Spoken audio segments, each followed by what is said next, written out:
Chapter 1. Stop acting. I shall escort you, but I dare not go. The old jailer slammed the bucket of spoiled food onto the ground, splattering the foul liquid onto his cloth shoe. He did not budge, merely fixating on the black iron door, his throat tightening.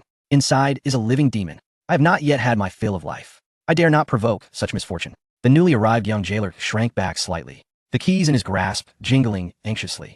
Old Zhang, you are being overly cowardly. Is he not just a frail, mad scholar? How has he become a living demon? Old Zhang scoffed and spat out phlegm. You know nothing. This madman, to avoid exile, carved inscriptions on the wall from the very first day he arrived. As if possessed, I was right beside him, and I heard every word. He lowered his voice, as if fearing to disturb some foul entity next door. He cursed the heavens, the earth dragon stirs in Longyu. Locusts plague Shandong, and the general of biting dies suddenly. Have you not heard the news? The mountains of Longyu have collapsed for 300 miles, and the locusts in Shandong are large enough to devour men. If the third omen comes true tonight, the skies of the Tang dynasty may very well collapse under this monster's curse. On the other side of the wall, silence reigned like a grave. Li Yu leaned against the wall, the rotten straw beneath him emanating a nauseating moldy odor. He remained motionless, for even the slightest movement required tremendous effort. From the corner of his eye, a blood-red countdown flickered ominously. Time remaining, 1 hour 29 minutes and 53 seconds. Li Yu extended his bony finger, wiping away the black blood seeping from the corner of his mouth.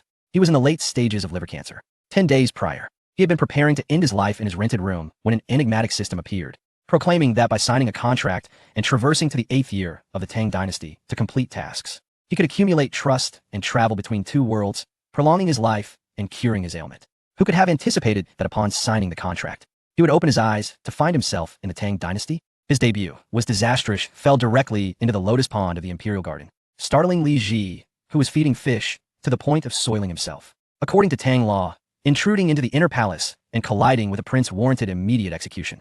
As Li Yu was dragged away, he desperately shouted, "I can save Empress Chang's son," which barely earned him a reprieve from the desperate Li heir, who was at his wits' end to save his wife. He had even altered the course of history yet, in his frail state. He would likely perish before even leaving the 30 miles of Chang'an, becoming just another nameless corpse by the roadside. Imprisoned, Li Yu had no choice but to reveal his final trump card. Offline historical materials cached in the Tomato novel app, wagering everything to transform himself from a convict on probation to a condemned prisoner. Calculating the time, the swift horse on urgent mission should have already collapsed on Zhuke Street. The news of Ashina Sunishi's death should now be laid before Li Erfeng on the imperial desk. Li Yu closed his eyes, his mind filled with the image of the legendary emperor in a fit of rage. He was waiting for Li Erfeng, the one who could save his life. Creak, the sound of grinding metal was 100-fold louder than the jingle of keys. As the massive iron door creaked open, pushed by an unseen force, a deep rumble echoed through the narrow corridor, causing dust to cascade down from above, blinding those who stood in its wake. Then came the sound of hurried footsteps. Li Shimin strode in. He was not in his dragon robe, but donned a thin white tunic, his hair disheveled as if roused from sleep. He wielded a broadsword without a scabbard in his hand. He stopped merely 3 feet from Li Yu, his elongated phoenix eyes devoid of emotion, exuding a suffocating chill. Li Yu recognized that gaze well it was akin to a butcher eyeing the meat on the chopping block. This invisible pressure was more terrifying than a roar. Are you a human, a ghost, or a celestial being? Li Shimin's voice was somewhat hoarse, lifting the broadsword slightly, its tip angled toward the ground, poised to strike at any moment. The earth trembled in Longyu, locusts plagued Shandong, and the general of biting died suddenly. If these 3 events were mere coincidences, it was too chilling. As the emperor, he instinctively felt trepidation towards such unknown forces, even harboring a tinge of fear within. Li Yu leaned against the wall, and instead of pleading for mercy, he mustered a mocking smile. Cough. Am I a human or a ghost? Does it matter? Your Majesty arrives in the dead of night wielding a sword, fearing that I might utter a curse upon your Tang dynasty? What? The general of the heavenly strategy, who caused rivers of blood at Xuanwu Gate, now believes in fate? Seeking death. All hesitation and probing were forcibly severed by Li Shimin at that moment. The cloud of malice in his eyes transformed into pure, murderous intent. Regardless of whether one was a deity or a ghost, anyone who dared to threaten his empire or challenge his authority would be slain. He did not waste words, stepping forward to tightly grip Li Yu's throat with his left hand like an iron claw, forcefully slamming him against the wall. His right hand flashed the sword, its sharp edge digging into Li Yu's neck. Blood immediately welled up, trickling down the blade. Li Shimin leaned closer to Li Yu, his gaze as cold and fierce as a starving wolf about to feast. Be it a prophecy or a curse, I shall sever your head today. I wish to see how you can curse my Tang dynasty without a head. Whether Ashina Sunishi lives or dies is his fate, just as your wife's ailment is also fate. Silence. Though the unfamiliar term had never crossed Li Shimin's ears, he instantly grasped whom Li Yu referred to. She was his Achilles heel, a tender spot he could not bear to touch. With a violent twist of his wrist, murderous intent surged, and the blade nearly cut into the trachea. Dare to curse the Guanyin maid? I shall now flay you alive. Turn you into minced meat for the dogs. Flay me? Li Yu met Li Shimon's eyes, which were nearly bulging with rage. His expression not one of fear, but rather of disdain and mockery. Li Yifeng, stop acting. In your lifetime, you have slain more people than I have grains of rice seen. If you truly wish to kill, must you utter so many empty words? With great effort, Li Yu raised a hand, gently nudging the blade at his neck with a single finger. You dare not kill me, because, deep down, you know better than anyone that the useless physicians of the Imperial Medical Bureau have no solutions left. Empress Changsun is merely hanging by a thread, waiting for death. You stormed in here like a madman tonight, not to seek judgment. Li Yu locked eyes with Li Shimin, enunciating each word. You have come to plead for my help. Huff, huff. Li Shimin's chest heaved violently, his face flushed crimson, veins throbbing at his temples. The sword in his hand frozen in midair, unable to strike or withdraw. He had been exposed. The mighty Tang Taizong now resembled a child stripped bare, all pretense shattered into fragments. Li Yu keenly seized upon that fleeting moment of panic. Now is the time. Chapter 2.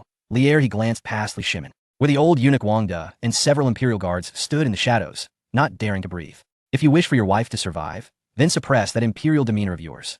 Li Yu coldly stated, dismiss the others. The words to follow can only be heard by you alone. For every additional listener, your wife loses a chance at survival.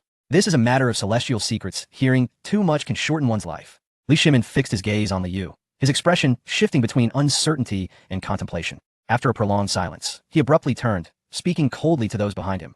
Get out. Wang De and the others, having received the imperial command, hurriedly retreated in the dim confines of the cell. Only 2 men, both panting heavily, remained, accompanied by a flickering oil lamp on the verge of extinguishing. Li Yu leaned against the wall, observing the most powerful man in the Tang dynasty, and boldly spoke. Li, allow me to speak candidly. I am no demon. I hail from 14 centuries hence, and my veins run with the blood of the Li family. By lineage, I ought to refer to you as my ancestor. Just as Li Shimin was about to dismiss him with scorn, Li Yu, like a rapid-fire machine gun, swiftly delivered his assertions. The queen suffers from what you term chi illness in my time. It is known as severe asthma complicated by inhalation pneumonia. You need not grasp the significance of this nomenclature. Simply answer me. In the past 10 days, has her condition not worsened abruptly?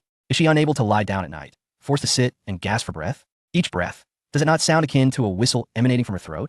Furthermore, have her nails begun to turn purple, and her lips taken on a bluish hue? Li Shimin's pupils constricted suddenly. Bullseye. Every symptom, even the detail of the purple nails, known only to her closest handmaidens, was an exact match. In that instant, the murderous intent in Li Shimin's eyes diminished significantly. Yet he was still Li Shimin. Gritting his teeth, though his blade had lowered slightly, it remained unsheathed. Although you speak the truth, the palace is rife with prying eyes. Perhaps you have bribed a maid. Skepticism was natural. The mind of an emperor is inherently suspicious. Li Yu sighed internally, recognizing that he must now employ a decisive tactic. Bribe a maid? Li Yu let out a bitter laugh, his gaze becoming ethereal, as if transcending time. Then can I also bribe this secret? In a hushed tone, barely above a whisper, audible only to the 2 of them, he said, you have already selected the eternal resting place at Mount Jiuzhong, intending to be interred alongside the queen. The name of this tomb was conceived by you alone, before a solitary oil lamp, just the night before last. You have likely not yet informed the Ministry of Rites, and even Changsun Wuji remains unaware, does he not? Li Yu fixed his gaze on Li Shimin's expression, now softened from fury to a semblance of hope, as he pronounced each word deliberately, Zhaoling. Upon hearing these 2 syllables, Li Shimin froze. Zhaoling was indeed the name that had spontaneously surfaced in his mind while sitting alone in the imperial study the night before. No one else in the world could possibly know, unless they were a ghost or a deity, the terror of having his very soul laid bare before another overwhelmed Li Shimin. An infiltrator? Could an infiltrator penetrate the depths of my thoughts? With a clatter, the sword that had accompanied Li Shimin through countless battles slipped from his grasp, clattering onto the filthy ground. His legs weakened, and he staggered back a step, leaning against the iron bars to avoid collapsing. The chaos in his mind swirled from anger to fear, ultimately transforming into a grasping hope, as if clinging to a lifeline. The ragged, blood-stained figure before him was no mere mortal, but rather an inscrutable deity. Given this revelation, Li Yu feebly gestured towards the door, his tone laced with an air of command. Take me to Her Majesty. On Zhuke Street, late at night. Crack, crack. The sound of a whip slicing through the air echoed across the desolate street, as 6 imperial carriages galloped wildly, tearing through the already curfew-bound city of Chang'an. The patrolling guards and military officers felt a sudden gust of wind, and, upon closer inspection, realized it was the emperor's convoy. They had never witnessed His Majesty in such a state of disarray, even during the turbulent days of the Turkic incursion. He had maintained his composure. Yet tonight, the carriage sped forth as if pursued by phantoms. Is that His Majesty? A patrolling officer quickly saluted, his spear hitting the ground with a resounding thud. But his peripheral vision caught a glimpse of the carriage curtains flapping in the wind.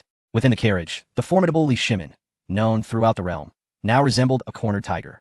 Glaring intently at the figure seated before Hema, death row inmate, Li Shimin was utterly disoriented. Monster, deity, what more do you require? I shall have preparations made. His voice trembled, even his self-reference faltering. He did not comprehend the concept of time travel. Only that anyone capable of traversing the river of time to arrive in the Tang dynasty must be an immortal. Li Yu reclined on the cushioned seat, his complexion ashen, devoid of blood. Indifferent to Li Shimin's obsequiousness, he closed his eyes, mentally strategizing the forthcoming procedures. The phone still had 5 battery remaining. He needed to return to the modern era swiftly. Every second was a matter of life and death.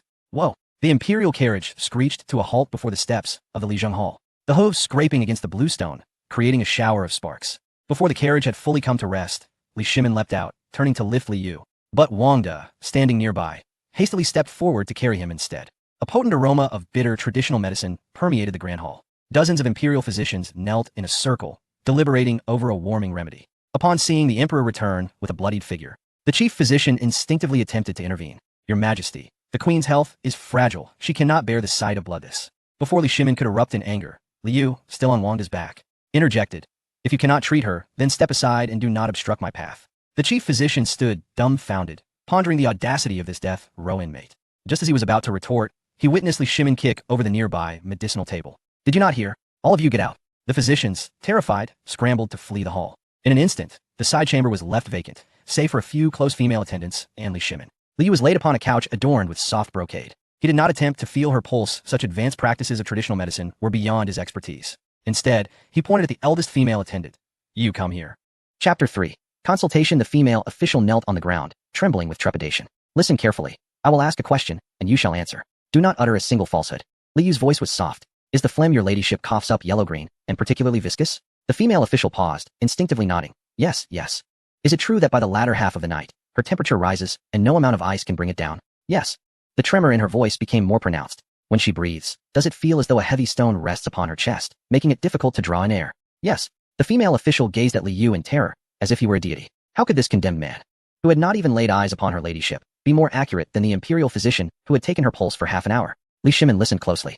Each response struck him like a hammer to the heart, evoking both pain and a deeper trust in Li Yu. Enough, Li Yu gestured, let us proceed inside. As the curtain was drawn aside, there lay the most revered bed in the realm, upon which the Empress Zhongsun, the mother of the Tang dynasty, resembled a dehydrated fish, struggling to part her lips, emitting labored gasps akin to the sound of a saw. Her complexion was ashen, her once plump cheeks now deeply sunken, and the eyes that once brimmed with wisdom were now clouded and dull. The once fierce Li Shimin, now with reddened eyes, rushed to the bedside, grasping his wife's hand, his voice trembling with desperation and a hint of pleading. I have summoned a divine physician for you, my dear. You shall live. You must live. He turned to Li Yu, his gaze a husband's final plea to a healer. If you say you can save her, I would willingly trade my life for hers. Li Yu did not respond. Instead, he withdrew a mobile device from his pocket. The screen illuminated with a ghostly glow. In the dim light of the flickering candles within the Tang Palace, the eerie blue luminescence exuded an unsettling aura. The surrounding palace maids gasped, covering their mouths, their bodies trembling. Li Shimin instinctively placed his hand upon the hilt of his sword, muscles taut. I need to examine her throat and tongue, Li Yu murmured, tapping the screen a few times. He activated the camera, turning off the beauty filter. Leaning closer to Empress Zhongsun's face for clarity, he pressed the shutter button. Click. A blinding flash erupted, momentarily enveloping everyone in a veil of white, which, Li Shimin's instinctive reaction erupted. In his mind, this sudden, piercing light was no earthly phenomenon. It was sorcery. It sought to capture the last remnants of the Empress's soul. With a clang, the sword was drawn from its sheath. The tip pointed menacingly at Li Yu's brow. How dare you collect her soul before my very eyes? I shall slay you. The air in the grand hall plummeted to freezing temperatures. The blade hovered a mere millimeter from Li Yu's nose, the chill emanating from it palpable. Yet, he neither flinched nor panicked. Calmly, he presented the screen of his mobile device before the blade's tip. On the screen is an extraordinarily high-definition photograph, in which the visage of Empress Zhongsun is vividly discernible. Even the pores of her skin are clearly visible. Though she appears haggard, it is undeniably her. What soul is to be fetched? Li Yu coldly regarded Li Shimin, his gaze akin to that of one observing a mentally challenged child. Open your eyes and see for yourself. This is a captured image, a celestial technique. The divine physician, unable to see the real person, could only rely on this. Li Shimin was taken aback. He gazed at the small black square, his wife frozen within it. Is that a painting? Where in the world exists such a lifelike depiction? It is as if a person has been encapsulated within. Trembling, he extended his hand, fingertips gently brushing against the cold surface of the glass mirror. It bore no warmth, only an unprecedentedly smooth texture. Is this the Guanyin maid? He glanced back at the Empress, still breathing on the bed, then at the image in his hand. She is still here. Her soul is not lost. Li Shimin felt utterly drained, as though his very backbone had been extracted, and he collapsed onto the footrest.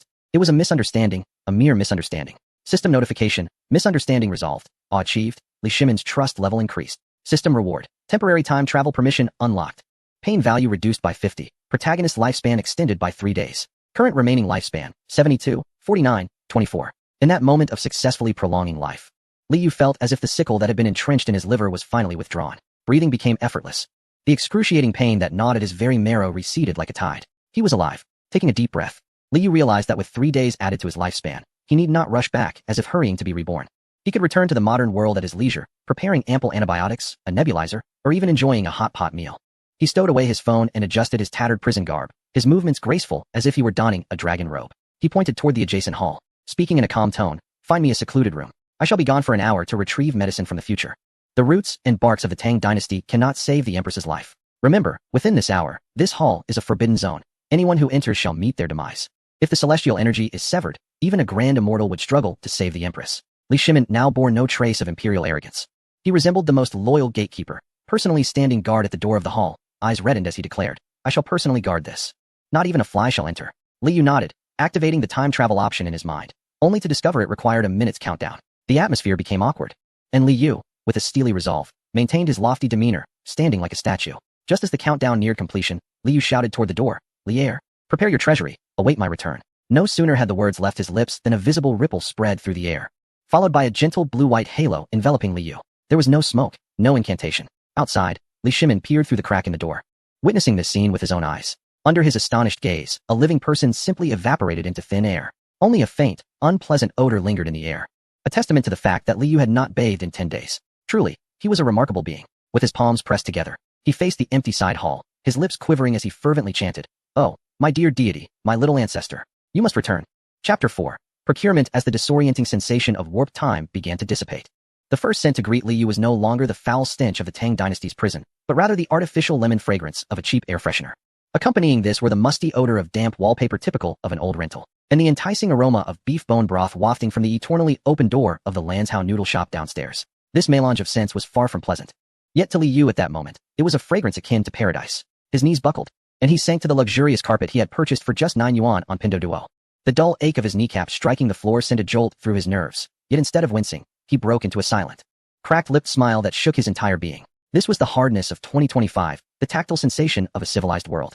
For one who had spent his days counting heartbeats in the confines of a prison for 8 years during the reign of Jingguan, the 3 days granted by the system felt like the utmost luxury of an emperor. Li Yu remained sprawled on the floor, his instinct for survival and ingrained modern habits compelling him to perform his first action upon returning. He reached for his phone. The domestic smartphone, with its cracked screen, displayed a glaringly red battery icon, indicating a precarious charge of 2. This was not merely a measure of power, it was his lifeline to this magnificent industrial civilization. He crawled toward the bedside, where a white Type-C charging cable hung like a lifeline. His hands trembled with excitement and weakness, and after 3 attempts, he finally heard the heavenly sound of a buzz. The screen illuminated, revealing a lightning bolt icon. Li Yu exhaled a long, heavy breath, feeling as though his spine had been drawn out, collapsing beside the bed. Soon after, an unbearable itch and sticky sensation overcame him. Lowering his gaze, he beheld the prison garb he had worn for a full 10 days in the Tang dynasty. Once a grayish-white linen, it had transformed into a nauseating dark brown, caked with dried blood, unknown stains of spoiled soup, and mud long since desiccated by body heat. Even in the air-conditioned room, the acrid stench assaulted his senses, making him feel nauseous. The need to shed every article of clothing was paramount. Li Yu approached the tattered fabric as if it were radioactive waste, tearing at the rags clinging to his body. The coarse linen rasped against his skin with a sound reminiscent of rustling leaves. With a decisive tug, the garment that had borne witness to the darkest corners of the early Jingguan era of the Tang dynasty was finally liberated from his form. He stood naked before the mirror in the rental, a gaunt figure reflected back at him. His ribs jutted out starkly, resembling a meticulously arranged set of piano keys. His skin was pallid, devoid of color, marred by bruises and the inflamed welts of insect bites. Though the system had activated pain relief, the profound fatigue seeping from his very marrow felt akin to the debilitating effects of a severe cold intertwined with a hangover, rendering even the simple act of lifting a finger arduous. Yet, slumber was not an option. In that alternate realm, Lier awaited him, knife in hand. While a woman revered as the paragon of virtue throughout the ages teetered on the brink of asphyxiation, to rescue Empress Changsun was to salvage his own existence. It served as the cornerstone of his establishment in the Tang dynasty, the fulcrum upon which history would pivot. Li inhaled deeply, forcefully suppressing the urge to succumb to sleep. He plopped down on the edge of his bed, grasping his charging mobile device. Venture outside. He lacked even the strength to descend the stairs. Since he found himself in the year 2025, he would harness the power of this magnificent logistics network to his advantage. His fingers danced swiftly across the shattered screen. He opened Matewan and clicked on the online hospital for respiratory consultations. Patient description: an elderly family member is experiencing a severe asthma attack, accompanied by a lung infection, urgently requiring nebulized medication and potent antibiotics. Mere seconds later, a physician appeared on the other end. Without superfluous dialogue, a brief inquiry ensued, and an electronic prescription was issued. Lee's fingers flew across the search bar, each character representing a life: amoxicillin and clavulanate potassium, 5 boxes. This was the heavy artillery of antibiotics. A nuclear option against ancient bacteria unacquainted with modern medicine. Budesonide inhalation suspension, 3 boxes. The most potent local anti-inflammatory, capable of swiftly suppressing airway hyperreactivity. Terbutaline sulfate nebulization solution, 3 boxes. A bronchodilator, forcefully opening constricted airways. Handheld silent mesh nebulizer, 2 units, with a note: include non-Fu batteries, fully charged. After a moment's reflection, he added a few more items: potent ibuprofen sustained-release capsules, montmorillonite powder, iodine swabs, medical surgical masks, and sterile gauze. He placed the order and proceeded to payment. The screen displayed: the delivery rider has accepted the order, expected delivery in 28 minutes. 28 minutes. In the Tang Dynasty, such a duration wouldn't suffice even to brew medicine. Lee switched screens and opened ELE. Me. Location: downstairs at the Lawson convenience store. White rabbit candy, 1 bag. Red Bull, gold can, 1 dozen. 500 milliliters Coca-Cola, plastic bottle, 1 case. Whaleon gluten, 10 packs. Windproof lighter, transparent casing, 1 whole box. Stainless steel fruit knife, complete with sheath, 1 piece. Men's pure cotton underwear, 3 pairs. He could no longer tolerate the discomfort of that abrasive garment. Head Shoulders mint anti-dandruff shampoo, Safeguard soap. He placed the order and completed the payment. The screen indicated: the rider is en route to the store, expected delivery in 25 minutes. Finally, Lee's fingers hovered over the red icon of KFC delivery. His throat involuntarily convulsed, and his mouth suddenly flooded with saliva. A primal, uncontrollable yearning, colloquially known as being ravenously hungry. During those 10 days in the Tang Dynasty, his sustenance had consisted of coarse rice mingled with sand, and water from a well that bore the scent of earth. His palate had long since grown weary of blandness. At this very moment, he craved neither Michelin stars nor exquisite delicacies. He yearned solely for the primal, unrefined assault of grease, carbohydrates, and industrial flavorings. 2 spicy chicken leg burgers, 6 pieces of finger-licking original chicken, with a note specifying: triangular, extra skin, extra oil. 3 servings of French fries, 1 box of Portuguese egg tarts, and a large cup of ice-cold cola, without ice. He placed the order and proceeded to make the payment. The screen displayed: estimated delivery in 40 minutes. Everything was set. Liu tossed his phone onto the bed and dashed into the bathroom. Chapter 5. Return to the Tang Dynasty. The stainless steel showerhead erupted with a torrent of water, the temperature adjusted to a soothing 38 degrees. Steam swiftly enveloping the confined space. As the scalding water cascaded down his spine, washing away the stench of confinement that seemed to linger, Liu pressed his hands against the tiled wall, eyes shut, releasing a blissful moan. Ah, how delightful. I feel rejuvenated. He seized the Lifebuoy soap, vigorously lathering it across his skin as if attempting to scrub away a layer of himself. The foam transformed from gray to black, washed away, only to be reapplied until it resembled a creamy white froth. Next came the Head Shoulders shampoo. The icy mint sensation invigorated his scalp, the refreshing chill penetrating his brain through his pores, instantly reviving his weary consciousness. He lingered in the bathroom for a full 30 minutes. It was only when his skin turned crimson from scrubbing and his fingertips wrinkled from the water that he finally turned off the tap. Emerging wrapped in a towel, his phone vibrated vigorously on the bed. Answering it, he heard the slightly hurried voice of the delivery person. Hello? Sir, your 3 deliveries have arrived. They're asked quite a lot, so I've left them at the door. Surprised that it was delivered by 1 person, he replied, thank you. Liu opened the door to find 3 bags stacked like miniature towers at his threshold: a yellow bag from the pharmacy, a blue convenience store bag, and a red KFC bag. These were the primary colors of modern civilization, the very essence that sustained him through the primal wilderness of 400 years ago. He dragged the items inside and locked the door. Sitting cross-legged on the carpet, he did not immediately unpack the medicine or examine the miraculous provisions. Instead, with trembling hands, he tore open the KFC bag. A rich, overpowering aroma of fried chicken, saturated with hot grease, erupted in his small apartment. This scent was not gourmet, but to a man who had been starved for 10 days, it was a fragrance far superior to any perfume. He grasped a piece of original chicken, its golden, crispy skin speckled with black pepper. Crunch. He bit down. The brittle exterior shattered between his teeth, followed by a surge of hot, succulent juice mingling with savory seasoning that danced wildly in his mouth. Liu closed his eyes, almost moved to tears. Grease trickled down his chin, and he could not bring himself to wipe it away. Grabbing a cup of cola, he took a hearty gulp. The cold, carbonated liquid rushed down his throat, the bubbles exploding in his stomach, sweeping away the greasiness, leaving only a refreshing sensation. Now this was a feast fit for a king. What Lier consumed, was that truly food for humans? He devoured the fried chicken and hamburgers with remarkable speed, finishing all within 10 minutes. As his blood sugar surged, his mind began to race once more. Satiated, he donned a fresh set of garments. His hair, still damp, exuded the refreshing scent of mint, mingling with the lingering fragrance of body wash and the fried aroma of Kentucky fried chicken. To a native of the Tang Dynasty, this intricate melange of scents would likely be perceived as an exotic delight. Li Yu stood before the dressing mirror, admiring the revitalized version of himself.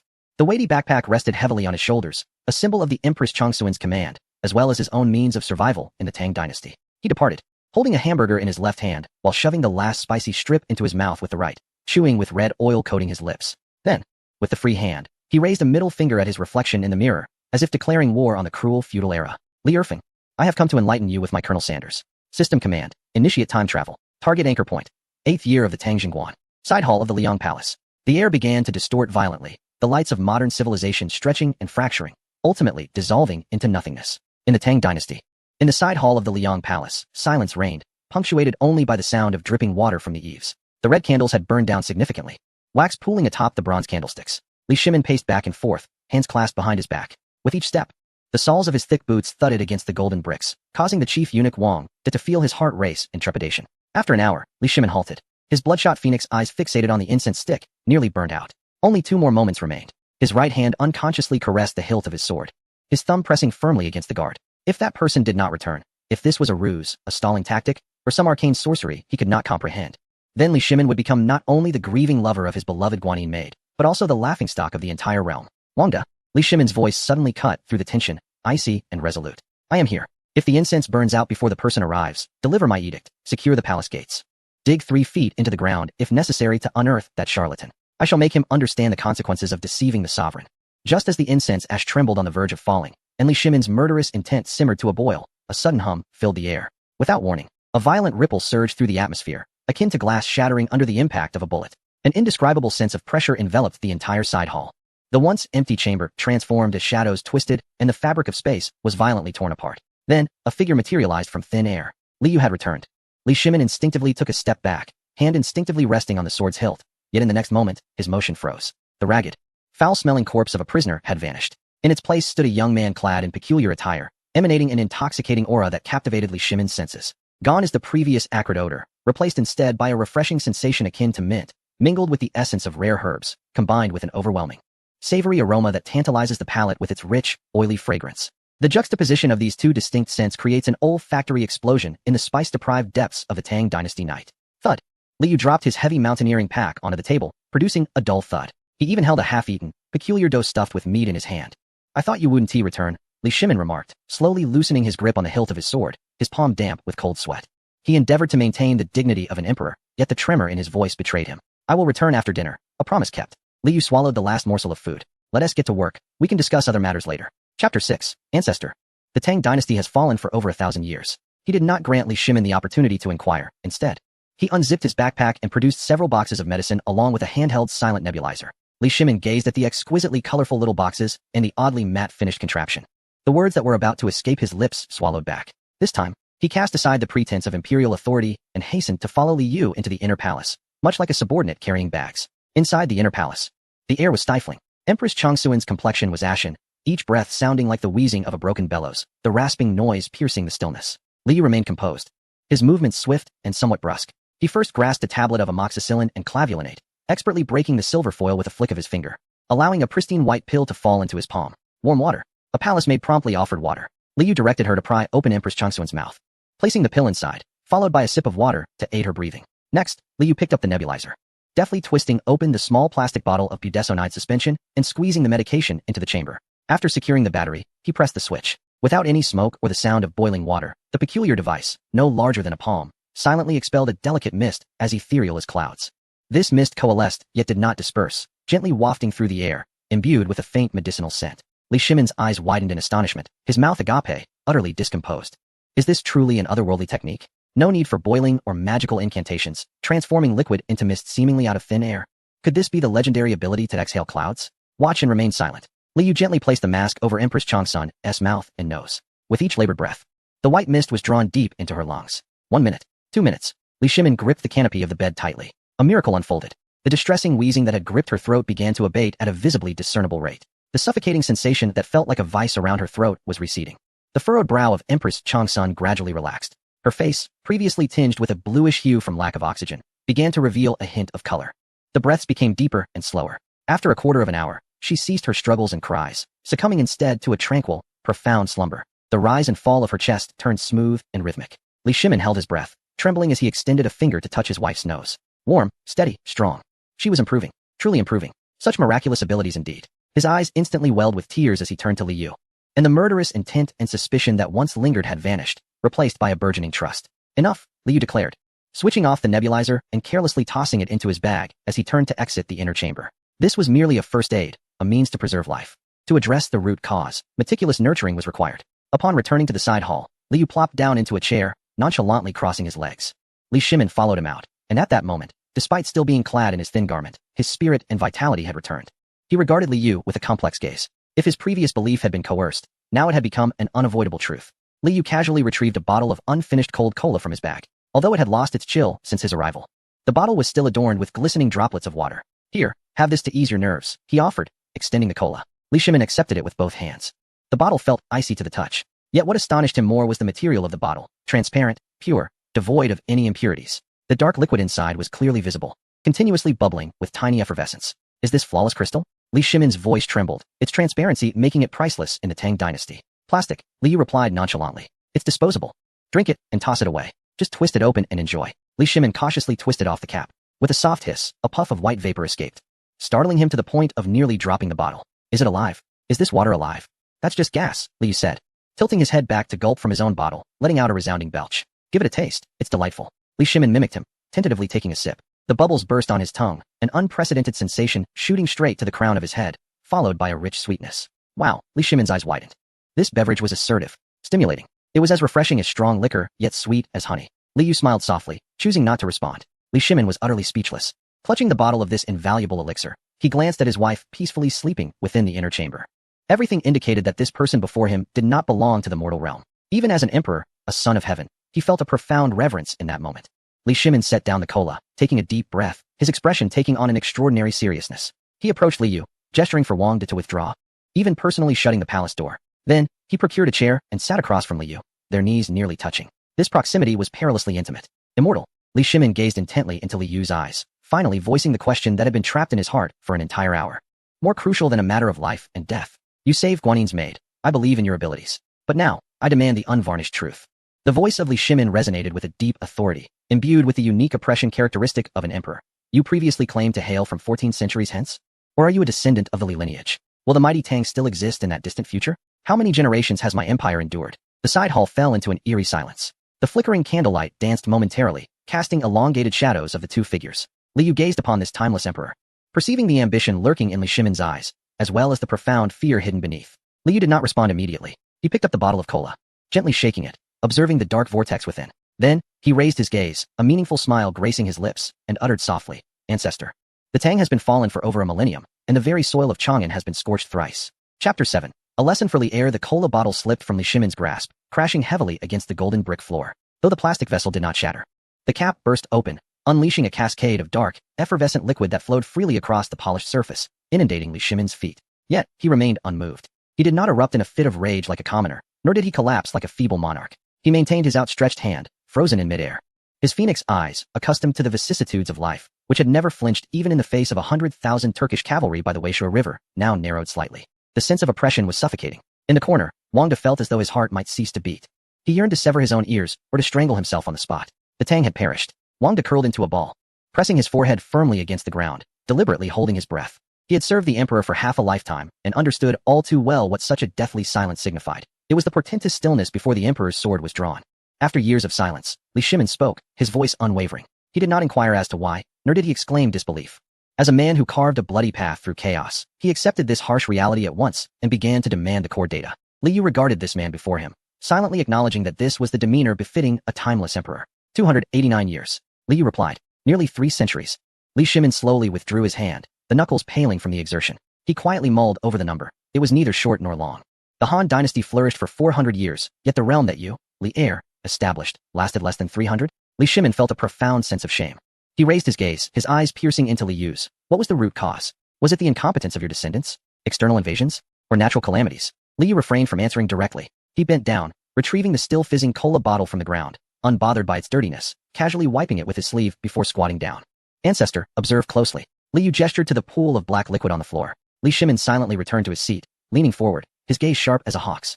Li Yu extended his finger, dipping it into the cola stain on the ground, and drew a large circle on the floor.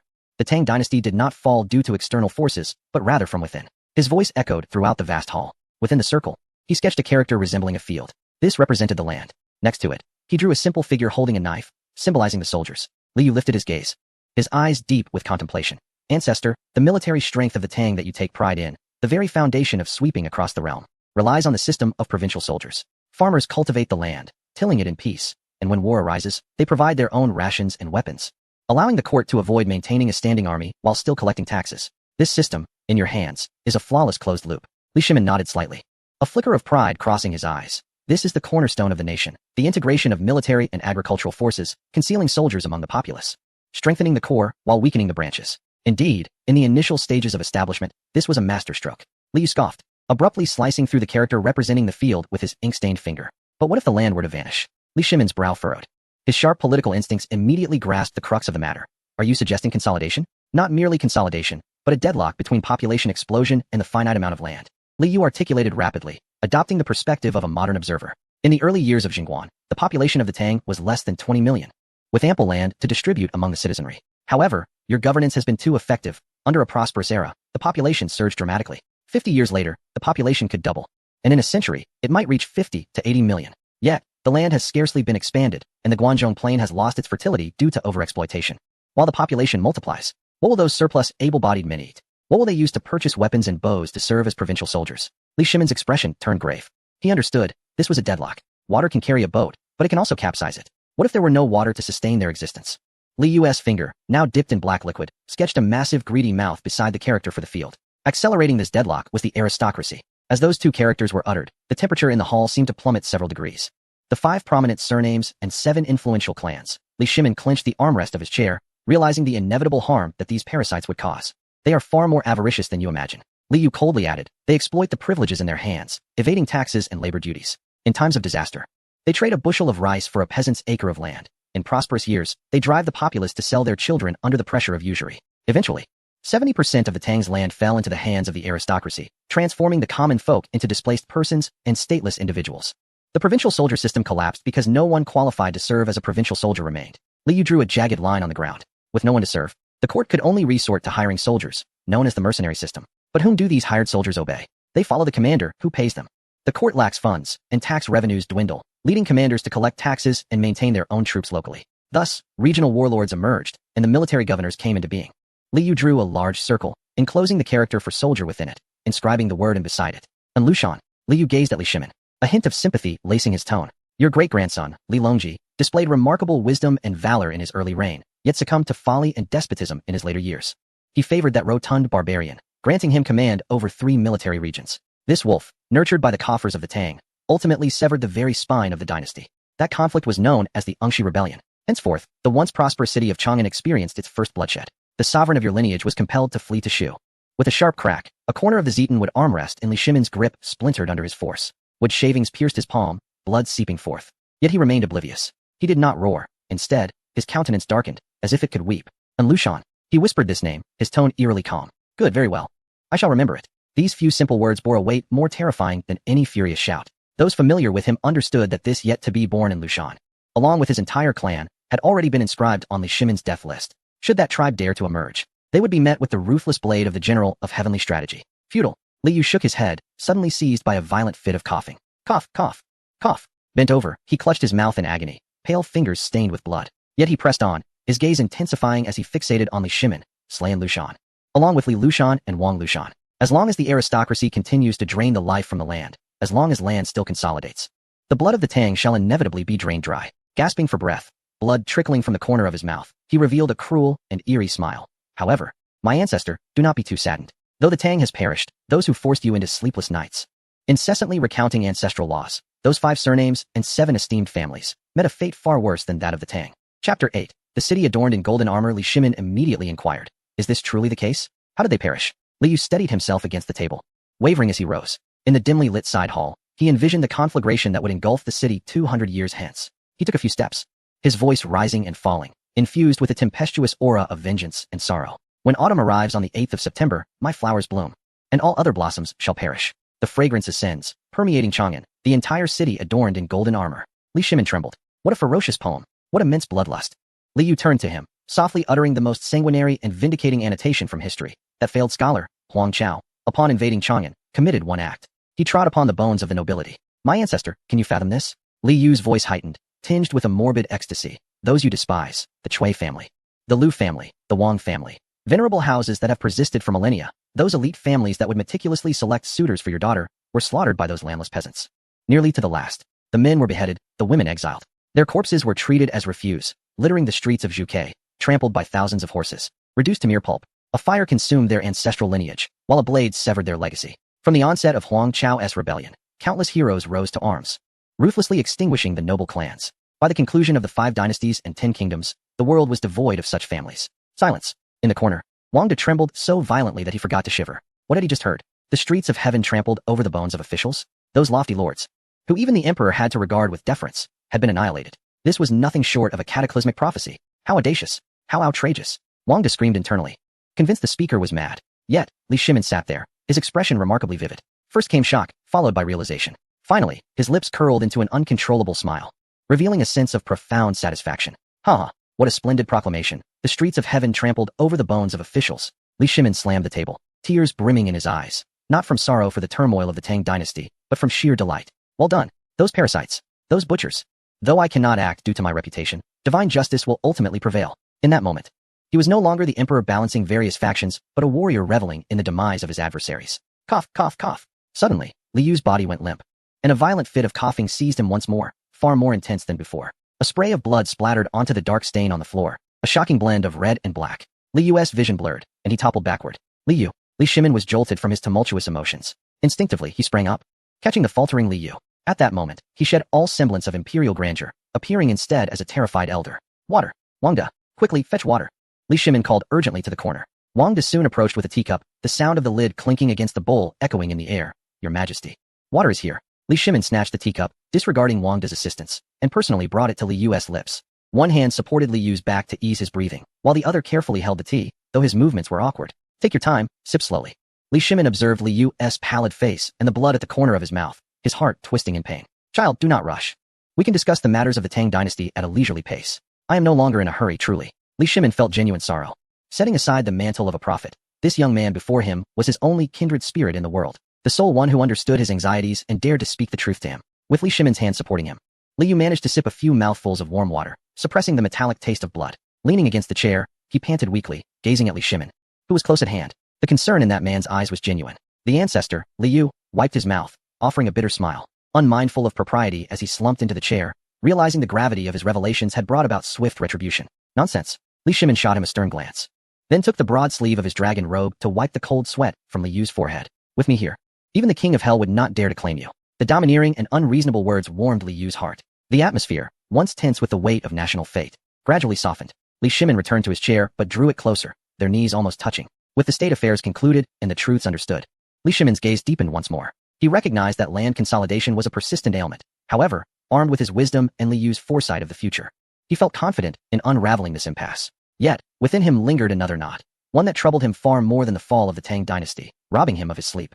He looked at Li Yu, hesitating for a long while. His hands, accustomed to wielding swords and making decisive judgments, seemed lost, restless as they rubbed against the fabric of his knee. Finally, he mustered the courage to ask, his voice barely above a whisper, tinged with a child's yearning for validation and a tremor of fear at the anticipated answer. Li Yu, does the history book from 1400 years hence still condemn me? Li Shimin lowered his head, unable to meet Li Yu's gaze. Wang De knelt in the corner, wishing he could turn deaf, aware that this was the emperor's Achilles heel. An ultimate taboo for the entire Tang dynasty. This question haunted Li Shimin throughout his life. Why did he toil day and night over official documents, even with bloodshot eyes refusing to rest? Why did he, like an ascetic, restrain his desires, hesitating for 3 years even to construct a palace? Why did he endure Wei Zhang's incessant reproaches, having to smile even as spittle splattered his face? Was it not to redeem himself? Was it not to demonstrate that his reign surpassed that of his elder brother, Li Jianqing, by 1,000-fold? He feared that after death, he would be reduced to the label of a usurper in cold history books. He feared that future generations would remember him solely as the emperor who murdered his brother. Li Yu regarded the fragile man before him, sensing the profound anxiety that coursed through Li Shimin. This anxiety had forged him into a revered monarch throughout the ages, yet simultaneously transformed him into a tightly wound patient. Li Yu sighed. Instead of answering directly, he picked up the half-finished bottle of cola from the table and twisted off the cap. Ancestors, do you know how historical figures are evaluated in my time? Li Shimin shook his head in confusion, his eyes filled with trepidation. Li Yu's tone shifted to one of unprecedented solemnity and casualness, embodying a modern detachment towards history. We do not judge personal virtues. We do not tally the lives you took or the women you bedded. We focus solely on one question. What have you done for this nation? Chapter 9. Suffering yet joyful. Li Yu steadied himself against the armrest and slowly rose to his feet. Although his body remained frail, at that moment, his aura subtly overshadowed Li Shimin's. For he represented not just an individual, but the collective opinion of 14 billion descendants of the Huaxia nation, 14 centuries into the future. Li Shimin, heed my words.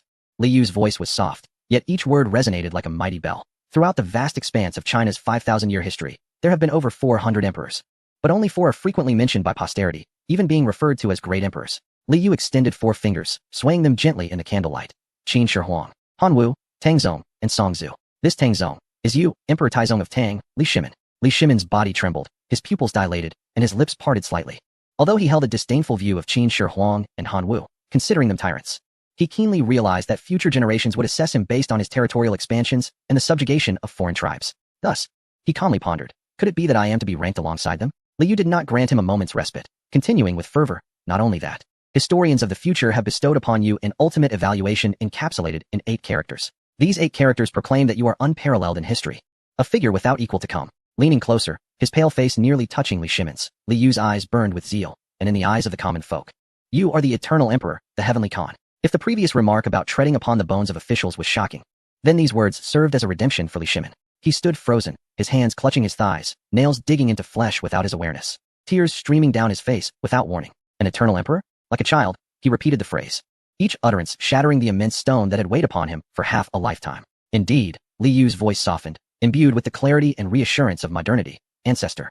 The people do not concern themselves with whether the blood at Xuanwu Gate was warm or cold. They only care if the rice in their bowls is hot. You initiated the Jingguan era. You commanded the Turks to dance for you. You revitalized the Silk Road, allowing the citizens of the Tang dynasty to proudly declare their heritage wherever they went. That is sufficient. Pausing, he observed Li Shimin's tear-streaked visage and let out a light, almost dismissive laugh. As for the fratricide and paternal coercion, that is merely the game of power, the law of survival. On that day, had you not acted, it would have been you and the entire Qin royal house that perished. Many in later generations have even remarked, fortuitously, it was you, Li Shimin, who emerged victorious that day. Suddenly, Li Shimin covered his face, releasing a long-suppressed sob. This sob soon transformed into uproarious laughter. Ha ha ha! He tilted his head back, laughing heartily, tears and snot streaming down his face, completely devoid of imperial dignity, his laughter bordering on madness. Within that laughter, there was relief, grievance, ecstasy, and a sense of newfound vigor. For so many years, he had trudged forward like a wandering ascetic burdened by heavy shackles, each day whipping himself into compliance. Terrified of missteps, fearful of being judged by posterity. This night, a relative from 1400 years hence conveyed to him, you have succeeded. Not only have you succeeded, but you have also become a benchmark, a legend, the pinnacle that all emperors can only aspire to behold. Well, what a formidable Qin Shi Huang and Han Wu. What magnificent Tang Zong and Ming Zhu. Li Shimin rose to his feet, wiping away the tears from his face. In that moment, his aura had transformed. The persistent gloom that had long shrouded his brow dissipated in an instant, replaced by the boundless ambition reminiscent of a rising sun, a reflection of the legendary general of the heavenly strategy, who had once triumphed over 100,000 foes with a mere 3,000 iron cavalry at the pass of Hulao. He gazed at Li Yu as if he were the sole confidant in this world, striding towards him with purpose. He opened his arms and enveloped Li Yu in a powerful embrace that left Li Yu's bones aching from the intensity. Thank you, my child. Li Shimin's voice resonated in Li Yu's ear, imbued with a profound nasal timbre, yet unwaveringly resolute. This is a truth I have awaited my entire life. And to my astonishment, it is you who reveals it to me. Li Yu, too, found himself moved by this surge of emotion, gently patting Li Shimin's broad back. He could sense the tremor coursing through this middle-aged man's body. It was the release of burdens long borne. Ancestor, there is no need for concern. The past is but a memory. What we must focus on is the future. Indeed, let us gaze upon the future. Li Shimin released Li Yu, his hands grasping his shoulders, his phoenix-like eyes ablaze with an exhilarating ambition. Since history has bestowed upon me the title of Eternal Emperor, how can I be content with merely that? As I have become the Heavenly Khan, must not the expanse of heaven be broadened further? With such latent dangers looming over the future of the Tang dynasty, I shall snuff them out in their infancy. Li Yu. The power in Li Shimin's voice resonated with the roar of the Tang's engine reigniting. Since I have committed no wrongdoing, and the people acknowledge me as their emperor, starting tomorrow, I shall embrace a new way of life. Those aristocratic families, once I granted them the courtesy of leniency, fearing they might disrupt the state, but now? I shall show them the true might of the Heavenly Khan. If they dare to annex land, I shall not hesitate to sever their claws. As for those barbarians, I once entertained the notion of conciliatory policies, showcasing the benevolence of a great nation, but now, I shall do as you suggested, and plant the banner of the Tang in every corner. If they dare to rebel in the future, let them commence mining for me now. System notification. Li Shimin's mental barriers have been dismantled, and his state of mind has been reshaped. Trust level significantly increased. Current trust level, 80, deeply trusting. Historical trajectory, slightly altered. Reward summary. Lifespan extended by 15 days. Pain tolerance increased to 80. The system notification echoed within Li Yu's mind. Simultaneously, a warm current coursed through him, alleviating much of the persistent discomfort in his liver. He exhaled deeply, gazing at the invigorated Li Shimin before him, who appeared rejuvenated by a decade. A subtle smile graced his lips. This was the partner he desired for the Tang dynasty, one devoid of internal strife, embodying both wisdom and dominance, complemented by his own modern technological prowess. The mere thought of such a scenario ignited a fervor within him. Li Shimin composed himself and urged Li Yu to sit once more. This time, he refrained from revisiting the ancient tales of the Tang or dwelling on past grievances. His gaze transcended the window, penetrating the profound night sky, as if seeking to unveil the mists of 14 centuries past. As a timeless emperor, his wisdom enabled him to keenly grasp another crucial piece of information hidden within Li Yu's discourse. He turned his gaze towards Li Yu, his eyes shimmering with a childlike curiosity and yearning, a longing for a higher dimensional civilization. Li Yu, having spoken so extensively about the Tang dynasty, you have yet to reveal to me what the world will resemble 1400 years hence. Li Yu took a gentle sip from the bottle of cola, a mysterious smile gracing his lips. He eschewed lengthy explanations, merely gesturing towards the dark bottle in his hand, and then towards the sky above. Oh, that world. There are no emperors, yet every individual can secure a full meal. The iron birds soar above the clouds, and the nights there are brighter than the days here in the Tang dynasty. Chapter 10. What does the future hold? It is a myth. Li Yu's voice echoed within the vast, empty hall. He gently shook the cola bottle, the dark liquid leaving brown streaks upon the plastic surface. Li Shimin's gaze remained intently fixed on Li Yu's face. Within his eyes, which had witnessed countless sails, there was not merely curiosity but a tremor of both dread and desire, as if standing on the precipice, peering into the abyss. This was the first time he had heard of the world's visage. No emperors, Li Shimin murmured, his brow furrowing, his fingers unconsciously tracing the jade belt at his waist. Without a sovereign or a father figure, would the realm not descend into chaos? Who would govern the multitude? Who would quell the disturbances from all corners? Ancestors. You are mistaken.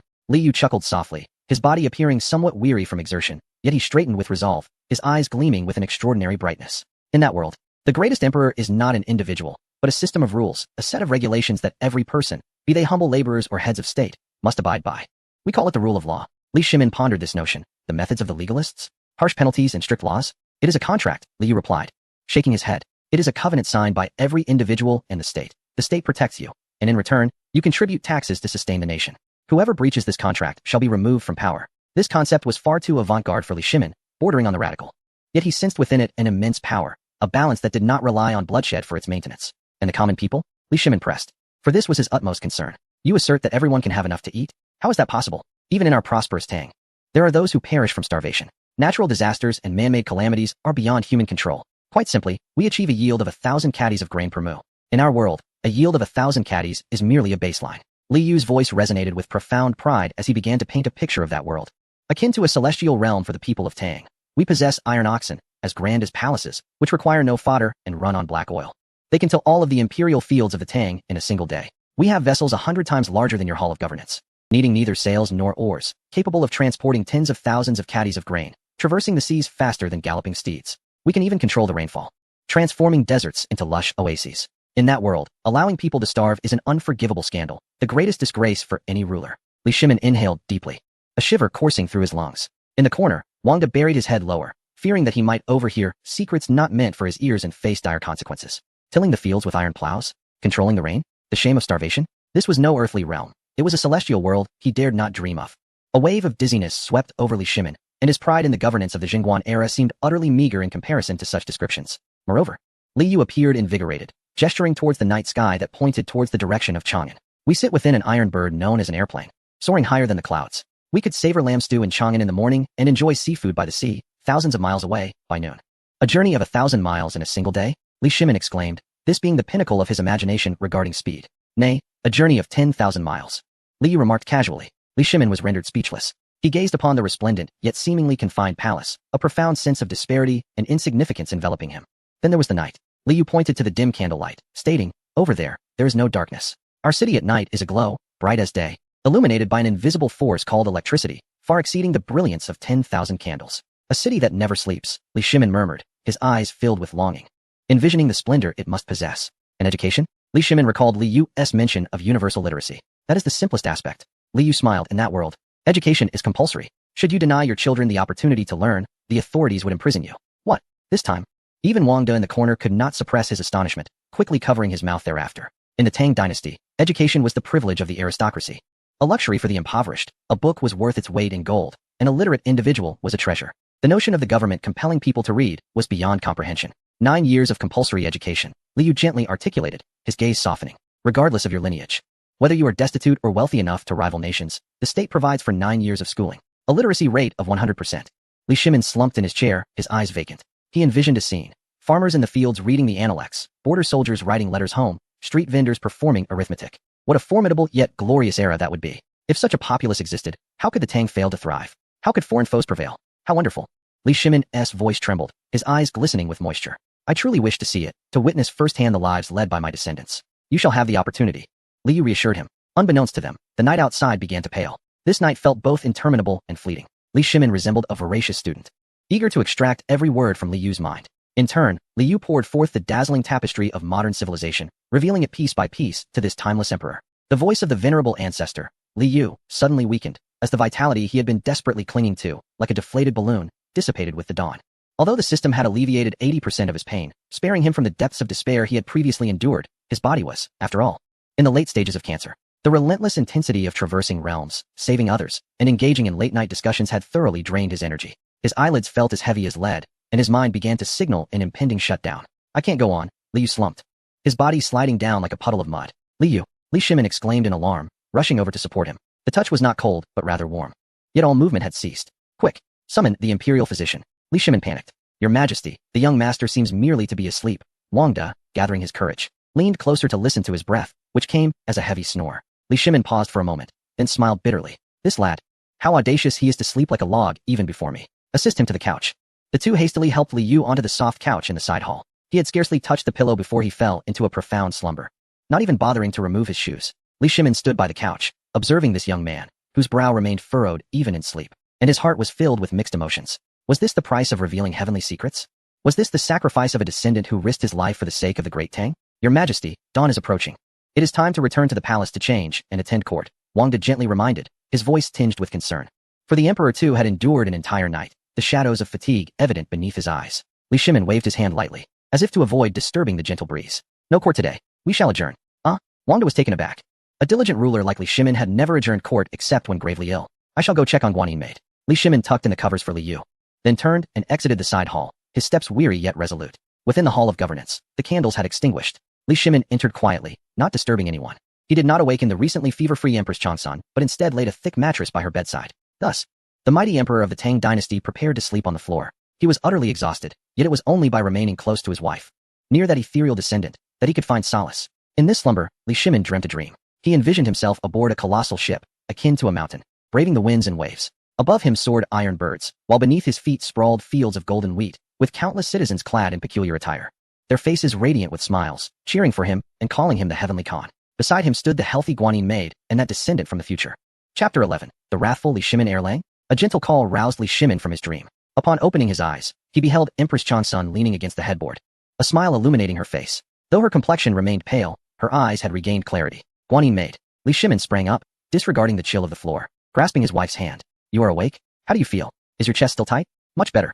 Empress Changsun gently remarked. Last night, after using that divine essence, I slept profoundly. This morning, upon awakening, I felt a significant improvement in my vitality and even consumed half a bowl of rice porridge. That is splendid. Truly splendid. Li Shimin exclaimed, his excitement reminiscent of a child. He sat at the edge of the bed, grasping the Empress's hand, and began to recount the events of the previous night, the wonders of Li Yu, the delightful taste of that joyous beverage, the marvel of the iron bird that traverses thousands of miles, and the prosperous era in which everyone is educated. Empress Changsun listened attentively, her gaze warm and focused. She understood the profound spiritual awakening her husband had experienced the previous night. Erlang, that child is indeed a blessing for our Li family, Empress Changsun softly stated. We must ensure he comes to visit. I wish to personally express my gratitude for his life-saving grace. Of course, Li Shimin sighed. I previously believed that fate resided within me, yet now I realize that it lies with this child. Their conversation flowed effortlessly until the sun reached its zenith, and it was time for lunch. As the afternoon progressed towards the hour of shun, Li Shimin glanced outside, feeling an unease settle within him. Is the child still not awake? He inquired of Wang De. Your Majesty, there has been no movement. This old servant dared not disturb him, Wang De replied. I shall summon him myself, Li Shimin declared, rising to adjust his robe. Prolonged slumber is detrimental. It can harm the spirit, and I have many more questions yet to ask. With anticipation, he strode towards the side chamber. The evening sun's afterglow streamed through the window, casting a golden sheen upon the gilded tiles of the chamber, imbuing everything with an air of opulence. Li Yu remained asleep, roused only by a gentle shaking. Li Yu? Li Yu? Awaken, it is already dark, Li Shimin called. Groggily, Li Yu opened his eyes to see a magnified visage of Li Shimin leaning close. A bowl of warm meat porridge in hand, his expression filled with concern, resembling a benevolent father. What time is it? Li Yu asked instinctively, feeling as if his body had been disassembled. It is the hour of Shun. Li Shimin assisted him in sitting up, propping the pillow for support. You must be hungry. Drink this porridge. The physician indicated you are deficient in both energy and blood and need nourishment. Li Yu, not one to refuse, accepted the porridge from Li Shimin's hand and drank it down in one go. The warmth coursed through him, reviving his nearly dormant mind. How is the Empress? Li Yu inquired, wiping his mouth. Much improved. Thanks to your miraculous medicine, Li Shimin replied, his joy evident. She can now sit up and share banter with me. That is good to hear. Li Yu nodded, reclining back against the pillow. I shall sleep a while longer. Do not sleep just yet, Li Shimin urged, pulling him up. I have serious matters to discuss with you. A brief silence enveloped them. The atmosphere, once warm and infused with a rare sense of familial affection, soon shifted. Li Shimin set down the bowl, his demeanor turning grave. The imposing presence of a timeless emperor returned, yet this time, it was directed towards the most pressing familial concern, a soft spot that no sovereign could evade, succession. Li Yu, Li Shimin carefully selected his words, his tone imbued with paternal pride and a hint of inquiry. Last night, you mentioned that the Tang dynasty would perish due to internal strife. I acknowledge those words. I shall amend my ways. I shall take action. However, he abruptly changed his tone, his gaze growing somewhat stubborn, even boastful, as he inquired. Since you hail from the future, can you enlighten me about how my children fared? A pang of apprehension struck Li Yu's heart. He gazed into the expectant eyes of Li Shimin, which sparkled with the unique radiance of a father. Ancestor, what do you think of them? Li Yu retorted. A trace of self-satisfaction appeared on Li Shimin's face, a look characteristic of a proud creator discussing his cherished works, though Chengqian has a leg ailment. He is benevolent and magnanimous. Over the years, he has managed state affairs commendably, and I have always nurtured him as a capable ruler. Qin Ke is exceptionally intelligent, gifted with eloquence, having authored the Qua Di Ji, reminiscent of my own youthful brilliance. Then there is Kuer, who, albeit somewhat impetuous, possesses remarkable valor. Gaoyang is also dear to my heart, vivacious and delightful. Li Shimin looked at Li Yu as if seeking validation. I have poured my utmost devotion into their upbringing. Even if history declares the fall of the Tang, surely my sons cannot be too lacking? This was a pitiable, blind paternal love. Despite being the heavenly Khan, he donned a thick filter when confronted with his most beloved children. Observing the hopeful gaze of Li Shimin, Li Yu sighed inwardly. It is better to endure a short pain than a prolonged one. If this festering wound is not lanced, the tragedy of the Tang will repeat in the 17th year of the Jingguan era. Ancestor, Li Yu straightened his posture, his expression turning resolute and icy, devoid of the previous warmth. Do you wish to hear the truth? A pang of anxiety gripped Li Shimin's heart, an ominous premonition looming. Yet he nodded. I wish to hear the truth. Very well. Li Yu took a deep breath, coldly pronouncing the first verdict, your pride and joy. Your eldest son Li Chengqian, in the 17th year of Jingguan, due to a twisted psyche, will rise in rebellion. Rebellion? Li Shimin's body trembled, his eyes widening in disbelief, his voice escalating. Chengqian? Rebellion? Has he lost his mind? I have already named him crown prince. Why would he rebel? Instinctively, he gestured to interrupt the conversation, his face betraying disbelief and resistance. This is impossible. Chengqian is benevolent. He must be a victim of slander. Such absurdity need not be repeated. He did not wish to hear it. This was a father's instinctive evasion. Yet Li Yu pressed on. He understood that if the wound was not torn open now, the rotting flesh within would never heal. Does ignoring the truth make it vanish? Li Yu raised his voice. You doubt Chengqian's rebellion? What of your most cherished second son, Li Tai, who, in his quest for the throne, relentlessly pressures others, and even threatens to kill his own to deceive you? Silence. Li Shimin sprang to his feet, his face ashen, his trembling finger pointing at Li Yu. Qin Ke is the most filial. He could never do such a thing. I command you to be silent. Stop this nonsense. Li Yu, observing the brink of fury in Li Shimin, allowed a cold smile to curve his lips, speaking faster and with greater ferocity. And then there is Li Ke. Entangled in the case orchestrated by Changsun Wuji, he was wrongfully executed in prison. Your most beloved little son, who perished at the tender age of 12. I command you to be silent. Li Shimin felt as though his heart had been pierced by 1,000 arrows. His proud family, his treasured children, have turned into a hellish visage in the mouths of the populace. Father and son turn against each other. Brothers clash. A beloved daughter meets an untimely death. This is the most malevolent curse in the world. The emperor's sword is drawn. Chapter 12. What distinguishes you from your father, Li Yuan? Li Shimin, sword in hand, his chest heaving violently, fixated on Li Yu, the blade trembling in his grip. Dare you sow discord among my kin? Dare you curse my children? I care not whether you are a deity or a specter. Today, your blood shall stain the ground. Your majesty, do not. In the corner, Wang De, terrified, felt his spirit flee. He saw the emperor truly harboring murderous intent, and, disregarding everything, lunged forward, clutching tightly to Li Shimin's leg, dragging himself along the floor. Your majesty, the empress's ailment relies on the young lord. You cannot kill him, you cannot. Get off. Li Shimin kicked Wang De's shoulder, but he clung on stubbornly. Wang De, dazed from the blow, refused to let go, turning to the distant young eunuch outside the hall, shouting hoarsely, hurry, fetch the empress, Quickly, the young eunuch, paralyzed with fear, dashed towards the hall of governance. Inside the side hall, tensions were palpable. Li Shimin still aimed his sword at Li Yu. Speak again, and I dare you. Li Yu, confronted with the blade so near, erupted. The grievances of 10 days of imprisonment, the fury of being treated as a thief after rescuing someone. The frustration of goodwill met with ingratitude surged to his head. He did not retreat. Instead, he stepped forward, his neck nearly brushing against the sword's edge. What of it if I speak again? His voice rose into a furious roar, shaking the rafters. Li Shimin, open your eyes and see. What separates you from your father, Li Yuan? Li Shimin froze, his pupils trembling as if he had heard the most astonishing accusation in existence. You dare say I am like that old fool? Just like him. Li Yu pointed accusingly at Li Shimin, spitting in his face with fervor. Wasn't Li Yuan just the same? Observing your rivalry with Li Jianxing, what did he do? He feigned ignorance. He sought balance. He wished to be a benevolent father while preserving imperial power. And what was the outcome? The Xuanwu Gate incident. Rivers of blood. Forcing you to slay your brother and butcher your kin. And now you tread the same path your father did. You have named Chengqian as heir, yet indulge Li Tai with outrageous favoritism, allowing him to reside in the Wuda Hall, establishing a literary academy. You are nurturing a viper. You have driven them to madness. You have turned Li Tai into an ambitious schemer. This is all your fault. Nonsense. Li Shimin, now truly enraged, felt his dignity as an emperor trampled upon. He swung his sword, roaring back like an enraged lion. What do you, a mere child, understand? Do you comprehend the difficulties I have provided them with the finest teachers and the best of lives? How dare you compare me to that foolish old man? Bah! Li Yu spat vehemently. What nonsense about balance? Have you gone too far? Have you played with lives? Your so-called balance merely allows your sons to slaughter one another? Moreover, historical records clearly state that since you deposed the crown prince, only 2 of your sons have met a good end. Li Shimin trembled with rage, his sword trembling in his grip. This is sheer rebellion. I shall execute you. Come on, strike me down. Li Yu had completely lost his composure. Entering a state of defiance, he thrust out his neck, pointing to his carotid artery, his eyes filled with derision and disdain. Strike here. If you so much as furrow your brow, I am your grandson. Though indeed, I am your true grandson. Just 10 days ago, I was merrily enjoying hot pot and singing in the modern world, only to inexplicably find myself in the Tang dynasty, imprisoned by you. I have endured 10 days of spoiled meals. I nearly lost my head at your hands. I risked everything to traverse back to fetch medicine for your wife. I returned and lectured you on history for an entire night. I was nearly exhausted to death. And now, for merely speaking a truth that pricked your pride, you wish to slay me. The more Li Yu spoke, the more aggrieved and incensed he became, finally collapsing into a chair, crossing his legs in a posture of nonchalance, as if to say, do as you will, I fear not the boiling water. Kill me. In any case, I no longer wish to live. If you slay me, your wife shall remain unrescued. Your grand Tang will fall. Let us all perish together. I shall not be lonely on the road to the underworld. Li Shimin was momentarily taken aback by this barrage of insults. He gazed at the young man before him, defiantly holding out his neck, exuding an air of resignation to whatever fate awaited him. The sword he held trembled in the air. Indeed, this young man had saved Guanin's maid. His revelation of heavenly secrets was for the sake of the Tang dynasty. He had just clawed his way back from the gates of death. Was his own behavior not a bit beneath dignity? Li Shimin's chest heaved with tumultuous breaths. While reason slowly returned, a wave of shame surged within him. Yet, he found himself ensnared in a predicament. As the emperor, to be berated and insulted in such a manner, to have someone address him as Li Yuan's son.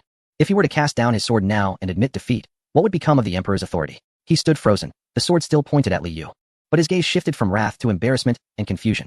To release the sword or to keep it was a conundrum. At this critical moment, a weak yet authoritative voice rang out from the entrance. Your Majesty, do you intend to dismantle the Hall of Governance? This voice, like a divine melody, instantaneously shattered the deadlock. Both Li Shimin and Li Yu turned their heads in unison. There stood Empress Changsun, draped in a thick cloak, supported by 2 palace maidens. Her face pale, yet her gaze piercing. Guanin's maid. Your Majesty? Li Shimin sighed in relief inwardly. Finally, there was a way out. He quickly took advantage of the situation, concealing his sword behind him, his face adorned with a conciliatory smile as he hastened to meet her. Completely disregarding the prior tension, what brings you here? The physician has advised against exposure to the wind. Quickly, assist her back. The Empress Changsun ignored him, instead focusing on the crimson mark that had emerged on Li Yu's neck. She glanced at the hand concealed behind Li Shimin's back, a flicker of pain flashing in her eyes. Then, she spoke gently to Li Yu. My young sir, do not be afraid. His Majesty has a hasty temperament. But if he truly dares to harm you, I shall be the first to oppose it. Although she had not heard the earlier exchange, the sight of Li Yu's aggrieved expression, coupled with the debt of gratitude she felt, naturally tipped her heart in favor of the young man. Upon hearing her words, Li Shimin felt a profound sense of grievance. How could this fellow dare to insult me first? Guanin Bai, you are unaware. This young man has scolded me. Li Shimin yearned to defend himself, but felt too embarrassed to admit he had been insulted. Empress Changsun cast him a sidelong glance, shaking her head in resignation, as though observing 2 children scrapping in a mud pit, both exasperating and amusing. Enough, Erlang. You are no longer a child. Why do you still take offense like one? He is your junior and a savior. Cannot you concede a little? Li Shimin was left speechless, awkwardly rubbing his nose, and reluctantly addressed Li Yu. What I said earlier was impulsive. I retract my words. This was the utmost concession he could muster. Yet, Li Yu clearly was not impressed. He turned his head away, scoffing him. showing no regard for Li Shimin's feelings. The emperor's face twitched, but with his wife present, he refrained from expressing his annoyance, standing there in an awkward silence. Empress Changsun, observing the two obstinate men, could not help but chuckle. Chapter 13. Establishing rules. The air in the side hall remained somewhat stagnant. Although Li Shimin had verbally apologized, his expression conveyed a sense of, I am the emperor. Granting you an apology is a tremendous favor, and you ought to accept it. With his hands clasped behind his back, he stared at the ornate carvings on the beams, deliberately avoiding looking at Li Yu, who was preoccupied with his own displeasure. His arms crossed, he turned his head away, presenting only the back of his head to Li Shimin. The atmosphere was rather awkward. Empress Changsun, shaking her head in exasperation, fully understood her husband's stubbornness. He was a man who would rather endure humiliation than relinquish his pride. Despite regretting his earlier outburst, he remained as unyielding as a stone. As for the young man before her, she had interacted with him little, yet his temperament mirrored that of her husband in his youth, resistant to strong-handedness, yet yielding to gentleness. With a soft sigh, Empress Changsun decided to break the deadlock. She approached the table, poured herself a cup of tea, tested its warmth, and then presented it to Li Yu. My young sir, take a sip of water to soothe your throat. You shouted so loudly earlier, do be mindful of your voice. Your body is still quite frail.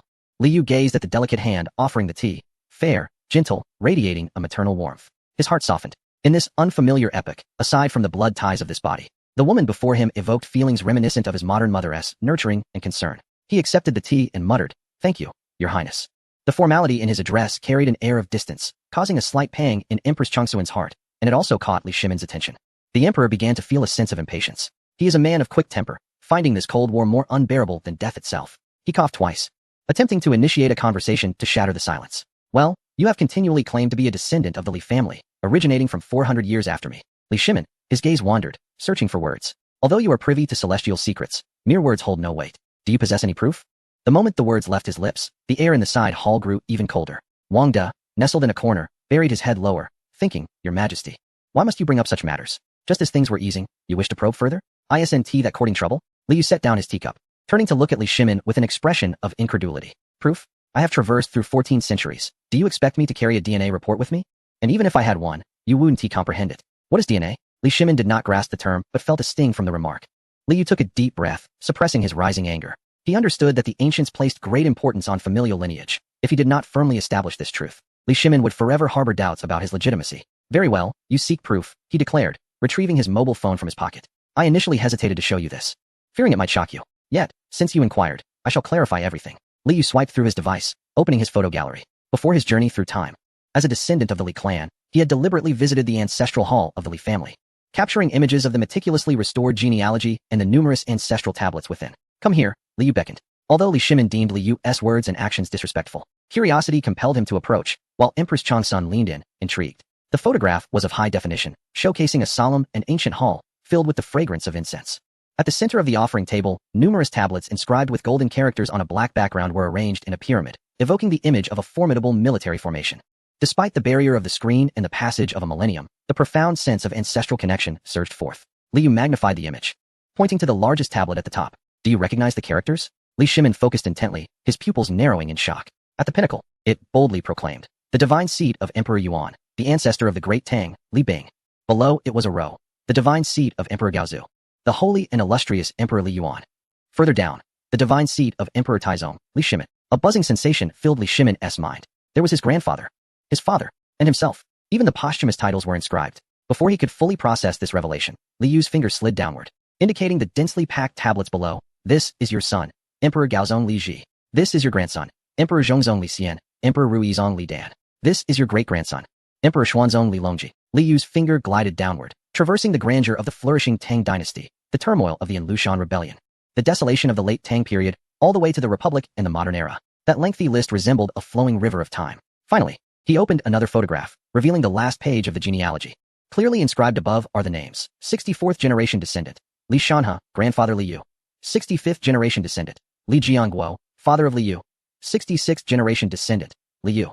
Do you see it clearly? Li Yu pointed at the last name, his voice calm, yet powerful. 66th generation, this is the evidence. My name is inscribed in your Li family's genealogy. Despite the passage of 14 centuries and over 60 generations, the thread connecting my name leads directly to you, Li Shimin. It reaches to your father, Li Yuan. Li Shimin gazed intently at the small screen, observing the multitude of names. Though many were unfamiliar to him and the script somewhat peculiar, he could sense the underlying order, the lineage flowing in an organized manner. Particularly, when he spotted the names of Li Yuan and Li Bing, the shock he felt was undeniable, impossible to fabricate. Such a thing could not be faked. It resonated with a profound echo from the depths of his bloodline, a stirring emotion upon witnessing the unbroken lineage of his descendants flourishing through the ages. Is this truly my family? My progeny? Li Shimin trembled slightly as he reached out to touch the screen, fearful of damaging this miraculous artifact. For the ancients, the greatest terror was the prospect of extinction. At this moment, he beheld the vitality of his bloodline, which, despite the vicissitudes of dynastic change and the ravages of war over the past 14 centuries, had persevered, branching out and extending even to the 66th generation. This assurance surpassed any evidence. Do you believe? Liu pocketed his phone, the screen dimming. Li Shimin regained his composure, gazing at Liu, his expression transformed entirely. If he had previously regarded him as a remarkable figure, then as a benefactor, now he looked upon him as kin, as one of his own. This was a true descendant of his bloodline, hailing from the future. I believe. Li Shimin grasped Liu's hand, disregarding the sweat upon it. The child is good. Excellent. Though the empire of the Tang has perished after 66 generations, my bloodline endures. My heart is greatly comforted. Empress Changsun, standing nearby, discreetly wiped away her tears. It was as if their ancestors had manifested. Since they were family, matters could be more easily addressed. Liu withdrew his hand, seizing this opportunity to steer the conversation back to the essential topic. He felt too weak to indulge in emotional grandstanding. What he sought was tangible assurance of survival. Ancestor, since you believe, should we not discuss the rules? Rules? Li Shimin was taken aback. What rules? Chapter 14. Returning to procure supplies. I am of frail constitution, easily frightened. And if you wish to inquire about my future and assist your great Tang Empire, we must establish some rules. Liu raised 3 fingers, his gaze resolute. Let us agree on 3 principles. Li Shimin raised an eyebrow. In the past, had anyone dared to propose conditions to him, he would have dismissed them outright. Yet now, gazing at this 66th generation grandson, his capacity for tolerance had expanded infinitely. Speak. What are the 3 principles? First, Liu pointed at the gleaming emperor's sword on the ground, a hint of trepidation and mockery in his eyes. No matter how furious you may become, you must not draw your blade against me. My neck is made of flesh, not iron. Should you frighten me once more, I shall procure a rope and hang myself at the entrance of the Liza Palace, ensuring you shall never again contemplate the future or alter the fates of your offspring. Li Shimin's expression twitched. The threat was too severe, striking directly at his vulnerabilities. He gazed at the lingering red mark on Liu's neck, feeling a wave of guilt wash over him. In that fleeting moment, he had indeed contemplated taking a life. By your command, Li Shimin gritted his teeth, his tone softening thereafter. If I were to raise a blade against you again, I would be a tyrant. Wang De, henceforth, whenever Liu arrives, stow this sword away. Secondly, Liu extended a second finger. Let us close the door. We are family here. Do not assume the airs of an emperor with me.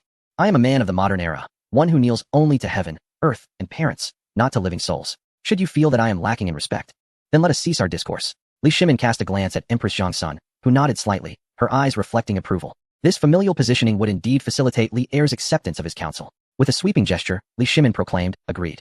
In private, let us dispense with formalities. Thirdly, Liu tapped his fingers on the table, producing a crisp sound, underscoring the most pragmatic point. In matters of governance, I am merely an advisor. If you wish to inquire about the secrets of the future or seek my assistance in resolving dilemmas, it is not impossible, but it comes at a cost. Cost?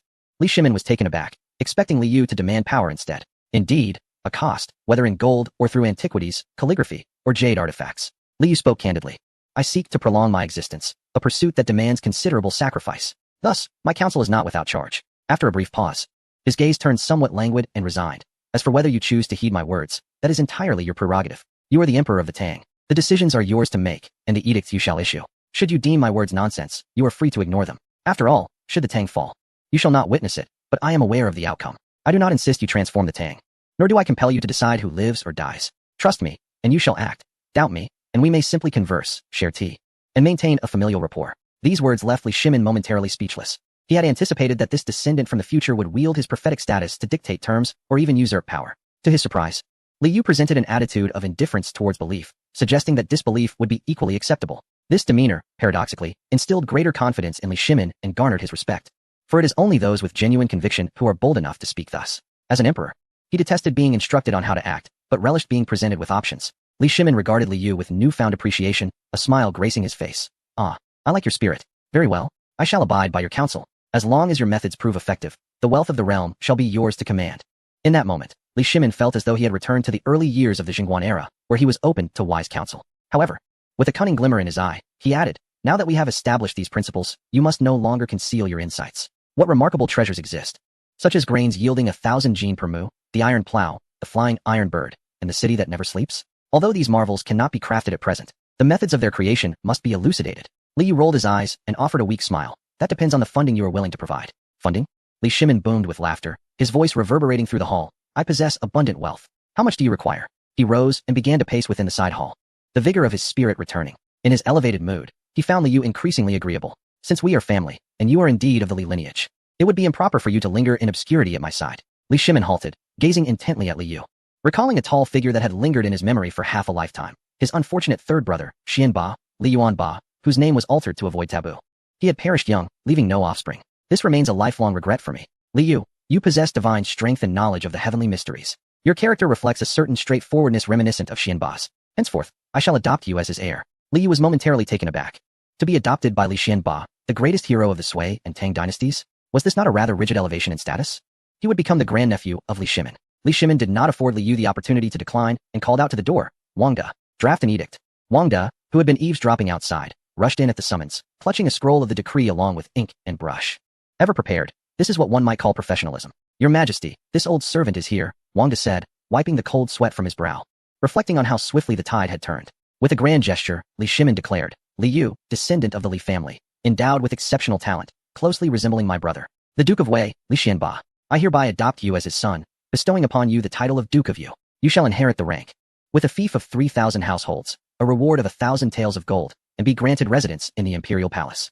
You shall neither bow when meeting the emperor nor hurry when entering the court, and you shall wear your sword into the hall. Duke of Yu? Li Yu pondered the significance of this title. Yu signifies joy and peace. Li Shimin approached, patting Li Yu's shoulder with affection, his eyes brimming with warmth. I hope your life is filled with joy and tranquility, and that you may bring peace to the Tang dynasty. In that moment, the aura of menace in Li Shimin's gaze dissipated, replaced by the earnest hopes of an elder for his junior. Empress Changsun smiled beside them, bowing respectfully. Congratulations, second son, on acquiring a fine nephew. Also, congratulations to the Duke of Yu for returning to the family fold. Li Yu gazed at the illustrious couple of the Tang dynasty, feeling the weight of their trust and expectation.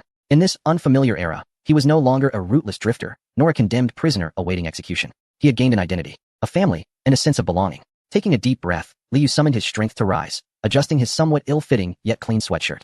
With both hands clasped in salute, he bowed deeply to Li Shimin, altering his address. Yes, second uncle. This title was uttered sincerely. Li Shimin erupted in hearty laughter, assisting Li Yu to his feet. Excellent. Good nephew. System prompt. Li Shimin's trust level increased to 85. Heartfelt trust. System prompt. Empress Changsuan's trust level increased to 90, considered as one's own. Reward settlement. Lifespan extended by 15 days. Pain sensitivity diminished. The sensation of illness has once again lessened. Though his body remains weak and frail from the severe illness, the pain has subsided significantly. He is finally able to straighten his back. Li Yu moved his neck a bit, gazed at Li Shimin, and revealed a confident smile. Second uncle. Since I have been granted a title and wealth, I cannot accept it without giving something in return. Did you not just inquire about grain seeds and how to construct iron plows? Li Shimin's eyes brightened. Do you have them? Not at the moment. Li Yu pointed at his empty backpack. I have exhausted my resources to embark on any construction and assist you in resolving your troubles. I must return to the modern world. I need to procure supplies. Chapter 15. Will you accompany me back to the modern era? Procure supplies? Li Shimin and Empress Changsun exchanged glances, both astonished by the revelation. In their perception, the celestial realm was a place of divine beings residing in the heavenly palace, filled with auspicious clouds and devoid of earthly concerns. How could Li Yu speak of going there as casually as one would to purchase scallions at the marketplace in Chang'an? Indeed, procure supplies. Li Yu's current state brimmed with vitality, the absence of pain restoring the vigor of his modern self. He sat cross-legged on the soft couch in the side hall, disregarding posture, idly toying with an empty soda bottle as he began to calculate the costs for the two most esteemed figures of the Tang dynasty. Although Anne's condition has stabilized, further medication is required to fortify her health. The current supply will only last a short while. I need to acquire backup medication and nebulization supplies, which are absent in the Tang. Moreover, second uncle, are you not concerned about the future when the populace of the Tang outgrows the land and famine ensues? I intend to bring back divine seeds. Potatoes, sweet potatoes, corn, planted properly. Within 3 years, famine will be eradicated in the Tang. By then, even a doubled population will not pose a threat. Additionally, regarding the city that never sleeps you mentioned, I must also procure some basic power generation equipment to enlighten you. As Li Yu spoke with increasing enthusiasm, he envisioned a Tang dynasty flourishing with potatoes, lights illuminating the Taiji Palace, and Li Shimin commanding legions with a walkie-talkie. Li Shimin felt his blood surge with excitement, rubbing his hands and pacing within the hall, unable to suppress the urge to undertake great endeavors. Go. We must go. I shall instruct the Ministry of Revenue to allocate silver for you. How much do you require? Is 10,000 taels sufficient? 100,000 taels? I will have someone access the national treasury. Silver is not particularly useful. Li Yu shook his head, interrupting Li Shimin's fervor. The world over there does not directly accept silver or copper coins, but I have methods to generate currency. He pointed to the worn yet functioning mechanical watch on his wrist, and then to the few remaining lighters in his backpack. In that realm, these are mere scraps. However, here, they are treasures. This is known as the temporal trade difference. I merely need to bring back a few specialties of the Tang to exchange for a mountain of gold. Specialties? Li Shimin immediately grasped the implication. Unfastening the jade belt from his waist without a second thought, It was the 13-looped belt symbolizing imperial authority. Will this suffice? This is the Hitian warm jade, which I have worn for over a decade, priceless beyond measure. Empress Changsun also removed the golden phoenix hairpin from her head and placed it into Li Yu's hands. Her eyes filled with affection. Wear this as well, regardless of wealth or poverty, do not deprive yourself. She added, if there are any delicacies over there, treat yourself.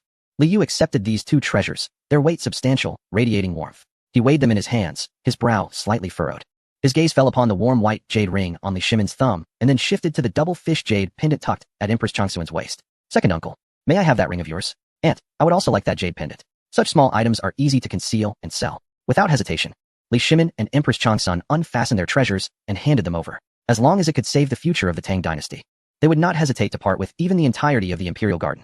Li Yu, holding these national treasures, nodded in satisfaction. He closed his eyes, connecting with the system. System notification detected ancient artifacts of the Tang royal family. Upon traversal, they will automatically undergo temporal baptism, bestowing upon them 1,400 years of patina and marks of heritage. Authentication result, genuine national treasure level. Li Yu couldn't help but praise the system. Its automatic aging feature was incredibly considerate, directly resolving his greatest concern.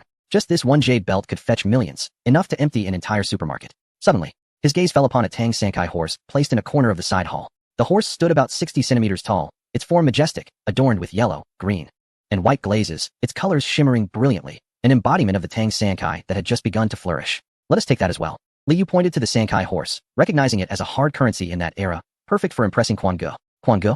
Li Shimin paused, puzzled. Who is that? A rather interesting merchant who specializes in collecting such treasures, Li Yu explained casually. After arranging the payment, Li Yu carefully wrapped the jade artifacts in cloth and tucked them into his inner pocket. He then looked at Li Shimin and boldly proposed, Second uncle, I wish to bring someone along to help with the moving. Would you like to join? Me? Li Shimin's body trembled, pointing to himself, his eyes igniting with unprecedented brilliance. Can I truly go? That is the future. It was the ultimate dream that countless emperors have sought, yet never attained. Now, the opportunity lay before him. With a mere nod, he could traverse time and witness that myth, to behold the world 14 centuries hence. Li Shimin, trembling with excitement, gasped for breath. Instinctively ready to agree. I shall go. Of course. However, as the words reached his lips, he swallowed them back down. The fervor in his gaze gradually cooled, supplanted by the cautiousness befitting an emperor, mingled with a subtle, imperceptible fear. It was an instinctual dread of the unknown. He was the son of heaven, the supreme ruler, the master of the Tang dynasty. Yet in that world, as Li Yu had stated, there were no emperors, no privileges. And one had to abide by the rule of law. What would he be there? An illegal resident? What if this lad turned him in? What if there are taboos in the celestial realm, and should he offend them, how could he possibly return? More importantly, he is a sovereign ruler. With the court in turmoil and the Turks yet to be vanquished, the noble families are watching closely. If he were to suddenly vanish, even for just a few days, the Tang dynasty could descend into chaos. The loyal city of Chang'an cannot function for a moment without its emperor. Li Shimin pondered these thoughts in his heart. He paced the hall, weighing the pros and cons with each step. Finally, he halted, took a deep breath, and forcibly suppressed the yearning within, his gaze becoming both complex and resolute. I shall not go. State affairs are pressing. If I were to leave, the court would surely descend into disorder. He glanced at the frail Empress Changsun, a flicker of tenderness crossing his eyes. Your aunt's health has only just improved. I must remain to protect her. This hall of governance cannot function without me. This was, in truth, both an excuse and a genuine sentiment. Li Yu perceived the truth but chose not to voice it. He understood that for an individual of ancient times, even a revered emperor, the notion of traversing time and space was profoundly unsettling. A measure of caution was indeed warranted. Moreover, if Li Shimin were to truly venture forth, it was uncertain whether he could maintain his composure. Should Li Er proclaim, I am the emperor, on a modern street, he would likely find himself confined to a psychiatric ward. Very well, you may remain at home to oversee matters. Li Yu nodded, but added, I cannot move so many items by myself. You are aware of my current state. I am out of breath after just a few steps. I require a laborer. Li Shimin breathed a sigh of relief, as long as he did not allow him to take risks. Whom do you require? The captain of the Imperial Guard? Or a valiant warrior from the Xuanjiao army? I shall select the strongest for you. How about Yu Qijingda? Or Qingjijia? Li Yu's gaze swept across the hall. Those fierce warriors exuded an intimidating aura, and their fearsome appearance might provoke trouble in the modern era. They could easily attract the attention of special police. Ultimately, his eyes settled on Wang De, who was kneeling on the ground tidying up the ink and brush, trembling since he had heard the word celestial realm. A mischievous smile crept onto Li Yu's face. It shall be him. Old Wang. Chapter 16. The terrified Wang De. Wang De's hand trembled, splattering ink from the edict he had just penned. He looked up in bewilderment, pointing to himself, his voice rising in pitch as if he were a rooster with its neck grasped. Me, an old servant? To the celestial realm? Indeed. You, Li Yu approached, patting Wang De's shoulder as one would inspect livestock. Loyal, reliable, and... He squeezed Wang De's somewhat plump yet sturdy arm. After all, years of serving the emperor had endowed him with good strength.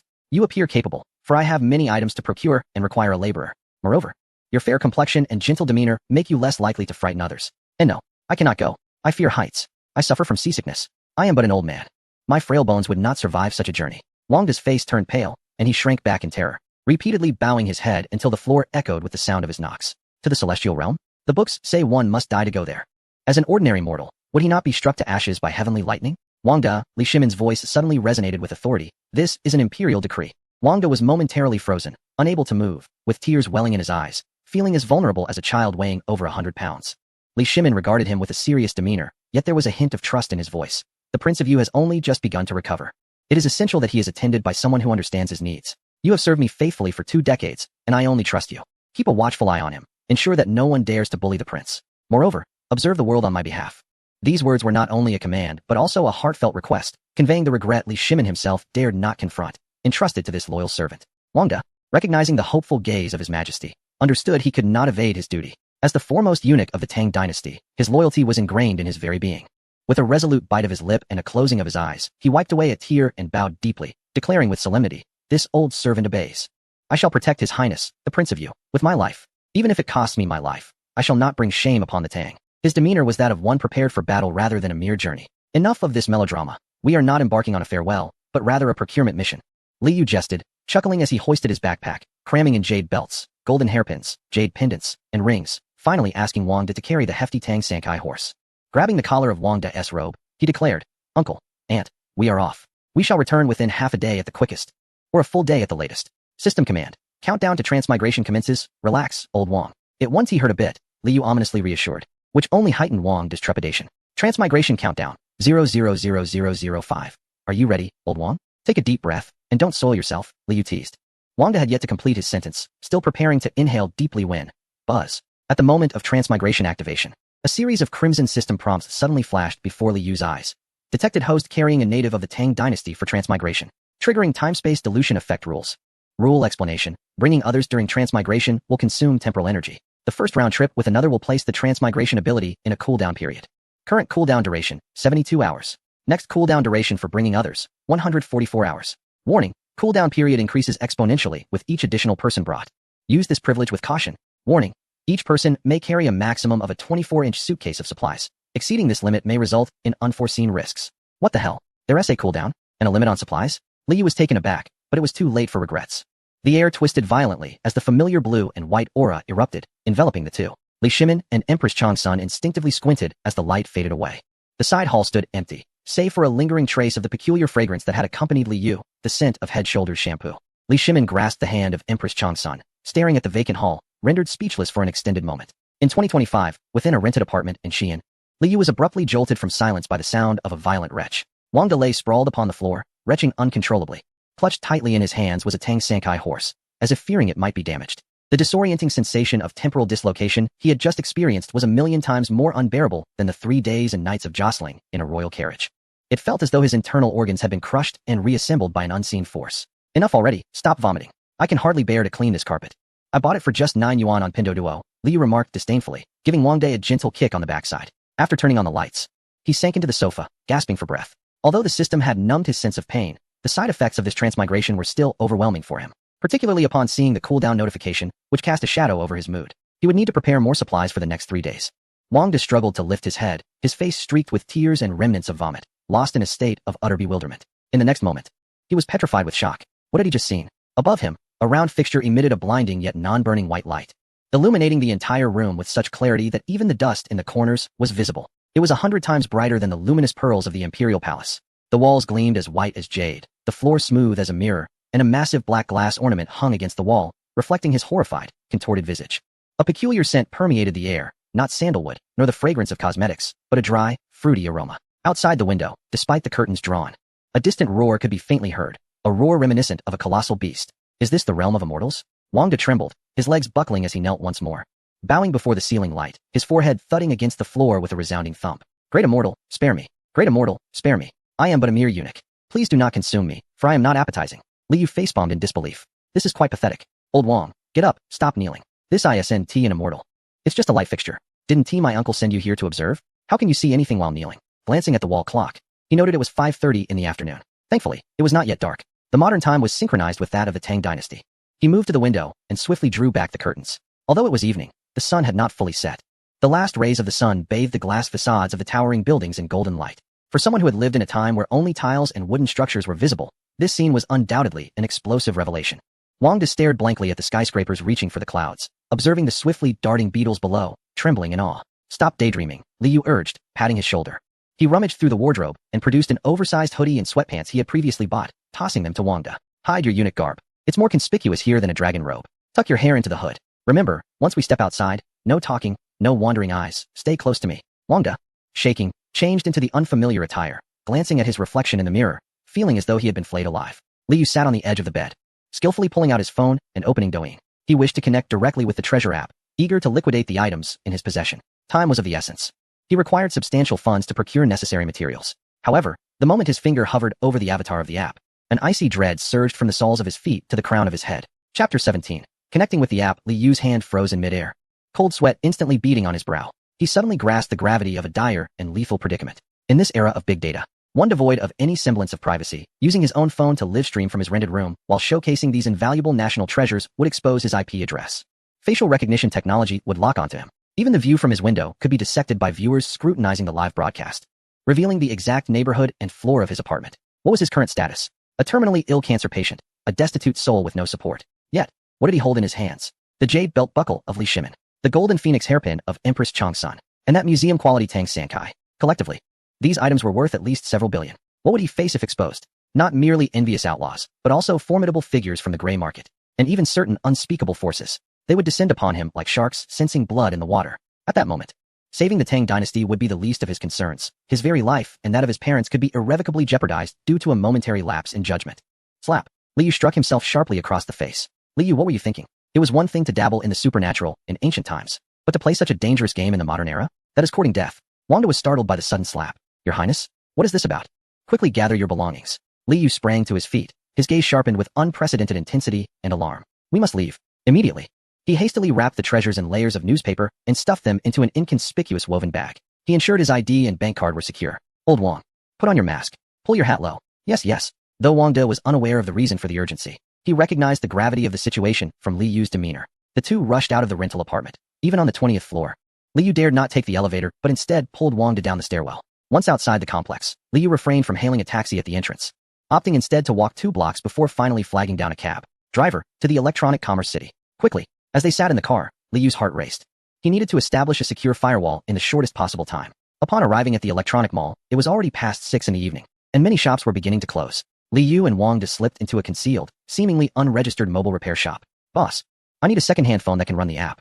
Also, a SIM card. One that doesn't require real name registration, just sufficient data will do. The proprietor, a heavily tattooed man, was engrossed in a video game while smoking a cigarette. He glanced up at the two individuals, tightly wrapped and visibly anxious, a glimmer of shrewdness flashing in his eyes. Among the second-hand items was a Redmi K40, its screen marred by a crack. A SIM card was also included. The proprietor exhaled a puff of smoke, his demeanor shifting to one of audacious avarice. 2000. Although Wang De was unfamiliar with the local currency, he sensed the atmosphere was amiss, instinctively retreating behind Li Yu. Li Yu was acutely aware that this damaged phone and a card were worth, at most 500. The proprietor was clearly sizing up his prey, ready to fleece the unsuspecting. Very well.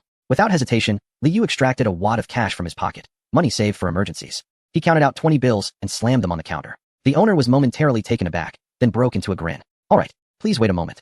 I'll prepare it for you right away. Grabbing the phone and the card, Li Yu wasted no time, pulling Wang De out of the phone shop. Upon stepping outside, dusk had already settled in. Your Highness, have we been swindled? Wang De, though lacking expertise, could discern that the man's gaze had been untrustworthy. If we have, then so be it. We've paid for our peace of mind. Li Yu replied softly. Now, let us head to the car rental agency. He found a modest establishment that required minimal bureaucratic hassle. Using his driver's license, he rented the most commonplace vehicle, a white BYD Qin Plus ubiquitous on the streets. Why this model? Because it was prevalent in Xi'an, with ride-hailing services predominantly utilizing it. Disguised among the flow of traffic, it would blend in seamlessly, like a droplet merging into the ocean, imperceptible even to the keenest observer. Once inside, Li Yu settled Wang De into the passenger seat and took the driver's position. The electric car hummed to life, emitting only a faint sound of current. Gripping the steering wheel, Li Yu's palms were clammy with sweat. Old Wang, brace yourself. We're heading to a secluded area. The vehicle exited the urban sprawl, merging onto the ring road, and headed northward. Li Yu deliberately chose lesser-known routes devoid of surveillance. Night enveloped the landscape entirely. The city's neon glow was left behind, and the surroundings grew increasingly desolate. After an hour and a half of driving, Li Yu finally stopped the car beside a pitch-black cornfield. This was the wilderness on the northern outskirts of Xi'an, devoid of human presence for miles. Not even a streetlight in sight. Only the rustling of corn leaves in the wind and the occasional distant barking of dogs broke the silence. Your Highness, what are we doing here? Is this a plan for murder and silence? Wang De, peering out at the impenetrable darkness, turned pale, his imagination conjuring a dramatic narrative. Murder? Nonsense. Li Yu shot him a glance, rolled up the windows, and locked the doors. This is for our safety. The items we possess are far too valuable. Should anyone learn of them, it would be worse than death. He retrieved the battered phone purchased for 2,000, inserted the black SIM card, downloaded Douyin, and registered a new account. He named it Descendants of the Tang Dynasty. With everything in place, Li Yu checked the time. It was 9:40 p.m. Taking a deep breath, he clicked on the familiar avatar, listening to the spring and appraising treasures. The live stream was abuzz with activity, boasting an online audience of 100,000. Li Yu did not rush to connect. Instead, he observed for a moment. On the screen, a bespectacled host with a mischievous grin was bantering with a viewer wielding an Ultraman transformation device. Brother, this item is a bit dubious. The synthetic scent permeated through the screen, and I could almost smell it. Enough already. Listening to the host, I hung up the call and executed a tactical retreat. Li Yu seized the moment and clicked on the call request. The queue was extensive. The system indicated 50 people ahead in line. Ah, the business is thriving. Li Yu let out a cold snicker, his fingers dancing swiftly across the screen. But he had no time to wait in line now. He recharged his account and sent a Carnival X1. A magnificent and vibrant carnival effect erupted in the live stream, golden light illuminating the dimly lit compartment. Is this an offering to deities? Wang De huddled in the passenger seat, tightly clutching the Tang Sankai horse. Perhaps, this is the fee for cutting in line. Essentially a toll. In the interim, Li Yu pressed Wang De down. Just stay hidden, hold on to that horse, keep silent, and don't show your face. Wear your mask properly. When I signal you, just do as instructed. Remember, do not utter a word. Wang De, gazing at the glowing square, saw shadows moving on the screen and could hear voices. Paralyzed with fear, he could only nod vigorously. Indeed, in the next moment, the call was connected. Beep. We are connected. On the phone screen appeared a bespectacled host with piercing eyes, set against a backdrop emblazoned with the words listening to Spring's treasure appraisal. The live chat exploded with frenzied comments. The carnival big brother has arrived. The boss is generous. Why is this background so dark? Is this on a car roof? Are we fleeing? I see punishment. Listening to Spring adjusted his glasses and focused on the camera. The screen was enveloped in darkness. Li Yu had not turned on the lights nor revealed his face, merely directing the camera towards the woven bag. Listening to Spring executed a signature tactical lean, a crooked smile gracing his lips, his tone laced with playful understanding. Ah, brother, it seems you are well prepared. He squinted, trying to discern the items on the screen. Brother, this setting is a bit ominous. Where are you? Are you still in the country? Li Yu lowered his voice, deliberately making it sound hoarse, infused with a sense of a desperate outlaw. Host, don't inquire about the location. If you ask, I wouldn't know. Don't ask who I am. I'm merely a passerby. Listening to Spring chuckled, familiar with the lines. Brother, no worries, as long as it's not contraband. My live stream is quite secure. Come on, showcase your talent. If it's fake, I'll have you removed instantly. Li Yu wasted no words. He reached into the woven bag, actually from Wang De's embrace, and retrieved the Tang Sankai horse. Then, he activated the flashlight on his phone. Snap. A beam of intense light struck the horse. In the pitch-black environment, this light appeared particularly blinding, rendering the horse's glaze extraordinarily vibrant. Behold this. Chapter 18. Meeting Brother Spring. This is a quintessential Tang Sankai horse. The horse stands approximately 60 centimeters tall, adorned with yellow, green, and white glazes, each hue exquisite. The green resembles fresh spinach, dripping with vibrancy, exuding a fluid beauty as if it were still gently flowing. The yellow, akin to a ripe pumpkin, warm and substantial. The white, reminiscent of mutton fat, pure and flawless. The glazed surface bears delicate cracks, remnants of time, exquisite as the wings of a cicada. Even more remarkable is its shape. The horse is robust and well-fed, with a rounded hindquarters and a fluid, powerful musculature. Its neck is adorned with neatly trimmed mane. The head slightly bowed, nostrils flaring as if in anticipation of a snort. The distinctive aesthetic of the prosperous Tang dynasty, celebrating fullness and exuding confidence, emanates from the screen. Ting Xuan's eyeglasses glint with a cold light. His previously languid posture suddenly straightens, and he leans almost against the screen. A magnifying glass appearing in his hand as he scrutinizes the image intently. He swiftly plays a battle song, the hauntingly beautiful ancient melody Spring Courtyard Snow. In the garden, the pear blossoms fade another year, as the clear night deepens and moonlight spills upon the steps. Amidst the melancholic background music, Ting Quan gasps in astonishment, his voice rising in pitch. Goodness. He removes his glasses, rubs his eyes, and puts them back on. Brother, this horse, it's extraordinary. The barrage of comments in the live stream erupts. Wow. This glaze. Those cracks. What a revelation. Why does this horse look so new? It can't have just come out of the kiln, right? You don't understand. This is called treasure light. It's the patina of the ages. I'm telling you, this is getting more and more intriguing. Quick, play Tears of the Iron Window.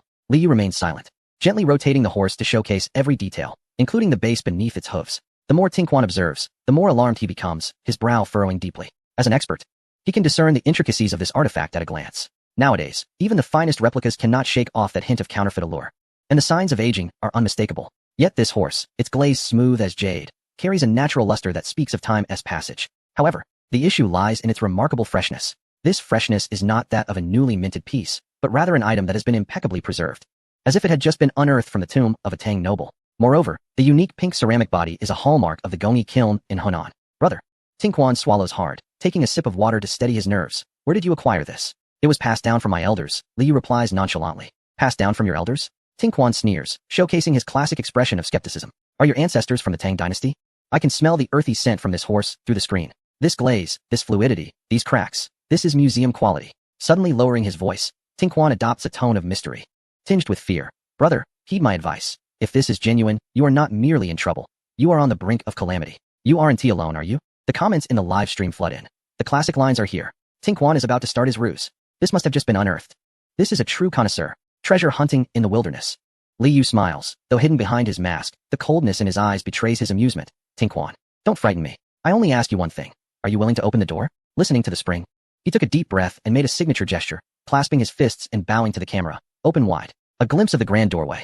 If this is fake, I shall eat these glasses. Yet, this item appeared too new, so fresh that it instilled fear within him. It must have either been unearthed just yesterday, or you pilfered it from some museum. Brother, tell me the truth. Are you currently in Hunan? I am in Xi'an, Li replied calmly. Xi'an, he exclaimed, slapping his thigh. That's it. Xi'an is rife with treasures. Our ancestors lie beneath the ground. Brother, if this horse is genuine, it must be worth a fortune. Listening to the spring procured a computer, deftly tapping away. 0.5000000 equals 50 million. He shouted, his voice breaking. 5,000 buns, 10,000 yuan, is merely the starting point. With this quality, at auction, it's in the billion bun category. This is pristine, not even a scratch. But brother, do you dare to sell it? Do you have the paperwork? Li Yu remained silent, placing the horse down. I cannot sell the horse, it's too conspicuous. Look at this instead. He then produced a golden phoenix hairpin from his pocket. The camera focused. It was a gilded phoenix hairpin, crafted from pure gold, embellished with the finest techniques of the Tang dynasty, featuring intricate beadwork and filigree. Thousands of minuscule golden beads were meticulously welded onto the wings, densely packed, yet perfectly arranged, resembling a sky full of stars. The phoenix's eyes were a ruby, with turquoise and pearls adorning its tail feathers. The complexity and exquisiteness of the craftsmanship delivered a stunning blow to modern industrial production lines. Wow! Listening to the spring exclaimed, nearly springing from his chair. His face almost pressed against the camera. Beadwork. All handmade. This craftsmanship, before he could finish, Li Yu revealed one final item. The personal jade belt buckle of Emperor Li Shimin. It was a piece of top-quality Hetian mutton fat white jade. As white as a lump of solidified fat. Carved upon it was a coiled dragon, the scales distinctly visible. The craftsmanship exuding a majestic aura that no ordinary artisan could replicate. This jade left listening to the spring utterly astounded. He removed his glasses, rubbed his eyes, then put them back on, staring intently at the screen as if he could extract the items through the internet. A five-clawed dragon. His voice trembled with excitement upon encountering such a rare treasure, mingled with exhilaration at the prospect of a significant discovery, and a tinge of fear akin to facing a bandit. He took a deep breath, the background music shifting to an intensely suspenseful heartbeat. Brother, do not move. Whatever you do, do not move. If these three items are genuine, this live stream room cannot contain them. Have you unearthed the tomb of Li Shimin? In the corner, Wang De, upon hearing the words tomb of Li Shimin, shuddered in fright, nearly gasping out loud, quickly covering his mouth, his eyes wide with astonishment. The emperor is not dead yet. How dare he curse the emperor? Li Yu, however, remained unfazed, his gaze icy. Jingu, do not jest. I am not selling these items, merely seeking your appraisal. Listening to the spring fell silent for 3 seconds. He discerned that with such attire and this environment, this young man was undoubtedly formidable, and the authenticity of these items was so compelling that it made him question his very existence. The sum of these 3 items amounts to several hundred million. As an antique dealer, he could hardly resist the allure of such top-tier merchandise. Yet, listening to Li Yu's words, he understood that the intent to sell was genuine. Good brother, stay safe, I'll lift you up first. Not long after, Li Yu received a private message on Douyin. Brother, how many are you offering? What is the price? He opened the message and replied to Ting Quan. Tomorrow evening at 8 p.m. at the Xi'an restaurant, diagonally opposite the Bailin District Public Security Bureau, in the Tang private room. Bring cash. Don't bother coming unless you have a 9-figure sum. Ting Xuan's eyes brightened upon reading the message, and he promptly sent an OK emoji in response. Upon seeing Ting Xuan's reply, Li Yu wasted no time, extracting the SIM card from his phone, snapping it in half, and tossing it into the cornfield outside the car window. He then smashed the recently purchased second-hand phone against a rock, shattering the screen, and kicked it into the roadside ditch. Splash. Water sprayed everywhere.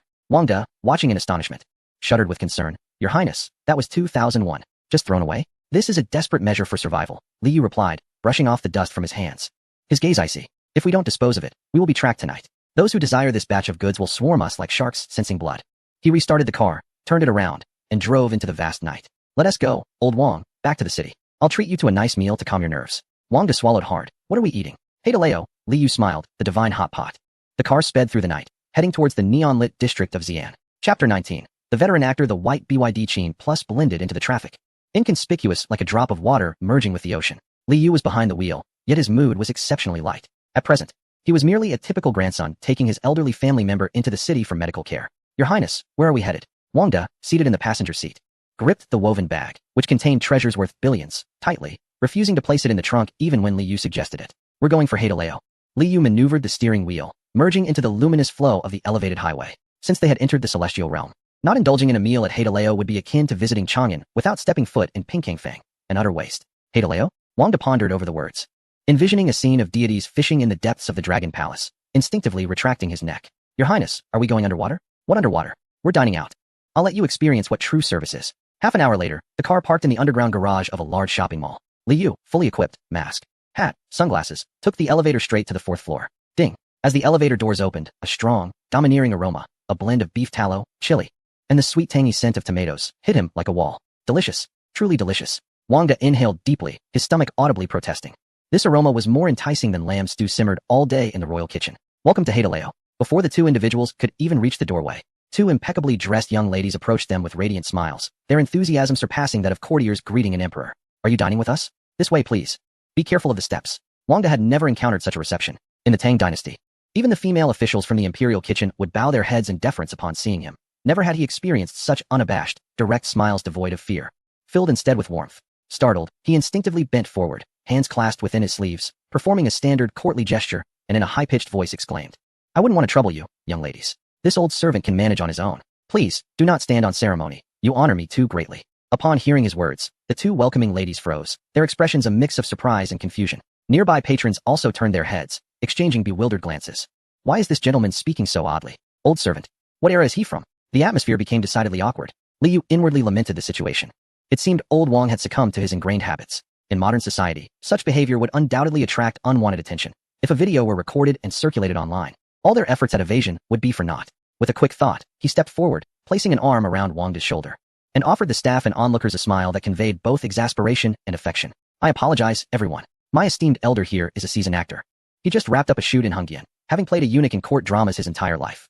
He's just a bit too deep in character and hasn't quite emerged from it yet. He tends to call everyone your majesty at home as well. Li Yu patted Wang De's back and raised his voice deliberately. Teacher Wang, tone it down. We're off stage now. Let us not continue the performance. This is Hadaleo, not the imperial kitchen. Relax. The surrounding individuals suddenly understood.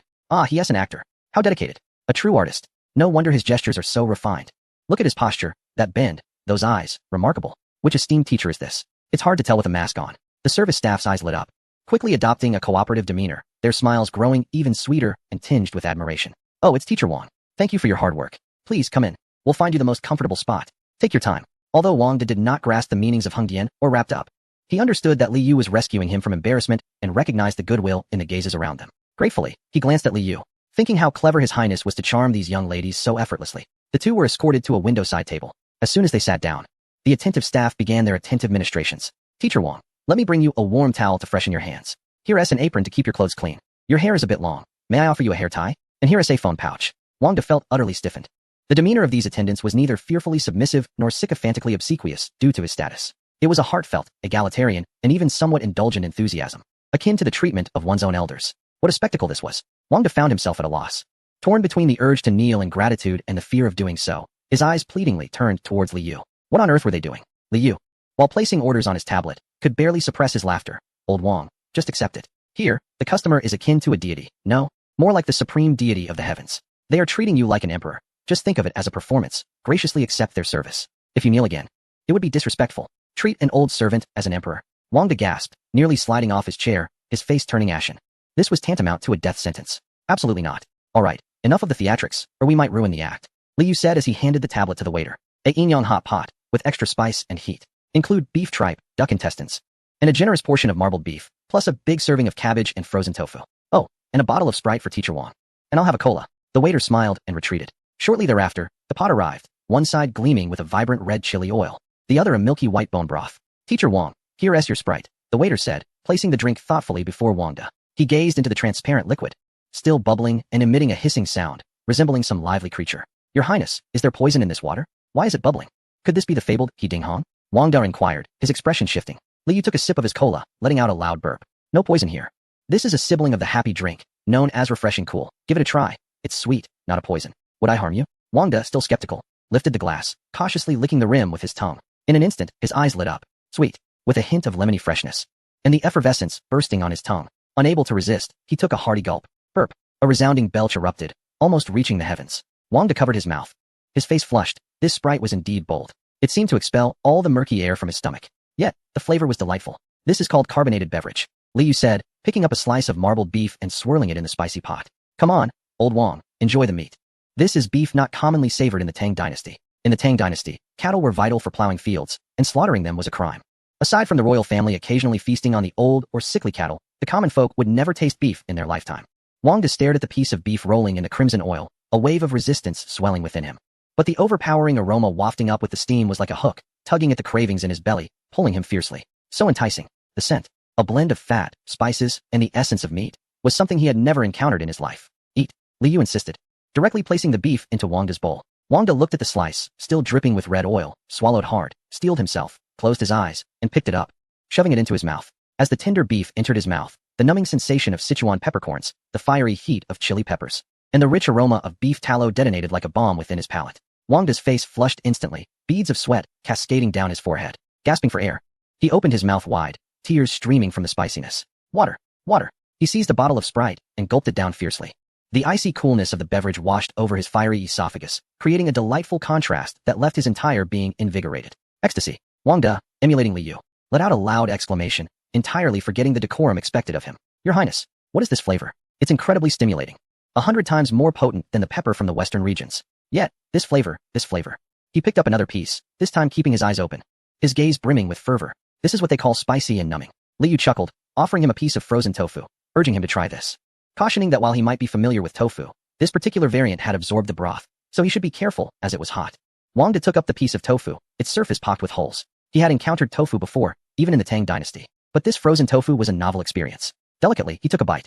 With a pop, the scalding broth erupted from the holes, instantly flooding his mouth with a delightful blend of flavor that was both fragrant and spicy. The inherent bean aroma of the tofu mingled with the rich essence of the broth, yielding a tender, yet slightly resilient texture. Wang De chewed, moved to tears, unable to suppress his thoughts. The old servant felt he had lived 50 years in vain. This was what true food was, Your Majesty. What you consumed in the palace was mere swill. I am guilty. I dare say this is far more delectable than the imperial banquets. The hot pot feast lasted a full 2 hours. Wang De transitioned from initial restraint and trepidation to a state of utter abandon, relishing every bite. He even learned to roll up his sleeves like Li Yu, resting one foot on the bar, savoring duck intestines with grease dripping from his lips. During the meal, the waitstaff entertained him with face-changing acts and noodle tossing. Watching the masked performer switch faces in an instant and the noodles soar through the air like a white dragon left him awestruck. His applause fervent enough to redden his hands. Bravo! What a splendid display. Wang De instinctively reached for his sleeve to retrieve a silver coin, only to realize he was now a penniless man. Li Yu, smiling, pulled out his phone and scanned to leave a tip. All right, old Wang, are you full now? Full. Absolutely full. Wang De patted his round belly, letting out a lemony burp. Your Highness, this realm is truly marvelous. He gazed at the surrounding diners, engaged in lively conversation, and the waitstaff, whose faces radiated joy. Here, there were no rigid hierarchies, no fear of bowing at a moment's notice. Everyone appeared so at ease. Equality. This word began to take root in the feudal confines of Wang De's mind for the first time, though he did not fully grasp its meaning. He relished this sensation. No one regarded him as a monstrous figure due to his physical imperfections, nor did anyone cast disdainful or fearful glances in his direction. Here, he was simply a respected teacher Wang. If only I could reside here indefinitely. The thought emerged but was swiftly extinguished by Wang De with a firm resolve. He shook his head vigorously, a flicker of fear and determination flashing in his eyes. No, I am but a humble servant to His Majesty. While His Majesty suffers, how could I indulge in pleasures? Such as an act of treason. He recalled the words of Li Shimin before his departure. Observe that world well for me. Yes, not merely to monitor, but to observe. Wang De's gaze deepened once more, embodying the demeanor befitting the head of the Tang dynasty's inner palace. He must document everything here to return and share it with His Majesty. Beyond the novelty of the hot pot, more importantly, he desired to understand what sort of person this Prince of Yu truly is in this world. Is he a blessing or a curse for the Tang dynasty? Upon returning to the rented accommodation, Wang De was once again astonished by the toilet and shower head. With Li Yu's guidance, he finally managed to take a warm bath. After bathing, Li Yu lay on the bed and opened his phone to search for information about the security company. Wang De, clad in a bathrobe, sat upright at a small desk, his expression grave. Might I borrow paper and ink from the esteemed prince? Paper and ink? Li Yu paused. What do you intend to write? I, your humble servant, wish to record today's observations. His Majesty has instructed me to observe and remember the customs of this celestial realm. I fear I might forget, Wang De replied earnestly. Li Yu chuckled, appreciating the diligence of the old eunuch. We have no rice paper or brush, only this. He rummaged through the bedside drawer and produced a black hardcover notebook bought for accounting purposes, along with a carbon pen, tossing them to Wangda. This is a ballpoint pen, no ink grinding required. Just remove the cap and you can write. Will you manage? Wangda carefully accepted the pen, removing the cap and observing the pointed tip, attempting to draw a line on the paper. A clear, fluid black line emerged. What an excellent pen, he exclaimed, marveling at its sharpness and smooth ink flow. If only our Tang dynasty could possess such a marvel, how delightful it would be to transcribe documents. As the head eunuch of the Tang dynasty, Wangda's calligraphy was quite refined. Although his grip on the pen was somewhat awkward, he quickly adapted to the method of writing with this ballpoint pen. Under the desk lamp, he opened the notebook, his demeanor solemn, as if composing an imperial edict. He took his pen and meticulously inscribed on the first page in neat regular script, though using a ballpoint. It retained the essence of calligraphy. Records of observations from the 8th year of the Jingguan era in the Celestial Realm, recorded by Wangda, Chief of the Inner Palace State, Celestial Year 2025, as mentioned by His Highness, the Prince of Yu. Location, Xi'an Prefecture in the Celestial Realm, i.e. Chang'an. Details. As night fell, I accompanied His Highness, the Prince of Yu, into the Celestial Realm. There is no curfew here. The night is as bright as day, illuminated with lights. The buildings observed are not constructed of wood or stone. They are entirely made of colossal glass, soaring 100 zhang into the clouds, beyond human capability to create. Upon these structures are vibrant, animated paintings of figures, flowers, and birds, appearing lifelike as if they possess souls, mesmerizing all who behold them. The streets are devoid of dust, perfectly smooth, and as black as iron, exceptionally hard. Iron pillars line the roadside, at the tops of which hang miniature suns. Though devoid of oil and fire, they illuminate for miles and do not extinguish in wind or rain. Truly a perpetual divine lamp. The streets feature iron beasts, known as cars, moving without horses at speeds like thunder. Their eyes emit bright beams, their sounds akin to tiger roars, with the capacity to accommodate several people within. Though numerous, these creatures exhibit a remarkable discipline in their movements, adhering strictly to the directives of the traffic lights, halting at the red and proceeding at the green, creating an orderly flow akin to a well-drilled army, leaving one in awe. There exists also a colossal beast, akin to a dragon, which devours countless souls and traverses great distances in an instant. Ordinary mortals, when swallowed, exhibit no fear, treating the experience as commonplace. A testament to the remarkable courage of the local populace. Upon entering a dining establishment named Haidaleo, one is enveloped in a warmth reminiscent of spring, free from the encroachments of cold or heat. The attendants, all strikingly beautiful women and handsome young men, are impeccably dressed. Although lacking in luxurious fabrics, their attire is tailored to perfection. They greet patrons with smiles, revealing 8 pearly teeth, and show utmost respect. Addressing the elderly servant as teacher, displaying no hint of disdain despite the servant's physical imperfections. This embodiment of equality is a sight rarely witnessed, instilling both trepidation and warmth within the elderly servant's heart. In this place, the citizens, regardless of gender, stand tall with rosy complexions, devoid of pallor. Their attire, though unconventional, is worn with poise. They are free from hunger and strife, and not a single beggar is in sight. Instead, vendors call out their wares, and shops line the streets, bustling with a vibrancy that far surpasses that of Chang'an. Dining on hot pot, the red broth bubbles like a cauldron of blood, made entirely of chili peppers. Initially, the aroma is overwhelming. The first bite of meat feels akin to swallowing hot coals, leaving the tongue tingling and sweat beading on the forehead. Yet, once it glides down the throat, it offers an endless aftertaste, akin to the splendor of this celestial realm. Though daunting, it is utterly irresistible. Sipping on Sprite. Served in a transparent crystal glass, it appears colorless yet effervescent, like boiling water without the burn. It enters icy and invigorating, instantly alleviating the heat and awakening the senses, akin to an elixir of life or a variant of divine nectar. Furthermore, the offerings of beef, frozen tofu, and duck intestines are exquisitely fresh and expertly prepared, far surpassing imperial cuisine, leaving the elderly servant feeling as though he has wasted half a century of his life. His Highness, the Prince of Yu, seems but a mere mortal in this celestial realm, devoid of divine powers, yet he navigates this world with the same familiarity as one would with treasured possessions. His actions are decisive, hinting at grand designs. In his grasp lies a black rectangular device capable of transmitting voices across great distances, observing worldly affairs, and facilitating transactions, a true artifact of marvel. The Prince of Yu remarks that in this realm, everyone is educated and well-fed, governed not by emperors but by laws. Though skeptical, it is clear from the demeanor of the locals that they uphold decorum and legality. Even in the absence of official patrols, chaos is absent. This place outshines the grandeur of the Tang dynasty. Chapter 21. Journal of the Prince of Yu. Upon completing his writings, Wangda set down his pen, gently blowing on the still wet ink, though the carbon pen dries swiftly. He closed the notebook reverently and placed it upon the bedside. Your Highness, the old servant has finished. Liu cast a glance, not particularly concerned. Very well, then retire early. Tomorrow we face a formidable challenge. Indeed, Your Highness. Wangda extinguished the lamp, as instructed by Liu, and reclined upon the sofa. Liu scrolled through videos for a while, his eyelids growing heavy. After all, his body had yet to fully recover, and today's exertions had drained him. It wasn't long before even breaths filled the air. In the darkness, Wangda slowly opened his eyes. He strained to listen, confirming that Li Yu had fallen into a deep slumber before rising quietly. Using the neon light filtering through the window, he reopened the notebook. However, instead of revisiting the previous page, he turned to the last few pages, those corners difficult to uncover. He removed the pen cap once more, his gaze transforming into an exceptionally keen one. No longer was he the obsequious old servant, but rather the chief steward of the inner court of the Tang dynasty, the emperor's most trusted eyes and ears. He wrote with remarkable speed, his handwriting becoming increasingly hasty and obscure. Confidential Journal of Prince Yu presented, for your majesty's eyes only. Prince Yu has adapted to this realm as if it were his natural habitat, possessing an intimate understanding of its intricacies and maneuvering through them with ease. His speech, demeanor, and mannerisms are indistinguishable from those of the local populace. This serves as proof that he is indeed a denizen of this world, not a vessel for some malevolent spirit. However, his comprehension of the Tang dynasty is not mere rhetoric. He may truly possess insights into the celestial secrets. In this realm, Prince Yu wields no divine power nor authority. He appears to be rather financially constrained, needing to liquidate treasures for currency. Nevertheless, his actions are decisive, his thoughts intricate, and he is exceptionally skilled in the art of disguise, akin to a performer in an elaborate play. While he harbors familial affection towards your majesty, he regards you more as an equal, devoid of reverence. This individual cannot be confronted with force, but rather must be appeased. The egalitarian views held by Prince Yu are a boon to the common folk of this realm, yet a venomous threat to the imperial power of the Tang.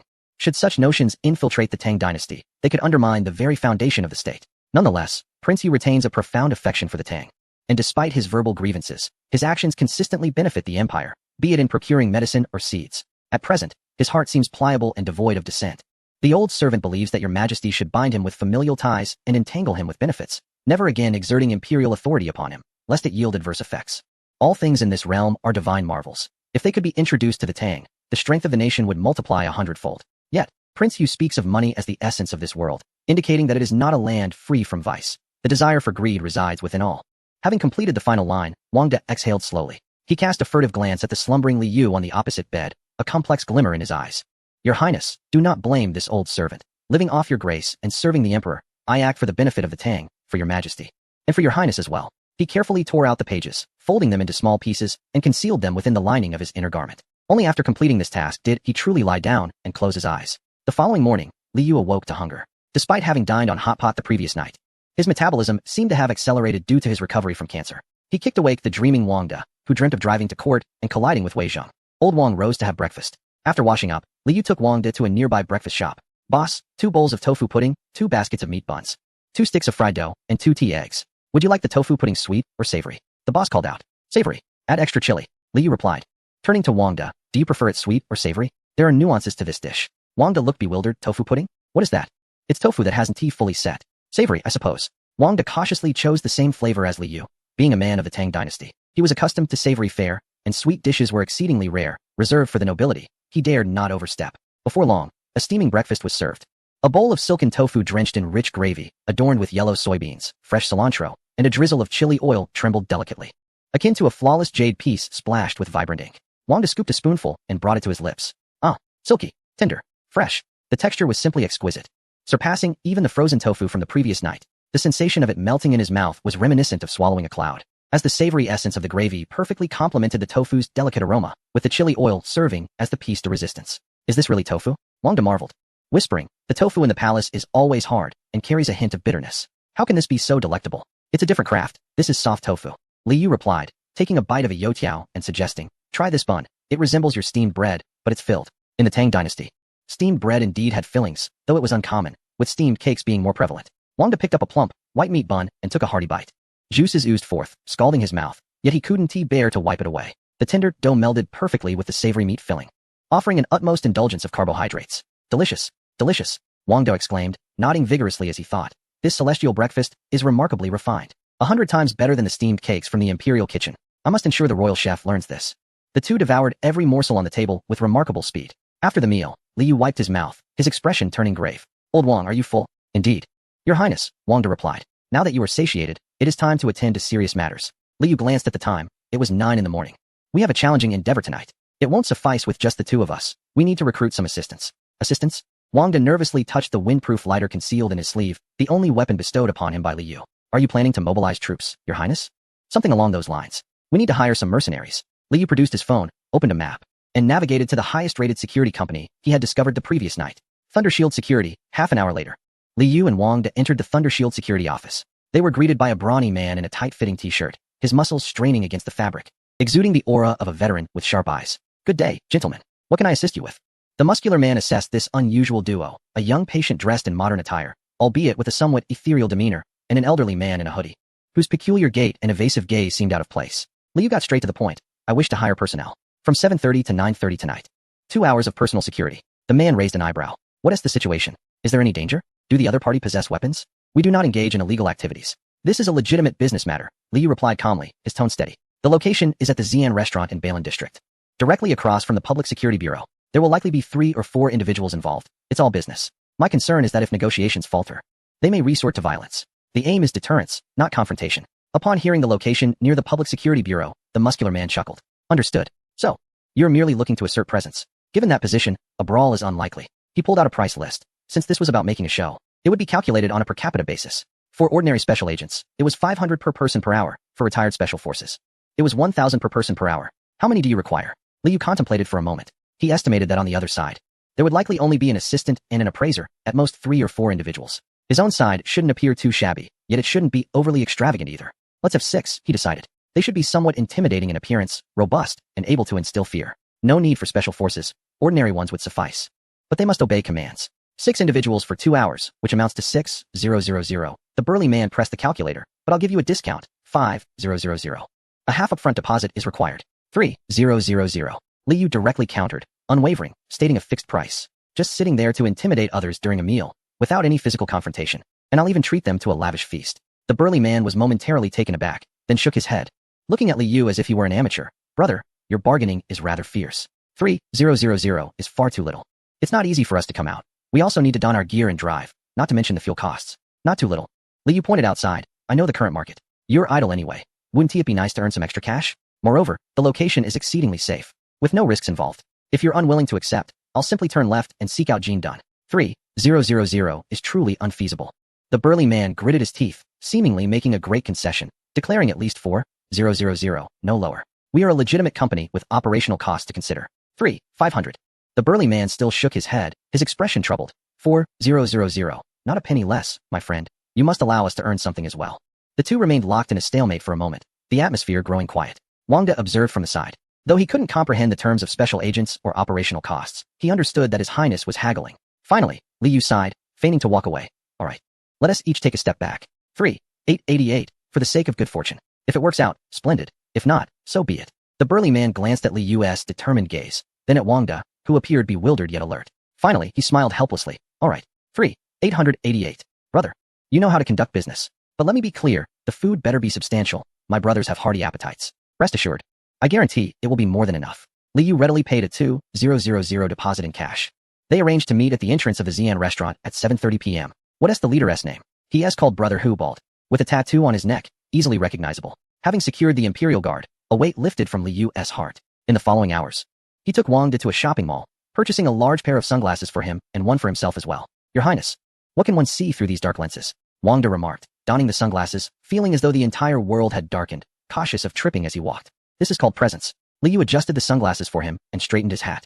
With this on, no one can discern your gaze, rendering your thoughts inscrutable. Remember, tonight you are my steward. Regardless of what transpires, you will stand behind me, maintaining a stern expression, silent. Should anyone dare to approach me, you shall throw your cup directly. Wangda tightly clutched the woven bag in his arms, which contained treasures worth billions, and nodded heavily. His gaze revealing a hint of menace through his sunglasses. The old servant obeys.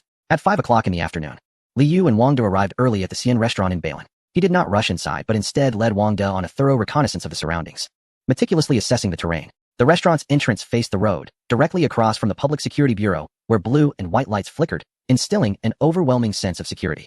A fire escape on the side of the restaurant led directly to the back alley. Liu walked through it deliberately, confirming the door was unlocked.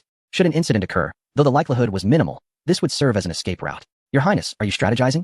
Wangda observed Liu's meticulous demeanor, reminiscent of Li Shimin surveying the battlefield before a campaign, and felt a surge of admiration. Perhaps, Liu replied. Caution is the mother of safety. At 6 o'clock, Liu entered the restaurant with Wangda. How many gentlemen do we have? A reservation for the Tang private room. Certainly, this way please. The Tang private room, located at the end of the second floor, offered relative seclusion, with windows facing the street, allowing a clear view of the Public Security Bureau's entrance. Upon entering, Liu did not sit immediately, but inspected whether the windows could be opened to observe the police vehicles outside. After confirming everything was in order, he requested the waiter to bring the menu. Please do not serve the dishes yet. I have a friend joining shortly. However, I will place an order for another table first. Liu pointed to a large round table just outside the private room door. For that table, serve hearty dishes, braised pork knuckles, stewed pork with preserved vegetables, a large plate of chicken, and spicy boiled fish. Ensure there's plenty of meat and ample rice. This is for those 6 bodyguards. At 7:30, 6 muscular men in black t-shirts, their faces rugged and intimidating, appeared punctually at the restaurant entrance. The leader, a bald man with a scorpion tattoo on his neck, exuded an aura of danger. Brother Hu, I presume? Liu approached him. You are Boss Li? Brother Hu scrutinized Liu from head to toe. I've brought the men. Where's the money? The final payment will be settled upon completion of the task. Liu indicated the large round table. Gentlemen, you've worked hard. Please take a seat. The dishes will arrive shortly. Your mission is quite simple. Eat heartily and converse loudly, but keep your eyes fixed on the entrance of that private room. He pointed to the Tang private room. If a stranger enters, you need not concern yourselves. However, should you hear the sound of shattered glass, or if I shout catch the thief, Liu's gaze turned icy. You are to rush in and subdue the individuals inside. Can you manage that? Brother Hu glanced at the table laden with sumptuous dishes, then back at Liu, grinning broadly to reveal a mouthful of white teeth. Rest assured, boss. For the sake of your money, we shall act decisively. The moment a glass shatters, regardless of who it is, we will take them down. Good, Liu nodded in satisfaction. With these formidable guardians in place, coupled with the nearby Public Security Bureau, the plan for the evening was secure. He and Wang De entered the private room and closed the door. Liu glanced at the time, 7:45. 15 minutes remain. He mused, taking a seat at the head of the table and pouring himself a cup of tea, savoring a delicate sip. Wang De stood behind him, adorned with sunglasses. His hands crossed over his abdomen, presenting an enigmatic figure reminiscent of an inscrutable underworld steward. The clock read 7:53. The sound of footsteps echoed outside the private room. Knock, knock, knock. Come in. Chapter 23. You actually hid the voice recorder here? With a creak, the heavy wooden door swung open. Contrary to expectations of an ominous gangster rendezvous, the atmosphere was infused with a blend of aromas from braised pork knuckles and a faint trace of tobacco, evoking a lively urban ambience. The first to enter was none other than the bespectacled, crooked-smiling internet sensation, Ding Xiangxiu, known in the online realm as Brother Quan. However, he bore no smile at this moment. Clad in an unremarkable black jacket and wearing a mask, his eyes darted around, alert like a cat entering unfamiliar territory. Upon crossing the threshold, he did not regard anyone but swiftly scanned the surroundings of the room. The windows were shut, and the curtains drawn halfway. The table lay bare, save for a pot of tea. Behind him followed 3 individuals, an elderly man with graying hair, dressed in traditional attire, clutching a silver metal case. His murky gaze sharp with wisdom, unmistakably a veteran in the antique trade. A slender young man sporting a backpack and a cap, his eyes quick and shrewd, serving as Brother Quan's assistant and partner. And lastly, a burly man clad in a tight t-shirt, his fierce gaze marking him as the bodyguard. For individuals, a standard configuration. Brother Quan, a pleasure to meet you, Liu remarked from his seat at the head of the table, remaining seated, merely raising a hand slightly. An action as casual as greeting an old friend. He wore a cap pulled low and a black mask obscuring much of his face, revealing only a pair of unervingly calm eyes. Behind him, Wang De sported exaggerated sunglasses, arms crossed in front of him, standing straight. His black athletic hoodie giving off an air of a palace guard's strict demeanor. Although his calves twitched slightly, the sunglasses concealed his taut expression, exuding an inscrutable coldness. Brother Quan removed his mask, revealing a familiar face. His mouth instinctively attempted to curl into a smile, but upon witnessing the formidable aura before him, he restrained it. Brother, you certainly have a discerning taste. This venue is impeccable, right across from the Public Security Bureau. I needed a great deal of courage to come here. How should I address you? Just call me Xiao Li, Liu replied, gesturing toward the chair opposite him. Please, take a seat. Brother Quan remained still. His bodyguard stepped forward, casting a wary glare at Wang De. The atmosphere instantly grew taut, akin to a bowstring drawn tight. Brother Xiao Li, Brother Quan adjusted his glasses. The lenses reflecting light. Since we are here for business, let us speak candidly. Where's the item? Liu smiled, the playful curve of his eyes discernible even behind the mask. The item is here. Do you have the money? The money is in the car. As well as on the card, Brother Quan replied, patting his assistant's backpack. As long as the goods are in order, I can transfer a 9-digit sum on the spot. However, I must see the merchandise first. There's no rush. Liu leisurely lifted the teacup, taking a sip, while Brother Quan, being a man of the trade, understood the protocols. With such a significant breach and such sensitive materials at hand, we must first conduct a security check. Security check? Brother Quan furrowed his brow. Do not take offense, Liu replied, setting down the teacup, his tone turning cold. In this era of advanced technology, I am rather timid, fearful of being recorded or tracked. Thus, he gestured to the revolving tray in the center of the table. I kindly ask everyone to place their mobile phones, smartwatches, Bluetooth earphones, voice recorders, and any other electronic devices on this tray. The bodyguard behind Brother Quan was about to protest, but Quan raised his hand to stop him. He scrutinized Liu for a moment before breaking into a smile. Very well, quite professional. You must have some experience in the field. I admire your vigilance. After speaking, Brother Quan led by example, readily producing 2 mobile phones and placing them on the tray. Everyone, take yours out. He instructed the 3 individuals behind him. The elderly man, the assistant, and the bodyguard exchanged glances and subsequently retrieved their phones and devices. Even the tablet from the silver metal case was brought forth. In no time, the tray resembled a small electronic mountain. Is this all? Brother Quan spread his hands, My friend, may I inspect the goods now? Patience, Liu shook his head, his gaze scanning the individuals like an X-ray, ultimately resting on Wang De. Old Wang, proceed with the search. As I previously instructed you. Liu added in a hushed tone. This was a specific directive from Liu, aimed at identifying any hard, small objects, particularly those that glimmer or have wiring, especially if concealed within the layers of clothing. Wang De felt a shiver run through him. Conducting a search was the responsibility of the Grand Eunuch of the Tang Dynasty, a revered position. Over the years, which foreign envoys seeking an audience with the emperor had not passed through our hands. A profound sense of professional honor welled up within him. Wang De took a deep breath, adjusted his sunglasses, and approached with his characteristic, delicate steps, where his heels barely touched the ground. My apologies, he said in a high-pitched voice, imbued with the softness of a eunuch, sending shivers down the spines of Brother Quan and his companions. He first approached the bodyguard, who wore a disdainful expression and was about to push aside this frail old man. In a flash, Wang De's hand, swift as lightning, brushed lightly against the bodyguard's wrist. The bodyguard felt a sudden weakness in his arm. Steady now, Wang De spoke ominously. Immediately, Wang De's hands began to roam over the bodyguard's body. Those hands, gentle, rapid, and seemingly omnipresent, from the armpits to the waist, from the pant legs to the cuffs, even the soles of the shoes and the seams of the collar were not overlooked. This was akin to a masterful art of examination. Brother Quan and the elderly expert were left in astonishment. The technique was exceedingly professional, more meticulous than airport security, yet devoid of any lewdness, instead carrying a peculiar aesthetic. Before long, Wang De extracted a miniature GPS locator from the inside of the bodyguard's belt, casually tossing it onto the table. The bodyguard's face flushed instantly. Next, he proceeded to the assistant, and finally to Brother Quan. Qiangu raised his hands, an expression of helplessness on his face. Brother, that's enough. I am a law-abiding citizen. Wang De paid him no mind. His bony hand slid down Qianji's ribcage. Suddenly, Wang De's hand halted near Qianji's groin, where he encountered a hard, round object. Qianji's body tensed, his expression shifting dramatically. Hey, sir, you can't touch there. That's dignity. Wang De, peering through his sunglasses, cast a cold glance at him, the corners of his mouth curling into a disdainful smile. Humph. Harboring filth, Wang De's fingers deftly delved into the depths of Qianji's pocket lining, pinching and pulling out a small black cylindrical object the size of a pinky finger. It was a miniature recording pin disguised as a button. Qiangu, keeping this so close, aren't you afraid it'll blow up and leave you childless? Liu inquired, a smirk playing on his lips as he observed the recording pin. Qianji's face instantly flushed a deep shade of pig liver. How embarrassing. He had intended to keep a backup in case of a scam, never anticipating that this old man would possess such skill to uncover even the most clandestine corners. This is a misunderstanding, Qiangu chuckled awkwardly. I forgot it was in my pocket from the last live stream. Really forgot. Old Wang, carry on. Liu chose not to expose him. Chapter 24. Truly, it is real. Wang De again retrieved a spare mobile phone card from beneath Qianji's insole. 10 minutes later, the search concluded. A pile of miscellaneous items lay upon the table. 2 locators, 3 recording pins, and a miniature camera concealed within the assistant's glasses. Qiangu and his companions stood there, feeling as though they had been stripped bare, exchanging glances, cold sweat streaming down their brows. This was hardly selling goods. It was more professional than a spy operation. All right, Liu nodded in satisfaction. It's clean now. Old Wang, serve the food. Yes. Wang De stepped back behind Liu, bending down to carefully lift the Tang Sankai horse from the woven bag with both hands. Thud, with a soft sound. The Sankai horse landed steadily at the center of the dining table's rotating tray. In an instant, the air within the private room seemed to freeze.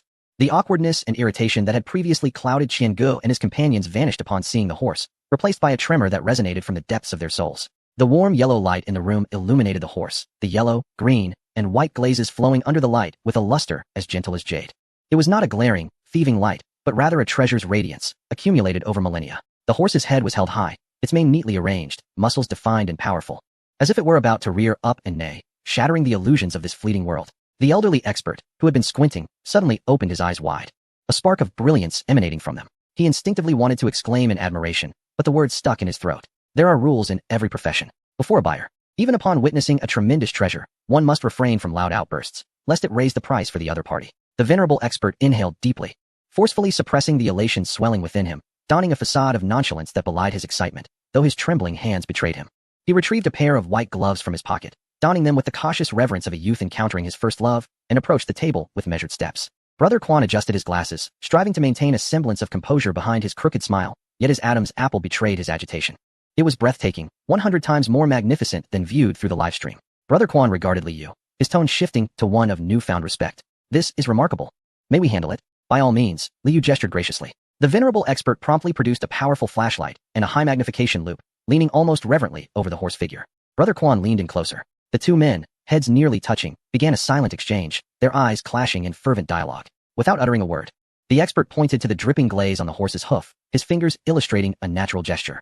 Brother Quan nodded, then indicated a minuscule crack on the horse's neck, raising an eyebrow, suggesting its authenticity. The expert then gestured toward the pink base clay, his eyes wide with both dread and fervor, his lips moving silently. Gongyi Kiln. Genuine article. The two men were increasingly astonished, their scalps prickling with unease. This horse was so exquisitely perfect that it felt surreal, yet its authenticity instilled a deep-seated fear.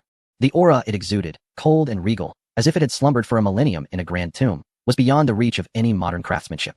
5 minutes elapsed. The venerable expert raised his head, beads of sweat dotting his forehead. He looked at Li Yu, silent yet affirmatively nodding, then gestured towards the silver metal case they had brought. The implication was clear. It appeared satisfactory to the naked eye, yet verification by machine was imperative. Master, if the naked eye is insufficient, let us proceed with the machine, Li Yu remarked, pointing at the silver case. I know you have the equipment. Indeed. The expert wasted no time, directly opening the case. Inside lay a portable X-ray fluorescence spectrometer and a high-definition digital microscope. Connect the power. The assistant hurriedly complied. Scan the glaze composition. Observe the microscopic bubbles. As the instruments powered on, the computer screen filled with complex data and microscopic images. The room fell into a silence broken only by the hum of machinery and the breaths of the gathered individuals. 10 minutes passed. Brother Quan and the venerable expert stared at the screen, their faces growing paler as beads of sweat trickled down their cheeks. The screen revealed unique signs of aging in the glaze, all the bubbles having perished and discolored, with countless net-like secondary crystals interspersed within the glaze, physical changes that could only result from the passage of time, spanning at least a millennium. Any chemical aging techniques would be rendered transparent under the microscope, yet this horse remained pristine, pure, and undeniably ancient. Aged to its very core. Suddenly, the expert turned sharply to Li Yu, his gaze imbued with an almost supernatural terror. The voice of the old expert, hoarse and tinged with tremor, conveyed a sense of astonishment. This object has undergone microaging for at least a millennium. Yet, why does its surface gleam so brilliantly? Why is there no trace of soil? Why is there no sign of corrosion? This defies logic. Unless it has been extracted from a vacuum. Brother Quan, too, wore an expression of sheer terror, fully aware of the implications of such a find. If this condition is genuine, it is a remarkable masterpiece freshly unearthed. Wiping the sweat from his brow, Brother Quan felt an unsettling sense of newness about the item. Li Yu reclined in his chair, maintaining an air of tranquility. He understood that the moment had arrived. Is newness not advantageous? It signifies excellent preservation. Li Yu remarked nonchalantly, do not inquire about its origins. Rather, ask yourselves if you dare to acquire it. Exchanging glances with the old expert, Brother Quan said, we need to deliberate. Please, take your time. Li Yu gestured towards a corner of the private room. Instantly, Brother Quan, the old expert, and the assistant huddled together, their backs turned to Li Yu, their voices hushed to whispers. Mr. Ding, Brother Quan, this object is peculiar. The old expert's voice trembled. It truly is a revelation. The composition and microstructure are all perfect. However, its condition is too extraordinary. If this were to be auctioned, forget 200 million, 300 million would be contested. But its origins are questionable. The assistant cautioned softly. Given its pristine state, it must have just been excavated, possibly from a grand tomb. If we acquire it, what if what? Brother Quan gritted his teeth, his eyes gleaming with avarice. For fortune favors the bold. As long as it is authentic, we can maneuver to establish an overseas provenance and launder it for billions in profit. This transaction would suffice for a lifetime. However, there is no however. We must negotiate down, claim that it is too new, raise concerns, and highlight the risks. Brother Quan set the tone resolutely. Once their clandestine discussion concluded, they returned to the table. Brother Quan adopted a pained expression, furrowing his brow. Brother, to be candid, while this item appears ancient, its newness is disconcerting. There is a saying in our field. If something is old yet looks new, it is likely counterfeit. The risk is too great for me to handle. Oh, Li Yu smiled. So? What does Brother Quan propose? This sum, Brother Quan extended 3 fingers, 30 million. This is the highest price I can offer, considering the peril I must bear. 30 million? Li Yu scoffed, shaking his head. Brother Quan, you underestimate my knowledge. He stood, performing an unexpected maneuver. Turning around, he reached into the tattered woven bag once more. Since you find this too new, let me show you some other curiosities. With a flourish, Li Yu produced 2 items, casually tossing them onto the table. With a clang, the sound resonated sharply. Both Brother Quan and the old expert felt their hearts skip a beat. Upon closer inspection, they discovered a jade belt buckle. As white as mutton fat, intricately carved with a 5-clawed dragon, and a resplendent golden hairpin adorned with countless minuscule gold beads. The old expert lunged for the jade buckle. And upon a single glance, his eyes nearly bulged in disbelief. Hetian mutton, fat jade. Top-tier raw material. This carving, this is exquisite. This is indeed a royal regulation. The 5-clawed dragon. It is used by the emperor. He picked up the golden phoenix hairpin, his hands trembling as if sifting grain. Exquisite pearls. Filigree. This craftsmanship has been lost to time. Is this truly a possession of the empress? The old expert suddenly lifted his gaze, looking at Li Yu as if he were beholding a newly resurrected terracotta warrior. Who exactly are you? Have you plundered the Zhao Mausoleum? At this moment, Quan Ge was no longer merely sweating. He felt a chill creeping down his back, his legs trembling. He glanced at Li Yu, then at Wang De, who had remained silent in the shadows, emanating a foreboding aura. He envisioned a grand drama unfolding. These two are certainly not ordinary tomb raiders. They could be members of a lineage of tomb guardians that has persisted for millennia. Or perhaps, they are the operatives of an international syndicate, skilled enough to breach the royal tomb's core with ease. No wonder they chose to transact at the police station. This is a display of power. Li Yu observed the utterly petrified individuals, a satisfied smirk gracing his lips. This is precisely the effect I desired. Do not panic. Li Yu reached out, reclaiming the jade belt buckle and the golden phoenix hairpin, tucking them back into his pocket. These two items are not for sale. He gestured towards the Tang Sankai horse on the table. Today, I will only sell this horse. Quan Go exhaled deeply, feeling as though he had just traversed the gates of the underworld. As long as it is not an imperial artifact, the risks are significantly reduced. So, regarding the horse, Quan Go tentatively inquired, his tone devoid of the previous bargaining spirit. How does my brother intend to proceed? Li Yu glanced at his watch. This horse, if sold on the black market, would be valued around 80 million. If you manage to establish a proper identity and conduct a significant auction, it could fetch at least 1 or 200 million. Let us speak plainly. Li Yu extended 6 fingers. 60 million. What? Quan Go was taken aback. 60 million? He had anticipated Li Yu would demand a lofty sum of 1 or 200 million, yet he only asked for 60 million? This is practically a gift. This is a price akin to cabbage. Earlier, he had bargained down to 30 million, but his psychological bottom line was 100 million. Do not celebrate too soon. Li Yu interrupted his elation. I have conditions. First, the 60 million must be clean money, transferred directly into my overseas offshore account. A virtual account Li Yu set up on the way, though rudimentary, it suffices in emergencies. It must arrive within 5 minutes. Second, I also require 100,000 in cash, old bills, not in sequence. Third, once the transaction is completed, we shall be square. Whether the horse is genuine or a stolen item, once it leaves this door is no longer my concern, and you shall not inquire about its provenance. Li Yu fixed his gaze on Quan Go, his eyes sharp as blades, pointing to the wall clock. It is now 8:50. The waiter will serve the dishes in 10 minutes. You have only 5 minutes to contemplate. If you agree, transfer the funds and take the item. If not, take your phones and depart. I shall not negotiate further. In 5 minutes, sweat began to bead on Quan Ji's forehead once more.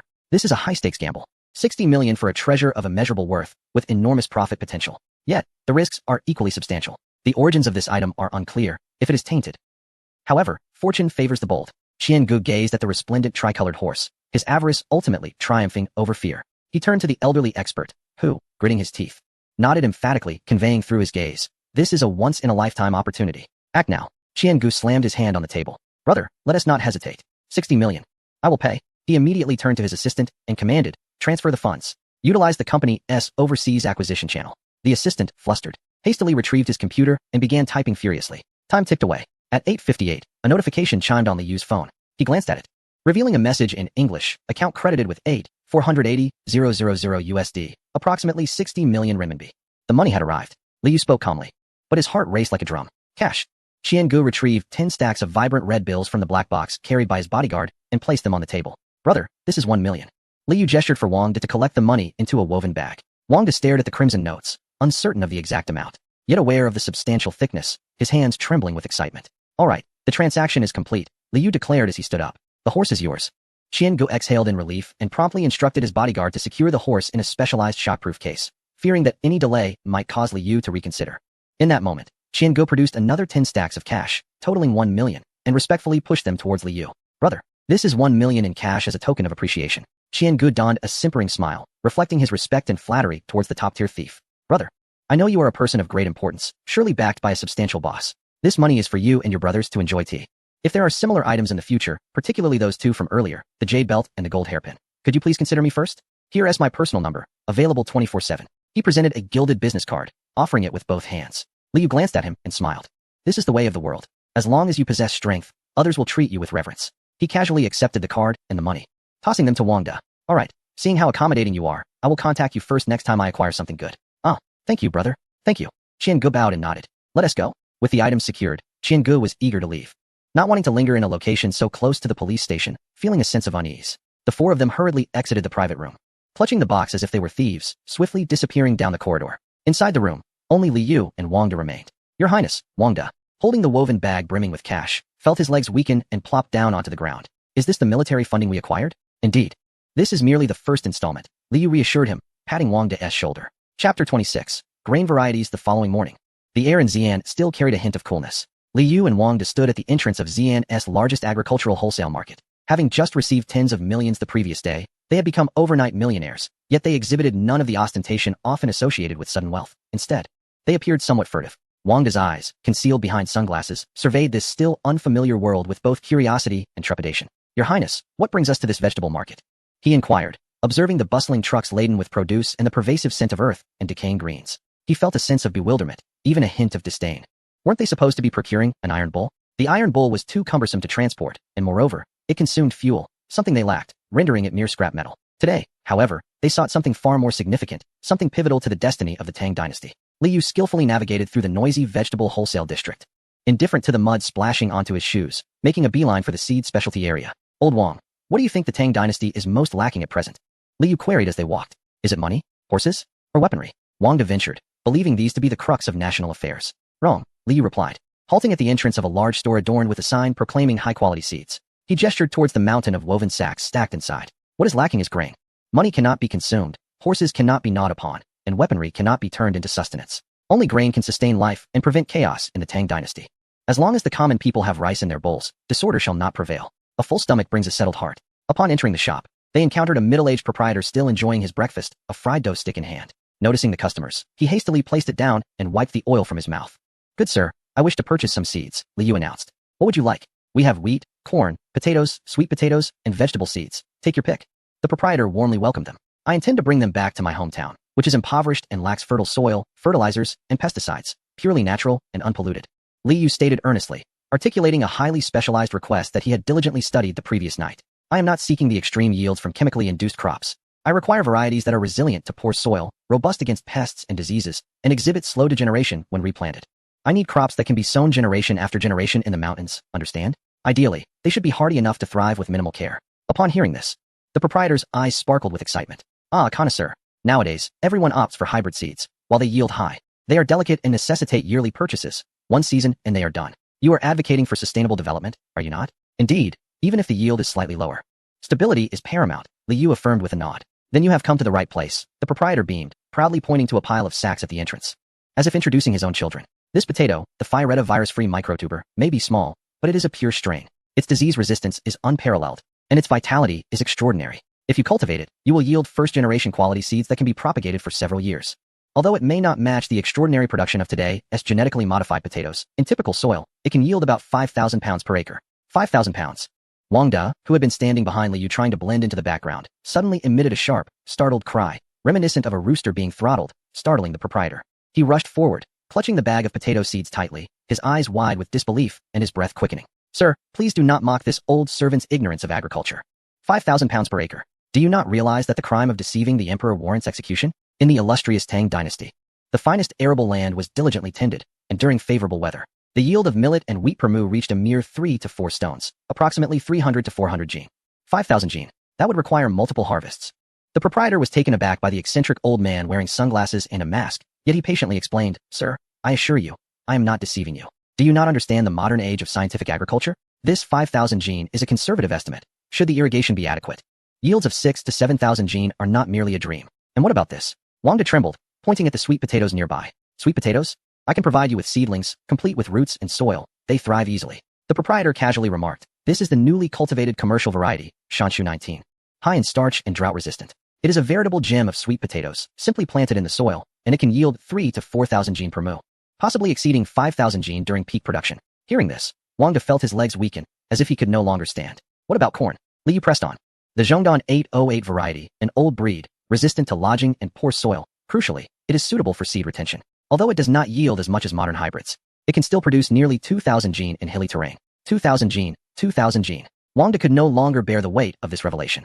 With a thud, he sank to his knees on the concrete floor, producing a muffled sound. Your Highness. Wang De clung desperately to Li Yu's leg, weeping uncontrollably, his tears and mucus quickly saturating his mask, even causing his sunglasses to slip, revealing eyes that were both red and filled with fervor and devotion. Your Highness, we must purchase this. This is no mere seed. It is life itself. It is the lifeblood of countless subjects in the Tang dynasty. With this, the people shall never suffer from hunger again. The emperor will no longer have to worry his hair to gray over a meager supply of grain. Buy as much as possible. I beseech you, even if it means selling myself, I implore you to buy. Oblivious to the gazes of those around him, he cried like a distraught child. He had witnessed the great drought of the early Jingguan era, seen the horrors of cannibalism, and encountered the sight of starving corpses lining the roads. He had witnessed Li Shimin, the emperor himself, graying in worry before leading the entire royal court and ministers to Luoyang in search of sustenance. And now, the lifeline was before him. No. This was not just a lifeline. It was a divine seed from the celestial realm. The surrounding customers and the proprietor stood in stunned silence, pondering whether this old man had suffered some trauma or disaster at home. The proprietor gazed at Li Yu, bewildered. What has happened to this gentleman? Has he been reminded of his days of hunger? Li Yu felt a pang of sorrow. This was the ancient reverence for food, a sentiment that modern individuals could scarcely comprehend, a hunger that etched itself into the very bones. He firmly lifted Wang De to his feet, dusting off his knees, and spoke earnestly. Old Wang, cease your tears. We shall buy, without a doubt. Our purpose here is for this. Proprietor, I want these potatoes, sweet potatoes, and corn. And not just these. Chapter 27. Obsession. Liu turned to his employer and remarked, in addition to these 3 items, I also require conventional rice seeds that can produce offspring, a bit more high-yield wheat, and most importantly, he pointed towards the corner where the yellow soybeans were. I desire the finest quality of soybeans. Soybeans. The boss paused, taken aback. That crop doesn't yield much. Even if the yield is low, I still want them. Liu's gaze was resolute. The people of the Great Tang were in dire need of protein. They appeared emaciated, with swollen bodies afflicted by malnutrition. With soybeans, they could produce tofu and soy milk. These would serve as the meat for the impoverished. Ultimately, Liu placed a significant order, 2 small bundles of sweet potato seedlings. Roots intact and wrapped in damp cloth. 2 bags of miniature potatoes, no larger than quail eggs, yet they were the most vigorous original seeds. 2 bags of corn seeds. Plump and golden. 2 bags of hybrid rice. 2 bags of high-yield wheat. And 4 bags of soybean seeds, for they were in great demand and needed in abundance. Each bag weighed approximately 2 kilograms, totaling around 14 bags, alongside the sweet potato seedlings, amounting to roughly 60 to 70 pounds. Liu then urged Wang De to procure the fruits of the sweet potatoes, and corn. After completing the purchases, Liu pushed a small cart laden with seeds, with Wang De carefully guarding it, his expression more anxious than if he were safeguarding an imperial edict. The 2 returned to the vehicle. Liu opened the trunk and retrieved Wang De's 24-inch black suitcase. Old Wang, space is limited in this suitcase. We must make some choices. Liu pointed to the modern clothing and toiletries previously purchased, declaring, these garments take up too much space and are overly bulky. We must discard them. All of them. Before Liu could finish his sentence, Wang De dashed forward as if possessed, yanking out the hoodies and sweatpants that he had clung to just the night before, discarding them into the trunk with fervor. Your Highness, these rags are utterly useless. They cannot nourish or save lives. What purpose do they serve? Wang De's eyes glistened with emotion as he continued to throw items away, exclaiming, I desire nothing. I will not wear these garments. I do not want these shoes. Even if I return bare, I must bring back this fortune. Even if we take 1 fewer seed, that could mean a life lost. Liu stood momentarily speechless. He gazed at the scattered clothes in the trunk, then at Wang De's face, distorted with fervor. At that moment, this frail, often submissive old eunuch appeared majestic. He was not merely a servant. He was a citizen of the Great Tang, a person who had experienced hunger and understood that food was more precious than life itself. He recognized that this suitcase filled with seeds outweighed even his own existence. Very well, I will heed your counsel. Liu inhaled deeply, his expression solemn. Wang De meticulously arranged the seed packages into the suitcase with great care, as if constructing a wall. The miniature potatoes formed the base, while corn, wheat, rice, and soybeans were placed in the middle, and the sweet potato seedlings were laid gently on top to avoid damage. The few pounds of sample sweet potatoes, and corn were cautiously set alongside the sweet potato seedlings, as if they were offerings to a deity. With a click, the suitcase closed. Observing the stuffed black suitcase, Wang De managed to force a smile that was more painful than tears. Your Highness, how heavy is this suitcase? Approximately 60 to 70 pounds, I suppose. Liu attempted to lift the suitcase, finding it neither excessively heavy nor particularly light for an adult. I can manage it, Wang De declared, gripping the handle with a determination as unyielding as iron, his forearms taut with effort. This suitcase shall remain in my possession from this moment forth. No one shall take it from me. Even if my hand is severed, I shall not relinquish it. From that instant onward, Wang De's hand never strayed from the suitcase's handle, as if it were his very lifeline. Whether walking, riding, or even visiting the restroom, he ensured the suitcase remained in sight at all times. At 2 o'clock in the afternoon, Liu drove Wang De to a Walmart supermarket. Wang De clutched the suitcase, filled with seeds, with one hand, insisting on bringing it inside despite the security's objections, nearly resulting in a quarrel, while maneuvering a shopping cart with the other. His posture appeared awkward, yet his gaze was sharply vigilant, watching for anyone who might attempt to seize his precious seeds. Old Wang, relax. No one here will steal your treasures, Liu reassured him, consulting his phone's notes as they navigated the aisles. They first arrived at the book section, where Liu casually selected 2 richly illustrated modern editions of The Exploitation of the Works of Nature and Essential Techniques for the Peasants, tossing them into the cart. These are manuals for the industrialization and agricultural advancement of the Tang dynasty. You must study them diligently upon our return. As they passed through the spice section, Liu's eyes sparkled with excitement. Hot pot base, beef tallow, clear oil, tomato, mushroom broth. Let us take one of each. The culinary offerings of the Tang were rather bland, primarily consisting of boiling or roasting methods, with seasonings limited to vinegar, soy sauce, and a meager sprinkle of pepper. As a modern palate, he found this intolerable. Chili powder, extra hot, medium hot, mild, all of them. 13 spices, cumin powder, black pepper, chicken essence, star anise packets, oyster sauce, light and dark soy sauce. Wang De observed the vibrant array of bottles and jars in the cart, still safeguarding the suitcase with one hand, while his eyes hungrily followed the spices. Your Highness, that chili powder looks intimidating, but it does smell delightful. Indeed, it is a fine treasure. Should you wish to enjoy hot pot in the future, these will be essential. Upon reaching the pharmaceutical section, Liu's expression grew serious. 5 boxes of antihypertensive medication, nifedipine. He examined the expiration date on the box. I have read historical accounts. My second uncle suffered from dizziness and irritability in his later years, likely due to high blood pressure. This medication could save his life. When he receives it, he shall surely be moved to tears. He also selected liquid calcium and vitamin D for Qing Qian. His leg may be afflicted, but a calcium deficiency could be contributing as well. A supplement may alleviate some of his suffering. He then gathered common medications, ibuprofen, amoxicillin, montmorillonite powder, and Yunnan Baiyao. Additionally, he picked up several exquisitely packaged skincare products, Miracle Water Cream, for his aunt. The winds of the Tang dynasty are harsh. This will bring her joy for years to come. What woman does not cherish beauty? Even a queen. Arriving at the toy section, Li Yu began to choose gifts for his younger siblings, whom he had yet to meet. A Rubik's Cube for Li Tai. The lad is clever, but this will keep him occupied for days, diverting his thoughts from the struggle for the throne. A globe. This is a must-have. The high-definition version. For Li Ku. He must understand the vastness of the world beyond the confines of Chang'an. Go forth and conquer the stars and seas, young man. Lego bricks for Li Ji. Cultivating practical skills to become a master craftsman in the future. A set of 24 watercolor pens for the little one, who delights in painting. A delicate music box for Li Lizzie, for a princess must be cherished. Additionally, several children's picture books for the other princes and princesses, ensuring equitable distribution. Finally, in the food section, Li Yu embarked on another shopping spree. A bag of white rabbit milk candies, which the little one will surely adore. 3 packs of Wei long spicy strips, allowing the people of Tang to experience the bold flavors of industry. 5 packs of instant noodles, a nighttime essential. A pack of ham sausages, the perfect companion for noodles. Of course, one must not overlook the most vital energy source, 2 miniature solar charging panels, which generate electricity whenever there is light. Truly remarkable. 2 oversized power banks, 20,000 mAh, already fully charged. A Bluetooth speaker, to later play a rock rendition of Qin Wang Pai Zhen Yu for Lier, shaking him to his core. The shopping cart overflowed. At checkout, everything was bagged. The two returned to Li Yu's rented apartment, laden with packages. Chapter 28. A great accomplishment. It had been a full 2 days and nights since they departed from the Tang dynasty. Time was of the essence. Li Yu piled all the items in the living room, commencing the final frenzy of packing. Old Wang, come help me unpack. To save space, he discarded all cardboard boxes. Retained only the inner bags of hot pot base, the aluminum foil of the medicine, dismantled the Rubik's Cube box, and poured the Lego directly into a bag. Li Yu's 24-inch suitcase was stuffed to the brim, the zipper barely closing. Every inch of space was utilized for seasonings, medications, toys, skincare products, and electronics. Wang De's box filled with seeds was regarded as a treasure, and Li Yu even stuffed a few old clothes into the gaps for cushioning. At last, Li Yu picked up the jade belt and the golden phoenix hairpin. Initially intended for sale, he ultimately decided against it, having sold only the 3-colored horse.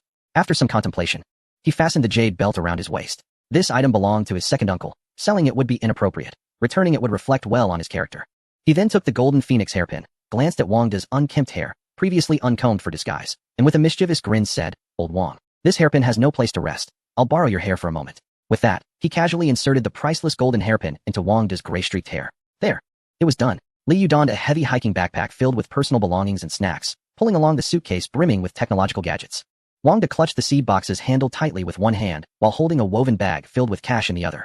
"Your Highness, the car hasn't been returned yet," Wang De reminded. "Oh, right, the car." Li Yu instructed Wang De to keep watch while he drove the BYD Qin to the rental agency, returned the vehicle, completed the paperwork, and took a taxi back. As evening approached, the setting sun streamed through the window of the apartment, casting its glow upon the 2 boxes of treasures. Li Yu glanced at his watch. 17:53. System command. Time travel initiated. Time travel countdown. 000059. Are you ready, old Wang? Li Yu grasped the suitcase with one hand and held Wang De's arm with the other. Wang De clutched the handle of the password box, his face illuminated with a radiant fervor akin to that of a pilgrim. "Ready, Your Highness. Let us proceed." The countdown reached its conclusion. Buzz. The blue and white light instantaneously enveloped the cramped rental apartment. 2 figures, along with their 2 24-inch suitcases, vanished into thin air. In the 8th year of the Jingguan era of the Tang dynasty, within the side hall of the Lizing Hall, Li Shimin found the passage of these 2 days and nights to be interminable. Apart from attending court, he remained glued to the side hall. Seated beside the spot where Li Yu had disappeared, gripping a scroll of books that had remained untouched for ages, Empress Changsun was recovering swiftly, adhering to Li Yu's prescribed regimen of medication, and by this morning, she had completely ceased her coughing.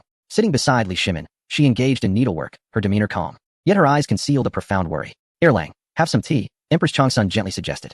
"Yuer is a capable child, and with Wang De accompanying him, he will be safe." "I know," Li Shimin replied, setting down his book with a sigh. "It is just that my heart feels so empty." "Do you think that world is truly as wonderful as they say? Will Yuer return?" "He will," Empress Changsun stated resolutely. "The Li family has always kept their promises. He risked his life to save me. How could he not return?" As the two engaged in their private conversation, an abrupt buzz filled the air, accompanied by a violent tremor. Li Shimin sprang to his feet, his chair toppling over. "They have come." A flash of light surged forth. 2 disheveled figures, along with 2 enormous suitcases, crashed onto the floor with a thud. It was the sound of Wang De's box hitting the ground. Even as he knelt unsteadily, he clutched the suitcase's handle with unwavering determination. Li Yu stumbled slightly but quickly regained his composure, the jade belt at his waist glinting under the refracted light. We're back, Li Yu exclaimed, tearing off his mask and inhaling the fresh air of the Tang dynasty. Where? Wangda, Li Shimin, and Empress Changsun rushed forward. Disregarding all decorum, Li Shimin swiftly helped Li Yu to his feet, scrutinizing him closely, relieved to see the jade belt still intact. It is good that you have returned. It is good. Empress Changsun, however, looked heartbroken at the disarray around them, as well as at the peculiar attire of the two. No, it's nothing. Li Yu waved his hand, a weary yet radiant smile gracing his face. He gestured towards Wangda, who was still kneeling on the ground, murmuring yet refusing to release his grip on the suitcase. Second uncle, quickly, go and check on old Wang. He has achieved great merit. That suitcase is filled with precious cargo. Li Shimin turned his gaze to Wangda, who knelt protectively over the suitcase, resembling a hen safeguarding her chicks. Upon hearing the emperor's footsteps, he laboriously lifted his head. His sunglasses askew, hair disheveled, adorned with a golden phoenix hairpin, he appeared both comical and absurd. His face was smeared with sweat and dust, yet his eyes sparkled with a fearful brightness, brimming with tears. Your Majesty, Wangda spoke with a quivering voice. This old servant has successfully brought back the celestial seeds. He pointed to the suitcase beside him, his fingers trembling. Inside are potatoes yielding 5,000 pounds per acre, sweet potatoes yielding 4,000 pounds, and corn, wheat, rice, soybeans. These are the finest seeds from the celestial realm, specially selected by His Highness, capable of being passed down through generations. Your Majesty, there shall be no more famine in the Great Tang. Upon uttering these words, the loyal old eunuch could no longer contain himself, bursting into tears while clutching the box. As he wept, he grew faint with happiness and unexpectedly fainted. Li Shimin stood in astonishment. 5,000 jin per mo. He gazed at the ordinary black box, as if he beheld a mountain of gold, more precious than gold itself. It represented granaries, the lives of countless commoners, and the enduring legacy of the Great Tang. Trembling, Li Shimin reached out to touch the box, yet hesitated, fearing he might damage the divine treasures within. Good servant, good nephew. He abruptly turned to Li Yu, his eyes ablaze with fervor. Is this what you referred to as the goods? Li Yu smiled. Second uncle, allow me to introduce them to you in detail. Chapter 29, Obligations of the Time Traveler, Part 1. A few young eunuchs, flustered and cautious, hurriedly carried Wangda away. With the palace doors closed, the empty Zhengzheng hall flickered with candlelight, leaving only 3 individuals, Li Shimin, Empress Changsun, and Li Yu. Taking a deep breath to suppress his dizziness, Li Yu refrained from opening the box immediately, and instead presented 2 items. Second uncle, aunt, Li Yu offered with both hands. I have returned, fulfilling my duty. And these 2 items are restored to their rightful place. One was a white jade belt, stained with sweat, its surface warm and glowing in the firelight. A piece that Li Shimin cherished dearly. Beside it lay a resplendent phoenix-headed hairpin, a token from the empress's wedding, bearing witness to the journey of the emperor and empress from the humble Qinhuang mansion to their current exalted status. Li Shimin had mentally prepared himself for these items to be pawned for resources. He took the jade belt, not rushing to fasten it around his waist, but instead, his calloused hands gently traced the familiar patterns, his brow furrowing in confusion as he looked at Li Yu. Where? Did I not instruct you to sell these for money to procure supplies? Why have you brought them back? Li Shimin asked solemnly. Is it because those people do not recognize their worth? If funds are insufficient, I still possess treasures from previous dynasties in the private treasury. It is not a matter of money. Second uncle, Li Yu interrupted with a gentle shake of his head, smiling. I sold that tricolored horse over there. The funds will suffice for a while. At this, Li Yu's smile faded, and he gazed earnestly at the emperor and empress. I had intended to sell all together for more goods. Yet, at the moment of parting, I hesitated upon seeing the jade belt and the hairpin. I thought to myself, this jade belt has adorned second uncle's waist for over a decade, imbued with its own spirit, and this hairpin is aunt's cherished possession, a memento of the wedding. Money can be earned again, and if we lack supplies, we shall find ways to manage. But if these sentimental items were to fall into others' hands, they would leave a lingering regret in the hearts of second uncle and aunt. Li Yu paused, his voice resonating in the vast hall. We are family. I pondered, since the tricolored horse suffices for trade, it is best that these 2 items return to their rightful owners.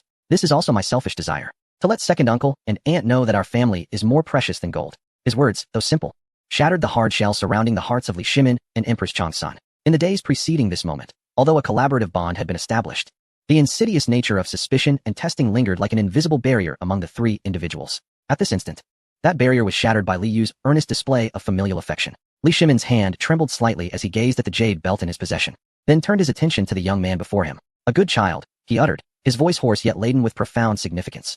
He solemnly placed the jade belt upon the imperial desk. It transcended its status as a mere object, transforming into a testament of trust and affection. The scrutiny in his eyes towards Li Yu softened, replaced by genuine warmth and confidence. Empress Changsun received the golden hairpin, suppressing her tears. Though unable to conceal her deep emotion, her gaze did not linger on the pin, but rather roamed over Li Yu, as if she were surveying a wayward child returning home, her eyes brimming with tenderness, almost capable of drawing forth tears. She instinctively reached out to smooth the disheveled collar of his garment. Returning is a blessing. You have endured much these past few days. Material possessions pale in comparison to a single strand of your hair. My dear child, if funds are insufficient, so be it. We could sell this hall without a second thought. We are family. such trivial matters should not weigh heavily upon us. Li Yu's heart warmed at the palpable humanity of the Tang royal family, which was the very reason for his return. Dear aunt, your words are too grave. For the sake of the Tang and our family, this minor hardship is nothing. He smiled softly, the atmosphere charged with emotion, before pivoting towards the two silver suitcases. Uncle, let us reminisce later. First, let us examine what can truly bolster the strength of the Tang. As he crouched down, his fingers deftly maneuvered the combination lock. Let us uncover something that will enable the Tang to stand tall. With a crisp click, the metallic sound resonated throughout the hall. Li Yu lifted the lid of the suitcase, revealing a meticulously arranged collection of seed packets. Li Shimin approached, his previously tranquil demeanor shifting as he beheld the contents within the case, his brows arching slightly. While he did not recognize the bags, he was well acquainted with the treasures they held, seeds. These are the grains you mentioned that can yield 1,000 jin per mu? His voice remained steady, though an unrecognized tremor crept into its cadence. Li Yu first picked up two packets that appeared to be the most ordinary of seeds, presenting one to Li Shimin and the other to Empress Changsun. Let us begin with these two, wheat and rice. These are the staple foods most familiar to the people of the Tang, resembling the seeds of today, yet embodying the distinction between our ancestors and the divine. Rather than hastily presenting data, he turned to Li Shimin. Uncle, currently in the fields of Guangzhou, under favorable weather conditions, how much can 1 mu of millet yield? Without hesitation, Li Shimin responded, the figures etched in his mind, a source of daily concern as emperor. In the fields, it yields no more than 3 sure, approximately 300 jin. In years of drought or locust plagues, it is not uncommon to harvest nothing at all. During times of calamity, I can only watch as the common folk are forced to sell their children, becoming displaced, while the wealthy families seize the opportunity to absorb land. But these two divine seeds, once planted, require no special methods. Their robust genetics alone can triple the yield, easily achieving 900 or even 1,000 jin. Triple the yield? There is no need to alter the dietary habits of the common folk, nor to mobilize the cultivation of barren lands. Simply by changing the seeds, the granaries of the Tang dynasty could expand threefold in situ. What does this imply? It suggests a doubling of the national treasury's revenues, enabling Li Shimin to support a greater army and construct more roads. Li Yu, without granting him much respite, seized a bag of plump golden beans, soybeans. Beans.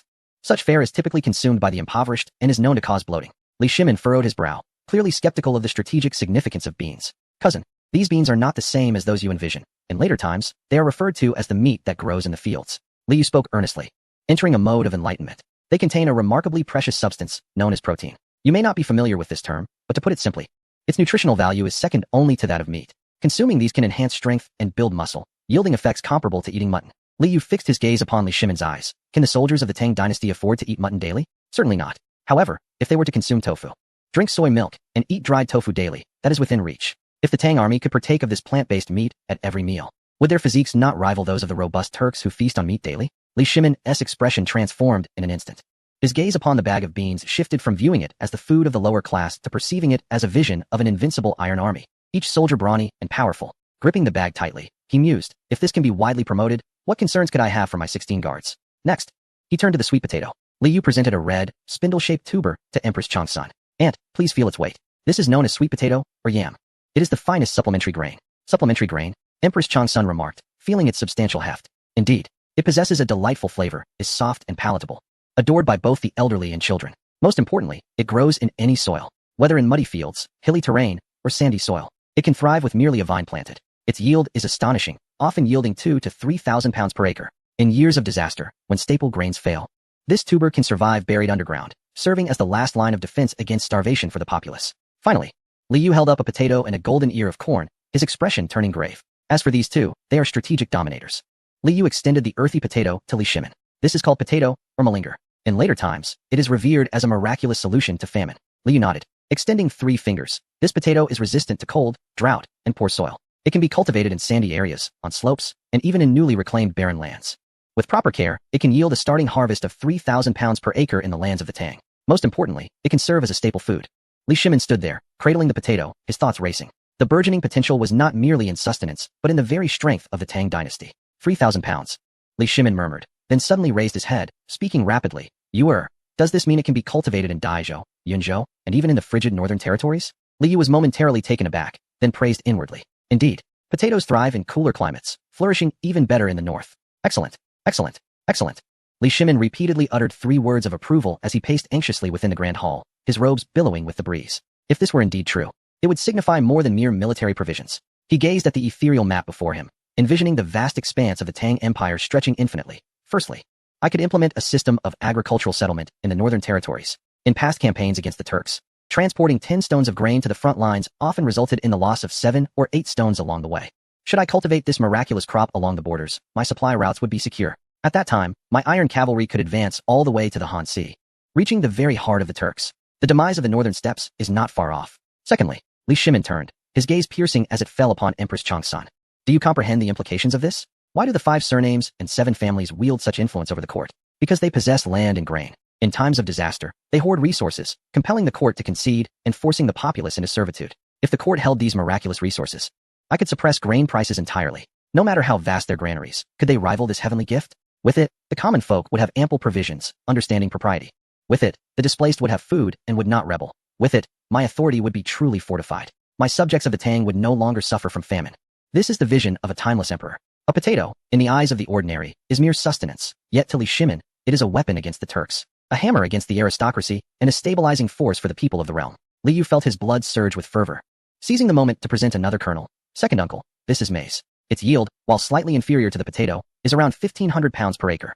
The most crucial factor is that its stalks serve as exceptional fodder. Fodder? Li Shimin paused. Indeed, for horses and cattle. Li Yu pointed at the golden seeds, declaring, with this, the steeds of the Tang shall surpass those of the Turks in strength, and during winter, we shall no longer fear our horses losing condition. Moreover, corn ground into flour makes for an excellent staple, well suited for storage. Li Shimin inhaled deeply, suppressing the tumult within his chest. He turned to Li Yu, his expression grave. As if contemplating the future of the Tang, you err, I shall personally oversee this box of treasures. Not a single seed must be lost. This was precisely what his nephew sought to convey. Li Yu stated earnestly, these seeds are hybrid strains cultivated over countless generations, the first generation of divine seeds. Their number is limited, sufficient to cultivate approximately 20 acres. We must first focus on breeding. 20 acres. Li Shimin pondered for a moment, his gaze drifting to the night beyond the Grand Hall. Within the Imperial City, the Forbidden Garden is the most suitable location. It is guarded by the Imperial Guards at all times, serving as my private retreat, where, aside from myself and the Empress, no one dares to intrude. The Forbidden Garden. A private hunting ground and garden of the Tang royal family, boasts stunning scenery, and is indeed the most secure place in all of Chang'an. Come forth, Li Shimin called in a low voice. The commander of the Imperial Riders immediately entered the hall, kneeling on one knee. Convey my decree. Summon the Vice Minister of Agriculture to the palace tomorrow, and instruct the left gate guards to mobilize 300 elite soldiers to immediately secure the 20 acres surrounding the Ningyun Pavilion in the Forbidden Garden. Li Shimin paused momentarily, his tone imbued with the resolute authority of an emperor. Regardless of the exotic flowers or the pavilions and towers, have them razed to the ground overnight. I desire land, not scenery. The great Tang lacks gardens, but is in dire need of grain. Inform them that in 3 days' time, I expect to see that area transformed into the most fertile fields. The commander of the flying cavalry bowed deeply. I humbly receive your command. Your wisdom is unparalleled. Li Yu tactfully added a compliment, but felt compelled to include another point. The land must be deeply tilled and enriched. I possess a supplementary version of the essential techniques for the people, along with a comprehensive method for composting, which I shall forward to the Ministry of Agriculture. Agreed. At that moment, Li Shimin gazed at the box of seeds with an intensity surpassing that with which he regarded the Imperial Jade Seal. You err, continue. What else lies within this box? Li Yu smiled and opened a second box. If the first box represented the lifeblood of the nation, this one held the magic of civilization. Inside was a dark, glossy panel, a folded solar panel, alongside several hefty cubes, energy storage units. What is this? Inquired Empress Changsan, leaning in with curiosity, having never encountered such a sleek and profound material. Li Yu unfolded the solar panel and positioned it next to the flickering candlelight in the Grand Hall. Despite the absence of sunlight at that moment, he began to demonstrate its principles. My lord, you often say there cannot be 2 suns in the sky. Yet in my era, humanity learned to harness the sun. Li Yu pointed to the solar panel, explaining, this is called a solar panel. When placed under sunlight, it captures the sun's rays and converts them into a form of energy known as electricity, which is stored within this box. The concept of capturing the sun transcended Li Shimin's comprehension, yet he refrained from dismissing its absurdity, instead keenly grasping its core logic. You mean to say, harnessing the power of heaven for my use? Precisely. This is the pinnacle of understanding the natural world. Li Yu pressed the switch on the battery. With a snap, an LED camping light connected to the battery illuminated instantly. It was not the dim flicker of candlelight nor the pungent glow of oil lamps, but a pure, stable light as bright as day. The brilliance pierced the dimness of the Hall of Governance, illuminating both Li Shimin and Empress Changsan, revealing even the fine lines at the corners of her eyes. Empress Changsan instinctively shielded her eyes with her sleeve, overwhelmed by the intensity and purity of the light. Is this electricity? Li Shimin's voice carried a hint of reverence. No oil, no wax, only the light of the sun. Indeed, by day it absorbs sunlight, allowing it to shine throughout the night. Li Yu elucidated. My lord, henceforth, as you review memorials, you need not worry about straining your eyes. Li Shimin inhaled deeply. This product of ultimate understanding of the natural world instilled in him an almost infatuated yearning for the scientific advancements of Li Yu's era. He carefully took hold of the battery, cradling it as if it were a genuine miniature sun. This must be a national treasure, not to be displayed publicly, but reserved for the inner palace. Li Shimin swiftly concluded. Should such a marvel fall into the hands of the populace, it could easily incite superstitions and chaos. Yet within the royal confines, it would symbolize divine mandate. Liu nodded in agreement, then began to extract further items. This was truly the moment of sharing, or rather, the distribution of gifts. This is for you, my lord. He presented several labeled white vials. Uncle, have you been experiencing dizziness and neck stiffness in recent years? Do you feel as though the world spins when you become angry? Li Shimin was taken aback. Indeed, the imperial physician claims it to be a precursor to wind illness, suggesting only rest as a remedy, yet it cannot be completely cured. This is a blood pressure medication, Liu stated with a grave expression. Our Li family has a hereditary history of hypertension. Please keep this medicine. Take 1 tablet each morning to ensure your blood vessels remain intact and to prolong your life. Remember, do not cease taking the medication. Li Shimin solemnly accepted it. At his station, the greatest fear was the deterioration of his health. Though the vial was small, it was akin to a life-preserving elixir. This is for your aunt. Chapter 31. Essential Tasks for Time Travelers. Part 3. A comprehensive set of Estee Lauder skincare products. With an array of bottles and jars. Aunt, this is the essence, and this is the eye cream. In later generations, women would readily spend half their fortune for the sake of their beauty. Liu opened a jar of face cream, and a delicate, sophisticated fragrance wafted through the air, swiftly overpowering the incense in the hall. If you apply this daily, your skin will be as smooth as a freshly shelled egg, ensuring that uncle will struggle to look away. Empress Changsuen's cheeks flushed slightly as she shot an admonishing glance at Liu, yet her hands moved swiftly to accept the gift. The desire for beauty resides in all, especially when it comes to such ethereal treasures. Next, Liu, as if performing a magic trick, produced a multitude of colorful items. This is for Chengqian. Several large bottles of white liquid adorned with bone patterns. Calcium liquid. Liu sighed. I've heard that Chengqian sometimes struggles with walking, especially during his growth spurts. It could be that he is growing too rapidly for his bones to keep up. Those antiquated physicians would likely prescribe some ineffective tiger bone soup. This, however, will supplement his calcium, strengthen his bones, and alleviate his leg pain. Upon hearing this, Li Shimin's expression shifted. Chengqian's leg ailment had long been a source of concern for him, and he was surprised that Liu had taken this into account as well. This is for Qingke Li Tai, a colorful cube, Rubik's Cube. Qingke possesses an exceptionally sharp mind, and ordinary books are insufficient for him. This is called a Rubik's Cube. It may appear simple, yet it contains countless permutations. Let him engage with it, ponder formulas, and sharpen his spatial reasoning, which is far more beneficial than indulging in the intrigues of court. And this is for Ku Di, Li Ku.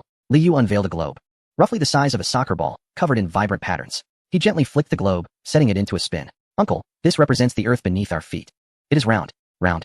Both Li Shimin and Empress Changsun exclaimed in unison. Indeed. Observe, here lies the Tang dynasty. Liu pointed to the red region, then gestured to the vast areas nearby. This is the Turkic region, this is Tibet, and here, we have Europe, and here, the Americas, and here, Australia. Look how expansive the world is. Ku Di is valiant and daring, with half of his lineage stemming from a previous dynasty. He feels constrained in Chang'an, thus. Let him possess this globe to explore the world beyond, to understand that apart from his position, there are vast territories awaiting his conquest. Li Shimin gazed intently at the spinning globe, his breath quickening. For the first time, he intuitively grasped the vastness of the world. That diminutive city of Chang'an occupied but a small corner of the globe. In the eyes of Li Shimin, a wildfire ignited.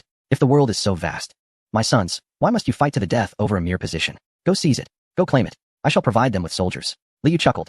This was the effect he desired. This was intended for Ji Nu, Li Ji. Liu continued to present various building blocks from the LEGO architectural series. Ji Nu, though steady in temperament, possessed a hint of introversion. These blocks could construct houses, bridges, and even palaces. Engaging with them would cultivate his focus and architectural skills. In the future, the infrastructure powerhouse of the Tang dynasty might very well be him. This was for Chang Lu, a delicate crystal music box. When the winding key was turned, the crisp and melodious tune of Castle in the Sky flowed forth, as a tiny figure danced gracefully within.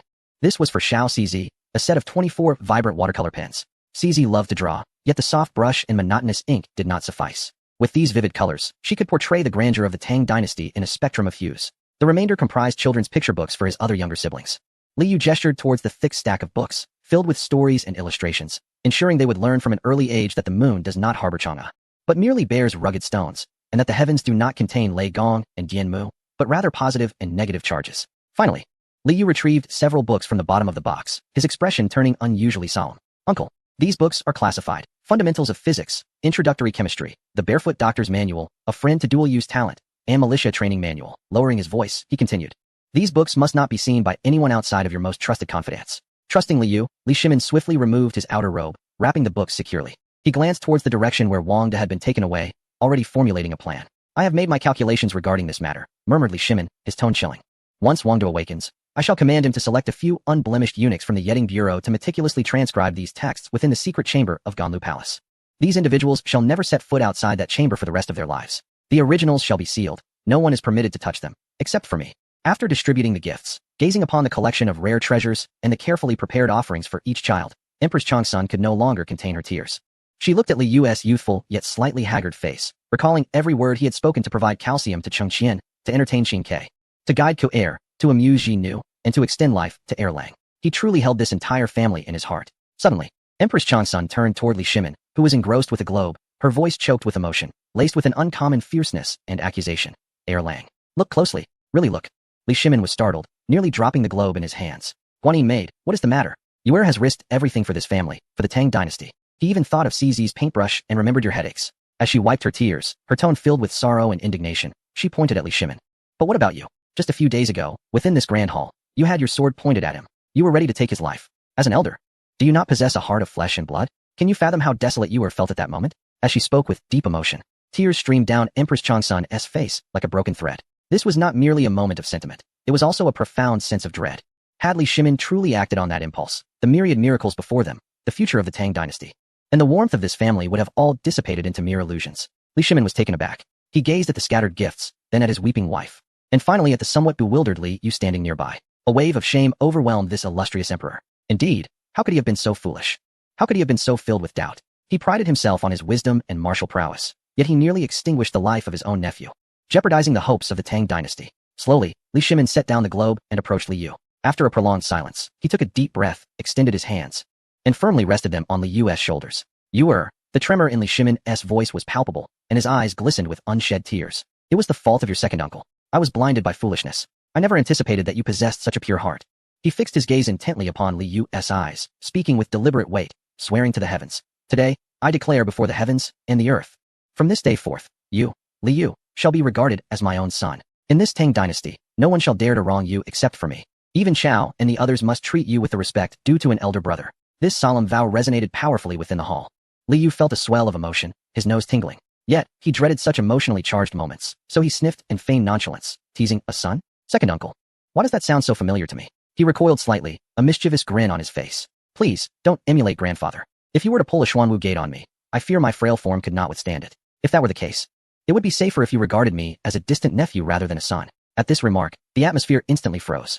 Unexpectedly, Li Shimin was more amused than angered. You rascal. He chuckled, playfully kicking Li Yu's backside, neither too soft nor too harsh. Why must you bring that up? Are you intent on provoking me? Seeing this, Empress Changsun could not help but laugh through her tears. Erlang, you truly are something else. In all of Tang, aside from that stubborn mule, Wei Zhong, only you dares to speak to you so candidly and sincerely. You must never lose your temper and hurt him, otherwise, I shall hold you accountable. Li Shimin rubbed his temples and chuckled helplessly. All right. I swear that even if this rascal were to set the Tai Chi hall ablaze, I would first inquire if he felt cold. Does that suffice? The three of them exchanged hearty laughter, filling the hall with a long mist, genuine familial warmth. Suddenly, an unusual sound interrupted this tender moment. It emanated from Li Yu's stomach. He rubbed his belly and said with a wry smile, second uncle, I'm quite hungry. In my haste to return, I didn't even have a sip of water. Fetch the meal. Immediately, Li Shimin waved his hand exuberantly, feeling uplifted. Bring forth the finest banquet from the imperial kitchen. I wish to toast and celebrate with you. Chapter 32, Essential Tasks for Travelers, Part 4, in the side hall.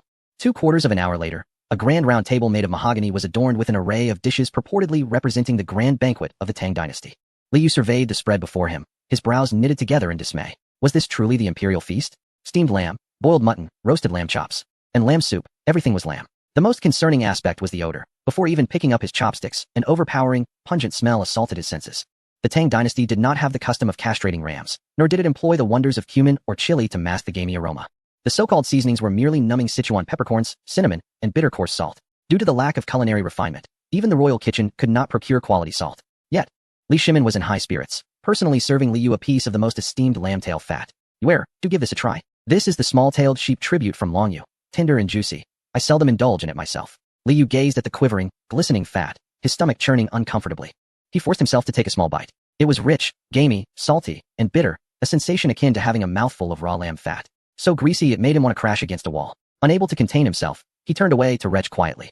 Li Shimin and Empress Changsun paused mid-air with their chopsticks, their expressions mingling embarrassment and astonishment. Do you eat this regularly, second uncle? Li Yu rinsed his mouth with a large gulp of water, his face reflecting utter disillusionment. The chefs in the imperial kitchen were indeed among the finest in the realm. Li Shimin, somewhat indignant, remarked, but the lamb is fresh and tender. Second uncle, you simply have not tasted quality fare, Li Yu sighed. Is this what you deem fresh and tender? There's no masking the gamey taste, nor enhancing the flavor. The cooking methods are limited to boiling or roasting. Such a noble creature has met an unjust fate. Food is paramount to the people, Li Yu continued. If both the common folk and the emperor partake in such fare, where then lies the sense of happiness? Rising from his seat, he declared, I shall not partake further. Second uncle, aunt. Allow me to introduce you to the miraculous transformation of the mundane into the extraordinary, the marvels of modern convenience foods. Turning back to his luggage, he rummaged through it with great enthusiasm. With a series of slaps, 3 items landed on the table, 3 packets of braised beef instant noodles, 3 sticks of instant noodle accompaniments, ham sausages, and 3 small packets of spicy strips. Remove this pig's fodder from the table. Bring me a pot of boiling water. Li Shimin's expression twitched at the mention of pig's fodder. This is my royal meal. Nevertheless, observing Li Yu's confident demeanor and the vibrant packaging sparked his curiosity. Soon, the boiling water arrived. Li Yu deftly tore open the instant noodle packets, placing them in a bowl, adding the sauce and seasoning. The moment the sauce met the hot water, an overwhelming and irresistible aroma filled the entire hall. It was a complex fragrance, reminiscent of the spices and oils used in braised pork. Li Shimin's nostrils flared as he involuntarily swallowed, his eyes fixated on the steaming bowl before him. What kind of seasoning is this? It is utterly enticing. Li Shimin marveled at the bowl, his gaze entranced. Li Yu, unfazed by his uncle's reaction, skillfully opened the ham sausages, tossing one into each bowl. He then tore open the spicy strips, placing them in the center of the table. Cover it, and let it steep for 3 minutes. For Li Shimin, those 3 minutes were nothing short of agonizing. He gazed intently at the bowl of instant noodles, his throat involuntarily swallowing as the aroma wafted through the air, enticing his hunger like a hook. With a decisive motion, Li Yu lifted the lid. A plume of white steam rose, intensifying the fragrance tenfold. The vibrant red broth was adorned with dehydrated vegetables and morsels of meat, while the noodles curled elegantly, glistening like jewels. Here you go, second uncle. This is braised beef noodles. Li Shimin could no longer maintain his imperial composure. He clumsily mimicked Li Yu's actions, awkwardly lifting a bundle of noodles with his chopsticks. He slurped them up, finding them delightfully smooth and springy. The rich broth burst upon his palate, the flavors within unlike anything tasted in the Tang dynasty, overwhelming his senses. Li Shimin exclaimed, his words muddled. Delicious. Absolutely delicious. Why are these noodles so resilient?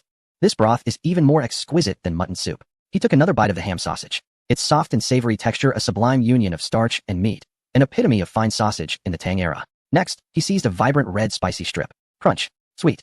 Spicy, salty, and savory filled his mouth. Beads of sweat formed on Li Shimin's forehead as he continued to eat voraciously, utterly exhilarated. By the heavens, this flavor is simply divine. Though Empress Changsun maintained a graceful demeanor, she too consumed her food with remarkable speed. She had a particular fondness for the ham sausage. This meat is exquisitely tender, devoid of any fishy taste, and requires no bones to be spat out. Before long, Li Shimin's bowl was emptied. He lifted it to his lips, tilting his head back to drink the remnants of spiced broth, leaving nothing behind. Setting the bowl down, he even extended his tongue, somewhat regretfully licking the corners of his mouth, almost tempted to lick the bowl clean, but reason held him back. With a satisfied sigh, Li Shimin slumped in his chair, rubbing his stomach. You err, after tasting these noodles, that imperial cuisine truly seems like swine fodder. Suddenly, he straightened, a spark of inspiration igniting in his eyes. You err, how difficult is it to make such a dish? If we could produce it in large quantities as military rations, wouldn't every soldier in our Tang dynasty enjoy such delicacies? Their morale would undoubtedly soar. Li Yu shook his head. The process of making instant noodles is far too intricate. The Tang dynasty cannot manage it for now. However, Li Yu's tone shifted. Though we cannot create instant noodles, we can revolutionize our cooking methods. He requested paper and pen from an inner servant and sketched out a round-bottomed iron pot. This is called a wok. Stir-fry? Indeed, with high heat and oil. Rapid stir-frying locks in the flavors of the food. With just a bit of meat, an entire pot of dishes can emanate a tantalizing aroma, Li Yu explained. But this pot is particular. It must be made of wrought iron, thinly forged for quick heating. Li Shimin scrutinized the drawing, envisioning the scene of an iron workshop. Thin yet resilient wrought iron, he pondered, tracing his finger over the design. If we can forge such a pot, it would elevate our capabilities in armor production to a new level. He handed the drawing to his trusted eunuch. Deliver this to the Xiaofu Supervisory Office. Command the finest blacksmiths to fire up the furnace overnight. According to this design, produce not just 2, but 10 pots for me. Inform them that this is a vital military instrument, to be delivered by dawn.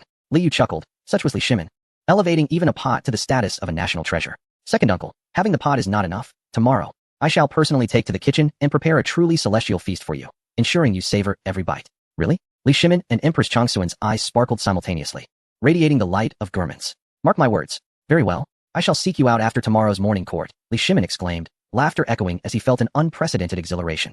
Chapter 33. The crucial iron cauldron in the southeast corner of the imperial city, within the Ministry of Imperial Granaries, flames soared into the heavens, casting a dark red hue across the sky. Everyone, rally your spirits. Should anyone falter, I shall cast them into the furnace, commanded Zhang Yajiu, the deputy of the ministry and the foremost swordsmith of the Tang dynasty. At that moment, he stood bare-chested, his bronze skin glistening with sweat that flowed in rivulets along his muscular contours. In his hands, he wielded a pair of heavy iron tongs weighing 40 pounds, his face smeared with soot. Before the immense smelting furnace, he addressed the assembly of top artisans, all equally bare-skinned and drenched in perspiration. His Majesty has issued a decree. This is a national treasure of great significance. It pertains to the destiny of the Tang Empire. We must deliver before dawn. If we fail to meet the deadline, the reputation of our ministry will be irreparably tarnished. Zhang Yajiu cast a glance at the damp corner of the blueprint in his grasp, which illustrated a circular, deeply concave object flanked by two symmetrical handles.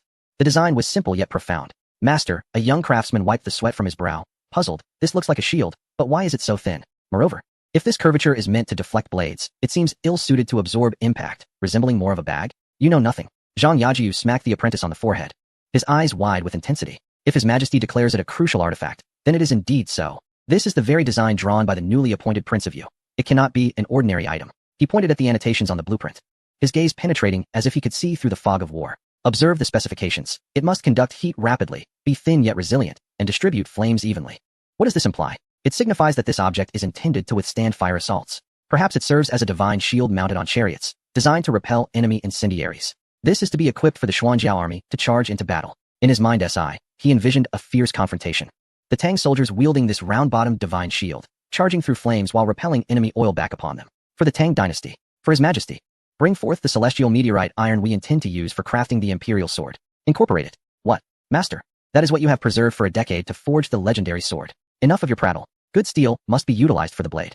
And even more so for this divine shield that protects our homeland. Ignite the furnace. 6 robust men simultaneously activated the enormous bellows, and the flames transformed from crimson to azure, the temperature soaring. Dozens of the Tang's finest artisans, skilled in the craft of forging weapons and armor, now directed all their artistry towards a single cauldron. Clang, clang, clang. The relentless rhythm of hammers resounded like war drums, echoing throughout the night.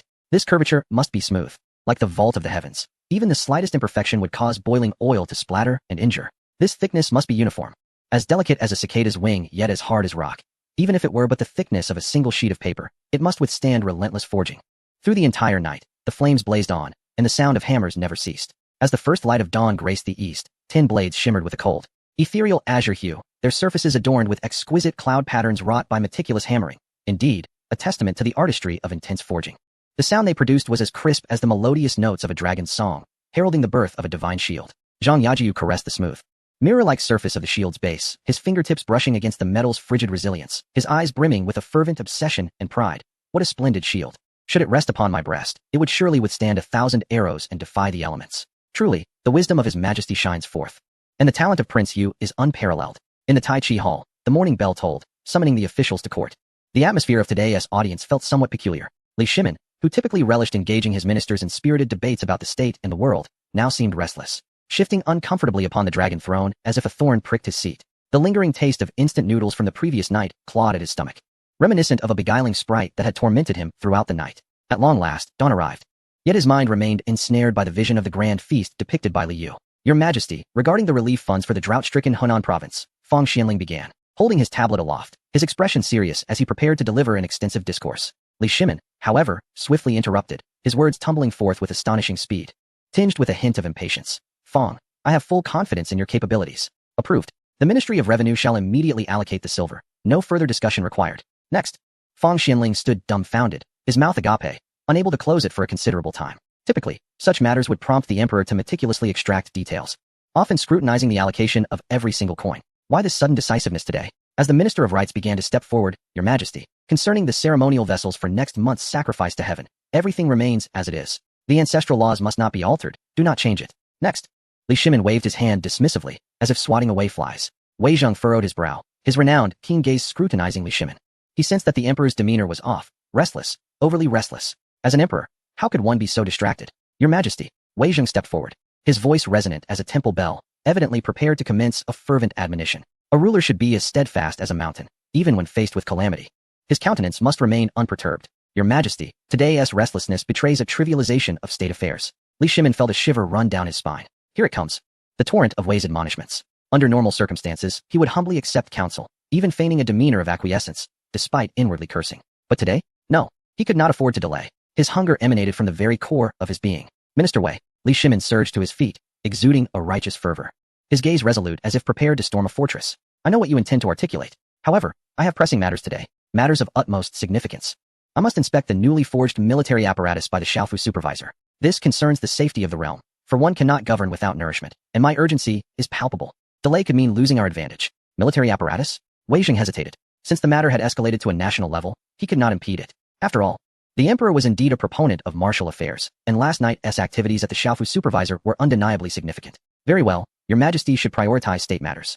Wei Zheng conceded, retreating. Dismissed. Dismissed. Li Shimin felt as if a great weight had been lifted from his shoulders. Before the echoes of dismissal faded, he swept into the inner hall like a whirlwind, moving with such swiftness that even the attendants had yet to grasp their pens, leaving a group of ministers exchanging glances, still pondering what extraordinary weapon the emperor had devised to provoke such urgency. Chapter 34. The appearance of little Zizi meanwhile, in the side hall of the Li Zhengdian. Li Yu was troubled, staring at his suitcase. Starch. He rummaged through the suitcase, ultimately resigned to the fact that he had indeed forgotten to purchase any starch. In this era, ready-made water starch was not available, and grinding mung bean or potato flour was far too time-consuming. Never mind, can a living person be suffocated by urine? Li Yu picked up several eggs, skillfully separating the egg whites. Without starch to retain moisture, he would use egg whites to seal in the oil, and through repeated beating, achieve a gelatinous texture in the meat. This is known as ancient technique. Having resolved the issue of tenderizing the meat, another challenge arose concerning ingredients. Old Wang. Li Yu called out towards the door. Wang De, sporting two enormous dark circles under his eyes, hurried in. Your Highness, the old servant is here. Will you go? Arrange for a few nimble eunuchs to head to the West Market, Li Yu recalled, to the shops of those foreign merchants, and seek a particular flower. A flower? Wang De was bewildered. Does your Highness desire flowers? Not for admiration. I want to eat. Li Yu gestured. It's called honey tsong. Or perhaps a peculiar flower from the western regions, round in shape, with either purple or white skin. When peeled layer by layer, it has a potent flavor. And cutting it will bring tears to one's eyes. It likely looks something like this. Li Yu sketched a rough drawing of an onion on paper. Wang De stared at the drawing for a long time before a look of realization dawned upon him. Oh, the old servant understands. This is Hui Hui Tsong. It seems a few plants are grown in the corners of the imperial garden, said to be exotic flowers offered from the western regions. The flower blooms into a large white ball, but can the root be eaten? Indeed, it is quite edible. Li Yu's eye sparkled. Since it exists in the imperial garden, there is no need to go to the West Market. Let us just dig it up. Take as much as possible. Dig up from the imperial garden? Wang De shrank back. But your Highness, if the emperor inquires, just say it was my instruction. Hurry. Yes, your Highness. Aside from onions, Li Yu recalled the essential peanuts for Kung Pao chicken. Peanuts had yet to arrive in the Tang dynasty and would not be introduced for several centuries. Without peanuts. Li Yu stroked his chin, his gaze falling upon a plate of dried fruits on the table. Walnuts, referred to as Chong Tao in the Tang dynasty. Perfect. Li Yu exclaimed, grabbing a handful of walnuts. Old Wang, have someone crack these open and extract the kernels. Once fried, they are even more fragrant than peanuts and beneficial for the brain. This will be Kung Pao chicken with walnuts, the supreme luxurious version. With everything prepared, Li Yu was in the kitchen handling the chicken. Suddenly, he sensed something soft moving by his leg. He paused, looking down. There stood a small, exquisitely carved figure clad in a pink dress, staring up at him with a pair of big, watery eyes, curiously observing him. It was Princess Li Mingda of the Tang dynasty, affectionately known as Little Zizi. At about 3 or 4 years old, she clutched a cloth tiger in her hand. A droplet of saliva glistening at the corner of her mouth, evidently enticed by the aroma of lard being rendered. As their gazes met, the atmosphere instantly transformed into one of innocence and charm. Whom do you seek, duck? Little Zizi tilted her head, her voice sweet and tender, carrying the unique softness of the Tang dialect. Li Yu's heart melted in that instant. As a history enthusiast, who could possibly resist the charms of the beloved little cub from the Tang dynasty? Even the hardest of hearts would soften at her presence. He crouched down, aligning his gaze with hers, and gently pinched her chubby little cheeks, marveling at their delightful texture. I am your pot, he jested in her playful tone. Pot. The little cub blinked in confusion, counting on her fingers. I have a big pot, Chung Qian, a green sparrow pot, and a 3-pot. But I've never seen you before. I am a pot that fell from the heavens, he whimsically proclaimed, determined to prepare delicious treats for her. Delicious? Upon hearing this word, her eyes instantly sparkled like 2 little lanterns. She sniffed and pointed at the meat on the cutting board. Is that meat? Not only meat, but also sweets, he replied, standing up to call out, Old Wang, where have you been? Come here quickly. Wang De, who had been directing a young eunuch to peel onions, while weeping, rushed in upon hearing the summons, hastily wiping his tears. Your Highness, what is it? Did you cut your hand? Go, open my suitcase. In the top compartment, there's a bag with a picture of a rabbit on it. Bring it here. Upon hearing the mention of the treasured box, Wang De's expression turned solemn. That box was a forbidden item. Only the emperor and empress were permitted to touch it. He alone, as the chief steward, had the authority to handle it with Li Yu's permission. In a short while, Wang De returned, cradling a bag of white rabbit milk candy, as if it were a sacred edict. Li Yu unwrapped one, the translucent rice paper shimmering in the sunlight. Open wide. The little cub obediently opened her mouth, resembling a hungry little bird. As the candy melted in her mouth, the rich milky aroma enveloped her senses. Its sweetness far surpassing the impure syrup or overly sweet honey of the Tang dynasty. It was the pinnacle of industrially refined sweetness. Her eyes widened in delight. Her cheeks puffed up, and she squinted happily, her little hands flailing in excitement. Sweet, sweet, so good, so very good. The candy vanished swiftly, and the little cub gazed longingly at the bag in Li Yu's hand, tugging at his clothing and shaking it. I want more.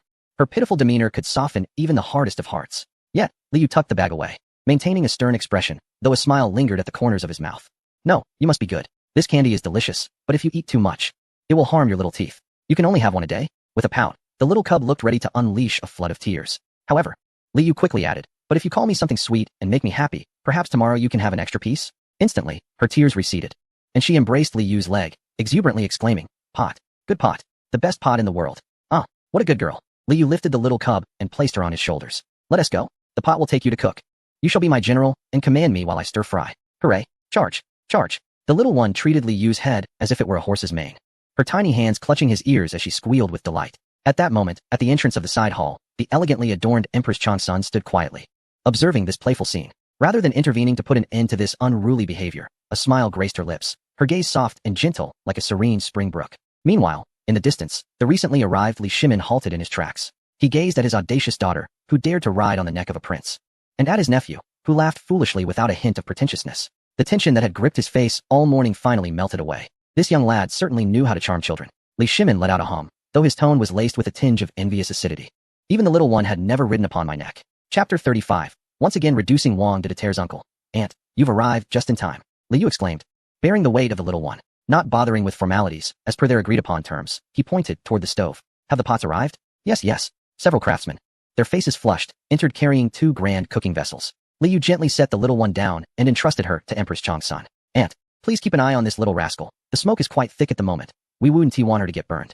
He approached the 2 pots and struck one with his hand. The sound resonated, clear and melodious. Is this truly a pot forged from 100 refinements? It is 1,000 times superior to the cast iron pot I purchased from that online store. Old Wang, clear the area. All non-essential personnel out. He commanded the royal chefs to stay back, leaving only 2 to assist him, wishing to keep his unique culinary techniques from prying eyes. In truth, he simply preferred not to be observed. Soon, the kitchen was left with just Li Yu, Wang De, and 2 apprehensive royal chefs. Li Shimin and Empress Changsun settled at a nearby table, where tea had already been prepared. Let us begin, Li Yu declared, his expression sharpening, his aura commanding. The first step, seasoning the pot. A new pot must be heated over a high flame to ensure it is thoroughly tempered. Once completed, Li Yu embarked upon his culinary journey. A generous scoop of pig fat was added to the pot, and as the temperature rose, wisps of blue smoke began to rise. With a sizzle, Li Yu introduced the marinated chicken cubes, previously coated with egg white, into the hot oil. The chicken quickly spread apart, turning pale in the bubbling oil. With a deft flick of his iron spatula, the chicken pieces scattered like snowflakes. Is this the slippery oil technique? Such extravagance. The royal chefs watched, hearts racing. In the Tang dynasty, oil was precious. Utilizing it in such a manner was utterly wasteful. Drain it. Li Yu skillfully lifted the chicken from the oil, his movements fluid and graceful. Now came the piece de resistance, Kung Pao chicken with walnuts. With the base oil heated, Li Yu seized a handful of vibrant red dried chilies and a pinch of Sichuan peppercorns. The moment the chilies hit the oil, an unprecedented wave of fiercely aggressive spiciness erupted, mingling with the numbing fragrance of the peppercorns, exploding within the confined space. Cough, cough, cough. From their distant vantage point, Li Shimin and Empress Changsun were caught off guard, choking on the acrid smoke that filled the air, tears streaming down their faces. What is this? So pungent? Li Shimin inquired, waving his sleeve. Yet oddly, amidst the irritation, an enticing aroma lingered, awakening his palate. Fear not. This is the essence of flavor. Li Yu poured the diced chicken into the pan. Following that, he added slices of scallion, ginger, and garlic. The meticulously prepared sweet and sour sauce, which in this era could only be concocted using vinegar and syrup, along with the crispy, fried walnut halves. Each ingredient introduced with precision. With a swift motion, Li Yu grasped the handle of the pan, giving it a vigorous shake. Boom. The contact of the oil with the flames unleashed a crimson fire dragon that soared upwards, reaching nearly 3 feet high. The sheer visual spectacle was nothing short of miraculous to the Tang dynasty inhabitants who were still accustomed to simmering meat in clay pots. It was akin to sorcery. The water's boiling, Wang De exclaimed, nearly spilling the basin he held in fright. Silence. Fan the flames. Li Yu laughed maniacally amidst the blaze. His spatula dancing in the air, the chicken leaping in the flames, enveloped evenly in the sauce, emanating a tantalizing mahogany sheen. Li Shimin was utterly entranced. His eyes, accustomed to the sights of warfare, were now completely captivated by the culinary fervor before him. This was not mere cooking. It was the taming of a fire dragon. Out of the pan, with one final shake, the flames subsided. A plate of vibrant, glistening Kung Pao chicken, exuding the aromatic essence of sweet and spicy lychee, was carefully placed on the table. Following closely was the second dish, mapo tofu. Although lacking doubanjiang, Li Yu ingeniously substituted it with minced hot pot base, adding a touch of fermented black beans. The red oil bubbled as the delicate tofu danced within, thickening the sauce. He sprinkled it with ground Sichuan pepper and a handful of green garlic sprouts. The dish was a symphony of flavors, spicy, crispy, tender, and fresh. The harmonious blend of red, white, and green painted a picturesque tableau. The final dish, stir-fried onions with meat, appeared deceptively simple, yet required meticulous attention to timing. A few prized onions from the imperial garden were sliced with care. As they met the hot oil, The unique pungency of the onions was instantly released, swiftly transforming into a rich sweetness under high heat. The sliced meat was introduced, and the wok was tossed vigorously. Li Yu's hands moved with unparalleled speed, ensuring the onions remained crisp and sweet before they softened. A mere pinch of salt and a dash of soy sauce, known at the time as clear sauce, was all that was needed for seasoning, bringing forth the ingredient's intrinsic flavors. 3 dishes, 2 meat and 1 vegetarian, all completed. As the dishes were presented on the table, their enchanting aromas filled the air, captivating the senses. Yet, Li Yu did not immediately sit down to feast. Instead, he took the largest celadone bowl and, under the astonished gazes of all present, including Li Shimin, began to generously serve himself with a spoon. Splash! A generous scoop of Kung Pao chicken, brimming with meat and walnut halves, was ladled out without hesitation. Splash! A hefty spoonful of mapo tofu, the red oil enveloping the tofu, was equally enticing. Splash! A mound of meat slices from the stir-fried onions was piled high. The bowl overflowed with a vibrant array of colors, glistening with oil. Li Yu then extended the bowl to Wang De, who stood by, salivating yet hesitant to step forward. He casually added 2 freshly steamed white buns into Wang De's hands. Old Wang, here you go. After these past few days of running about with me, facing time travel and hunger, you deserve the first bite. Wang De was taken aback, hastily retreating and waving his hands, his face paling as he suddenly knelt down, his head knocking against the ground with a resounding thud. This is absolutely unacceptable. Your Highness, you are of noble birth, and with the Emperor and Empress still present. I am but a servant, a mere slave. How could I dare let you take this? Enough with the nonsense, Li Yu asserted, forcefully pressing the bowl into Wang De's hands, his tone commanding yet imbued with warmth. In my presence, there are no distinctions between master and servant. If one works, one deserves to eat. Consume it. Wang De cradled the steaming bowl, helplessly glancing at Li Shimin, his eyes filled with trepidation. Observing this scene, Li Shimin's gaze shifted slightly. Were it anyone else, such actions might be perceived as bribery or a transgression, an attempt to curry favor within the palace. Yet, in Li Yu's case, he sensed a child of compassion and loyalty. Take it, Li Shimin spoke softly, his tone laced with gentleness and approval. It is a gift from Prince Yu, so you shall accept it. You have indeed endured much these past few days. Henceforth, apart from the commands of the Emperor and Empress, you shall also heed the words of Prince Yu.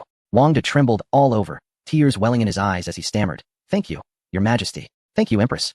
Thank you, Your Highness. Li Yu, observing Wang De's heartfelt emotion, suddenly turned to Li Shimin with earnestness. Second uncle, there is something I must express. Previously, I regarded old Wang merely as a eunuch serving me, but upon returning to the modern era, I have come to understand him better. Li Yu's voice rose slightly, filled with genuine respect. In the modern world, despite facing unfathomable wonders that terrified him, he never faltered in his duties, especially during the grain purchasing venture. Pausing to recollect, a glimmer of emotion flickered in his eyes when he was at that seed shop, hearing that the potatoes could yield 4 to 5,000 jin per mu.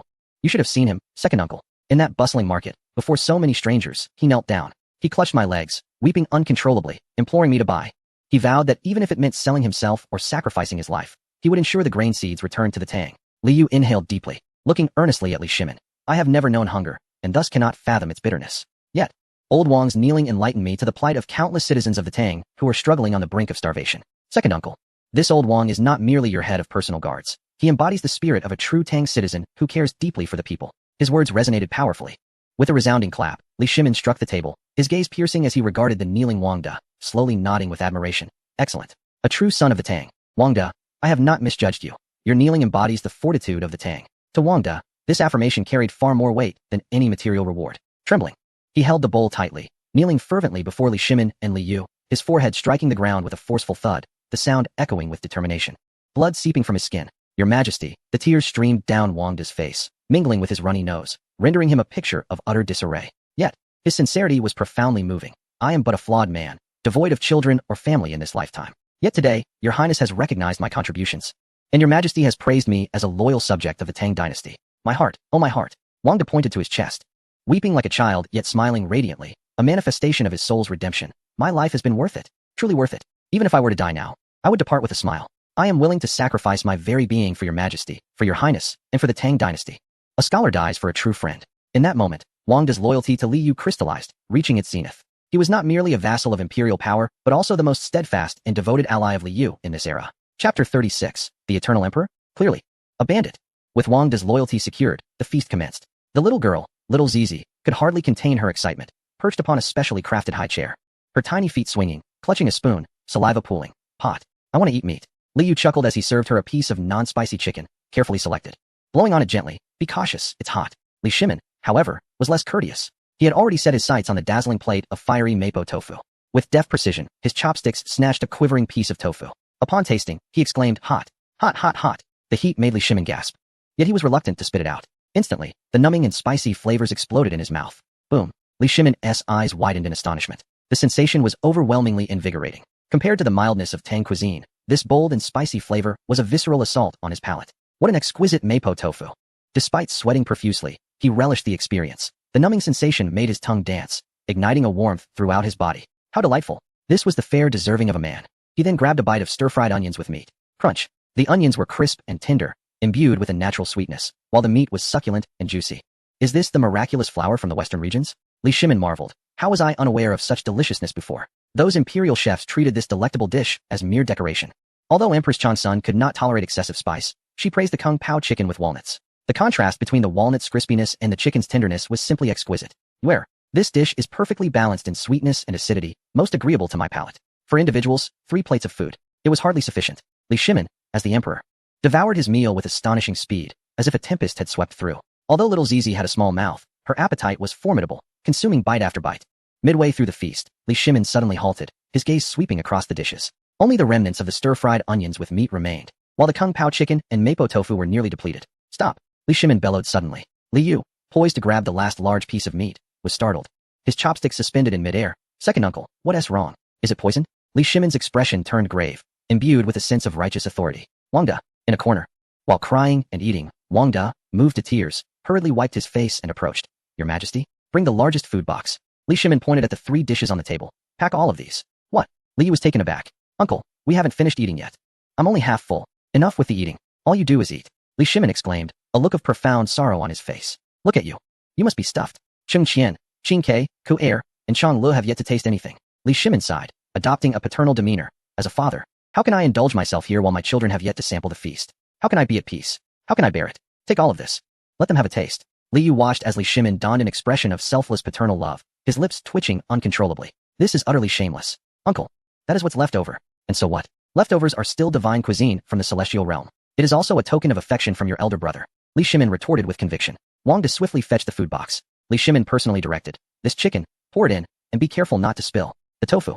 Don't waste the soup, pour it in as well. Finally, his gaze fell upon 2 iron pots. The bottom of the pot, having recently steamed rice, had formed a layer of golden, crispy crust. This, Li Shimin's eyes sparkled. Scoop that out. Wang De took the spatula, carefully lifting the crust and placing it atop the food box. Li Shimin surveyed the brimming food box with satisfaction. Then, he noticed the half bowl of white rice still held by Li Yu. You err, Li Shimin said earnestly. The toil of farmers is great. We must not waste food. He extended his hand and seized the bowl from Li Yu. Take this half bowl too, for Ji Nu. He is small and eats little. Li Yu's hand remained frozen in a bowl-holding position, suspended in midair. Is this the legendary emperor? Is this the heavenly Khan? This is clearly a bandit raiding a village. Not even leftover rice is spared. Enough, let us depart. Li Shimin carried the heavy food box, while the Empress Changsun cradled the small, licking child in her arms. The family of 3 walked out contentedly. Upon reaching the door, Li Shimin turned back, addressing the bewildered Li Yu. You err, you have worked hard today. Rest early. Tomorrow, I shall have the imperial kitchen send 2 plump lambs for you. You can toil a bit more and prepare more celestial dishes. Remember to add plenty of that chili. With that, the family departed, leaving behind a trail of laughter and joy. Father, I want to eat that red tofu. All right, all for you. Just leave a bite for your elder brother. In the side hall, the morning breeze stirred a few fallen leaves. Li Yu stood in the disheveled kitchen, gazing at the empty plates and the iron pot that was cleaner than his own face. His stomach let out a timely growl. Grr. Not full. Truly not full. He turned to glance at Wang De in the corner. Though Wang De's mouth was still smeared with food, he felt a pang of guilt upon seeing the prince's desolate silhouette. Your Highness, that old Wang. Li Yu's voice echoed softly. Go and boil some water. From the depths of the secret compartment of a suitcase, Li Yu produced the last 2 packets of braised beef noodles. This was the final stock. Once cooked, we shall each have a packet, he declared. Gritting his teeth, he added, throw in 2 sausages. No, make it 4. Let us indulge ourselves. Not even if Li Er comes knocking will we share. Agreed? Wang De, elated, hurried off to stoke the fire. Before long, the enticing aroma of instant noodles wafted through the side hall of the Lizing Hall. Meanwhile, in the Ganlu Hall, a subtle battle for supremacy was unfolding over who could claim an extra piece of crispy rice from the food box brought back by Li Shimin. Chapter 37. Caught in the act inside Ganlu Hall, Li Shimin sat regally on the dragon throne. Before him a large Zetan-wood table not adorned with memorials or imperial seals, but rather an open red lacquered food box exuding faint wisps of steam. Beneath the table sat the most esteemed scions of the Tang dynasty. Crown Prince Li Changqian, clad in a bright yellow robe, sat upright. Though a keen observer might notice the stiffness in his right leg, a subtle reminder of his concealed affliction, he wore the standard princely smile. Yet his eyes betrayed a shadow of gloom and vigilance. Wei Wang Li Tai, round in stature, squeezed into his chair, closest to Li Shimin, wearing a confident and ingratiating smile, while twirling an elegant folding fan, a hallmark of cultured gentlemen. Princess Li Lizzie, dignified and graceful. embodied her title as the brightest jewel of the Tang dynasty. Lastly, 7-year-old Jin Wang Liji, the chick, was sprawled across the table. His eyes fixated on the food box, a droplet of saliva lingering at the corner of his mouth. Let us all taste, Li Shimin said benevolently. A hint of pride in his voice, gesturing to the meager remnants within the food box. This is what your father thoughtfully brought back for you. The group leaned forward to inspect, a plate of red oil accompanied by a few fragments of tofu. A dish with half a bowl of meat slices and several translucent vegetables, and a few irregularly shaped, golden brown crunchy rice pieces. Li Chengxian's brow furrowed slightly. What was the meaning of this? Was his father mocking him by offering leftovers? A subtle reprimand? A suggestion to remember the hardships of the past? Without hesitation, Li Tai's eyes darted, and he seized a piece of crispy rice, shoving it into his mouth. The crunch echoed. After a couple of chews, his eyes widened in surprise. Delicious. Father, this crispy rice is fragrant and crispy, with a hint of meat flavor. It is even better than the delicacies from the imperial kitchen. Li Tai praised exuberantly, showering compliments. Father thinks of his sons, not even keeping such a treat for himself. I am truly touched. Li Chengxian inwardly cursed the flatterer, but was not to be outdone. He picked up a piece of tofu soaked in red oil and took a bite. The cool, spicy flavor boldly stimulated his taste buds.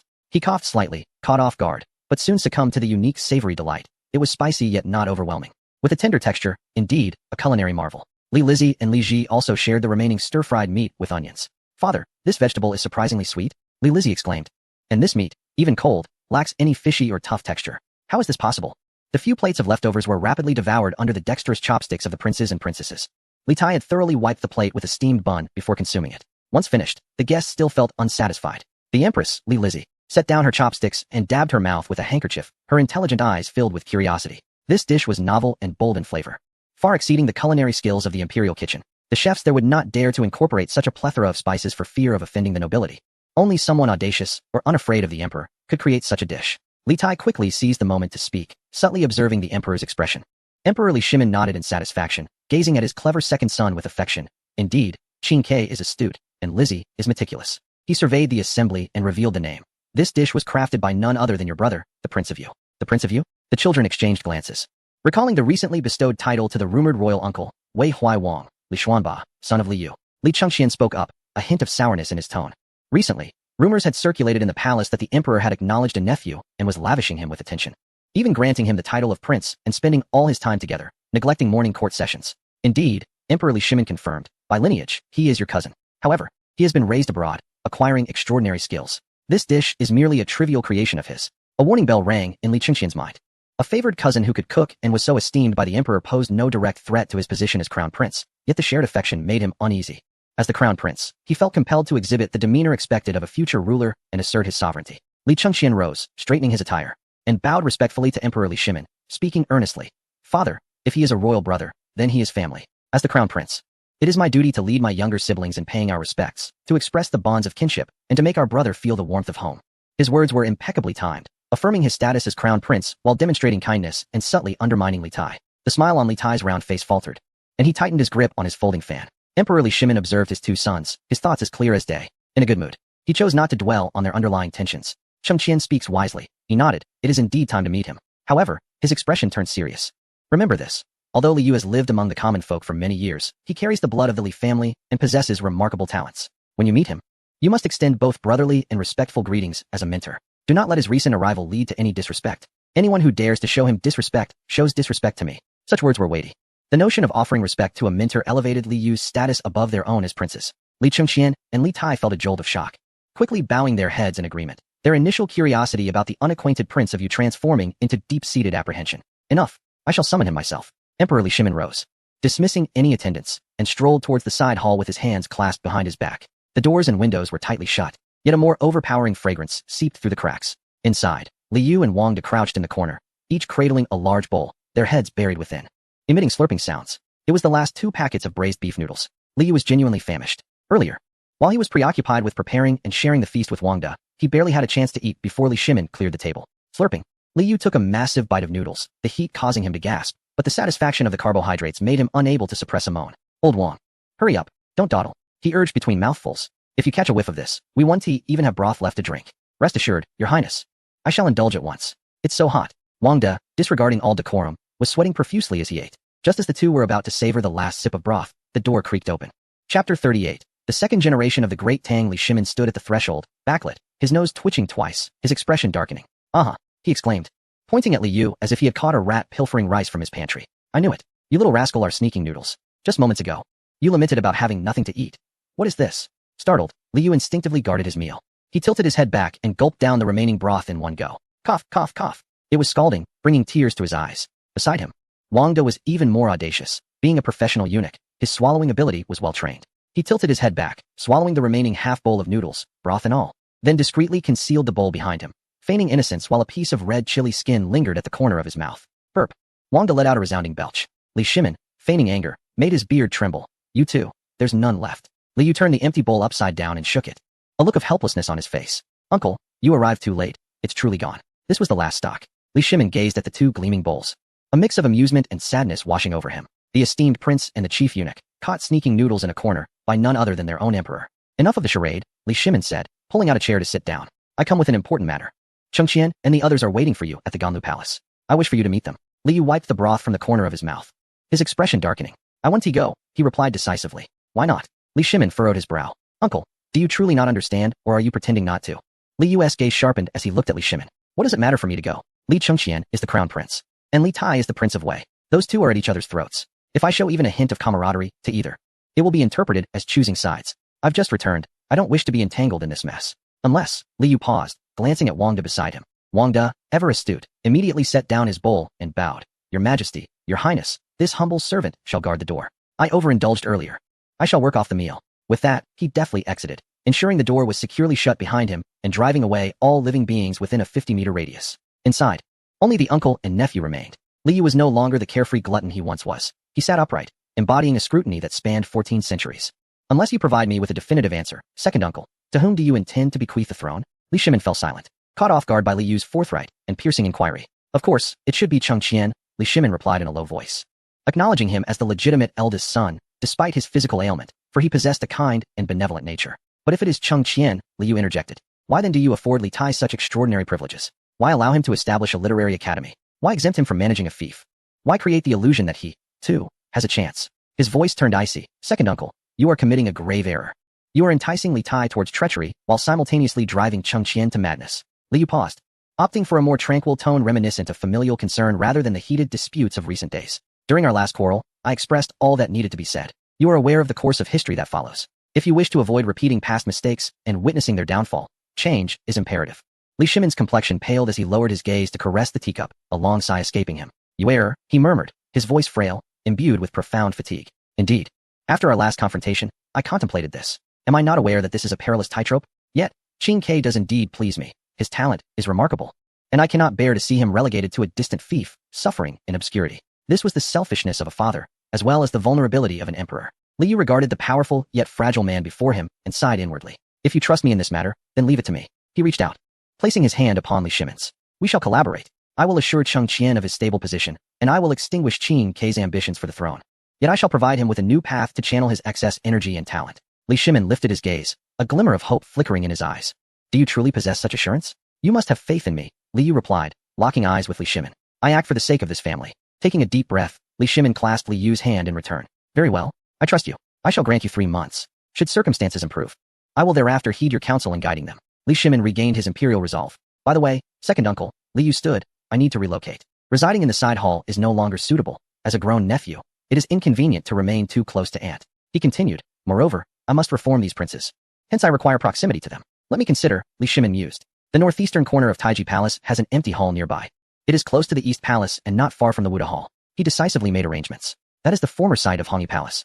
Spacious enough for your endeavors. Wang De, arrange for people to tidy up. Move tonight. In the Ganlu Hall, Li Shimin's private chamber and the royal family's most intimate gathering place, the princes and princesses, who had originally assembled in the hall of establishing governance for confidentiality, were now gathered here under his direction. Empress Chang's son sat gracefully beside the main seat, her demeanor gentle as she adjusted the collar of the spirited little prince.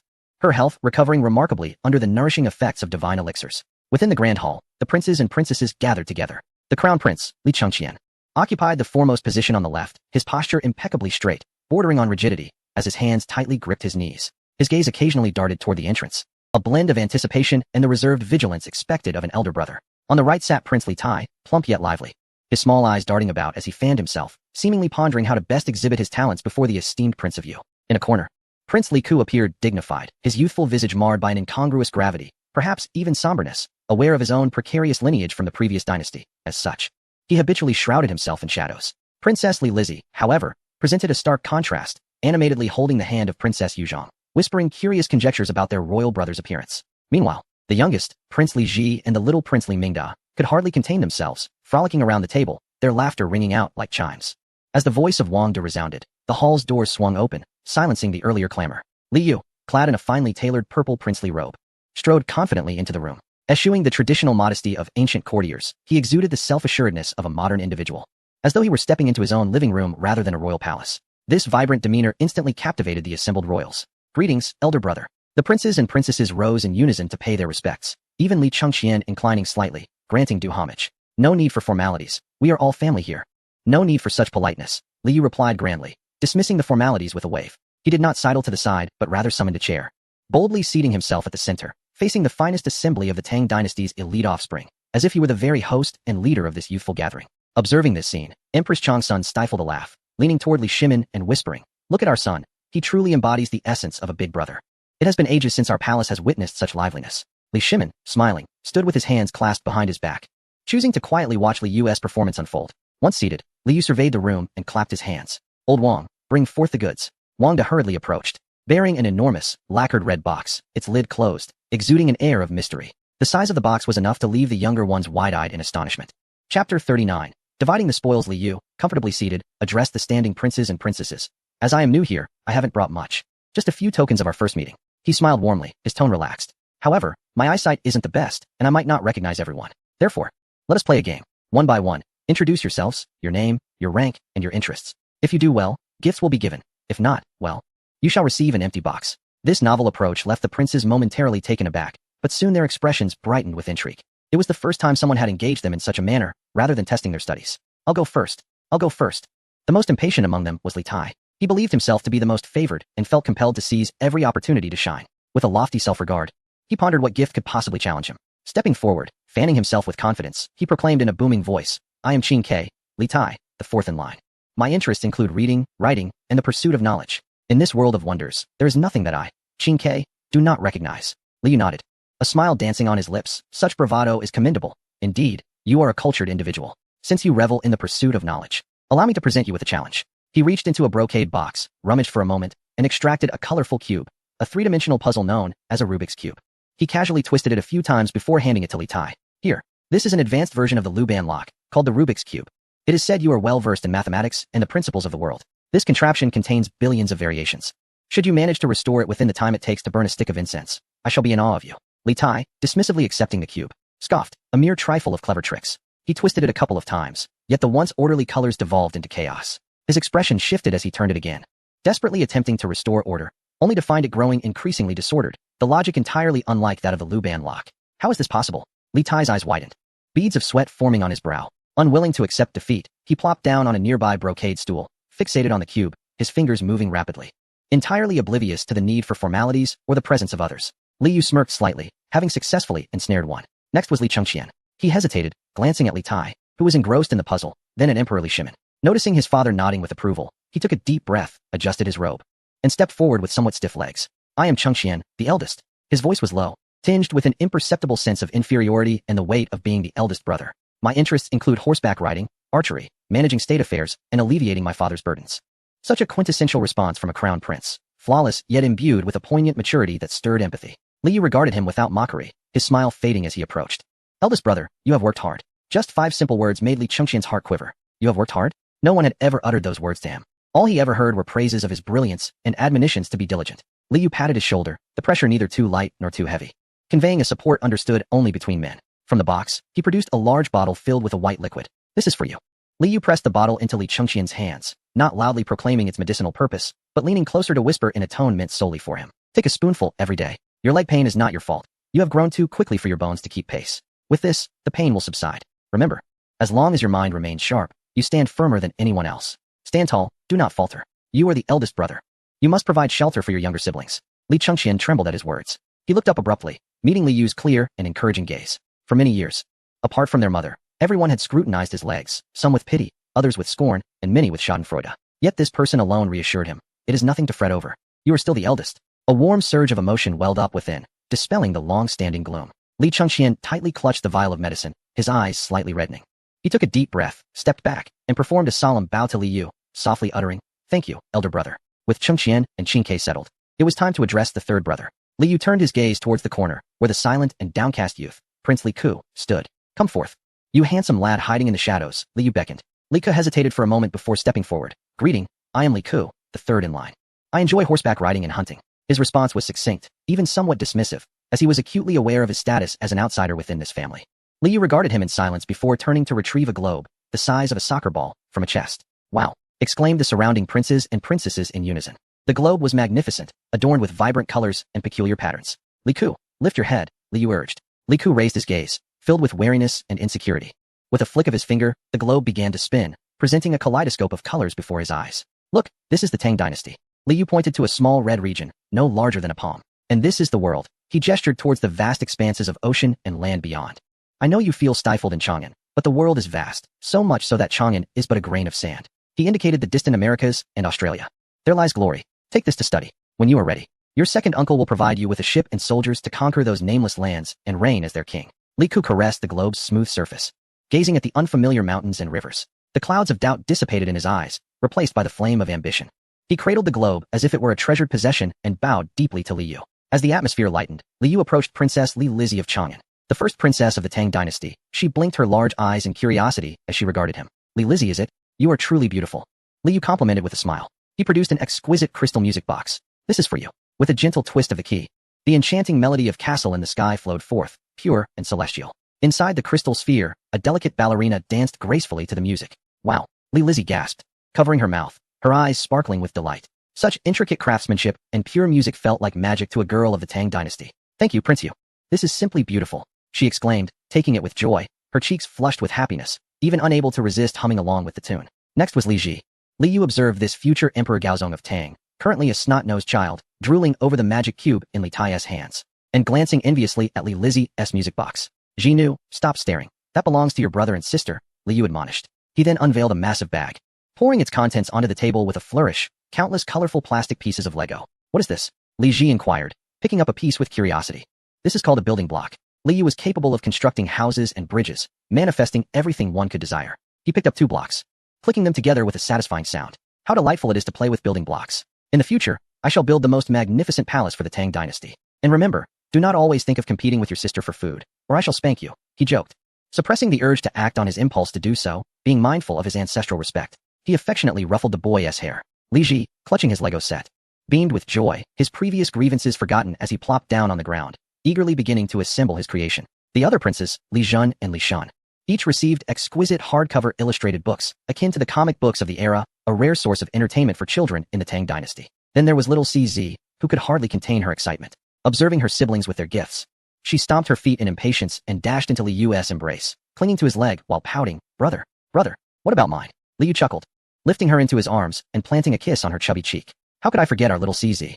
He produced a set of 24 watercolor pens and a beautifully crafted sketchbook. "Look, these are watercolor pens in red, green, blue, and a total of 24 colors." He opened a red pen and illustrated a small flower in the sketchbook. "Wow, how beautiful." CZ clapped her tiny hands, her eyes sparkling with delight. "Here, take this and draw whatever your heart desires. Let us make the Tang dynasty splendid." With the colorful pens in her grip, she planted a kiss on his cheek, exclaiming, "Brother is the best." Wooden horse. Inside the Ganlu Hall, laughter and cheer resonated, free from the constraints of imperial formality and power struggles. Li Chengqian held a medicine bottle, his gaze resolute. Li Tai squatted on the floor twisting a Rubik's cube, muttering to himself. Li Ke spun a globe, his eyes thoughtful. Li Ji was engrossed in his blocks, reveling in play, while little CZ leaned over the table, drawing, with Empress Changsun gently guiding her. Each person immersed in their own world, yet the atmosphere was unprecedentedly harmonious and warm. Li Yu stood in the center, embodying the essence of a true leader among children, his face adorned with a contented smile. This was what home felt like. At the entrance of the grand hall, Li Shimin stood with his hands behind his back, observing the harmonious scene before him, watching Li Yu, unperturbed and laughing amidst the children, and smiled with satisfaction. He turned to Wangda beside him and whispered, "Wangda, do you see? Does this not resemble a family more closely than before?" Wangda wiped the corner of his eye. "Your Majesty. Prince Yu is indeed a man of great wisdom. He has truly opened his heart." Li Shimin nodded, taking a deep breath. "Convey my imperial decree. This evening, the banquet at Prince Yu's residence shall welcome both the Empress and myself to partake in the meal." Chapter 40. The hot pot gathering at Qingguang Hall in the northeast corner of the Taiji Palace, the former site of Hongyi Palace, which had once been the residence of the late Emperor Li Yuan, lay empty and forlorn until this afternoon when it suddenly came alive with activity. Dozens of eunuchs and palace maids scurried in and out like ants, carrying boxes and draped silks. Be careful. Don't drop that box. And that one. That is my clothing. Don't get it dirty. A commotion arose from beyond the wall, where Li Yu was orchestrating the move. The sounds drifted over the tall palace walls and seeped into the adjacent East Palace. Inside the grand hall of the East Palace, Crown Prince Li Chengxian knelt before his desk, a book in hand, yet his gaze continually wandered to the window. The lively spirit that once animated him slowly waned with the clattering sounds from the neighboring Qingguang Hall, a name recently bestowed by Li Yu and personally approved by Emperor Li Shimin. Qingguang Hall, Li Chengxian murmured to himself, absent-mindedly brushing the edges of the scroll with his fingers. What could be the emperor's intent in placing the Prince of Yu so close? Was it to foster intimacy, or to keep a watchful eye? He recalled the earlier encounter at the Ganlu Hall, where his cousin had presented him with a vial of medicine, accompanied by the cryptic remark, as long as your wits remain, you are still the elder brother. At that moment, the words had felt comforting, but now, shrouded in the deep shadows of the palace, Li Chengxian's paranoia resurfaced. A royal, long lost to the common folk, had suddenly re-emerged, residing beneath his very roof, wielding extraordinary powers. Your Highness, what troubles you? A gentle voice interrupted his thoughts. A handsome young eunuch approached, holding a cup of calming tea, his eyes filled with concern. This was Qingxin, Li Chengxian's most cherished confidant. Li Chengxian set down the scroll and rubbed his temples, feeling an unsettling anxiety. The Emperor South's decision to place the Prince of Yu next door weighed heavily on him. Qingxin moved to stand behind him, his slender fingers gently massaging Li Chengxian's temples as he spoke softly. Your Highness, you worry too much. The Prince of Yu is a figure of celestial merit. His ambitions lie elsewhere. Moreover, by placing him next to the East Palace, His Majesty demonstrates his trust in you, indicating that he does not regard him as an outsider. If there were true cause for suspicion, he would have been sent far away. Li Chengxian closed his eyes, allowing the soothing touch to calm his restless spirit. Perhaps you are right. Your Highness, tonight His Majesty is to take you to a banquet. It is said that the Prince of Yu has prepared delicacies from the celestial realm. You must be in good spirits, Qingxin said with a light laugh, leaning in to whisper near his ear. Li Chengxian grasped Qingxin's hand in return, a smile finally gracing his face. You speak the truth. As the Crown Prince, I must embody the dignity befitting my station. As the hour of 7 p.m., approached, nightfall enveloped the Qingguang Hall. The long table originally intended for discussions had been replaced by a grand round table, in the center of which was a large, copper hot pot, heated by a roaring charcoal fire below. Wearing an apron he had crafted himself, Li Yu stirred the pot with a pair of long chopsticks. Have you arrived? He called out without turning as he heard movement at the door. Find a place to sit. Slippers are at the entrance. The floor is cold without the heating. So gather on the couch. At the entrance, Li Chengxian led the way, followed closely by Li Tai, Li Ku, and Li Lizzie, with their wet nurse guiding Li Ji and the young child. Though they had already met during the day and exchanged gifts, the unfamiliarity of the evening setting prompted these distinguished heirs of the Tang dynasty to instinctively adopt a regal demeanor. Greetings, Prince of Yu. Li Chengxian was the first to respond, placing his hands together in a respectful bow. Greetings, Prince of Yu. Behind them, Li Tai, Li Ku, and Li Lizzie also bowed in unison. The scene resembled a group of diplomats, clad in formal attire, stepping into a bustling roadside eatery filled with the aroma of street food. Li Yu set down his chopsticks and gazed at his siblings, who were wrapped up as if in armor. With a resigned sigh, he remarked that they were family and should forego such formalities. It wasn't a court session. They could afford to relax a bit. At that moment, a small pink bundle suddenly broke free from its nurse's grasp, resembling a little cannonball powered by a tiny motor, charging towards Li Yu. The little girl, oblivious to etiquette, only remembered that this big pot had treated her to the delightfully sweet Dubai too and had gifted her a drawing pen. With her short legs pattering, she dashed into Li Yu's embrace, clinging to his leg and calling out in a sweet, childish voice, Big pot, 7 rice. I'm so hungry. Li Yu's heart melted at the sight. He scooped the little girl into his arms, exclaiming, Oh my little ancestor, are you hungry? Let us go. Big pot will take you to eat something delicious. Turning towards the princes still lingering at the entrance, he waved and declared, Did you see that? Learn from her. Come in. Anyone who bows again will have to watch us eat from the doorway tonight. This scene left Li Chengxian and Li Tai momentarily stunned. The beloved Princess Jinyang, usually instructed to move gracefully like a lotus, was now clinging to a man like a koala. Li Lizzie observed her younger sister's joyful demeanor with a flicker of envy in her eyes before breaking the silence with a light laugh. Elder brother is right. We have indeed been too reserved. Little sister, please, don't hold back. She gracefully stepped inside, her posture still elegant but noticeably more relaxed. Li Tai, utterly captivated by the enticing aroma, paid no mind to the regal decorum. Fan in hand, he rushed in, exclaiming, Elder brother, what is that delightful scent? It's so enticing. The group gathered around the round table. Li Yu pointed to the pot and introduced, This is a yuan yang pot. The left side, vibrant red, is a spicy chili broth, perfect for those who relish bold flavors. The right side, a creamy mushroom bone broth, is exquisite and suitable for those who cannot tolerate spice. He specifically indicated the chili pot and glanced at Li Tai. Qingke, seeing your robust physique, you must try this. It's the essence of masculine indulgence. Li Tai stared at the bubbling red oil, his throat tightening with both fear and anticipation. Is that really spicy? All right, I shall give it a try. Next came the ingredients. Li Yu had gone to great lengths for this meal. This is lamb roll, he said, pointing to a plate of thinly sliced lamb, expertly prepared by the chefs of the imperial kitchen. I had them freeze it before slicing, just 3 seconds in the pot, and it's cooked. These are beef and fish balls, he continued, gesturing toward 2 plates of round delicacies. I made these by hand. The beef balls are chewy, while the fish balls are crafted from yellow river carp, deboned, minced, and kneaded countless times until they become gelatinous, then mixed with minced ginger and shaped. Xiaojiu, Li Ji. You can eat these worry-free, they have no bones. Li Ji, salivating at the description, perked up and nodded vigorously in agreement. Moreover, there is the fried tofu. Li Yu pointed at a plate of golden-hued bean curd, which had been sliced and deep-fried, absorbing all the savory broth, bursting with flavor upon the first bite. As for vegetables, although the Tang dynasty lacked potatoes and chilies, which Li Yu had yet to cultivate, it boasted a rich variety of local produce. There were sunflower greens, bok choy, as well as slices of lotus root, bamboo shoots, and mushrooms. Lastly, the soul of the dish lay in the dipping sauce. This was a sesame paste concoction. Li Yu gestured towards the small bowls before each person, containing pure sesame sauce he had brought from modern times. Enhanced with chive blossoms, which were available in the Tang dynasty, chopped scallions, minced garlic, and cilantro. The key ingredient was the crushed walnut pieces that Old Wang had added.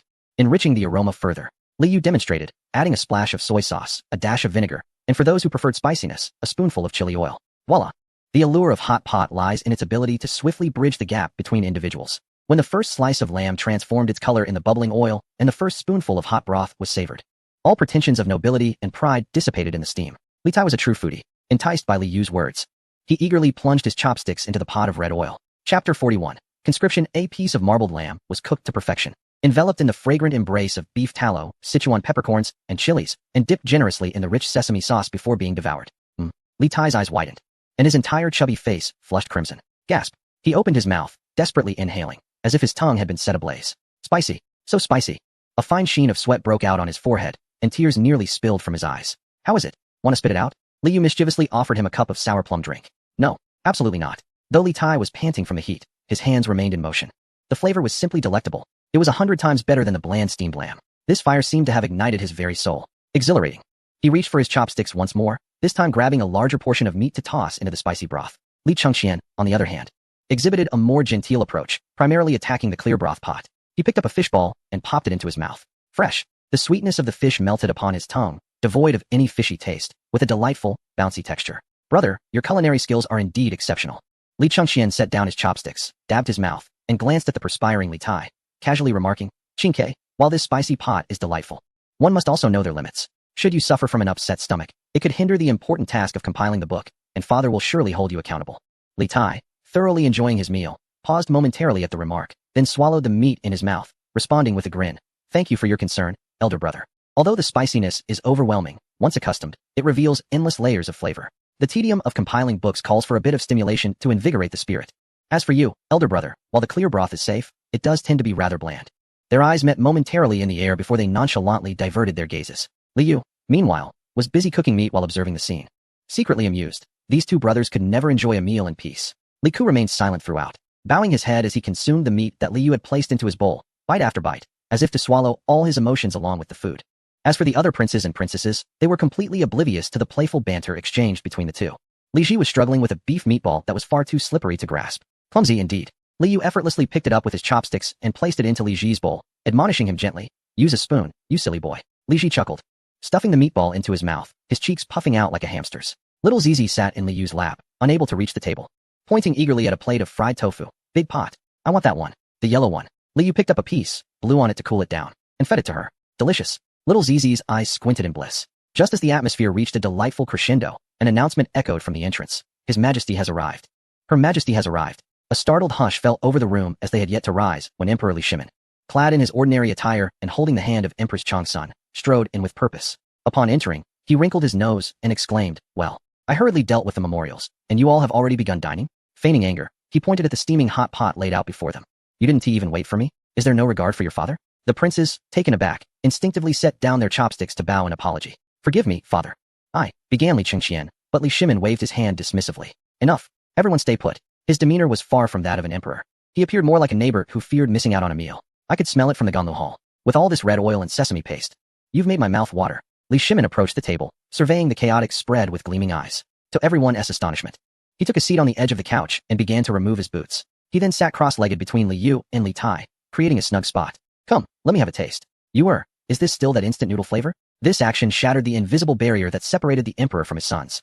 Father is taking off his shoes? Father is joining us. He asked, sharing our table? Li Yu, unfazed, handed Li Shimin a pair of chopsticks. Uncle, have you washed your hands? This is a buffet. Hygiene is paramount.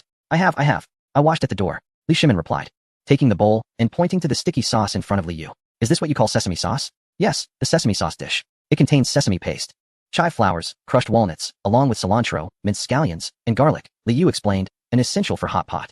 Prepare one for me, just like yours, but with extra spice. Li Shimin promptly handed over the bowl. Li Yu skillfully concocted a bowl for him, adding a spoonful of red oil for good measure. Li Shimin picked up a slice of beef and dipped it in the pot, observing the marbled texture with a smirk directed at Li Yu. Ahem, uncle. This beef was well, it met an unfortunate end. Li Yu said earnestly. Indeed, old Wang mentioned it fell down a slope and was smashed to pieces. It was quite tragic. We can only eat it with tears in our eyes. Wang De stood silently nearby, bearing the brunt of the jest. Fell to its demise. Li Shimin, choosing not to expose the truth, rolled a piece of meat in the sesame sauce before sending it to his mouth. The rich aroma of sesame mingled with the fragrance of the meat, filling his mouth entirely. A satisfied sound escaped Li Shimin's lips, exclaiming how delightful and rich the flavor was, even surpassing what he had enjoyed in the morning. He glanced at Li Tai, whose lips were swollen from the spice, and teased, Qingke, what is it? Eating feels like going to war. If it's too much, don't force yourself. Go have some broth with your elder brother. Li Tai, feeling underestimated by his father, retorted with determination, Father, this is exhilarating. The spicier, the better. Empress Changsun took her seat beside Li Juan and the little one. The child, clutching a fishball, raised it in delight upon seeing her mother, exclaiming, Mother. 7. So good. With a gentle smile, Empress Changsun took a small bite. Her eyes brimming with tenderness. So delicious. Let's have our little one eat more. In that moment within the Qingguang Hall, there were no emperors, princes, or princesses. Only a family gathered around a steaming pot, sharing a meal and engaging in light-hearted conversation. Li Chengqian watched his father, who was playfully contesting with Li Yu for a piece of lamb, the mother who was laughing heartily, and his siblings with grease adorning their faces. Suddenly, the tension in his heart eased. Perhaps, at this table filled with warmth and life, there were no schemes or plots, only the comfort of family. With stomachs full, Li Tai reclined on the couch, caressing his round belly and letting out a satisfied burp. Li Ji and the little one were already nodding off. Taken away by their nurse, Li Shimin, holding a cup of hawthorn tea for digestion, looked contentedly at Li Yu, saying, Yuer, this hot pot is splendid. If the palace grows cold in the future, let us gather often. Gathering is fine, Li Yu replied, wiping his mouth and standing up.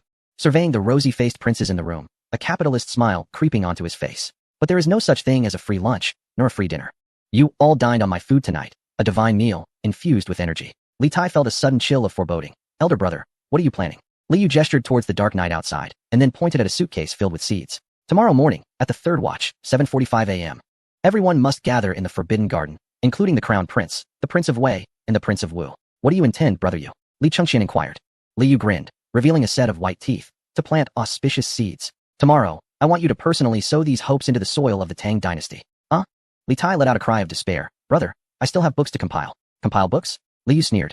Whoever does not show up tomorrow can forget about entering my Qingguang Hall in the future, and you can forget about tasting my dishes. Even that Rubik's Cube will be reclaimed. Li Shimin, listening nearby, not only refrained from intervening, but also set down his cup and nodded solemnly. What my son, Prince Yu, says is correct. My sons cannot be ignorant of agriculture. Tomorrow, I shall personally supervise. Anyone who dares to slack off shall face my wrath.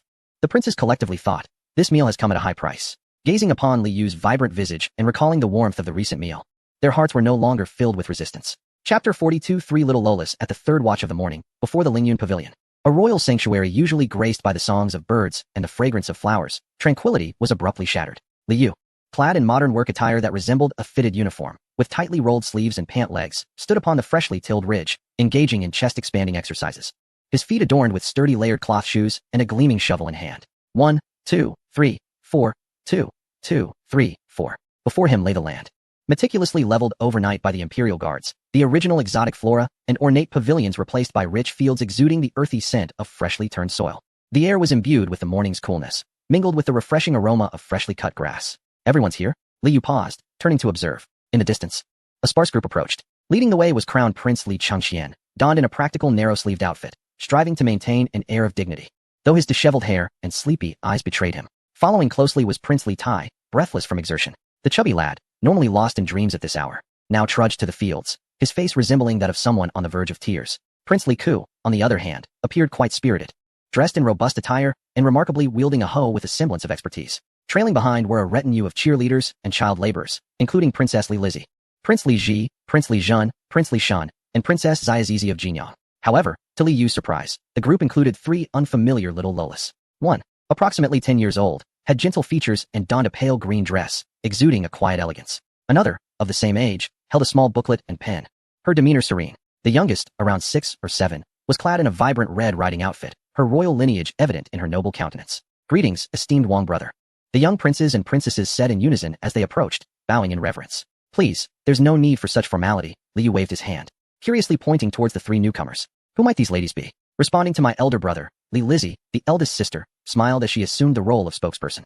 "This is my younger sister Qinghe, and this is Lin Xuan, along with Qingyang. Our mother issued a decree last night, stating that since this is a gathering of auspicious nature organized by you, elder brother, she wished for them to experience the world and learn from you as well. She insisted we, the elder siblings, should not conceal anything from them." Upon hearing this, Li Yu quickly grasped the underlying wisdom of Empress Zhongsan. Among these princesses, Qingyang was of true birth, while Qinghe and Lin Xuan were of lesser status, yet in this pivotal moment of familial unity, bringing them all together not only illustrated the bond between the legitimate and illegitimate, but also granted them an opportunity to partake in essential matters. "Well then, whether it be one sheep or a flock, we shall proceed," Li Yu chuckled, gesturing towards the 20 acres of land before him. "Welcome to the labor reform. Oh no.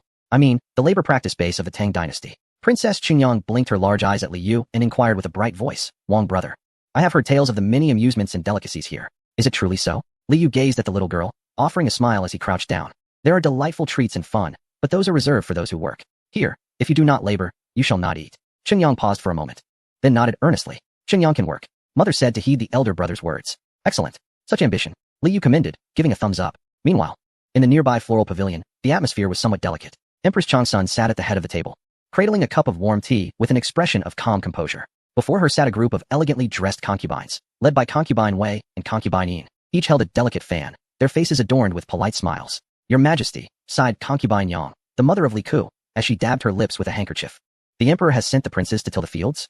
How novel. But the muddy ground is filthy and foul. What if they fall ill?" "Indeed," Concubine Wei chimed in, her tone laced with concern. "It is not that I pity the children, but they are, after all, princes.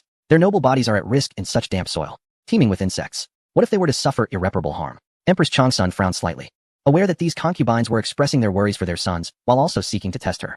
Just as she prepared to explain that this was a practice of auspicious farming, a clear voice echoed from the corridor outside the floral hall. "Esteemed ladies, your words are misguided." Everyone turned to see Li Yu, dressed in simple attire and holding a large water jug, standing at the entrance. Not far behind him, Li Shimin stood with his hands clasped behind his back, clearly having listened for a while. Li Yu did not directly counter their concerns, but entered with a smile, performing a respectful gesture as a younger relative. "Esteemed ladies, as elders, it is natural for you to be concerned for your younger brothers, and your compassion is commendable." This tone eased the tension among the concubines, who had been prepared to challenge him. Shifting his focus, Li Yu gestured towards the fields outside. "This endeavor is not merely about farming. It is also about nurturing health." "Nurturing health?" Concubine Yin was taken aback. "Precisely," Li Yu began to elucidate. "Esteemed ladies, consider that the princes spend their days in the palace either studying or sitting idly, lacking physical exertion. This is akin to birds confined in a cage. They may appear precious but possess fragile constitutions. The earth holds vitality. Humans emerge from the soil and must connect with it. Exposure to sunlight bolsters yang energy, and sweating expels toxins. This is far more beneficial than consuming ginseng or bird's nest." Li Yu looked earnestly at Concubine Wei. "If you harbor doubts, you may send a letter to Qingqing Mountain and consult the esteemed immortal Sun Simiao." Mentioning the revered figure rendered the concubines speechless. In the Tang dynasty, the words of Sun Simiao often held more weight than imperial edicts. Moreover, Li Yu added pointedly, this also pertains to filial piety. The emperor toils tirelessly for the people of the Tang, and the princes cultivate auspiciousness with their own hands, offering it to the emperor and the realm. What greater expression of filial devotion and honor could there be? When history records this, it will speak of the prince's labor in the fields, empathizing with the common folk, pure filial piety that resonates with heaven. Esteemed ladies, does this reputation not far surpass that of being coddled? His discourse, weaving through health, filial piety, and reputation, left the concubines at a loss for words. At that moment, Li Shimin entered, a satisfied smile gracing his face. He refrained from reprimanding the concubines and instead took a seat beside Empress Changsun. Gazing at the assembly of ladies with a tone that was gentle yet unequivocal, "My children shall roll in the mud. Only then will they comprehend the hardships of the common folk and the arduous journey of sustenance. This is for their own good. Now worry not. I have instructed the Imperial Medical Bureau to remain close at hand. They shall not come to harm. If you have nothing pressing, you may visit the fields and observe whether your sons exhibit more vigor than usual." This pronouncement from Li Shimin not only provided a graceful exit for the concubines, but also affirmed Li Yu's actions. The ladies exchanged glances, and ultimately, they rose to pay their respects, saying, "Your Majesty is wise. We shall go and take a look." Chapter 43. Labor together as the sun ascended the palace walls. The newly cultivated land in the imperial garden basked in warmth. The royal autumn planting had officially reached a fervent stage. Li Yu had not truly compelled them to complete the entire 20 acres. Rather, he designated a trial plot of approximately half an acre, insisting that they personally partake in the sowing of potatoes. The allocation of tasks had been meticulously organized by Li Yu. taking into account not only physical strength, but also each individual's health condition. At the forefront was Prince Li Ku, clad not in cumbersome robes, but in a snug black outfit with arrow sleeves, accentuating the youthful vigor of his physique. Clutching a spade, he was responsible for the initial task of digging holes. Heave, Li Ku commanded, his voice resonating from deep within as his arms flexed with muscle, driving the spade forcefully into the earth. The sharp blade sliced through the soft soil, lifting a neat clod. His movements were efficient and swift, each scoop consistent in depth, while beads of sweat trickled down his resolute profile, vanishing into the ground. For Li Ku, who bore the lineage of the former dynasty and had always tread cautiously, this unadulterated exertion of strength was exhilarating. Here, he was free from the burden of others' judgments, liberated from the need to weigh every word. He simply exerted his force, and the earth responded in kind. Be mindful of the depth. Potatoes should be planted shallow. Liu called out from behind. Understood. Li Ku replied without looking back, his spade moving ever more swiftly, sending clods of earth flying. Trailing behind Li Ku was the crown prince, Li Chengqian. Liu had deliberately assigned him the task of placing the seeds, a job that required little physical effort, primarily to accommodate his leg ailment. Carrying a bamboo basket filled with cut potato seed pieces, he traversed the furrows with deliberate caution, each step slow and steady. His right leg, burdened by an old injury, was put to the test on the uneven, soft earth, causing a twinge of pain in his knee. Yet, he persisted, refusing to complain. Observing Li Ku's sweat-drenched back, a surge of determination welled within him. As the crown prince, I cannot falter. At each hole, he bent down carefully, placing a seed piece at the bottom with meticulous attention. Eyes up, he murmured to himself, ensuring each placement was centered and oriented correctly. His earnestness made it seem as though he was not merely placing potatoes, but laying the very foundation of the Tang dynasty. Liu approached at an indeterminate moment, holding a long wooden stick wrapped in soft cloth, with a crossbar nailed to its lower end. Take this, Liu offered, handing over the stick. Don't strain yourself. Use this as a cane for support while planting. And remember, don't bend over too much, it could hurt your spine. Just throw the seeds accurately. Li Chengqian paused for a moment, examining the specially designed cane, and then meeting Li Yu's eyes, which held no trace of mockery, but rather genuine concern. Thank you, elder brother, he said, accepting the stick and testing its support. Indeed, the pressure on his right leg was significantly alleviated. Grateful, he glanced at Li Yu, took a deep breath, and adjusted his posture. With a swift motion, he foresaw the distance, flicked his wrist, and the seed landed precisely at the bottom of the hole.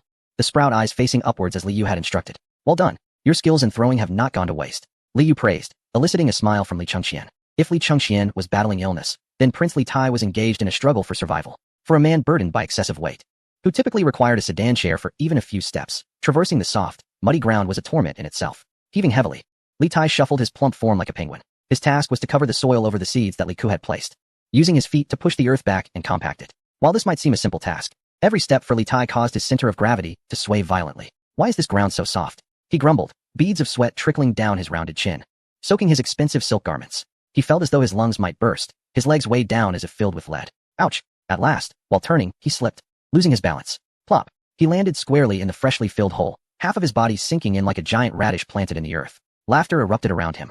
Warm and good-natured, Li Tai's face flushed a deep shade of crimson, mortified with shame. He was the illustrious Prince of Wei, yet here he was, sprawled in the mud.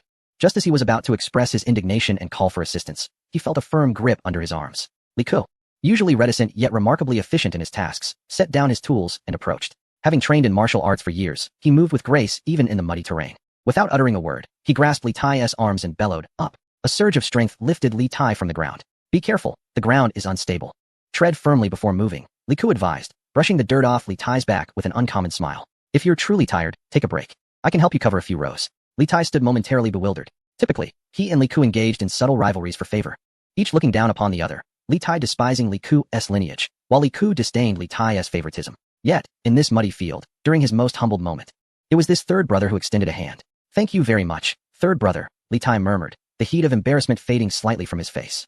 As he gazed upon Li Ku's face, which bore the marks of mud yet retained an air of valor, Li Tai felt a sudden surge of pride within him. No need. I can manage alone. Gritting his teeth, he steadied himself once more, resolute in his belief that this soil could not prove more challenging to handle than composing an essay or solving mathematical problems. He dismissed the notion of rest and continued to shovel the earth with his feet. Although his posture remained comical, resembling a peculiar dance, his relentless determination garnered admiration. Upon the ridge of the field, the four princesses formed the most resplendent scene within the confines of the royal garden. Princess Li Lizzie of Chonglu, Princess Qing He, Princess Lin Chuan, and Princess Cheng Yang. Their task was to water the plants, a responsibility that was not without its difficulties. Li Yu had not permitted them to carry heavy buckets. Instead, he had prepared several exquisite long-spouted copper kettles. Sisters, keep up. Li Lizzie, as the elder sister of this group of young maidens, led the way with a copper kettle in hand. Today, she donned a light blue narrow-sleeved RU skirt, cinched at the waist for practicality, yet her demeanor still radiated the grace of a Tang dynasty princess. Approaching each meticulously sealed pit, She gently tilted the kettle, allowing a fine stream of water to flow forth, deftly moistening the soil without disrupting its compact form. "Dear sister, my kettle is empty," Princess Chungyang exclaimed. Her cheeks flushed. "Hand it over to me," said Princess Qing He, whose gentle nature shone through. Though she was yet to be wed, as the future daughter-in-law of the Chung family, she already exhibited an air of maturity. She took Cheng Yang's empty kettle and approached the large water vat at the edge of the field, ladling water with a gourd scoop before returning. Meanwhile, Princess Lin Chuan held a small notebook, watering the plants while recording her observations. At the fourth quarter of the Qin hour, watered once. Soil absorbs water well. "Why are you keeping track of this, Lin Chuan?" Li Yu inquired, curiosity piqued as he leaned closer. "Replying to my royal brother," Lin Chuan said shyly, closing her notebook. "I wish to document how this auspicious growth occurs. Perhaps, in the future, I could include it in a book." "Excellent. What a splendid idea." Li Yu commended her. "You shall author this volume titled A Record of Auspicious Cultivation, with your name, Princess Lin Chuan." Her eyes brightened, and she nodded vigorously in agreement. As for the younger ones, Li Ji, Li Zhen, and Li Shun, they truly embodied the spirit of camaraderie and support. Li Yu provided each of them with a small basket filled with water pouches and clean towels. "Big pot. Water." Little CZ exclaimed, scampering toward Li Yu with short strides, holding up a water pouch. Li Yu knelt down, took a sip, then planted a kiss on her chubby little face. "So sweet. You are such a good girl. 3 pots, drink water." Little CZ then dashed toward Li Ku. Having just finished digging a pit, Li Ku, panting from exhaustion, quickly set aside his shovel, wiped his hands on his clothes, and cautiously accepted the water pouch. Gazing at the innocent smile of little CZ, he felt his strength renewed. Li Ji trailed closely behind Li Tai, cheering him on. "Fourth brother, keep it up. Fourth brother, keep it up." A phrase learned from Li Yu. Li Tai, already fatigued, rolled his eyes at the incessant chant. "You little rascal. Don't just shout. Help me wipe my sweat." Of course. Li Ji stood on tiptoe, brandishing a towel as he playfully wiped Li Tai's face, nearly obstructing his nostrils. Pa, are you attempting to commit fratricide?" Li Tai exclaimed in exasperation, prompting laughter from those around. Meanwhile, Princess Li Lizzie gracefully assumed the role of caregiver. With a handkerchief in hand, she approached Li Chengqian, delicately wiping the sweat from his brow. "Brother, are you weary? Perhaps you ought to take a break?" Her gaze, filled with concern, lingered on her elder sibling's damp back. "Not weary at all," Li Chengqian replied, his smile radiant, a genuine expression unfettered by the burdens of princely expectations. "Lizzie, do you think my sewing is accurate? If I am unable to ascend to the throne, I could always seek a position in the Ministry of Revenue. Serving as an agricultural advisor could be quite commendable." Pa. "Brother, what nonsense are you speaking?" Li Lizzie playfully chided, feigning irritation as she gently swatted his arm. "Your seedlings are the most precise. You are the finest prince in the realm." As for the two little ones, Li Ji and Xiao Zizi, they had completely unleashed their playful spirits following their initial supply run. They dashed along the furrows, as if on a treasure hunt. Li Ji was preparing to pilfer some potato chunks from Li Shimin to plant in his shoes, eliciting hearty laughter from the onlookers. Not far away, Xiao Zizi indeed discovered a treasure in the soil. "A big pot. A big pot. Look," she exclaimed, brandishing a hefty, wriggling earthworm, unbothered by the dirt. As she scampered towards Li Yu, a long worm, a fleshy one from the ground. Li Yu was busy guiding Li Shimin and Empress Changsun in cutting the seed potatoes. Li Shimin insisted on doing it himself, claiming it added a sense of participation, and each slice was made with utmost seriousness. Witnessing this scene, Li Yu burst into laughter, lifting the muddy Xiao Zizi into his arms. "Well done. Zizi is remarkable. This is a soil dragon, a treasure from the earth. With it, crops thrive. It signifies fertile land." He was unconcerned with the dirt, affectionately touching Xiao Zizi's muddy cheek, transforming her into a little calico cat. "Go, show your father. This is an auspicious beast." Li Shimin set down his knife, captivated by the sight of his daughter, her face smeared with mud, yet beaming like a sunflower. Usually, the palace maids dressed her like a porcelain doll, forbidding any contact, yet now, despite her soiled appearance, she exuded vibrancy and charm. "Well, my Zizi is also a skilled farmer." Li Shimin, disregarding the dirt on his robes, scooped up his daughter and planted a kiss on her muddy face, causing her to giggle uncontrollably. He turned to survey the fields, observing the mutual support between Chengqian and Qingke, the diligent efforts of Kuer, and the bustling activity of his daughters. In that moment, amidst the fields of the imperial garden, there were no emperors, no princes, no noble lords, only parents, sons, daughters, brothers, and sisters. The mingling of sweat and the scent of earth provided a comfort surpassing any palace incense. The icy barrier of power that had long existed between royal kin began to dissolve quietly, with each shovel and seed exchanged. Li Shimin gazed at the scene, momentarily entranced, prompting him to reflect on whether he had indeed overlooked much in the past. He provided the children with the finest education and the highest status. Yet he neglected to teach them how to be brothers and how to be a family. Li Yu, however, accomplished this simply through shared labor. As noon approached, the fields were tilled. Standing on the ridge, Li Yu gazed at the land imbued with hope and proclaimed loudly, "Everyone has worked hard to celebrate our successful inaugural royal labor, and to let you know what treasures we have sown." With a mischievous grin, he pointed towards the side hall. "This noon, feel free to have some snacks to tide you over, and at the hour of the pig, we shall not go to the imperial kitchen. Instead, we will prepare a grand feast ourselves." "Prepare a feast ourselves?" The crowd gasped in astonishment. Chapter 45. The meal at the hour of the pig. In the storeroom of the Qingguang Hall's side hall, A piercing scream shattered the tranquility. No, Your Highness, those are precious treasures. They are our lifeblood. How can we eat them? Wang De clung desperately to the box containing the remaining potatoes and sweet potatoes, collapsing to the ground, weeping profusely. As if Li Yu were unearthing his ancestral grave. One potato is several pounds of grain, and one sweet potato is a whole batch of seedlings. We cannot eat them now. Li Yu, holding a kitchen knife, looked helplessly at the loyal yet stubborn old eunuch. Old Wang, let go. These samples were specifically brought to be consumed. This is called trial marketing, do you understand? Marketing? What is marketing? Wang De asked, bewildered, with tears streaming down his face. Li Yu patiently explained, consider this. The emperor and the princes only know that these crops yield abundantly and are life-saving food. But they do not know how delicious they are. If they taste terrible, like pig feed, coarse and hard to swallow, will they promote them earnestly? Will the common people be willing to plant them? Only when they have tasted the sweetness and realize that these crops are not only life-sustaining, but also delectable delicacies fit for the gods. Will they promote and protect them with fervor? Only then will the emperor truly cherish them. This is the principle of not being able to catch a wolf without letting go of the child. Do you understand? Wang De was taken aback. He blinked through his tear-filled eyes, contemplating this logic. It seemed somewhat reasonable. If these crops were truly delicious, the emperor would undoubtedly pay them more heed. Really? Wang De asked through his sobs. Will tasting them lead to faster promotion? Absolutely. Li Yu affirmed with conviction, I guarantee it. Once they take a bite, the status of these treasures will be secured. Ultimately, with tears in his eyes, Wang De opened the box. Retrieving a potato while shedding tears as if each one was a piece of his flesh, muttering, may the treasures be forgiven. At 3/4 past the hour of the pig, the small kitchen of the Qingguang Hall was filled with the most esteemed individuals of the Tang dynasty. Li Yu called everyone inside. You reap what you sow. Once the planting is done, we must learn how to eat. Today, we shall take matters into our own hands and feast abundantly. Li Yu donned an apron, taking center stage, albeit in a rather unique fashion, with a small child perched on his neck. The child held a large green onion as a conductor's baton, waving it like a grand general. Big pot.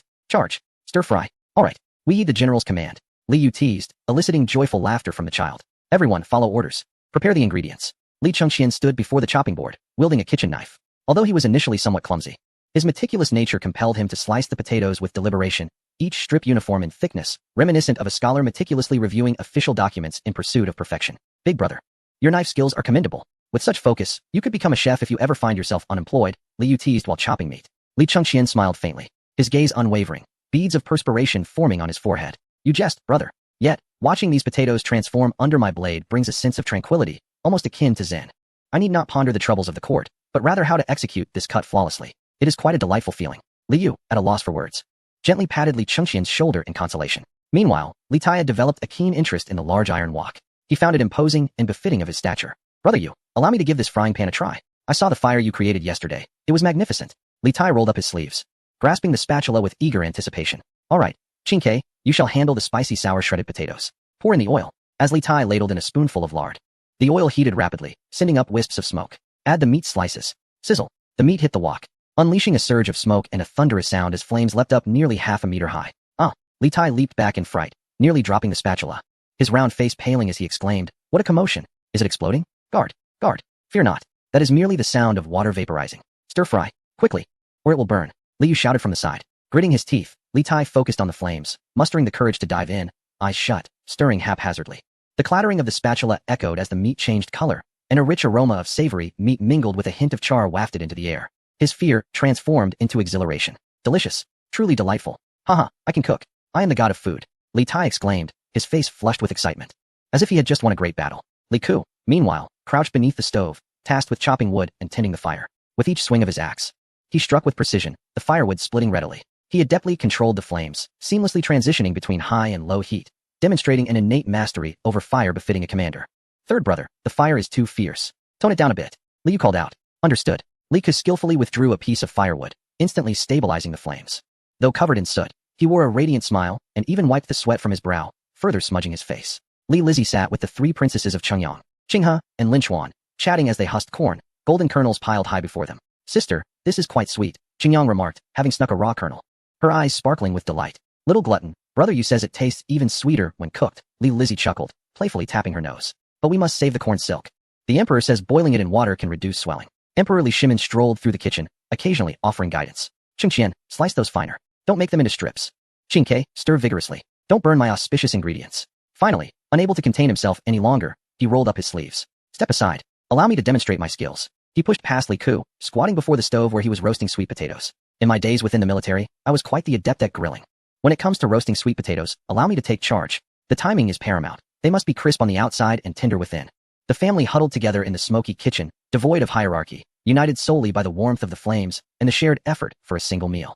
As the clock struck the hour of the rooster, in the grand hall of Qingguang, a massive round table was laden with dishes crafted by everyone's own hands. In addition to the auspicious dishes, Li Yu had instructed the imperial chefs to prepare 2 platters each of the previously savored mapo tofu and kung pao chicken with walnuts, resulting in a table brimming with culinary delights. Let the feast begin. With Li Shimin's proclamation, everyone eagerly reached for their chopsticks. Chapter 46. The true power of the 3 grains. With Li Shimin's first movement of his chopsticks, a gastronomic delight commenced. Empress Changsun, with grace, was the first to select a golden, glistening morsel coated with a layer of crystalline syrup, honey-roasted sweet potato balls. These delectable spheres were made from steamed and mashed sweet potatoes, shaped into balls, deep-fried to a golden crisp, and then enveloped in Li Yu's specially prepared syrup. With a crisp snap, her teeth gently broke through the crunchy shell, and the syrup burst forth, releasing the steaming, tender sweet potato filling.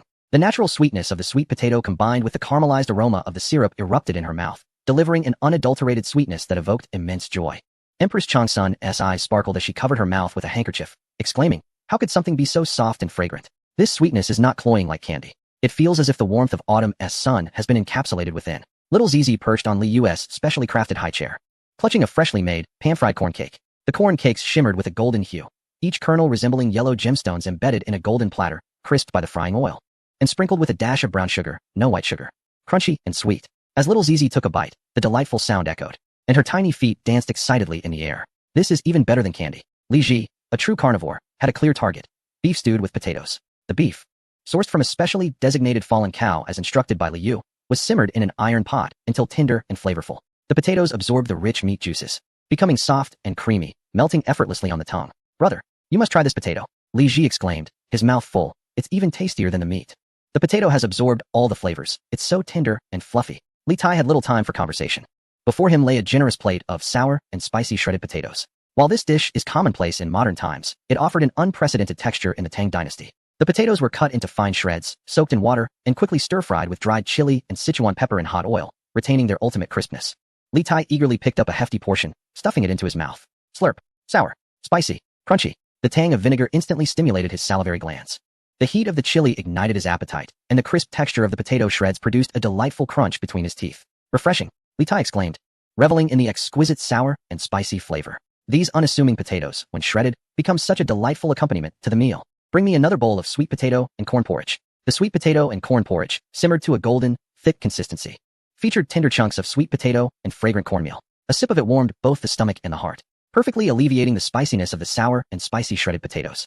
Li Shimin observed as his family remained engrossed in their meal, unable to resist the temptation himself. He picked up a piece of beef and paired it with a spoonful of porridge, the solid sense of satisfaction prompting a long sigh of contentment. "Marvelous," exclaimed Li Shimin, setting down his chopsticks and gazing at Li Yu with a sense of nostalgia. "You err. These dishes, seemingly unremarkable at first glance, possess such diverse culinary potential. They can be sweet or savory, a side or a main. This auspicious dish truly deserves its name." Watching as everyone devoured their meal with cheerful faces, he pondered his next educational step. Once everyone had nearly finished and began to sip tea to aid digestion, Li Shimin suddenly furrowed his brow. He pointed to the half-eaten plate of sour and spicy shredded potatoes and the bowl of rich, saucy beef stew, turning to Li Yu with a hint of scrutiny and concern. "You err. While these dishes are undeniably delicious, I find myself perplexed. Pray speak." "Although these dishes are delightful, they are also quite costly," Li Shimin stated bluntly. "The sour and spicy shredded potatoes require a significant amount of oil for stir-frying, along with vinegar, Sichuan pepper, and chili. The beef stew demands ample meat, and the honey-glazed sweet potato balls consume even more oil and sugar." Standing by the window, he gazed into the pitch-black night, his tone somber. "You are aware that the common folk of our great Tang dynasty seldom enjoy a meal of meat throughout the year, and oil is a precious commodity. If this auspicious dish must be prepared in such a manner, I fear that while they may grow the ingredients, they cannot afford to consume them."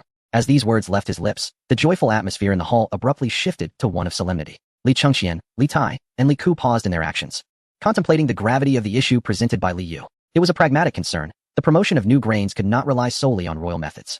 Li Yu had anticipated this. He refrained from arguing, instead rising to approach a small hearth in the corner. There lay 3 items in their most primal state, devoid of any seasonings or culinary techniques: a charred potato with skin, a slightly scorched ear of corn, and a sweet potato oozing with syrupy goodness.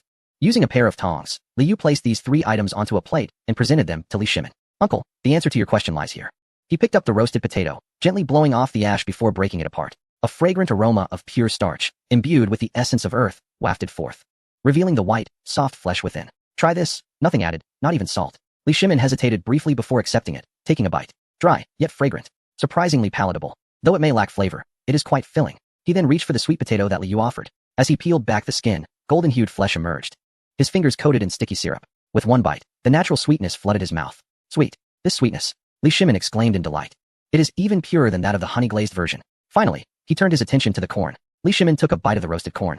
Its charred fragrance wafting through the air, becoming increasingly delectable with each chew. Liu gazed at Li Shimin, his voice resonating. Second uncle. This embodies the true divine power of auspiciousness. That lavish feast earlier was to demonstrate its exquisite taste, enticing the nobility to promote it.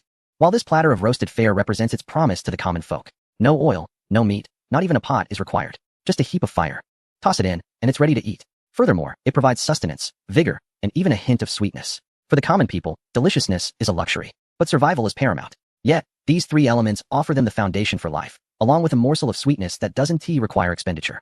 Liu pointed at the roasted sweet potato. For a starving child in times of disaster, this humble sweet potato is more fragrant than any delicacy. Li Shimin, moved by his words, clutched half of the roasted sweet potato tightly, as if grasping the lifeblood of the Tang dynasty. He turned, his gaze sweeping over his three sons, Cheng Qian, Qin Ke, and Ku Er. The three immediately stood up, hands at their sides, solemnly attentive.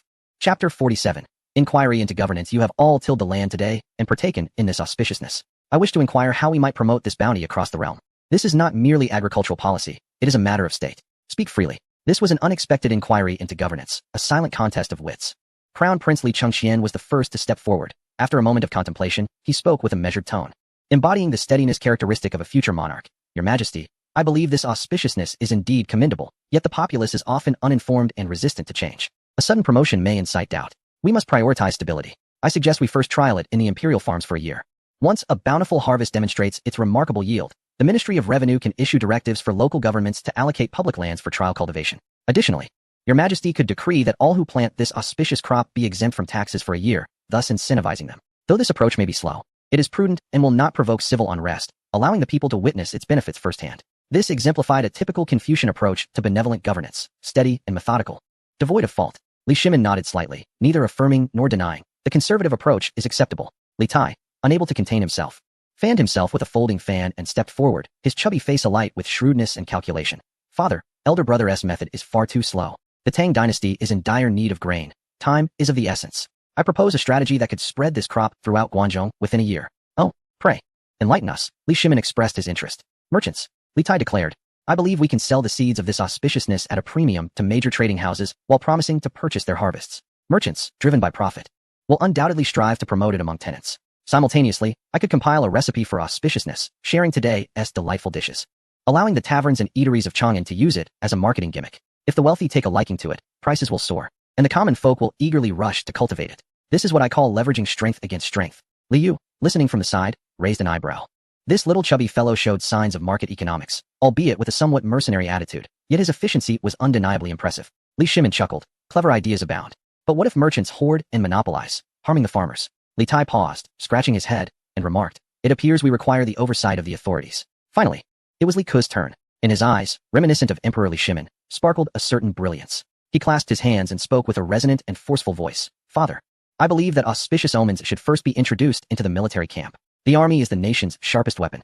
I am willing to lead a regiment to the northern frontier to cultivate these potatoes and corn. By training our soldiers while simultaneously farming, when autumn arrives, our military provisions will be self-sufficient, thus alleviating the burdens of transportation for the court and ensuring that our soldiers are well-fed and vigorous. If these crops are indeed as resilient to cold and drought as my brother Yu claims, they could blossom across the southern and northern deserts. At that time, wherever our Tang cavalry goes, our granaries shall follow. The Turks will falter even before they strike. This auspicious omen is a divine instrument for the destruction of the Turks. Excellent, Li Shimin exclaimed, slapping his thigh, his eyes alight with admiration. Li Ke's words struck a chord with him. As a military emperor, he valued martial prowess above all.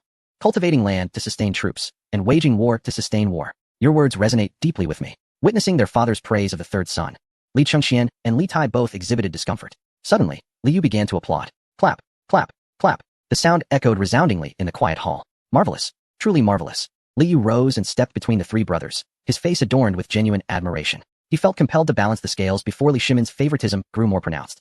My second uncle, having three brothers is indeed a blessing for the Tang, Liu declared, raising his thumb in approval, entering the role of a master diplomat. Eldest brother Chengqian is steady and benevolent. This is the foundation of governance. Promoting auspicious omens indeed requires such subtle and patient nurturing, which is the cornerstone of civil administration. fourth brother Qingke possesses a lively mind and understands the utilization of commercial leverage. This is the art of enriching the nation. Without merchants to facilitate circulation, even the finest auspicious omen cannot reach Chang'an. Third brother Ku, with his far-sighted vision, recognizes the strategic value of these omens. This is the path to strengthening our military. Li Yu gazed at Li Shimin, his voice rising with fervor. These three elements are indispensable. If we could combine their strategies, with the eldest overseeing civil affairs to ensure the people's benefit, the fourth driving commerce to invigorate circulation, and the third safeguarding the borders while cultivating the land to strengthen our forces, then this auspicious omen would not merely be a potato, but rather the wings for the ascendance of the Tang. My second uncle, with these three prodigious sons assisting you, what is there to fear for the prosperity of the Tang? What nation would dare to defy us? This eloquent discourse was impeccably crafted, praising each individual while intertwining their strengths into a cohesive force, delighting Li Shimin immensely. Ha! Wonderful. They are all my Li family's prodigies. Li Shimin's countenance radiated joy, his laughter causing the rafters to tremble. You three brothers each possess unique talents. As long as you unite in purpose, what challenges remain in this world? I am truly delighted today. Li Chengxian, Li Tai, and Li Ku exchanged glances, and in that moment, the animosity that had once brewed between them, even to the extent of wishing the other to vanish, dissipated significantly amidst the warm atmosphere of the auspicious banquet and Li Yu's incisive analysis. In its place emerged a sense of relief, being recognized by their father and understood by their elder brother. In the midst of joyous laughter and familial warmth, a sudden burst of a long-forgotten Azure system panel appeared before Li Yu's eyes. System notification. Host has completed the Royal Family Reunion Banquet event. Current scene trust level assessment in progress. As lines of data cascaded before him, Li Yu's heartbeat quickened slightly. Li Chengxian, Crown Prince Trust Level 65. Note. You have provided him with dignity and hope for health.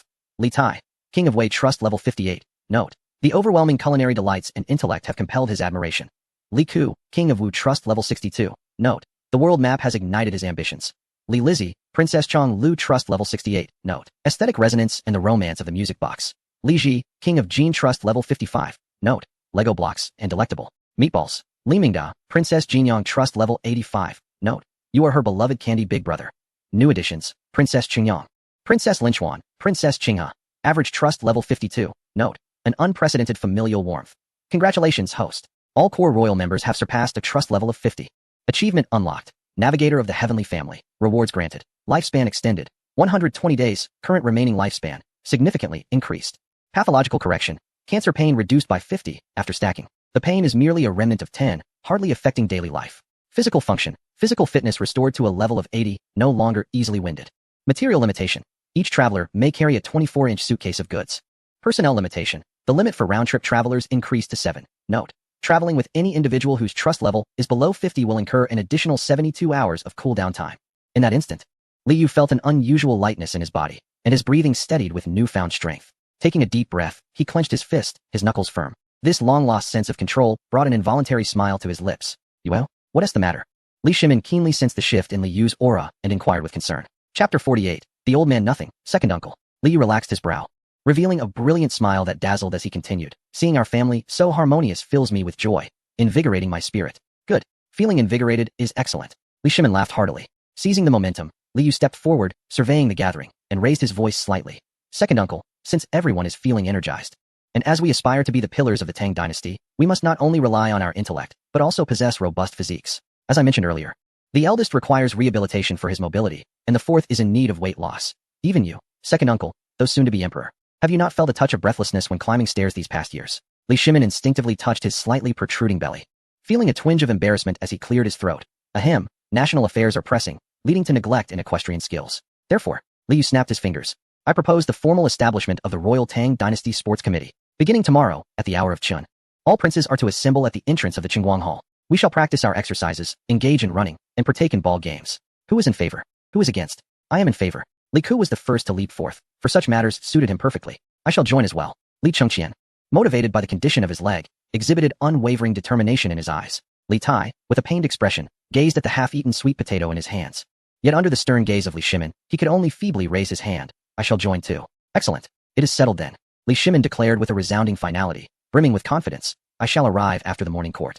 I am eager to witness whether your celestial training can restore me to the age of 18. Laughter erupted once more within the hall. The little prince clapped his hands in delight, cheerfully chanting, 18, 18. However, just as the atmosphere reached its zenith, as if the future of the Tang dynasty was ablaze with sunshine and hope, the doors of the hall creaked open. The motion was slight, yet the person entering moved with urgency, almost ushering in a chill reminiscent of an autumn night. It was the deputy chief of the inner palace. usually the most composed individual. Yet now his face betrayed an unsettling disarray, beads of sweat forming on his brow, his complexion pale beneath the flickering candlelight. He hastily approached the center of the hall and, with a thud, knelt down, his voice low but trembling. Your Majesty, there has been an incident. The smile on Li Shimin's face did not immediately fade, yet his phoenix eyes narrowed, an invisible pressure emanating from him, causing the surrounding atmosphere to drop several degrees. He set down his teacup with a light touch, yet it emitted a distinct clink. Just one word, speak. It bore the weight of 1,000 burdens. The deputy chief did not dare to raise his gaze, fear lacing his voice. An urgent report from the Dun Palace. The retired emperor has just collapsed unexpectedly. The imperial physicians have already arrived, but the chief physician reports that the pulse is extremely ominous. What did you say? In an instant, Li Shimin sprang to his feet. In that fleeting moment, he was no longer the jovial father nor the strategist king. He was merely a son receiving grave news about his ailing father. His countenance drained of color, not from rage, but from a deep-seated anxiety and fear. It was the panic of a child wishing to care for a parent, only to find time slipping away. Prepare the horses. Li Shimin's tone was urgent as he strode towards the exit, shedding his somewhat cumbersome outer robe and tossing it to a nearby maid. Guanyin, you are frail. Do not catch a chill. Keep watch over the children. Chengqian, Qingke, Ku'er, and Yuer, come with me. Immediately. There were no superfluous words, no pointless reproaches. At this critical juncture, Li Shimin exhibited remarkable decisiveness. Yet Li Yu clearly observed that as he crossed the threshold, he stumbled slightly, almost tripping over the doorframe. Dun Palace. The night was deep, and the autumn wind howled. In stark contrast to the warmth of the Qingguang Hall, this place felt like an entirely different realm. Withered leaves clung to the eaves of the palace, and the red paint on the window frames was peeling. The air was thick with an overwhelming herbal scent. A decaying aroma characteristic of those who have long been bedridden, mingled with the melancholy essence of the elderly. The chamber was dimly lit, with several oil lamps casting tiny halos that illuminated the physicians and palace maids kneeling on the floor. Each of them held their breath, and the silence in the hall was terrifying, broken only by the occasional stifled sigh of the physician. Li Shimin strode into the hall. The gust of wind he created causing the curtains to flutter wildly. Unlike his usual composed demeanor, he rushed to the bedside with heavy, urgent steps. There lay the once mighty Emperor Li Yuan, who had swept across the world from Jinyang, now resembling a withered branch, curled beneath the embroidered quilt. His cheeks were sunken, cheekbones pronounced, and his complexion resembled that of aged window paper, his breathing so faint it was nearly imperceptible. Only the slight rise and fall of his chest attested to his existence. What is the condition of the Grand Emperor? Li Shimin grasped the arm of the chief physician who was about to administer an acupuncture needle. Startled, the physician knelt quickly upon recognizing the emperor. Unable to conceal the truth, he reported as calmly as he could, though beads of sweat betrayed his anxiety. Your Majesty, the Grand Emperor is suffering from emotional distress, exacerbated by the heat of his temper. Coupled with his advanced age, there are signs of organ failure. We have just administered the golden needle, barely sustaining his breath. He paused, lowering his head further, too afraid to meet the emperor's gaze. However, the Grand Emperor's condition resembles that of a candle burning low, hollow within. If this pent-up energy cannot be released, I fear he may not survive the coming year. In less than a year. Li Shimin's hand fell limply away as he gazed upon the frail elder, a profound sorrow engulfing him. Memories flooded back of his father lifting him above his head, of fighting side by side during the uprising in Jinyang, and of that fateful day at Xuanwu Gate, when his father's eyes had reflected a mixture of fear and estrangement. For years, he had endeavored to mend their father-son relationship, hoping to bring joy to his father and prove himself a worthy son and emperor. He had believed there was ample time, that as long as he provided materially, his father would eventually forgive him. Yet now, time was running out. Li Yu stood behind, observing the scene, his heart heavy with sorrow as well. Was it the revelry from their side that had stirred such turmoil? He pondered, furrowing his brow. The old man lay in silence, while laughter and joy echoed from the adjacent room, igniting feelings of neglect and despair that might have pushed him to the brink. Chapter 49. The reckless plan. Li Yu's brow furrowed deeply. This conjecture weighed heavy on his heart. If indeed the merriment next door had become the final straw for the old man, then this banquet intended for celebration had inadvertently turned into a harbinger of death. This realization unsettled him, as he felt an unfamiliar burden of responsibility. At this moment, Li Chengqian, Li Tai, and Li Ku were also kneeling at the bedside, softly weeping. Though their interactions with their grandfather had been few, the bond of blood still remained. Witnessing their once mighty father now so frail, they could not help but empathize with his plight. All of you, step back and allow me some quietude. Li Shimin waved his hand, his voice hoarse and weary, as if all vitality had been drained from him, aging him a decade in an instant. The imperial physicians, as if granted a reprieve, withdrew, leaving only a few family members in the chamber. Li Shimin sat by the bed, clasping the frail hand of Li Yuan, silent tears cascading down his cheeks.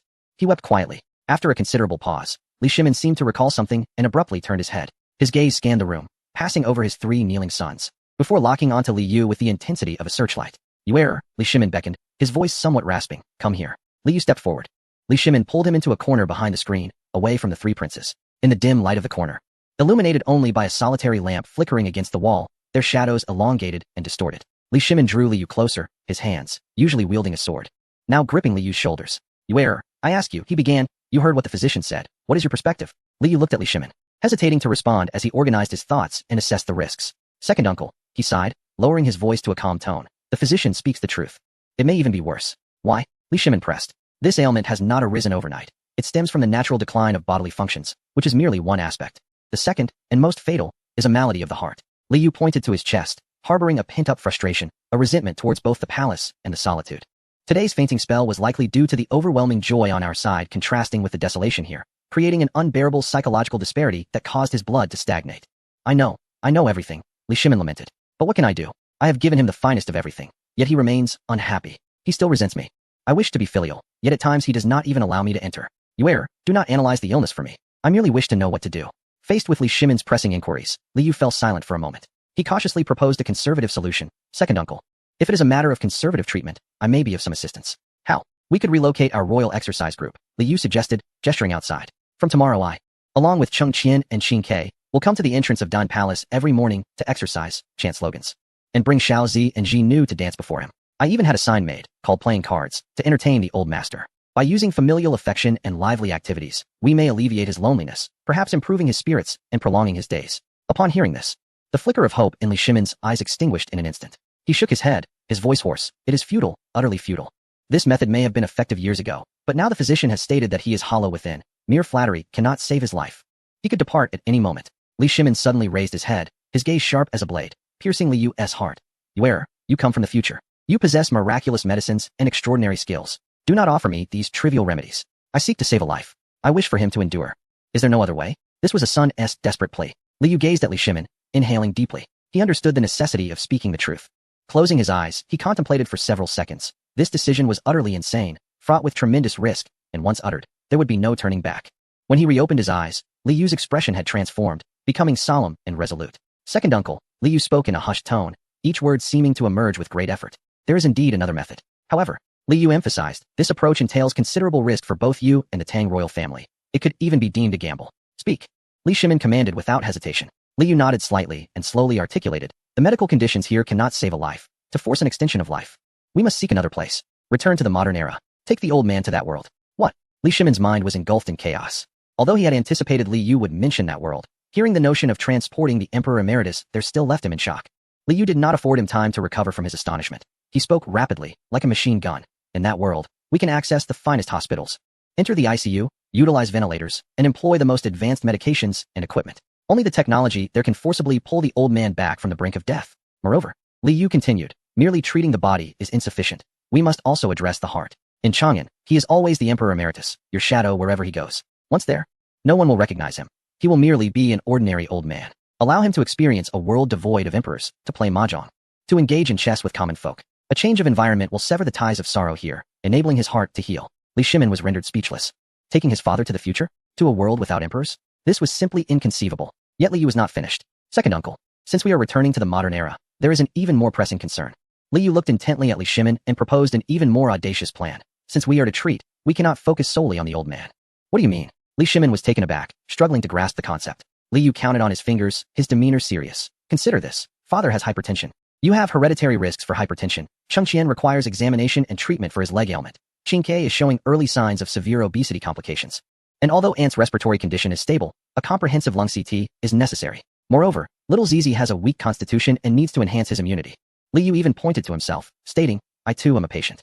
Fixating on Li Shimin's eyes, he articulated a plan that could send tremors through the Tang court. Our entire family is riddled with ailments. Therefore, my suggestion is to form a group, to take the whole family back to the modern era, to embark on a comprehensive medical journey together. Li Shimin felt as though he might explode. Taking the entire family? To the future?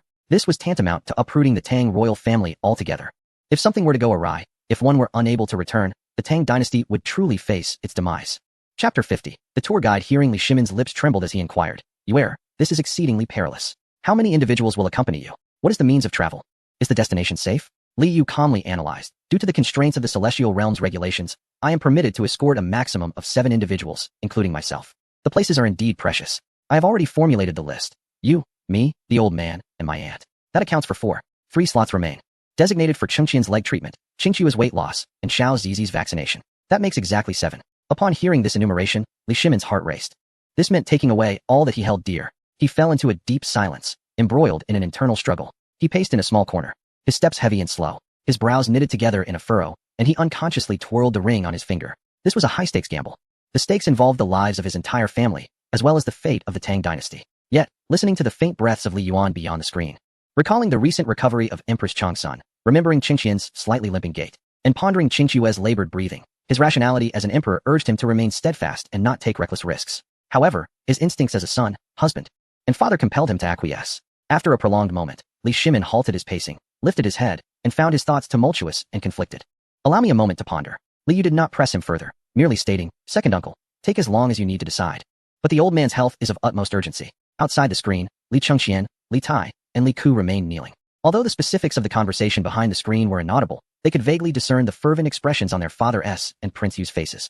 And they sensed the weighty atmosphere. Observing their father-s resolute determination to take Prince Yu with him, the trio's thoughts became exceedingly intricate. Li Chengxian lowered his head, his fingers digging into the seams of the tiled floor, feeling a pang of bitterness akin to having consumed vinegar. In such a critical moment, their father did not consult the imperial physicians, did not inquire about him, the crown prince, nor about Qing Ke, the favored one, but instead sought out Prince Yu first.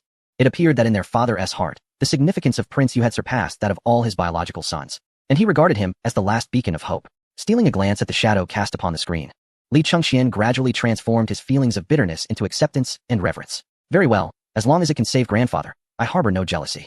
If he can indeed accomplish what the physicians cannot, then he possesses divine capabilities, and I, as the crown prince, shall hold him in high esteem. Moreover, if I can cling to this powerful ally, might my own afflictions also find remedy? Li Tai, on the other hand, recoiled slightly. His small eyes filled with awe and calculation. Even the imperial physicians had deemed the situation hopeless. Could Prince Yu possibly have a solution? Their father's expression was unmistakably one of desperation. If he truly could bring about a recovery, then Prince Yu would undoubtedly be a miracle worker.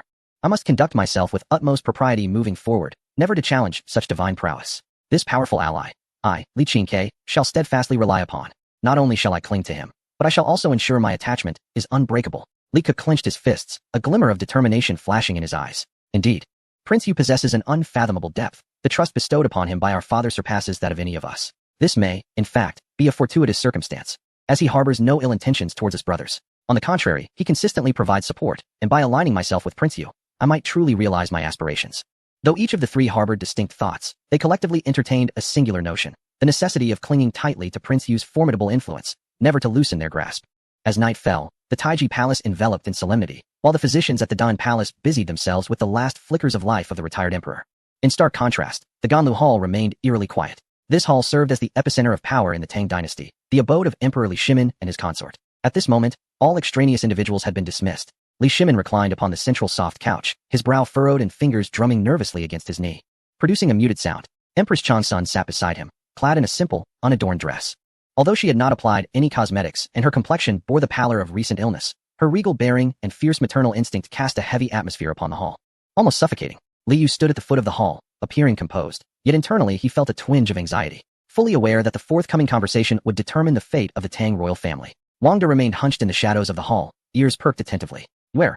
Empress Changsun began, her tone markedly more serious than usual, imbued with an air of scrutiny. Your uncle has conveyed your words to me. She leaned slightly forward, her gaze fixed intently on Li Yu's eyes. You wish to transport the entire family to that modern world, including the retired emperor and even Chengqian, Qing Ke, and Zizi.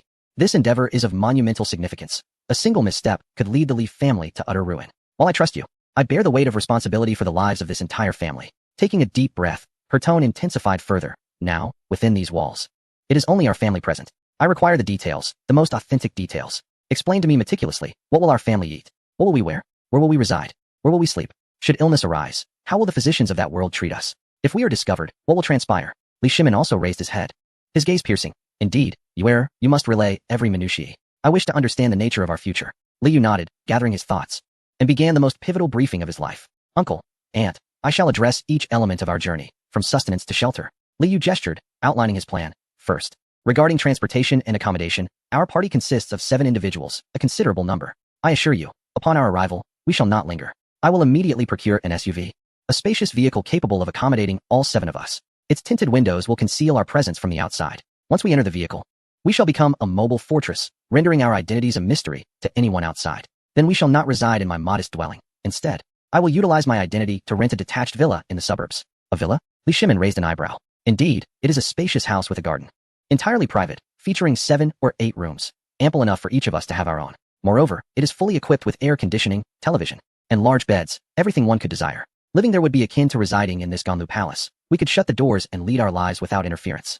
Li Shimin nodded slightly. This arrangement indeed sounded prudent, addressing both the issue of overcrowding and ensuring our privacy. There is no need to worry about meals either.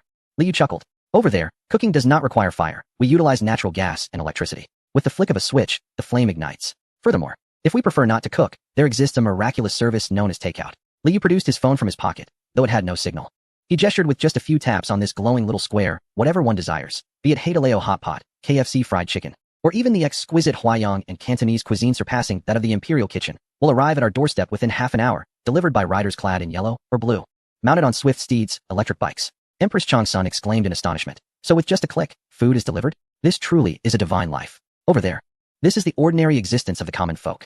Li Yu maintained his composure, exuding confidence. As for transportation, there is Didi, an on-demand carriage service. Albeit, these carriages are crafted of metal and travel faster than the wind, complete with air conditioning. At this juncture, Li Yu glanced at Empress Changsun and, feeling somewhat shy, added, Aunt, there is one more place I believe you will find delightful, the restroom. Empress Changsun flushed. What are you talking about, child? This is a significant matter. Li Yu asserted. In the Tang dynasty, the public toilet, to be frank, was far from pleasant and required manual maintenance. But over there, we have flush toilets. They are porcelain chairs that are quite comfortable to sit on. After use, one merely presses a small button, and with a whoosh, the waste is whisked away without a trace, devoid of any odor. Moreover, my toilet seat is heated. In winter, it is pleasantly warm. Li Shimin was taken aback. Even defecation has become so refined? Finally, and most importantly, is the matter of healthcare. Chapter 51, The Decision. Li Yu's expression grew serious. The hospitals over there are towering white edifices. Within, there are various machines. One such device, known as a CT scanner, allows a person to lie down without the need for invasive surgery, enabling doctors to examine the heart, liver, spleen, lungs, and kidneys with clarity, identifying tumors and blockages effortlessly. There exists a contraption called a ventilator. If one is deprived of breath, it can forcibly deliver oxygen into the lungs, sustaining life. Additionally, there are monitors that display real-time heart rates and blood pressure. Should the heart rate falter, an alarm will sound, prompting doctors to rush in to save a life. When the elder passes, he will be cared for in such a place, where there are attendants available 24 hours a day, far surpassing the meticulousness of the Imperial Medical Office. Upon finishing, a profound silence enveloped the Grand Hall. Li Shimin and Empress Changsun were both processing this information.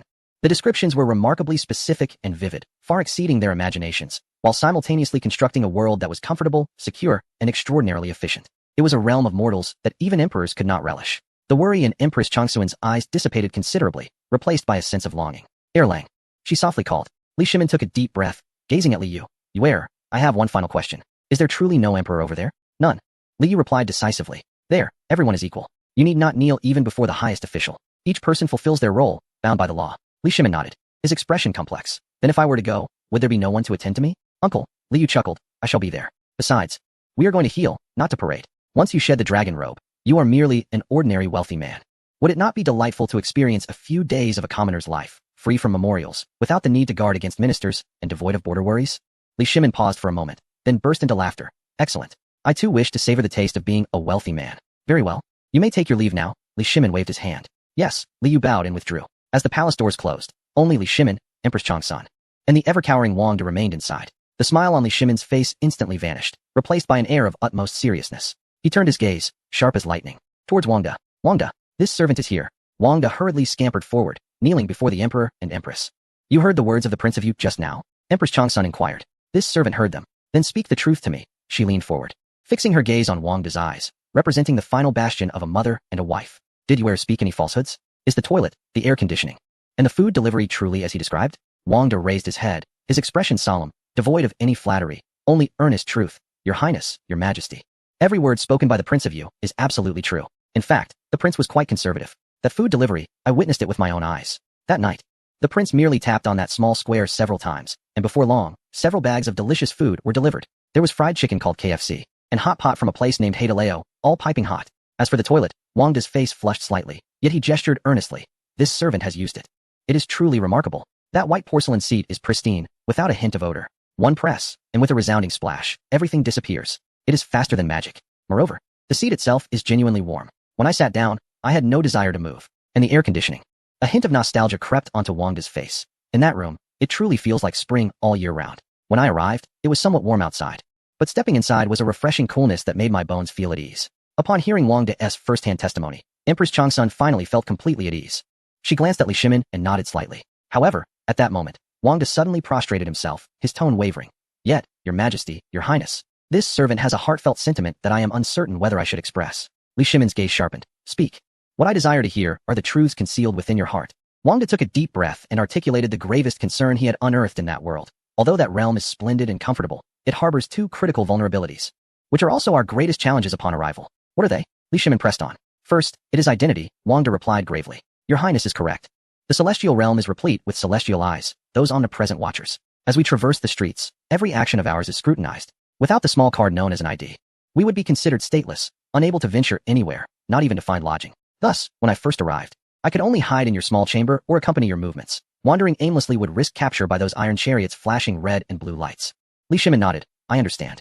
One must bow one's head when under a roof. Secondly, Wang De continued, swallowing hard and lowering his voice further, it is money. Money? Li Shimin was taken aback. Do you mean that form of scanning? Precisely, Wang De affirmed. In that world, the populace seldom employs gold or silver. They utilize numbers stored within small squares. Your Highness, to procure seeds for His Majesty, sold the tricolor horse to obtain those funds. That realm, while abundant, demands payment for everything, water, food, and medical care costs exorbitantly. I have heard that an ICU can consume tens of thousands of coins in a single night. With our large family in tow, for sustenance and clothing, and to care for the Grand Emperor, though your Highness possesses some savings, I fear you may not withstand the burden. Indeed, life there can be quite frugal. These words pierced like two thorns into the hearts of Li Shimin and Empress Zhongsun. They had not anticipated that their jovial nephew, who so generously presented gifts before them, would need to liquidate treasures and endure such tremendous financial strain to support their family. My dear child truly suffers, Empress Zhongsun lamented, her beautiful eyes glistening with tears. Erlang, we cannot take advantage of his kindness. On this journey, let us bring forth those valuable calligraphies and jades from your private collection, whatever we can carry, even if we must part with them. We cannot allow Yuer to impoverish himself for our sake. Li Shimin nodded solemnly. Indeed, I am wealthy across the seas. Can I permit my nephew to bear the burden alone? Wang De, select the most precious items. Choose those that are compact and easy to carry. Pack them all into boxes. Then, Li Shimin rose, advancing to the window, gazing into the inky night sky, and made a final resolution. Given the strict regulations of that world, upon my arrival, I shall shed this dragon robe and become merely a patient seeking care, the second uncle of Yuer. All actions shall be directed by Yuer. For the sake of my father, for Chengqian, for this family, I shall bow my head once more. What harm can it do? Empress Zhongsun approached him from behind and gently draped a robe over his shoulders. Erlang, wherever you go, I shall accompany you. Chapter 52. The Imperial Sword at the Third Watch, in the Hall of Two Instruments. In the Grand Hall, 5 esteemed ministers of the Tang dynasty, Fang Xianling, Gao Shilian, Changsun Wuji, Cheng Yaojin, and Yu Qigong, stood with expressions of grave concern. The late-night summons hinted at significant matters at hand, and the rumors circulating in the palace over the past few days had instilled a sense of foreboding in their hearts. Zhijia, you are well informed. What calamity has befallen us? Yu Qigong prodded Cheng Yaojin beside him. Cheng Yaojin rolled his eyes, appearing bewildered. How would I know? I've been training troops in the barracks these past days. I haven't even seen the newly appointed Prince of Yu. Though I heard from those literati that he is a dandy, utterly captivating the emperor to the point of neglecting court affairs. Humph. Changsun Wuji interjected with a cold scoff, his brow furrowing deeper. I have not encountered this Prince of Yu either. Yet, upon his entrance to the palace, he was conferred the title of prince and granted residence in the Changtang Hall of the Taiji Palace, a privilege not even bestowed upon the crown prince. His origins are dubious. Gao Shilian stroked his beard, his expression grave. What you say is indeed correct. As the head of the Ministry of Personnel, I have scoured the records of the imperial clan court and found no trace of this Prince of Yu's lineage. How could His Majesty, so wise throughout his reign, be so easily deceived in these recent days? I have heard that the feasting in Changtang Hall has been incessant, and the emperor has even neglected state affairs for his sake. If he is indeed being misled by treacherous individuals, as loyal ministers, we must voice our concerns, even at the cost of our lives. Fang Xianling sighed deeply. Let us hope we are merely overthinking this matter. The 5 exchanged glances. In their minds, Li Yu was merely an upstart, a favored minister who had beguiled the monarch through some insidious means. They were unaware of auspicious omens, the delights of hot pot, or the secrets of time travel. Rooted in Confucian orthodoxy and the preservation of imperial authority, they instinctively harbored resentment and aversion towards Li Yu. At that moment, the emperor made his entrance. Li Shimin strode forth, having changed from his casual attire into formal court robes, his demeanor solemn and commanding. Your Majesty. The 5 ministers bowed in unison. Rise, Li Shimin commanded as he took his seat, his gaze sweeping across their faces. He understood that the forthcoming discourse required careful consideration. My loyal ministers, Li Shimin began directly. The former emperor is gravely ill, and the physicians are at a loss. My heart aches deeply. The ministers were taken aback, indeed. It was this matter. Your Majesty, please accept my condolences, Fang Xianling quickly offered. The former emperor is a man blessed by heaven. Li Shimin interrupted him. I have decided that, in order to pray for the former emperor's recovery and seek remedies, starting tomorrow, I shall suspend court for 3 days. What? The 5 ministers exclaimed in unison. Disregarding their astonishment, Li Shimin continued. I shall retreat with the empress, the crown prince, Prince Wei, and Prince Wu to the Chengtang Hall for 3 days of prayer and fasting. Upon hearing this, Although the ministers did not react as fervently as if they were ordered out of the palace, they were still filled with confusion and concern. Your Majesty. Gao Shilian was the first to step forward. As an elder and the uncle of Empress Changsun, his words carried significant weight. While prayer is an expression of filial piety, and as loyal ministers, we should not obstruct it, I must ask, why include all the princes? And why suspend court for 3 days? With the autumn harvest approaching, the affairs of state are exceedingly complex. Indeed, Your Majesty, they echoed in unison. Fang Xianling spoke earnestly, expressing concern for the ailing Emperor Taishan. Your Majesty, fulfilling filial piety is indeed the duty of a son. However, the Qingguang Palace is the residence of the Prince of Yu. It is inappropriate for Your Majesty to retreat there with your entire family. Moreover, Changsun Wuji, as the brother-in-law of Li Shimin, is utterly unconcerned. He gazed intently at Li Shimin and said, Your Majesty, allow me to speak candidly. Was this notion of seeking blessings proposed by His Highness the Prince of Yu? Li Shimin paused momentarily before nodding. Indeed, Changsun Wuji's heart ignited with fury. Your Majesty, I must raise my voice, for I have never heard of such a figure within the royal family. This person's origins are shrouded in mystery, and his actions are clandestine. Since entering the palace, he has caused upheaval. Now he incites Your Majesty to dissolve the court and seeks blessings for both Your Majesty and the Crown Prince in that Qingguang Palace. This is a harbinger of national chaos. Your Majesty must not be deceived by such a scoundrel, lest it jeopardize the realm. If the Prince of Yu, under the guise of seeking blessings, engages in treachery, the fate of the Tang dynasty will be perilous. His words were grave, nearly accusing Li Shimin of being a fool and labeling him a tyrant. Even Cheng Yaojin and Wei Qigong furrowed their brows, although they had never encountered Li Yu. The remarks of these two literati led them to believe that the Prince of Yu was not a virtuous character. Your Majesty, I, Old Cheng, find this matter precarious, Cheng Yaojin said in a deep voice. If that scoundrel dares to deceive Your Majesty, I shall not hesitate to take his head and use it as a ball. Li Shimin regarded the 5 ministers who fervently advised him, feeling both touched and helpless. He was moved by their genuine concern for the Tang dynasty and their willingness to speak frankly, yet he was unable to reveal the truth. He could not disclose that he was on the cusp of traversing time. Thus, he had to wield the authority of an emperor to compel their compliance. Li Shimin rose, slowly descending the steps to stand before the 5 men, his gaze becoming profound and enigmatic. I recognize your loyalty. However, I must assure you that the Prince of Yu is neither a deceiver nor a villain. He is my own nephew, a fact I have verified. Li Shimin lowered his voice, adopting an undeniable tone. Moreover, he does not come empty-handed. He has brought me celestial secrets. Celestial secrets? The 5 were taken aback. Indeed, Li Shimin affirmed, pointing skyward. This quest for blessings serves both to seek divine favor and to acquire extraordinary treasures that will double the strength of the Tang and alleviate the hunger of the populace. This is a fleeting opportunity bestowed upon the Tang by the heavens. I cannot divulge too much, for these secrets must remain concealed. Li Shimin fixed his gaze on Changsun Wuji and Fang Xianling. Do you believe in me? As they met the emperor's steadfast and even fervent eyes. Despite their lingering doubts, the mutual understanding between ruler and subjects over the years made them realize that His Majesty had made up his mind. No force could sway him. Furthermore, as long as they remained within the palace, their safety was assured. I trust Your Majesty, Changsun Wuji reluctantly uttered, though the shadow of doubt still lingered in his eyes. In that case, Li Shimin waved his hand decisively, issuing an edict. For the next 3 days, the affairs of state shall be jointly managed by Fang Xianling, Gao Shilian, and Changsun Wuji. Should there be any urgent matters, defer them for 3 days. Cheng Yaojin, Yu Qigong, gather the Imperial Guard and safeguard the Imperial City. No one shall tread even a single step inside. Those who defy this command shall face execution. I entrust the Tang dynasty to you. Having spoken, Li Shimin cast a profound glance at the 5 individuals before turning away, his sleeves sweeping behind him, leaving only a resolute silhouette. Outside the hall, the cold wind howled fiercely. The 5 ministers emerged from the Hall of 2 Instruments, each countenance darker than the nocturnal sky. This is utterly absurd. Gao Shilian fumed, stamping his feet in indignation, his beard quivering with agitation. Is His Majesty possessed? For the sake of a mere young lad. What celestial secrets and divine artifacts? It is clearly the fabrications of that sorceress rogue. Changsun Wuji gritted his teeth, a flicker of murderous intent gleaming in his eyes. How could His Majesty, so wise throughout his reign, be so muddled over this matter? What shall we do now? Fang Xianling wore a troubled expression. His Majesty's decree is unassailable, we cannot obstruct it. Even if we cannot hinder it, we must attempt to. Changsun Wuji halted, glancing back at the brilliantly lit Hall of Sweet Dew, and spoke coldly. His Majesty is currently in high spirits. Our earnest persuasion is futile. We must wait. Let these 3 days pass. If His Majesty returns with some divine artifact, then all is well. If he returns empty-handed, or if there be any misfortune befalling the retired emperor, a glint of cold light flashed in Changsun Wuji's eyes. At that moment, we shall jointly petition for impeachment. We may even bring forth that most vociferous of advisers. The Prince of Yu must be expelled from the palace, or even eliminated. This is necessary to cleanse the court and restore the proper governance. Cheng Yaojin, listening nearby, instinctively shrank his neck.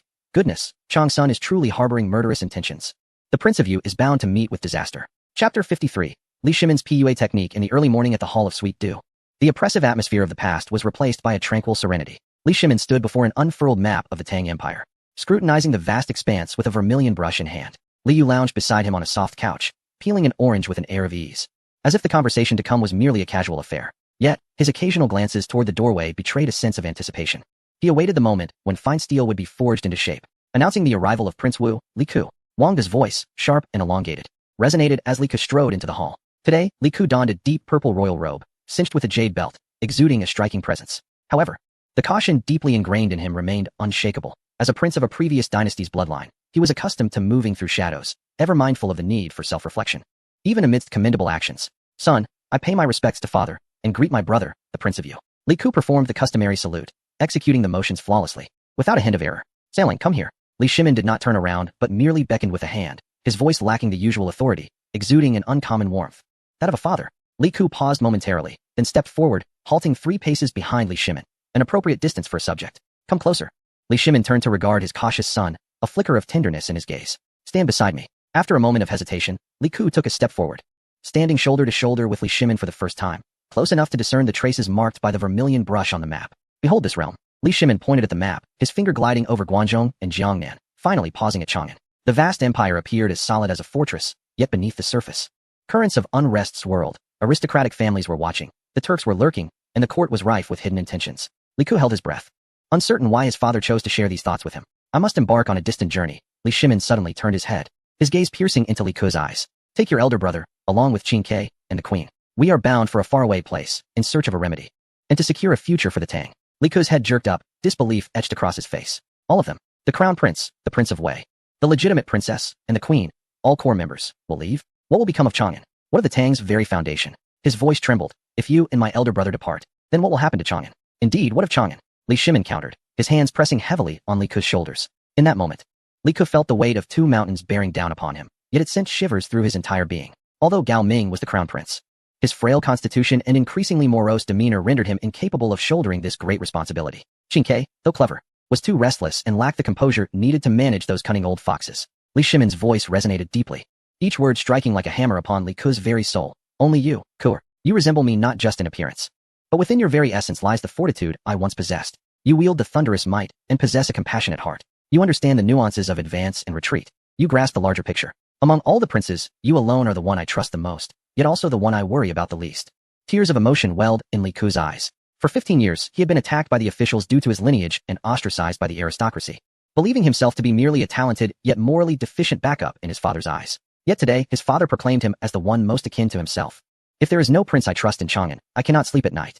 Li Shimin withdrew a dark iron fish talisman from his sleeve, inscribed with the characters for regent. He solemnly placed the talisman into Li Ku's palm, gripping his hand tightly, the cold metal pressing into their flesh. "Hold this.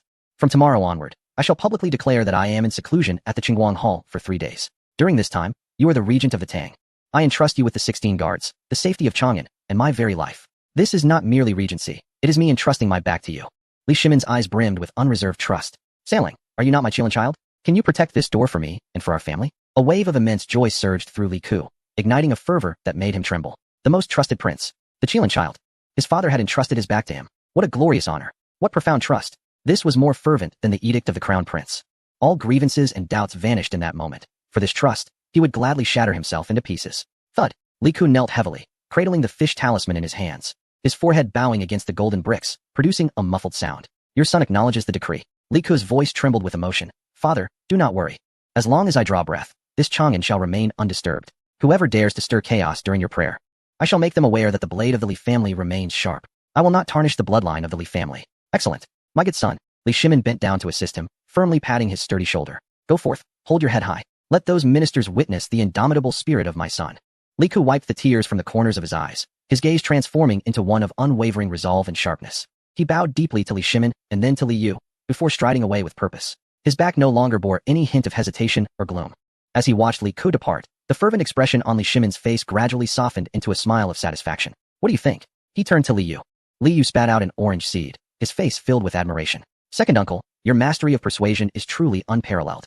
Brother Ku likely believes he is the savior of the Tang dynasty, ready to fight the world. Do you not fear he might really unleash havoc upon the aristocracy?" "He would not dare," Li Shimin scoffed, a glimmer of sharp insight in his eyes. "The more he seeks to prove himself, the more he will protect the stability of the Tang. For these 3 days, the peace of Chang'an will undoubtedly improve." Li Shimin then huffed disdainfully.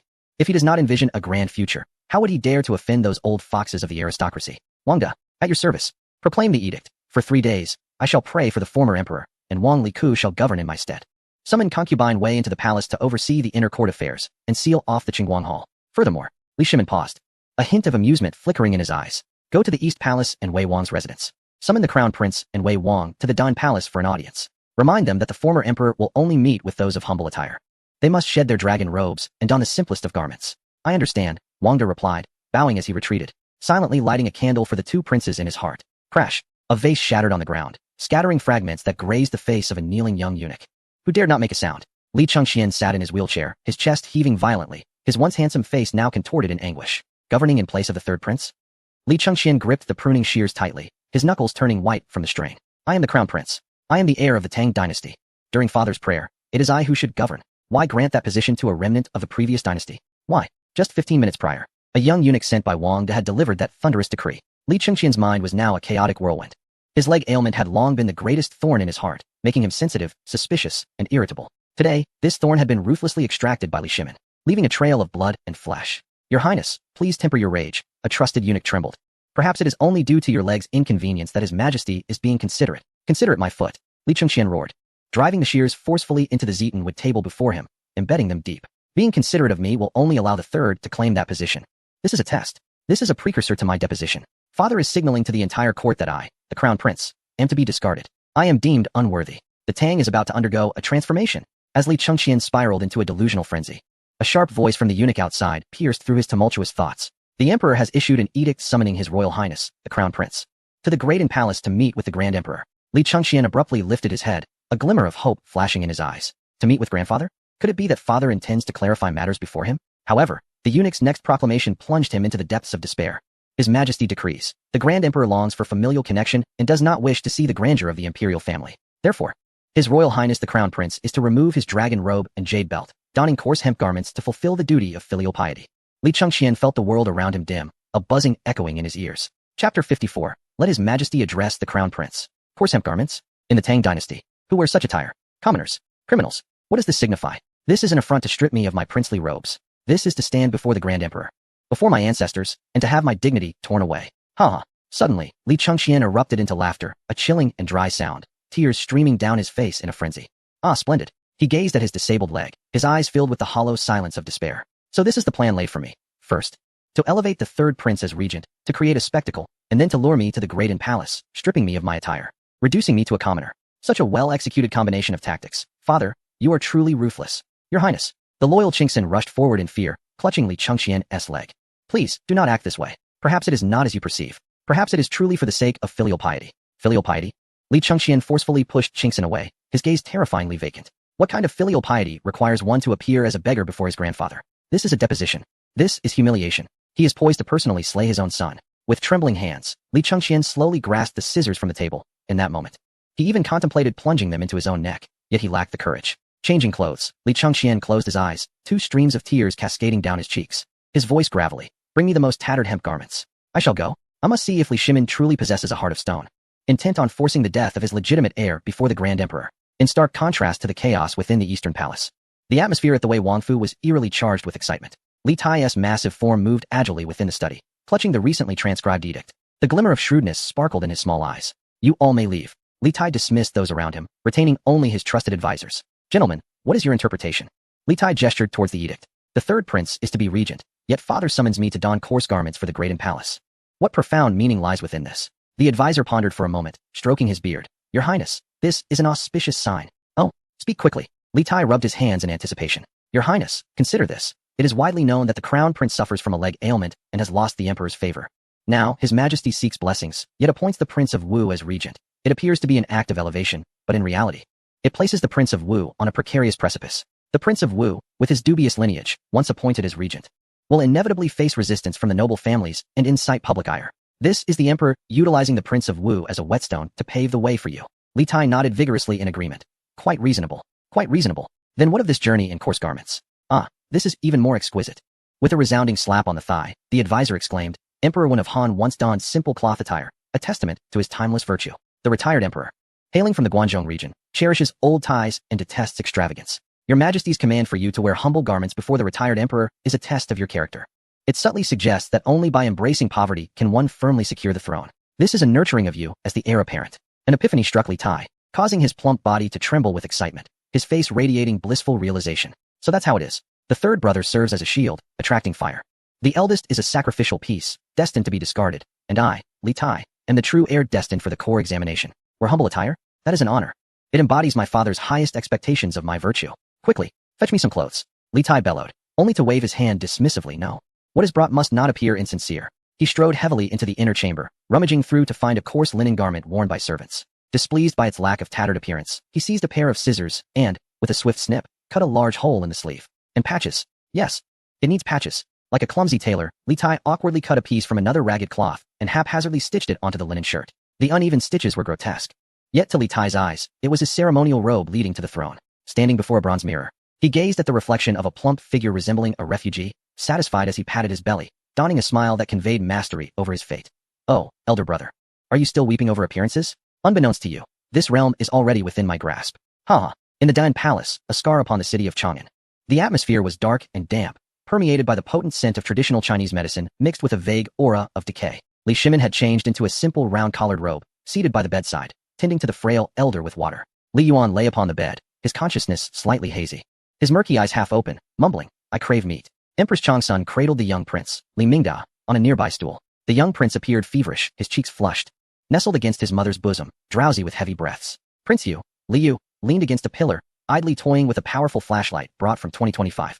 His gaze playfully fixed on the doorway. With a creak, the heavy palace door swung open. Two figures emerged, one before the other. On the left was Crown Prince Li Chengqian, seated in a wheelchair, clad in grayish-white coarse linen, with several deliberately cut holes adorning his attire, his hair disheveled, and his face ashen. He exuded an aura of bitterness, as if he were already deceased, awaiting offerings. On the right stood Prince Wei, Li Tai, dressed in casual attire, the newly sewn patches on his sleeves and knees serving as the utmost mockery of pretense. Yet, his face glowed with vitality, his small eyes darting about. A smile struggling to contain itself at the corners of his mouth, resembling a beggar who had just pilfered a chicken. Your son pays his respects to the retired emperor, to the father, to the mother, and greets Prince Yu. Their voices overlapped, one filled with sorrow, the other brimming with joy. Li Shimin's expression darkened instantaneously, akin to a charred pot bottom. He took a deep breath, suppressing the urge to expel these two embarrassing figures, and spoke coldly. Everyone has arrived. Please take a seat. This command ignited a fire within Li Chengqian. He lifted his head, his bloodshot eyes locking onto Li Shimin, his voice hoarse and anguished. Father, I shall not sit. My legs are crippled. What difference is there between sitting and kneeling? Since you have dressed me this way, it is likely you do not wish for me to tarnish the chair of the Great Palace, correct? Li Shimin furrowed his brow. Gao Ming. What nonsense are you spouting? Nonsense. I speak no falsehood. Li Chengqian erupted, striking his legs vehemently, his voice a desperate roar. The third brother is regent. Regenting. That is the privilege of the heir apparent. You have granted it to him. And what of me? Deceived and brought here, dressed like a beggar. What is this about? Are you planning to conduct an act of deposition before the emperor? Very well. Depose me. My legs are already useless. And this role of crown prince is a disgrace. But before the decree of deposition is issued, I beseech your majesty to acknowledge me as the crown prince. I am the legitimate son of the Tang dynasty, recognized by the ancestral temple as the heir apparent. This is my final shred of dignity. This barrage of words startled Li Tai, who stood beside him, but he quickly regained his composure. Eldest brother has lost his senses. He has self-destructed. An opportunity has arisen. Li Tai dropped to his knees with a thud, the patches on his knees glaringly conspicuous. He puffed out his chest, exuding righteous indignation, though it appeared rather comical on his plump face. Eldest brother, how dare you defy our father? Father has dressed us in plain cloth to remind us of our hardships. Though this patchwork is unsightly, it is a manifestation of my filial piety. Your narrow-mindedness and wild speculation of the emperor's intentions are precisely why father has appointed our third brother as regent, to temper your disposition. Look at me, in this attire. I feel only honor. Silence. Li Chengqian shouted, pointing at Li Tai in fury. You fat fool. What are you pretending for? You are but an actor. Dream on if you think you can step over my corpse to ascend. I am the virtuous king. Li Tai cast aside his pretense, raising his voice. You are merely envious. You are a deceiver. You are useless. Their quarrel escalated, voices echoing throughout the vast hall, a cacophony of sound and spittle flying. Suddenly, a child's cry pierced through the tumult, shattering the chaotic scene. The little one, nestled in Empress Changsuan's arms, was startled awake, her small face pale, eyes brimming with tears. Trembling in her mother's embrace, clutching the hem of the empress's garment. I am afraid of the brothers' quarrel. Wu, I am scared. This cry struck deep into the hearts of all present. The voices of Li Chengqian and Li Tai came to an abrupt halt. Li Shimin sprang to his feet, fury blazing in his eyes, ready to erupt, when a brilliant white light suddenly illuminated the room. It was the powerful flashlight in Li Yu's hand. Activated to its strobe mode, a dazzling, blinding column of light erupted in the hall without warning, its intensity striking the ground between Li Chengqian and Li Tai. The fierce reflection rendered their eyes instantly blind. Ah, my eyes! Li Tai screamed in despair, rolling backward. Li Chengqian was also petrified, his body stiffened by the overwhelming radiance that emanated from the light. It was not of this earthly realm. The great hall fell into an eerie silence, punctuated only by the soft sobs of the little child. Li Yu extinguished his flashlight and strode to the center of the hall, casting a cold gaze upon the two princes who had, in an instant, been reduced to quaking quail. Have you finished your commotion? Chapter 55. Preparing to depart, Li Yu's voice resonated with strength. He approached Empress Changsun, retrieving a lollipop from his pocket, unwrapping it, and placing it into the little child's mouth. There, don't cry. Your brother will teach them a lesson. The child, savoring the sweetness, blinked her tear-filled eyes, her sobs gradually subsiding. Having soothed his younger sister, Li Yu turned, inhaling deeply as he surveyed the bewildered expressions on Li Chengqian and Li Tai, as well as the astonished looks of Li Yuan and Li Shimin. Marvelous, truly marvelous. Li Yu clapped his hands. One suffers from acute paranoia, convinced the entire world seeks to harm him. The other, afflicted with overinterpretation syndrome, mistaking a patch for a dragon robe. Cousin, your educational standards truly require enhancement. Simultaneously, Li Chengqian and Li Tai directed incredulous gazes at Li Yu, astounded by his audacious remarks. Li Yu sighed, crouching down to meet Li Chengqian's bloodshot eyes. Astounding. If your imaginative prowess were harnessed for novel writing, you would undoubtedly achieve greatness. He then turned to Li Tai, tugging at the unfortunate patch. And you, Qingke, is the thread on this patch still fresh? Do you believe third brother is merely a shield? Do you think you are the destined one? Wake up. The night has yet to fall. But what is the purpose then? Li Chengqian was momentarily stunned, tears still glistening on his cheeks, rendering him both ridiculous and pitiable. Li Tai, equally perplexed, queried, isn't it a test of virtue? Because the place we are heading to is beyond third brother's reach. Li Yu rose, his voice suddenly becoming stern and resonant. The destination we are bound for does not require the princely authority of the crown prince, nor the false pretense of a virtuous king. It only necessitates the identities of patients and their families. What?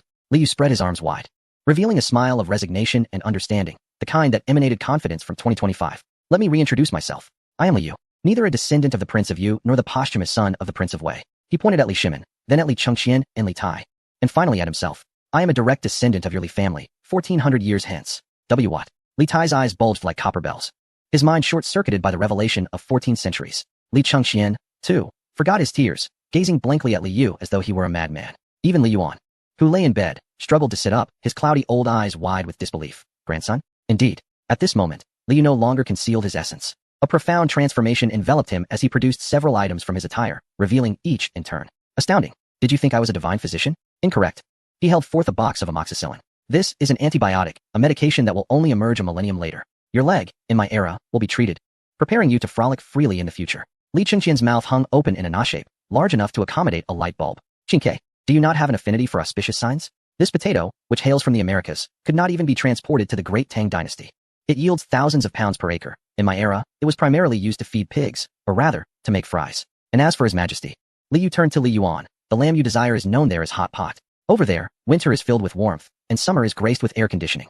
Whatever you wish for is at your disposal. That is not a celestial realm, but a glimpse into the future. The future, Li Yuan murmured, a remarkable sparkle igniting in his murky eyes. Is the Great Tang still thriving? The Great Tang exists in history books and in the hearts of the people. It will endure forever, Li Yu cleverly replied. After elucidating all of this, Li Yu's demeanor suddenly shifted to one of utmost seriousness. All right, the time for enlightenment has concluded. Now, let us address the matter at hand. He produced a document titled Time and Space Travel Notification. Your uncle has consented. This journey to the future for your entire family is intended for healing and broadening your horizons. However, Li Yu's gaze swept across each individual present, his tone hardening. Akin to a commander poised to lead his troops, the rules of that world are entirely distinct from those here. There is no emperor there. Taking a life demands retribution, and expect fines for spitting in public. To ensure your safe return, and to prevent you from being mistaken for the mentally ill, we must establish some regulations. He extended one finger. First, absolute command authority. Li Yu pointed to himself, his gaze fixed on Li Shimin. In that realm, I am no longer your nephew, but the captain. Regardless of whether you are the retired emperor, the reigning emperor, or the crown prince and the king of Wei, you must unconditionally obey my directives. When I say sit, you shall sit. When I say be silent, you shall be silent. Can this be accomplished? Li Chengqian and Li Tai were left speechless, incredulous that their father would heed his commands. They instinctively glanced at Li Shimin, expecting him to erupt in fury. However, their expectations were shattered by Li Shimin's response. This emperor of renown showed no signs of hesitation. He glanced at the little child in his arms, indulging in candy, and then at his ailing father. His resolve unwavering. I shall comply. Li Shimin turned, his gaze sharp as a blade as it swept over Li Chengqian and Li Tai, his voice ringing with authority. Did you not hear? Yue knows that world best. He is doing this to save our lives. If anyone dares to flaunt their princely airs and disobey Yue's commands, they need not worry about the authorities. I shall personally break their legs. Do you understand? Yes, we understand. Li Chengqian and Li Tai trembled in fear, nodding repeatedly. With their father's approval, they dared not rebel. Li Yu nodded in satisfaction, extending a second finger. Secondly, You must suppress your curiosity. In that world, you will witness iron boxes that run faster than horses, cars, iron cages that carry people, elevators. And you will see ladies dressed scantily. At this point, Li Yu cast a pointed glare at Li Tai. Especially you, little fat sparrow. That is their freedom of attire. Do not drool, and certainly do not point fingers. Otherwise, you will be apprehended for indecency, and I shall not be able to extricate you. Li Tai shrank back, muttering softly, I am well versed in the spring and autumn annals. Knowledge is of no avail. The laws of that place do not recognize the sacred texts. Thirdly, and most importantly, Li Yu approached Li Chengqian, crouching down to meet his tear-streaked gaze. Xiangming, once you are there, do not regard yourself as a useless individual. Your legs can be healed, provided you are willing to endure the hardships of rehabilitation. However, do not consider yourself a prince. There? You are merely a young man in need of medical attention. Can you set aside your pride? Li Chengqian, gazing into Li Yu's sincere eyes, felt a warm surge within him. I can. He nodded earnestly, his voice choked with emotion. As long as my legs can be healed, I will do whatever it takes. Brother Yuang, I will heed your words. Excellent. Li Yu rose, placing the notification letter on the table. Since we have all agreed, let us proceed to sign. Li Shimin stepped forward first, unhesitatingly inscribing his name on the document. Empress Changsun, cradling the little prince, signed tenderly, while Li Yuan pressed his handprint with Li Yu's assistance. When it was Li Chengqian and Li Tai's turn, they exchanged glances, each perceiving the other's fear of the unknown, yet also a sense of exhilaration. Once the signatures were complete, Li Yu secured the agreement and glanced at his phone for the time. Ladies and gentlemen, he announced. Standing in the center of the grand hall, the shadowy palace looming behind him, and before him stood the most esteemed yet obedient members of the Tang dynasty. Take a deep breath and calm your minds. Have you all packed your belongings? Regardless of the gold, silver, or jewels you may possess, ensure they are well concealed. In that realm, while gold may hold value, it is considered contraband. Lastly, Li Yu said, a confident smile gracing his lips as he switched on the flashlight. The beam illuminating the central space of the hall. Are you ready? We are about to embark on our journey to a new world. The winds of Dawn Palace continued to blow, but this time, there was an air of the future mingling with it. Everyone held their breath, fixated on the direction of Li Yu's finger, awaiting the fabled celestial gate to open. Meanwhile, in Ganlu Hall, the oblivious Li Ke clutched the fish token tightly.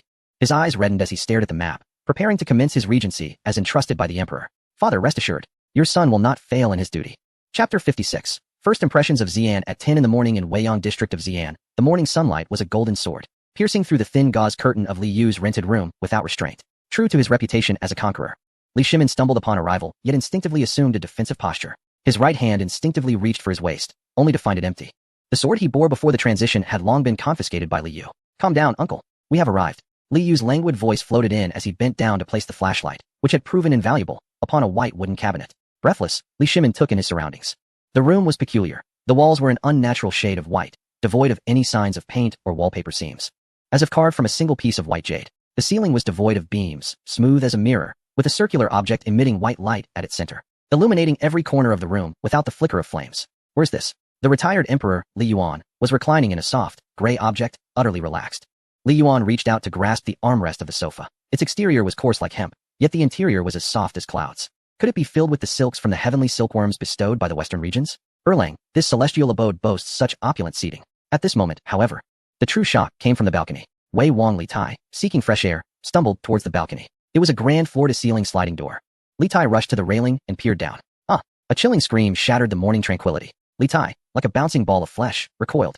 His face ashen, collapsing onto the ground while incoherently pointing outside. It's a drop. A daily pitfall. We are in the sky. What nonsense. Li Shimin frowned, mustering the regal authority to stride over. He grasped the cold metal railing and leaned out to take a look. Just one glance sent shivers down his spine, his legs feeling as if weighed down by lead. Was this a precipice? Below him lay an abyss. The things moving on the ground appeared as tiny as ants and beetles. Was this a 100-foot cliff? Li Shimin clutched the railing tightly, his knuckles turning white. Where? Have you built our home atop a sheer cliff? If an earthquake were to strike, we would be utterly obliterated. Moreover, Li Shimin lifted his gaze to the horizon. Those towering columns piercing the clouds. Were they celestial towers? In the sunlight, the glass-clad buildings shimmered with a blue-white radiance, ascending into the heavens. Such heights and density left Li Shimin astounded. From such an elevation, one could oversee the entire city. If archers were positioned above, could they not rain arrows down upon all of Chang'an? Yet these walls gleamed as smooth as crystal. How could they withstand a catapult's assault? No. Was it truly this high? Were they not afraid of lightning strikes? Second uncle, those are office buildings, places where laborers toil, Li Yu explained, handing him a bottle of mineral water. Fear not. These structures are robust, made of reinforced concrete. Lightning cannot harm them. Meanwhile, Empress Changsun, holding little Zizi, stood at the bathroom door, her face filled with dread, for the curious child had just pressed the toilet flush button. With a whoosh, the siphonic toilet emitted a sound. Water swirling away and disappearing, only to reappear from an unknown source, filling the basin anew. Empress Changsun instinctively shielded little Zizi behind her. That jade basin is drinking water, and it's swirling. Though Li Tai was portly, his intellect was sharp. He leaned closer, staring at the toilet for a long while, then suddenly enlightened. Mother, do not fear. This must be some form of hydraulic mechanism. I have read about the art of the thirsty crow in ancient texts. This jade basin utilizes the height difference of the water to create a vortex, yet this water is so clear. Could it be used for? Li Tai sniffed, detecting no foul odor, but rather a fragrant scent. Used for relieving oneself. Li Tai's worldview shattered. Such a pristine, lustrous object. More exquisite than his father's imperial tea bowl, was merely a chamber pot, and it consumed such copious amounts of clean water with each use. This was an egregious waste. His brother, the Prince of Yu, must be a spendthrift. After calming the group of startled, curious children, Li Yu gestured for everyone to sit down, then took out his phone. As the black glass screen illuminated, Li Chengqian recoiled slightly. Brother Yu, is this a sentient heart-protecting mirror? Li Yu disregarded him and skillfully opened an app to search for hospitals. Second uncle, look. Li Yu pointed at the phone screen, exclaiming that this esteemed physician and appointment platform resembled the detailed roster of the Tai Bureau from our Tang dynasty, but with greater specificity. It meticulously outlined each doctor's specialties, their successful treatments, and public evaluations, all clearly documented. Li Shimin leaned in closer, scrutinizing the densely packed text and images on the screen. Is it true that all healers are included in this network? Can the populace freely critique their medical skills? This is utterly unprecedented. If only we could assess officials in such a manner. Their target was the Xi'an Western International Medical Center, VIP department. Keywords for evaluation included top-notch equipment, excellent service, costly, and no queues. Li Yu promptly dialed the 400 VIP hotline, placing the phone on the table in speaker mode. Hello. This is the Western International Medical Center. How may I assist you? A gentle and clear female voice resonated from the other end. Li Shimin suddenly stood up, looking around in bewilderment. Who? Who is speaking? Is there someone in that iron box? Li Yuan, equally startled, clutched a cushion to his chest. What sorcery is this? Has someone ensnared souls within? Li Yu gestured for silence and addressed the phone. I would like to reserve 2 VIP suites. We have 6 patients, all with complex ailments. Money is no object. We require the finest specialists. Certainly, sir. May I inquire about the specific symptoms? One elderly gentleman with hypertension and signs of a cerebral infarction. A middle-aged man with manic episodes and hypertension. A man with osteomyelitis. An overweight individual with multiple metabolic syndromes. Another suffering from asthma. And one with low immunity. The customer service representative on the line was visibly taken aback by this combination, but maintained her composure, showcasing her professionalism. Understood. I have arranged a green channel for you.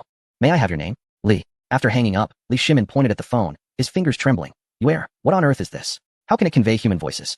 And that lady seemed unfazed by the patient's conditions? What sort of establishment is this hospital? Uncle, this is a telephone, a device for transmitting sound over long distances. The person on the other end is customer service, dedicated to assisting individuals. As for the hospital, it is akin to a grander Tai bureau, but 1,000 times more formidable. Once the hospital arrangements were secured, Li Yu opened the car-hailing app. With 7 of us, hailing a cab is too cumbersome. We must purchase a vehicle. After surveying the options, his gaze fixed upon the BYD Tang DMP 7-seater. It was not only due to its performance, but also for its name. He immediately dialed the nearest dealership. Hello, is this the BYD Dynasty dealership? I wish to acquire the latest model, the Tang LDMP 7-seater, fully equipped, in black. I need it immediately. Please don't mention any procedures. I am currently at the Lanchi Garden residential area. Just bring the vehicle over along with the contract and POS machine. I will not negotiate the price and will additionally offer you a bonus of 10,000 yuan for the delivery. Arrive within half an hour, and this money is yours. The salesperson on the other end was evidently taken aback by this extravagant request. Are you serious? I do have a vehicle in stock. It just arrived. I am not jesting. The timer has begun. After ending the call, Li Yu smiled at the astonished group. All set. Our chariot shall arrive shortly. Chapter 57. This Tang is not that Tang. Li Chengqian observed Li Yu's fluid maneuvers, contemplating. Is Prince Yu issuing commands to the iron box, with everyone dutifully complying? Could this iron box be a military token, or perhaps a device for controlling spirits? And what of the BYD, which sounds like a merchant from the western regions? It can deliver fine steeds in just half an hour? What a vast stable that must be. 20 minutes later, Li Yu descended with 6 individuals clad in ancient attire. At the entrance of the community, a gleaming black behemoth stood quietly. The latest BYD Tang LDM, with its streamlined body glistening in the sunlight like obsidian, boasted a formidable front face that exuded both majesty and aggression. Salesman Xiao Wang excitedly approached with a POS machine. Brother, the car has arrived. Top configuration. Just delivered last night. Without hesitation, Li Yu swiped his card, completed the transaction, and received the keys. As he pressed the unlock button, the mirrors unfolded with a chirp, and the continuous tail lights illuminated, resembling a mighty dragon awakening with crimson eyes. Wow! Little Tsitsi pointed at the front of the car. It's lit up. The great beast has awakened. However, Li Shimin was oblivious to his daughter's exclamation. He stood transfixed, as if under a spell, staring at the emblem at the center of the front. In an era filled with foreign symbols, there, boldly engraved in the middle, was a robust and elegant Chinese character, Tang. The sunlight cascaded over this character, reflecting a dazzling brilliance. Li Shimin extended his hand, gently caressing the cold and firm emblem, akin to touching the imperial jade seal. He murmured, "This is my imperial title. Why? Why is it emblazoned on the forehead of this steel behemoth? It must be a divine beast forged by my descendants to commemorate the great Tang."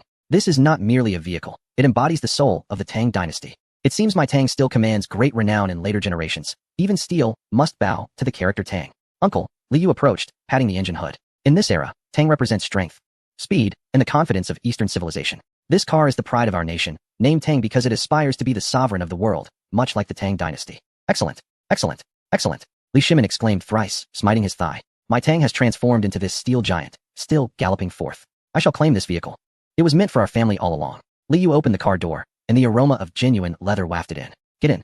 Li Yuan swiftly occupied the front passenger seat. When Li Yu adjusted the electric seat and activated the massage function, the former emperor jumped in surprise. Ouch! There's a hand kneading my waist. Li Yuan turned back in alarm. Your Majesty, this is a mechanism designed to serve you, Li Yu clarified. Oh, a mechanism.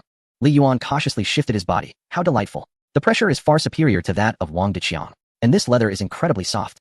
100 times more comfortable than my imperial carriage. What kind of beast hide is this? Artificial leather. Oh no, it's the skin of a divine beast, Li Yu whimsically replied. Li Tai squeezed into the third row but paid no heed to the discomfort. He leaned forward, fixated on the large rotating screen in the center console. Is this a living map? Li Tai exclaimed. Brother Yuan, look. The road above is moving. This is 1,000 times more intricate than the Ministry of War's confidential maps. With this, wouldn't our military operations be akin to having a divine eye? Li Yu activated the vehicle. In pure electric mode, the car was as silent as a ghost. With a press of the accelerator, an overwhelming thrust pressed him firmly into his seat. Li Chengxian gasped, gripping the overhead handle tightly, his face drained of color. Slow down, Brother Yuan. This iron box is about to take flight. It's faster than a startled horse. Li Shimin, however, wore an expression of exhilaration, clutching the door handle tightly, watching the rapidly retreating scenery outside. Quick, so fast. This is swifter than the steed I rode in my youth. And it's so stable, as if walking on level ground. The vehicle glided onto the broad asphalt roads of Xi'an. Li Shimin pointed at the ground. You err, this surface is as dark as ink, smooth as a mirror. And not a single seam in sight. What stone is this paved with? How many laborers were required for such an endeavor? Qin Shi Huang's construction of the straight roads cost tens of thousands of lives. Building this kind of road must have claimed millions. Li Yu chuckled. Uncle, this is called asphalt, a residue from petroleum. There are specialized paving machines that can lay dozens of miles a day without any casualties. Everyone is eager to participate because they are paid. Paid. Li Shimin was astonished. Such a monumental project, and it wasn't forced labor? How could the national treasury sustain this? Because the treasury is affluent, replied Li Yu. The vehicle halted at a traffic light. Li Chengxian observed the countdown of the red light above him, then glanced at the orderly stream of cars, deep in thought. Brother Yuan, that glowing eye turns red. And all the iron beasts must stop. When it turns green, everyone dares to proceed. The authority of this divine eye is immense. Li Yu responded.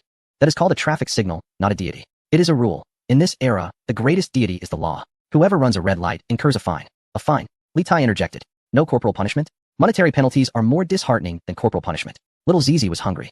Li Yu retrieved a pack of Oreos and a bottle of yogurt, purchased at the entrance of the community. Little Zizi took a bite of the black cookie. Wow, sweet.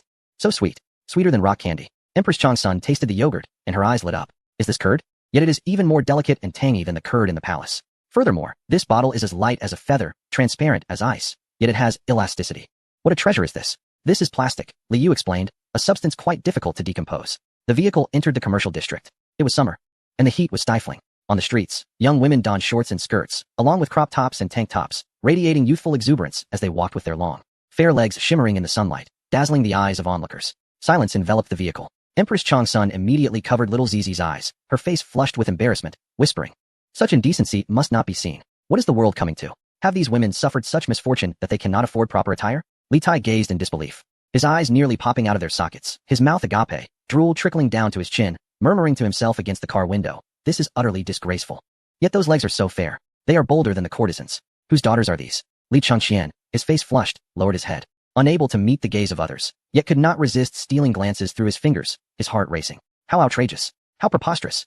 Li Shimin pointed angrily at a girl outside the window dressed in a back-revealing outfit, his hand trembling with indignation, under the vast heavens. How can she be so scantily clad? What kind of decorum is this? Do women of this era possess no sense of shame? Do their fathers and brothers not care? If this were in the Tang dynasty, I would surely punish them for their disrespect. I would have them all apprehended and given a sound thrashing. Li Yu, seated at the driver's seat, chuckled helplessly, having anticipated such a reaction. Uncle, temper your anger.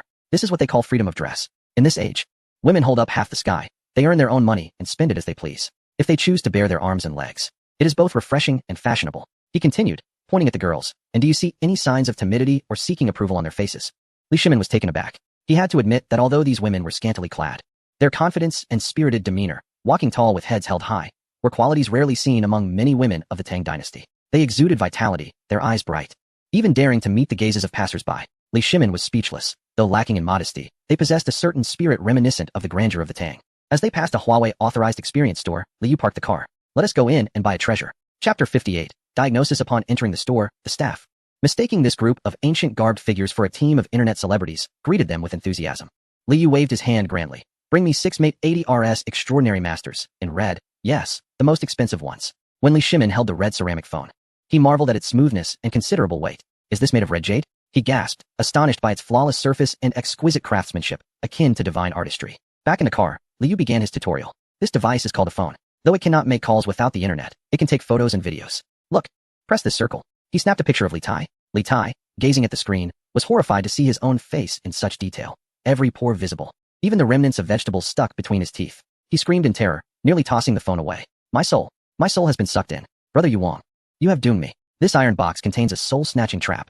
I am no longer whole. Li Chengxian turned pale, clutching his chest in fear, terrified that his own soul might be drawn away. Ha! Li Yu could not contain his laughter, glancing at Li Shimin. Uncle, do you remember? When I first traveled here and took a photo of Aunt, your reaction was identical to that of Qingke. You drew your sword to strike me, claiming I was an evil sorcerer out to steal the Empress's soul, and threatened to douse me with Black Dog's blood. Li Shimin's face reddened to the color of liver. Being publicly embarrassed in front of the children was quite a blow to the dignity of the Heavenly Khan. Clearing his throat awkwardly, he shot a glare at Li Yu. That was merely my protective instincts as a husband. Besides, at that time, I had never seen such a miraculous object. How could I know whether you were human or ghost? Ignorance is no crime. Mention this again, and I shall deduct your salary. Empress Zhongsun stifled a laugh in the back row, her eyes glimmering with nostalgia. Indeed, at that time, Erlang was truly frightened, cornering Yuer against the wall. However, upon later seeing the photograph in which I appeared so resplendent, Erlang rushed to capture more images, striking several imposing poses. Guanyin maid. Li Shimin exclaimed in exasperation. Have some consideration for me. Once they embraced the notion of refraining from soul absorption, these individuals became utterly unhinged. Li Tai discovered the video function, discreetly aiming the lens at Li Chengxian, who was crouched in a corner, picking his nose. Big brother, he chuckled lewdly. Li Chengxian abruptly turned around, only to find Li Tai grinning mischievously at him, the screen displaying a close-up of his unseemly act. You wretched glutton, what are you doing? Li Chengxian fumed, lunging to seize the phone. Dare you capture my disgraceful manner? Are you intending to show it to father? This is a record of the truth. It is the historian's duty. Li Tai exclaimed while dodging. Father, save me. Big brother aims to silence me. The back of the carriage descended into chaos. The little one in the middle clapping and laughing. A fight. A fight. Li Shimin turned with a dark expression, barking, silence. If you continue this racket, I shall cast you down to feed that iron tiger. At the Xi'an International Medical Center, due to Li Yu's financial prowess, the medical team had already lined up in the VIP corridor to welcome them. Mr. Li, I presume? I am Director Liu, a shrewd-looking middle-aged doctor, adorned with gold-rimmed glasses. Approached. He glanced at the group clad in traditional attire, a flicker of realization crossing his eyes as he recognized the wealthy cosplayers. They were ushered into the VIP ward, the environment refreshing their perceptions anew. The walls were pristine white, the floors polished to a mirror sheen, and unfamiliar instruments emitted rhythmic beeping sounds. A faint scent of disinfectant permeated the air. When a nurse approached with a syringe, the Supreme Emperor erupted. Boldly insolent, Li Yuan recoiled his frail arm. Eyes wide with fury. You dare to pierce me with a needle? The nurse trembled in fright. Li Yu quickly restrained Li Yuan. Grandfather, remain calm. This is not sorcery. It is a blood test, to ascertain whether there are parasites in your body. How else will we know if you can indulge in lamb? Do you not desire all-you-can-eat hot pot? For the sake of lamb, Li Yuan gritted his teeth, closing his eyes with a tragic countenance. As if he were headed to the gallows. Very well. Be gentle. I fear the pain. In the radiology department, Li Chengxian was brought to the entrance of the CT room. Upon witnessing the enormous, circular machine emitting a low hum, he trembled uncontrollably. Brother Yu, Li Chengxian's voice quavered, gripping the wheelchair tightly. Is this truly not the elixir furnace of the Supreme Old Man? Does that opening not resemble the maw of a beast? Will I be transformed into a pill if I enter? Is that buzzing sound not the 3 mystical fires within? The imaging doctor nearby chuckled. Young man, your imagination is quite vivid. This is merely an oversized camera designed to capture images of bones. Just lie inside for a minute. It is neither painful nor itchy. Trembling, Li Chengxian gingerly lay down. As the crimson laser beam swept across his body, he tightly shut his eyes, fervently muttering, Amitabha, Jade Emperor, Father, save me. Brother Yuang, rescue me. The doctor was preparing to attach electrode pads to Li Shimin's chest. Li Shimin, observing the pads connected by wires, furrowed his brows and inquired.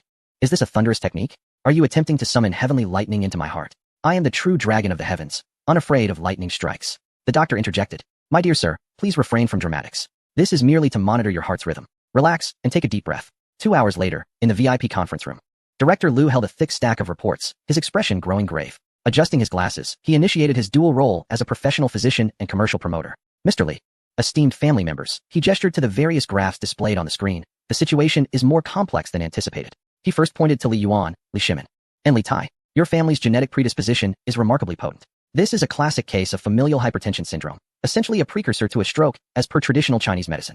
The elder gentleman's condition is particularly perilous. He suffers from severe hypertension, with multiple arterial plaques in his cerebral blood vessels. To put it plainly, the pipes in his brain are nearing blockage. This explains his frequent dizziness and irritable temperament. As for you, sir, he continued, addressing Li Shimin, though you are in your prime, your blood pressure is already at the critical threshold. Coupled with your chronic insomnia and anxiety, your heart is under immense strain. The electrocardiogram indicates premature beats. This is a ticking time bomb, as the 40s present a significant turning point. And this young lad, he remarked, gesturing towards the chubby boy, is grappling with severe obesity and insulin resistance. If he continues down this path, diabetes before 30 and coronary heart disease by 40 are inevitable.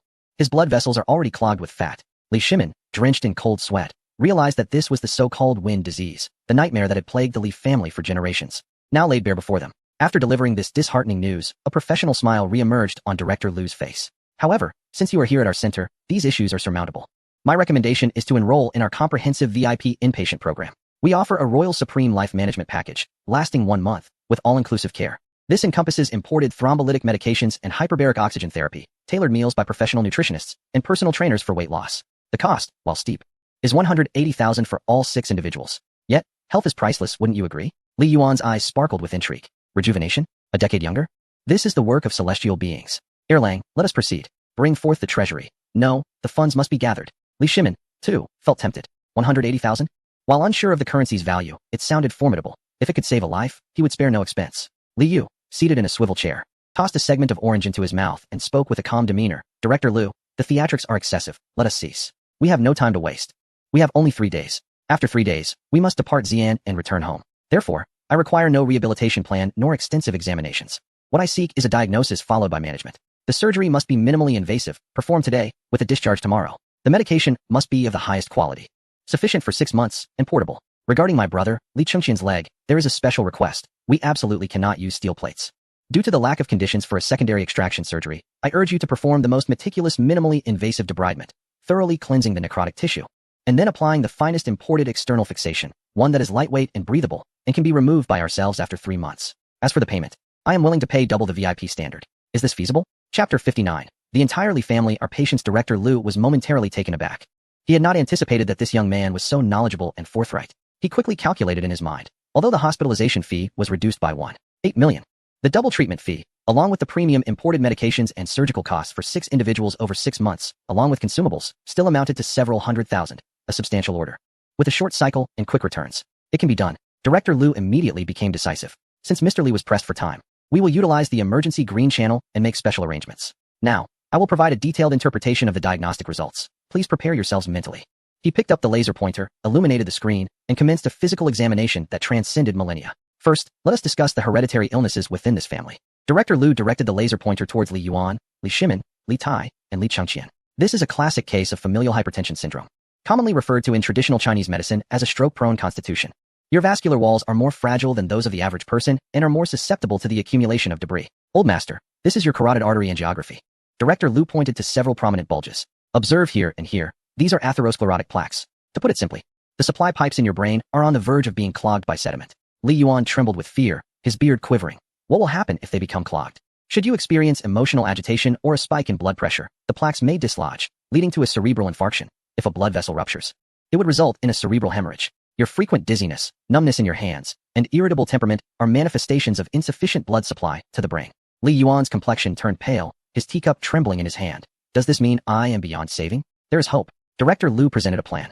Over the next 3 days, we will administer intravenous therapy with a potent thrombolytic agent to clear the blood vessels. However, the key is to take Xinxin daily, without fail, along with aspirin to prevent thrombosis. As long as you adhere to the medication schedule, manage your blood pressure, abstain from alcohol, limit your intake of fatty meats, such as lamb, and consume more vegetables. Living to 80 or 90 should not pose a problem. Upon hearing he could live to 90, Li Yuan was overjoyed, but his expression soured at the mention of reducing lamb consumption. Next, Director Lu directed the laser pointer at Li Shimin's electrocardiogram.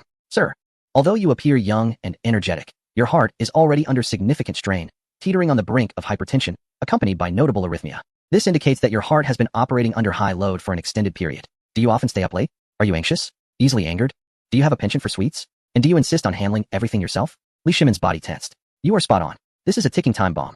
Director Lu stated bluntly. Without intervention, you will face a critical juncture in your 40s or 50s. Once it detonates, the likelihood of a sudden cerebral hemorrhage is high. This affliction progresses swiftly, leaving little time for farewell words. Li Shimin listened, drenched in cold sweat. So this is what a stroke feels like.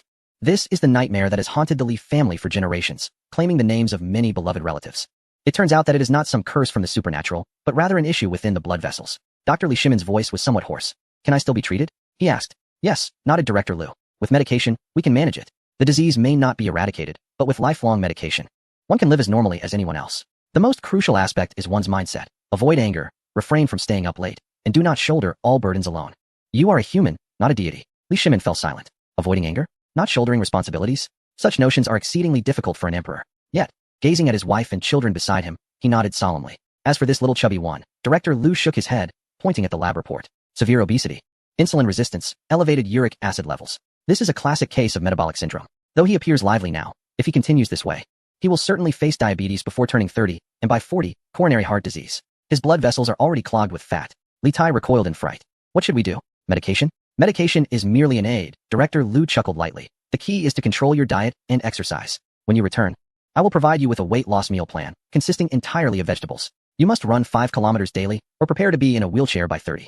The lady, Director Lu turned to Empress Changsun, softening his tone. Your lung function is severely compromised, only at half the capacity of an average person. Allergic asthma, coupled with early emphysema from prolonged exertion, means that exposure to cold air, willow fluff, or pollen will cause bronchial spasms, resulting in suffocation. This condition can indeed be life-threatening, but it is treatable. He presented a small blue L-shaped device. This is a salbutamol inhaler. When you feel tightness in your chest, spray it into your mouth, and within 3 seconds, your airways will expand.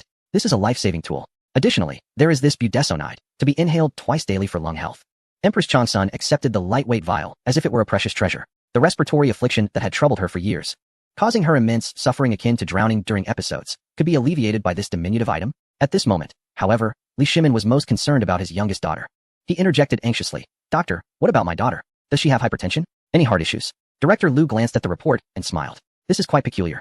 Statistically, with both parents at risk, the probability of inheritance is high. Yet this little girl has completely normal blood pressure, even slightly low. She has not inherited hypertension. Li Shimin exhaled deeply, his tense body relaxing as if he might collapse to the ground. Heaven bless my child. Heaven bless my child. It is a hard life for her, as long as she is free from this ailment. However, Director Lu's expression turned serious as he continued. Though she does not have hypertension, her immune system is exceedingly weak. Her immunoglobulin levels are alarmingly low. To put it metaphorically, her body resembles a city without walls. Unguarded by soldiers, any bacteria or virus can waltz in. She is like a fragile porcelain doll, unable to withstand any strain or cold. A common cold, which others might simply remedy with water, could escalate into severe pneumonia or even heart failure in her case. Li Shimin's heart raced with anxiety. What should be done? Over the next 3 days, I will administer the finest human albumin and immunoglobulin. This is akin to enlisting an elite mercenary force within her body. It will safeguard her health for 6 months. The medications to be taken home primarily consist of high-protein nutritional powder and a variety of vitamins. It is imperative to nurture her carefully and ensure she does not catch a chill. Finally, Director Lu's gaze settled on Li Changxian, who sat nervously in a wheelchair. A clear and terrifying 3D reconstruction of a leg bone appeared on the screen. Young man, I can clearly see the condition of your leg. Observe here. The fracture has not healed properly. The bone has grown crooked, forming a false joint. Moreover, there is a shadow in the medullary cavity, indicating chronic osteomyelitis, which means there are pus-filled cavities in your bone, continually festering and eroding your healthy bone tissue. Li Changxian trembled as he gazed at the image, akin to an X-ray. He had perused medical texts and understood the implications. Osteomyelitis, which in ancient times was deemed a terminal illness, often necessitating amputation for survival. Is this truly osteomyelitis?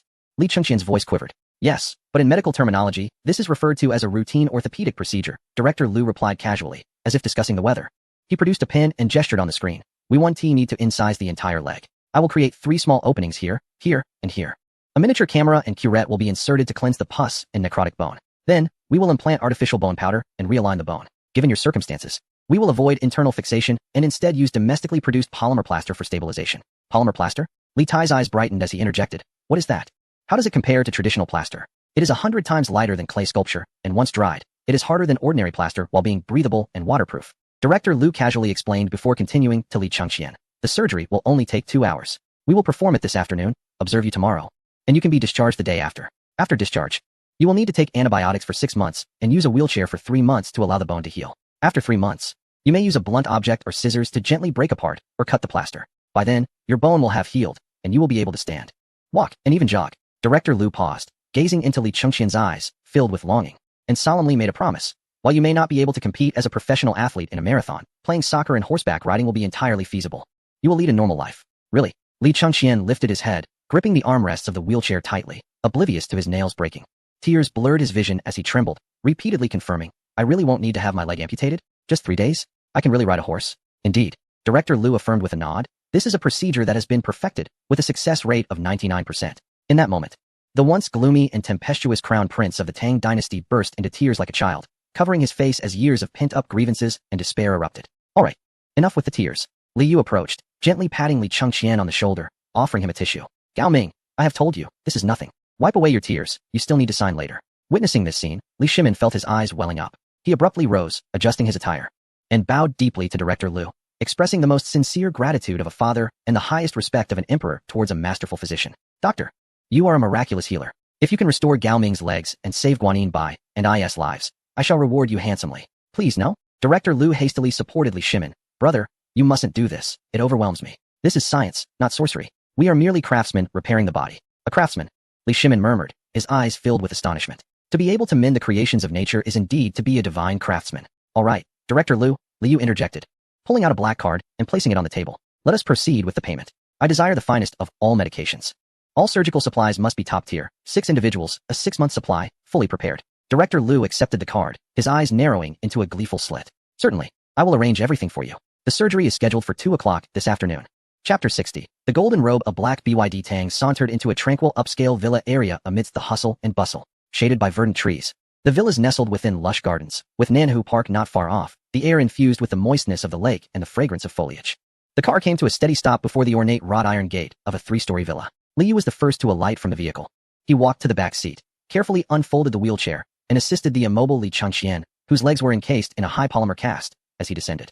Take it slow, Gao Ming. Don't exert your legs, Li Yu advised. Seated in the wheelchair, Li Chengqian, despite the heavy white shell encasing his legs, appeared unusually spirited. He gazed at the uniquely designed house, adorned with grand floor-to-ceiling windows and a private garden, his eyes brimming with wonder. Shortly thereafter, Li Shimin supported Li Yuan, while Empress Changsun held the pouting little Zizi, still sulking from an injection, and Li Tai carried various bags of medicine and snacks like a porter. Is this house truly 3 stories? Li Yuan looked up at the villa. Though it lacked the grandeur of a palace, it exuded a certain elegance. What kind of stone is used for these walls? They are so smooth. Before Li Yu could introduce this meticulously selected short-term rental luxury home, the group was captivated by a sight at the opposite side of the entrance. Outside the villa's grand iron gate, 7 or 8 electric vehicles of various designs were parked neatly. Next to them stood a group of individuals clad in strikingly bright yellow uniforms, donning matching helmets. Some were engrossed in their phones, while others carried insulated bags of various sizes towards the entrance. The sea of bright yellow shimmered in the sunset, appearing particularly dazzling and prestigious. Li Shimin, who had initially been striding toward the door, halted abruptly, his brow furrowed deeply, his expression a mix of confusion and a hint of offended anger. You err, he said in a lowered voice, pointing at the group. Who are these people? How dare they don such bright yellow? In the Tang dynasty, yellow is the color reserved for royalty, a symbol of the Son of Heaven. The hues of ochre and bright yellow, garments reserved solely for the emperor, are deemed inappropriate for commoners. To don them is an act of usurpation. This ostentatious assembly, parading through the streets in clusters, hardly resembles officials. Could they be imperial envoys instead?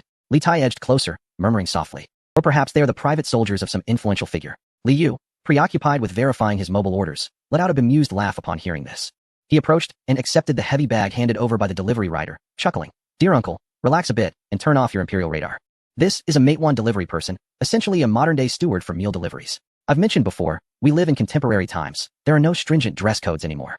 Li Yu gestured towards the charming ear decorations of the departing riders. In this era, as long as one possesses wealth, don't even speak of yellow garments. One could stroll through the streets clad in a dragon robe without a soul batting an eye. This is what we call freedom of attire. Moreover, in modernity, this yellow is referred to as a safety color. Its conspicuousness ensures visibility on the bustling roads, reducing the risk of vehicular accidents. This is merely a commercial color scheme, devoid of any connection to imperial authority. Li Shimin observed the riders bustling about, delivering bags to Li Yu, cheerfully exclaiming, enjoy your meal, before swiftly departing, some even lamenting about exceeding their delivery time while on the go. Their industriousness and lively demeanor bore no resemblance to the solemnity of royal decorum. A realization dawned on Li Shimin, and he nodded thoughtfully, his furrowed brow gradually easing. It seemed that this once revered yellow had, in later generations, become the color of service, adopted for safety. Perhaps this reflects a benevolent governance. Yet, despite his words, an incongruity lingered in his heart. After a lifetime of wearing yellow solely for himself, witnessing a throng adorned in it felt oddly disconcerting. Enough with the color analysis. I'm nearly fainting from hunger. Li Yu exclaimed, his hands laden with 4 hefty bags of takeout. the tantalizing aroma wafting through the seams of the insulated bags. Invading his senses. Let us hurry indoors. This meal is a splendid showcase of Chinese culinary delights. For this feast, I've sampled half the fine establishments in Xi'an. The villa, adorned in a new Chinese style, featured redwood furniture and ink-wash background walls, harmoniously complemented by central air conditioning and a grand LCD television. This setting, rich in modern convenience yet steeped in ancient charm, evoked a sense of novelty and familiarity among the guests from the Tang dynasty, alleviating any feelings of estrangement. Li Yu meticulously arranged all the takeout boxes on the immense solid wood round table in the dining room. Having just undergone health examinations, some guests with hypertension and others who had recently undergone minimally invasive procedures were advised by doctors to adhere to a bland diet, low in oil and salt. However, glancing at the medical advice and then at the ravenous faces of his ancient companions, Li Yu inwardly cursed, to hell with blandness. They've come all this way. They can't subsist on boiled cabbage for 3 days, can they? Besides, they've got their medications. Let them enjoy life to the fullest. Thus, he ordered an array of hearty dishes. Except for omitting lamb to accommodate Li Yuan, everything else was rich in flavor and color. As each lid was lifted, a robust aroma instantly filled the entire dining room. Beijing roast duck, complete set 2 glossy, chestnut-hued ducks, already sliced into neat, leaf-like pieces. Lotus leaf pancakes are as thin as a cicada's wing, with strands of green onion and cucumber glistening like emeralds, and a thick, glossy sweet bean sauce. The sour fish dish features snow-white slices of black fish floating in a golden, tangy broth, adorned with vibrant red chili peppers and Sichuan peppercorns.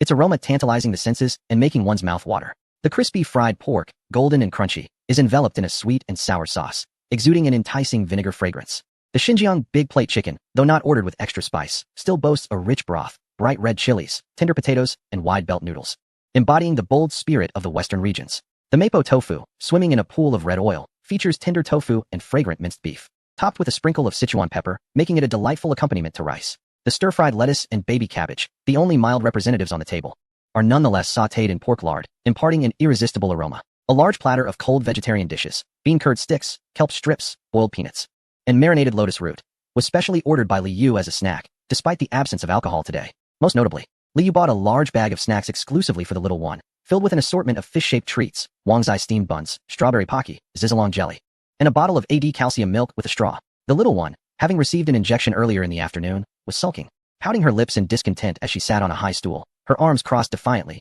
grumbling, "Bad pot. Deceived me into getting a shot. It hurt. I won't talk to you." Li Yu, smiling, presented the cheerful AD calcium milk to her, really ignoring it. "This is milk that fairies drink, sweet and tangy. One sip and the pain will vanish." The little one's nose twitched, catching the alluring scent of milk. She furtively glanced, then quickly turned away, only to swiftly return her gaze. Ultimately, the allure of the food triumphed over her pride. With a slurp, she clutched the straw and took a hearty sip. The sweet and tangy flavor instantly captivated her, and the delightful texture lit up her big eyes like stars. Chapter 61. A lesson learned delicious. The little one beamed. Clutching the milk bottle, her previous grievances forgotten. "Humph, for the sake of the delicious milk, I forgive the pot, but I still want that little fish snack." The family gathered around the table. Li Tai and Empress Changsun flanked the immobile Li Changqian, whose legs rested on a specially designed support. Though unable to move, he appeared to be in good spirits. As Li Yu distributed disposable bamboo chopsticks, Li Shimin had examined one closely, admiring its smoothness. Finding it even more refined than those in the palace, he began to announce the dishes like a server. "This is Peking duck, a dish destined to become a national banquet staple. There is an art to its consumption." Li Yu picked up a lotus leaf pancake, placed 2 slices of skin-on duck meat within, dipped it in sweet bean sauce, added a few strands of green onion and cucumber, and expertly rolled it into a small wrap. "Here, second uncle, do give it a try." Li Shimin, not one to stand on ceremony, accepted the exquisite little roll and took a hearty bite. Crunch. The duck skin crackled between his teeth, the meat was tender, the bean sauce sweet and savory, the green onion sharp, and the cucumber refreshing. A symphony of flavors burst in his mouth, rich yet not greasy, filling the air with an intoxicating aroma. Li Shimin's eyes widened in disbelief as he hastened his chewing. How could this duck possess not a hint of the usual gaminess? The skin was as crisp as glass, melting in the mouth. Swallowing his morsel, he gazed longingly at the platter. "I have consumed numerous ducks, primarily steamed or boiled, never realizing they could be savored in such a manner. How is the skin roasted to such perfection?" Li Yu explained, "This is Peking duck, roasted over fruitwood charcoal." Meanwhile, Li Yuan had fixated on the bowl of sauerkraut fish. Throughout his life, he had indulged in lamb, which had long since lost its charm. The tender fish fillets, glistening in the golden broth, appeared refreshing and appetizing. "Grandfather, do try this. It is sauerkraut fish, mildly spicy and quite invigorating." Li Yu ladled him a bowl, generously adding extra broth, cautioning, "Be careful, it's hot." Li Yuan trembled as he picked up a piece of fish. "No bones?" he inquired, astonished. In the Tang dynasty, the greatest fear when consuming fish was the risk of bones, leading nobles to prefer sashimi over substantial boiled fish. "These are black fish fillets, devoid of small bones. You may eat with ease." Li Yuan placed the morsel in his mouth. Sour, fresh, tender, silken. The tangy broth instantly awakened the elderly gentleman's dulled appetite. The fish slipped down without requiring mastication. Delicious. This fish surpassed the heavy, earthy broths of the imperial kitchen by 100-fold. Li Yuan took 2 hearty sips of the sour broth, beads of sweat forming on his brow, yet he felt an overwhelming sense of comfort.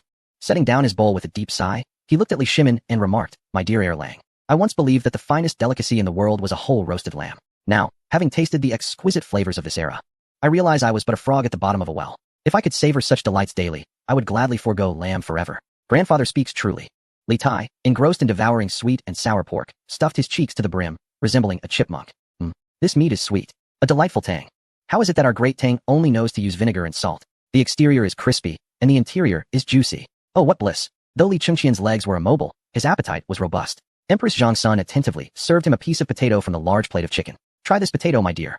Yuer claims it is the auspicious harvest we have sown." Li Chengqian lifted the piece, saturated with the rich, red chicken broth and softened to a tender consistency, into his mouth. With a gentle bite, the potato disintegrated, releasing a fragrant starchiness that mingled delightfully with the meat's essence, filling his palate. The combination of potato and chicken offered a wholly unique flavor. A flash of astonishment crossed his eyes, not solely from the exquisite taste, but from the significance of this dish. Such deliciousness and abundant yield. If the common folk could dine on this, it would truly be a blessing for the realm, he mused. At the dining table, warmth enveloped the atmosphere, filled with laughter and joy. The formality of the palace, where food was consumed in silence and decorum, was cast aside, as everyone eagerly reached for dishes, sharing opinions and delight. Li Yu, holding a bottle of cola, rose to address the family. "Come, dear ones. Though the doctor advises caution, today we celebrate. We shall return to moderation later. Tonight, let us discuss only the pleasures of life, not state affairs. Cheers. Cheers." 7 cups clinked together, producing a crisp sound. In that warm familial setting, Li Shimin momentarily felt that even without the title of emperor, leading the life of a wealthy gentleman,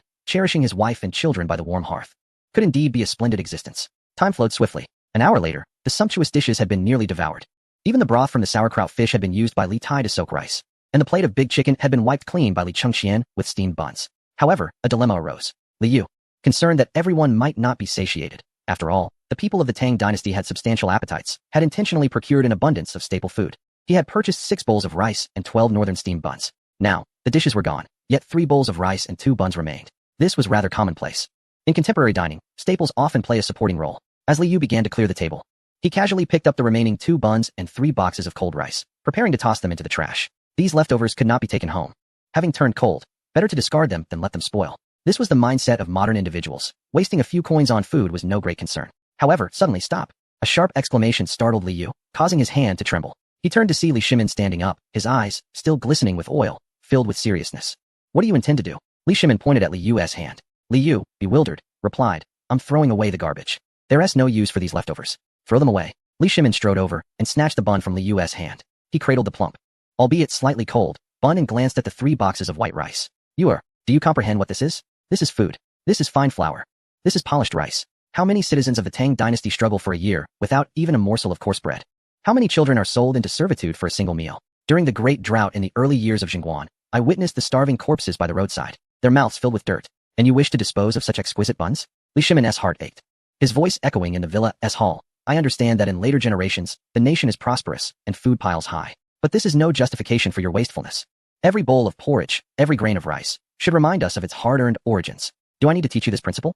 If heaven sees us squander food so recklessly, it will bring down its wrath." Li Yu gazed at the solemn emperor cradling the bun. In this era of material abundance, he had long grown accustomed to wastefulness, leaving heaps of food at buffets, discarding half-eaten takeout. Yet for Li Shimin, every grain of rice represented a life extracted from the earth, a cornerstone of the Tang dynasty's stability. This clash of values across millennia filled Li Yu with a sense of shame and admiration.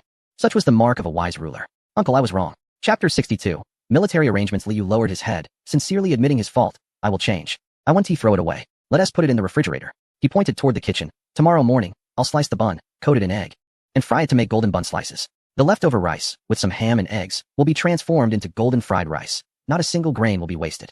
Li Shimin's expression softened at last. He carefully placed the steamed bun into a plastic bag, then gently covered the rice.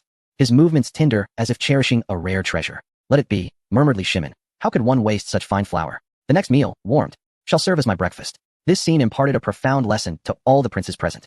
Li Tai silently picked up a grain of rice that had fallen on the table, blew on it, and popped it into his mouth. After dinner, Li Yu began to assign rooms to his family. The villa, with its 3 stories, offered ample accommodations. Li Yu took the guest room on the first floor for convenience, both for errands and to care for Li Chengqian. Li Chengqian occupied the main bedroom on the first floor, which had a garden, allowing for ease of movement. Li Yuan and Li Tai resided in 2 guest rooms on the 2nd floor. Li Shimin, Empress Chang's son, and the little prince settled into the largest suite on the 3rd floor, featuring floor-to-ceiling windows and an oversized bathtub. Once the elderly and children were comfortably settled, Li Yu knocked on Li Shimin's door and summoned Li Tai and Li Chengxian to the small study on the 1st floor. The study, illuminated by soft lighting, transformed Li Yu's expression to one of seriousness as he closed the door behind him. He retrieved his phone, containing the significant events from the 8th year of the Jingguan era, spanning the next 3 years. Uncle, playfulness aside, we must discuss serious matters now. Li Yu presented the information on his phone to Li Shimin, his voice steady. According to historical records, in November of the 8th year of Jingguan, which is just over 2 months away, the Khagan of Tuyuan, Murong Fuyun, will heed the slander of King Tianzhu and launch a large-scale incursion into Liangzhou. Li Shimin accepted the documents and skimmed through them rapidly. Although simplified characters posed some difficulty, he could grasp the general meaning through educated guesses. Humph, that old scoundrel.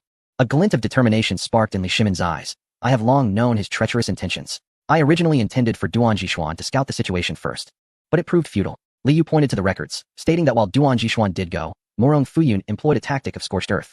He burned the grass and drove the cattle and sheep into the desert, leaving our troops without fodder, their steeds weary and unable to pursue. We were forced to retreat, only for him to counterattack, akin to an insufferable pest. Although we ultimately emerged victorious, the battle was arduous. Li Yu indicated a line in the records that read, "The troops consumed ice and snow. Uncle, look here. In the following year, the 9th year of Jingguan, you will dispatch Grand Marshal Li Jing to lead the campaign, dividing the forces into 2 routes. While Tuyuan will be defeated in the end, the journey will be grievous. For we must penetrate the high-altitude desert and traverse the Baoyuo Valley, a desolate expanse exceeding 2,000 li. Oxygen, water, food, and fodder will be scarce. The soldiers endured by consuming ice and snow and drinking horse urine. The non-combat attrition will be severe. Over half of the war horses will perish." Li Shimin's hand clenched tightly. The thought of horses succumbing to ice and snow pained him. These were his elite steeds. The regulation of war horses in the Tang dynasty had only just begun, and each horse was a treasure. Thus, Li Yu revealed his military innovations. Now that we are aware of the forthcoming challenges, we must not tread the old path. I intend to upgrade the equipment of the Tang army. In this battle, we shall strive for a flawless victory, with 0 casualties. Li Yu laid out the blueprints for 4 items on the desk. Uncle, the Tang army suffers great losses among the war horses due to their lack of shoes. He presented a blueprint of a U-shaped iron piece, stating, "This is called a horseshoe." Nailed to the horseshoe, it not only protects the hoof from wear, but also provides traction on icy roads. With this, the cavalry's marching distance can be doubled, even in the highlands. It feels like walking on level ground. Simple yet practical. How could I have overlooked this? He turned to Li Tai and inquired, "Qingke, can this be manufactured?" Li Tai took a look and nodded confidently. "Your Majesty, this is exceedingly simple. Once the mold is prepared, the Ministry of Revenue can produce thousands in a single day. This task shall be entrusted to me." Li Yu pointed to the next blueprint and continued, "I am aware that the Tang dynasty has gunpowder, but it is merely a byproduct of alchemical furnaces, capable of producing a mere sound, sufficient to startle horses, yet not lethal. This is the optimal ratio, an improved version of 1 part nitrate, 2 parts sulfur, and 3 parts charcoal, combined with sugar and egg whites to form granules. If we make it granular, its potency can increase tenfold. Instead of creating firearms, we shall produce explosive packages and wicked artillery. Do the Tuyuan not prefer to hide in the mountains? Do they not favor fortifying their cities? We shall obliterate them, daze their cattle and sheep." Li Tai's eyes sparkled with excitement. As an enthusiast of chemistry, he found this particularly intriguing. "Explosives? Your Majesty, I shall take charge of this as well." Li Yu then pointed to the blueprints for civilian intercoms and military telescopes. "These are the listening ear and the 1,000-mile eye." Li Yu demonstrated. With this in hand, Li Jing can command the vanguard stationed 50 miles away directly from the central army tent. Flanking on the left, retreating on the right. Orders conveyed instantly. On the battlefield. This is akin to a dimensional strike. There is no need for couriers to run until their legs give out. Moreover, this telescope can provide a clear view of the enemy 10 miles away. While the enemy is still preparing their meals, our cavalry will have already charged upon them. Li Shimin held the telescope with fascination, gazing out the window. With this, our forces shall undoubtedly secure the upper hand time and again. Lastly, concerning logistics. Li Yu pointed to the materials indicating that men cannot survive on snow alone. I shall return with samples of compressed biscuits and their production methods. A small piece can sustain one for a day, being compact yet high in calories. At this moment, Li Chengxian volunteered, his legs still weak but his gaze resolute. "Your Majesty, I am willing to take charge of logistics. Though I cannot ride into battle, I wish to procure provisions for the army from the rear and oversee the preparation of military rations. I shall ensure that our frontline soldiers do not go hungry." Li Shimin looked upon his 2 sons and 1 nephew, each with clearly defined roles and spirited ambition, feeling greatly reassured. "Excellent. Let it be as planned. Qingke shall oversee the production of horseshoes and gunpowder. Chengxian shall handle military provisions, and you shall provide these marvelous inventions. In this battle, I intend to show the Tuyuan what divine weaponry truly means." With the strategic deployment concluded, Li Yu suddenly smiled mysteriously. "Second uncle, these are mere techniques.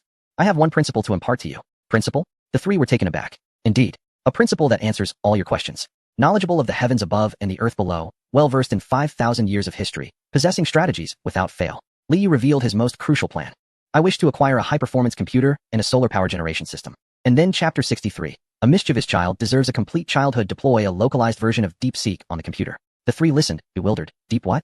Which great scholar is that? Li Yu elucidated. Imagine it as an ancient sage residing within an iron box, having lived for countless years, with a mind enriched by all the tomes, knowledge, and stratagems of future generations. Should you inquire, how can we govern the floods of the Yellow River? It would present you with 10 meticulously crafted proposals, each detailing its merits and demerits with clarity. If you were to ask, how might we reform the legal codes of the Tang dynasty? It could cite ancient texts and even weave in suggestions inspired by future legal statutes. Should you question, how can we control the temperature in steelmaking? It would illustrate the procedural steps for you. Most remarkably, it requires no internet connection. As long as there is sunlight, it can converse endlessly. If we were to bring it back to the Tang dynasty, we would essentially be returning with an omnipotent military strategist, a think tank at our beck and call. Even the typically unflappable Li Shimin found himself unable to remain composed.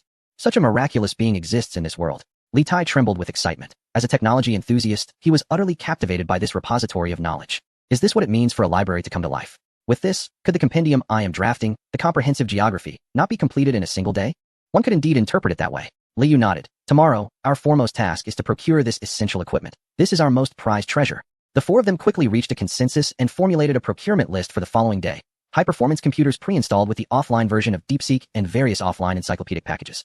A portable solar power station with high-capacity foldable panels, outdoor energy storage batteries, and power strips, 6 walkie-talkies with 2 signal amplifiers, complete with ample batteries, 6 military-grade binoculars, printers with a substantial supply of ink and paper, and to print the satellite maps and deployment diagrams of the Tian. Once the business was concluded, Li Yu instructed Li Chengqian and Li Tai to return to their quarters to rest. In the study, only Li Shimin and Li Yu remained. Li Shimin picked up Li Yu's phone, having just learned how to swipe the screen, and began perusing the downloaded chronicle of major events in Tang dynasty history. He yearned to glimpse the events following his death and to behold the future of the Tang dynasty. Yet, what he could access was merely a segment that Li Yu had carefully extracted, chronicling the significant events of the 8th year of Jingguan and the subsequent 3 years. As his finger glided across the screen, he read, 9th year of Jingguan, May. The retired emperor Li Yuan passes away. A tremor ran through his hand, and his eyes glistened with unshed tears. Indeed, only a year remained. You err, upon my return, I shall devote ample time to accompany my father.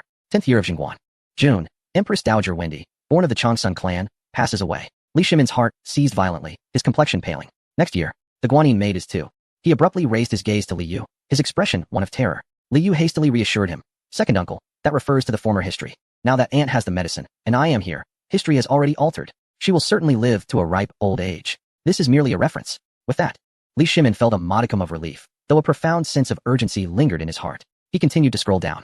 11th year of Jingguan. Wu Meinyang enters the palace and is granted the title Wu Kairan. The notation was succinct, later known as Empress Wu Zetian, the only female emperor in Chinese history. The phone was abruptly slammed onto the table. At that moment, Li Shimin's countenance was darker than the bottom of a pot, etched with shock, fury, and incredulity. A female emperor. His voice was low and thunderous. Has a woman usurped my Tang dynasty? Moreover, this woman is indeed my talented consort. He instinctively believed that upon his demise, this woman would directly rebel. Or perhaps his own inadequacy had allowed her to exploit a gap. His first reaction was to blame himself. You are. Li Shimin suddenly looked up, his eyes bloodshot, exclaiming.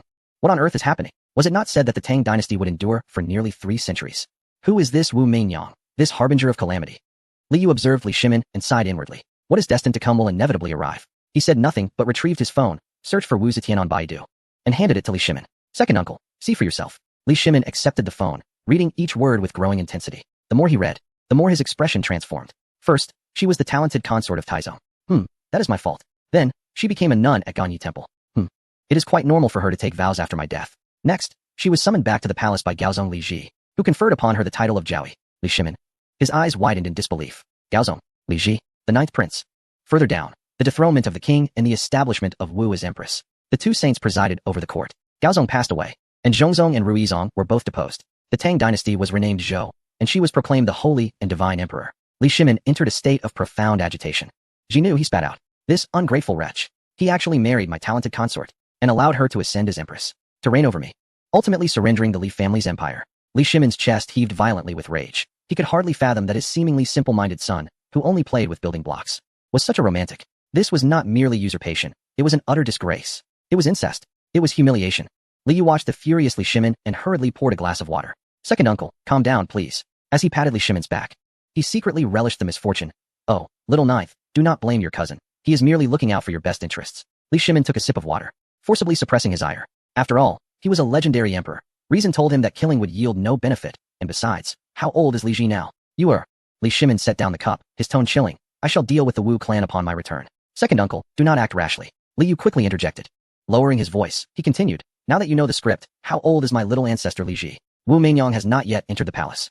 There is still time. You could prevent her from entering the palace, or betroth her to another. For instance, as a consort for Li Ke, or as an aide to Qin Ke. As long as she is not given to Li Ji, that is all that matters. Upon hearing this, Li Shimin's expression fluctuated between dark and light. After a long pause, he sighed deeply. I shall handle the Wu clan myself. However, Ji knew. Li Shimin's face bore a cruel smirk. This lad must be thoroughly educated. Upon returning, I will personally instruct him. He must learn what it means to have a knife hovering over one's head in matters of desire. Li Yu silently lit a candle for Li Ji in his heart. It seems my little ancestor is destined for a complete childhood. Chapter 64. The fantastical journey of Prince Li Tai. The second floor of the villa in Xujiang fell into silence. In the eastern guest room on the second floor, Wei Wang Li Tai sprawled out like a character in a grand narrative, sinking into the extraordinarily soft mattress of a plush bed. The room was illuminated solely by a bedside lamp, casting a warm and ambiguous glow around him. In his hands, he cradled a red Huawei phone, treating it as if it were a rare and priceless artifact, both cautious and enamored. Although devoid of a SIM card, Li Yu had previously connected them to the villa's Wi-Fi, which he referred to as the universal network. The marvel of it all was ineffable. Li Tai's pudgy fingers clumsily slid across the smooth screen, muttering to himself. He had just mastered the art of switching interfaces, and each colorful square icon appeared to him as an entrance to a new realm. Suddenly, his finger paused over a particular icon, a black square emblazoned with a twisted white musical note, beneath which were the two characters Douyin. What could this be? A musical office? Curiosity, the ladder of human advancement, marked the beginning of Wei Wang's descent. Tentatively, he prodded the note with his index finger. The first video featured a blacksmith at work, a display of rawness. Li Tai wrinkled his nose and instinctively scrolled upward. The second video showcased a chef chopping vegetables. His skills decent but inferior to those of his brother, Yu Wang. Li Tai continued to swipe, but when he reached the third video, his finger froze. It was a room bathed in soft lighting. In the center of the screen stood a young woman clad in tight yoga pants. Her waist so slender it appeared to be graspable, her back turned to the camera. With the rhythm of the music, she suddenly turned to face the lens. Her gaze sultry, her lips slightly parted, and then her delicate waist twisted like a serpent in a fervent dance. The boldness of her movements, the scant fabric. The impact, Li Tai's eyes widened in disbelief. Forbidden to gaze. Forbidden to gaze. She is a temptress. This is sorcery. His face flushed crimson, beads of sweat forming on his brow. He silently recited the teachings of sages, yet his eyes remained glued to the screen as if stuck by an adhesive. He could discern the shimmering sparkles at the corners of her eyes, and every curve accentuated by her yoga pants. Such shamelessness. Even the courtesans of the Tang dynasty did not dance in such a manner. Gritting his teeth, he summoned every ounce of willpower, trembling fingers swiping forcefully upward. Begone. I am a scholar of virtue. The screen flickered. The next video featured an older gentleman lecturing on introduction to quantum mechanics. Li Tai paused, his restless heart momentarily calming, even intrigued to hear this so-called discourse on the principles of physics. However, the demon known as Big Data saw through his hidden desire, and his finger betrayed him, scrolling downward once more. Brother, give a follow. This time, a leggy beauty in a JK uniform, adorned with cat ears, faced the camera, embodying innocence as she posed, her long legs swaying before the screen, luminous in their whiteness. Li Tai felt a surge of heat rushing to his head, his nose tingling, and smoke rising in his throat. It was over. He had completely succumbed. Just one glance. I am merely critiquing. Indeed. Let us critique the decadent melodies of the present age. Li Tai swallowed hard, ceasing his struggles. He drew his phone closer, enveloping himself within the covers, revealing only a pair of glimmering, mischievous eyes. One after another, they appeared, sisters of grace, each one swaying and adorned in splendid attire. Time slipped away, and the atmosphere in the room grew increasingly heated. Li Tai's breath became labored, his gaze more entranced. Finally, in this solitary corner of the night, this talented scion of the Tang dynasty, Prince Wei, inexplicably extended his trembling hand towards the depths of his cocoon sanctuary. Oh, these ethereal ladies truly embody the essence of beauty and peril. In stark contrast to the alluring ambience of Li Tai's chamber, another space bore a silent, oppressive weight. Prince Li Chengqian sat alone in his wheelchair, the main lights dimmed, illuminated only by the cold, white glow of a desk lamp. Before him lay the crimson phone. Unlike Li Tai's frantic tapping, his disposition was more somber, sensitive, and pragmatic. Li Yu had instructed them on how to utilize the device for research, even demonstrating the art of typing. Li Chengqian extended his long, somewhat pallid fingers, locating the handwritten icon on the input method keyboard, and gently tapped it. A blank box materialized at the bottom of the screen. He inhaled deeply, yearning to uncover the fortunes of the Tang dynasty, to grasp the achievements of his father. But more than anything, he sought to unravel the haunting question that had ensnared him through countless days and nights. What fate awaited him, the solitary figure inscribed in history? Though his brother, the Prince of Yu, had assured him that he could assume the role of elder brother, asserting that as long as his mind remained intact, he was still the crown prince. The dread of the unknown compelled him to glimpse his own destiny. With precision, Li Chengqian inscribed a traditional character upon the screen. Instantly, several options appeared, and he selected the first. Next came. Upon completing the 3 characters, the search box displayed his name in a striking blue. His fingertip hovered hesitantly over the search button, trembling for what felt like an eternity. Exhaling a heavy breath, he decisively pressed down. The page transitioned, and a torrent of information surged forth. At the forefront stood Baidu Encyclopedia. Leaning closer to the screen, he read the bold, black characters that struck him like a judge's damning decree. Li Chengqian, 619 to 645, courtesy name Gao Ming, the eldest son of Emperor Taizong Li Shimin, deposed crown prince. Deposed crown prince? In an instant, Li Chengqian's mind went blank. Though he had once raved in the Dine Palace about being deposed, the stark reality of those words, now a historical verdict, overwhelmed him with a suffocating force. Yet, as a carefully nurtured heir of the Tang for over a decade, after a fleeting moment of terror, he bizarrely regained his composure. With trembling fingers, he scrolled down, peeling back the layers of his original fate. He needed to understand the circumstances of his demise. In the 10th year of the Jingguan era, Empress Wendy, of the Changsun clan, passed away. Upon reading this line, Li Chengqian's heart jolted. Would his mother depart this world next year? The Empress is his sole and steadfast shield within the palace. The mere thought of her departure conjures the stern visage of his father, the Emperor, alongside the seemingly cheerful yet ambitious face of Li Tai. Absent the Empress's temperance, the Emperor's severity would morph into disdain, and the ambitions of Qin Kai would escalate into outright aggression. Li Chengqian, afflicted by a foot ailment that hampers his mobility, grapples with feelings of inferiority and sensitivity. He touches the plaster cast encasing his leg, a bitter smile escaping him. Without the support of his brother, the Prince of Yu, this leg would be a lifelong source of disgrace. In the 16th year of the Jingguan era, there was an unsuccessful attempt to assassinate Wei Wang Li Tai. In the 17th year, he conspired with Han Wang Li Yuanchong, Hou Junji, and others, aiming to usurp the throne. Upon reading this, Li Chengqian does not find it absurd. Rather, a chilling realization courses through him as he perceives the rationale behind such schemes. He swiftly envisions an alternate timeline. The Empress's untimely demise shatters his shield.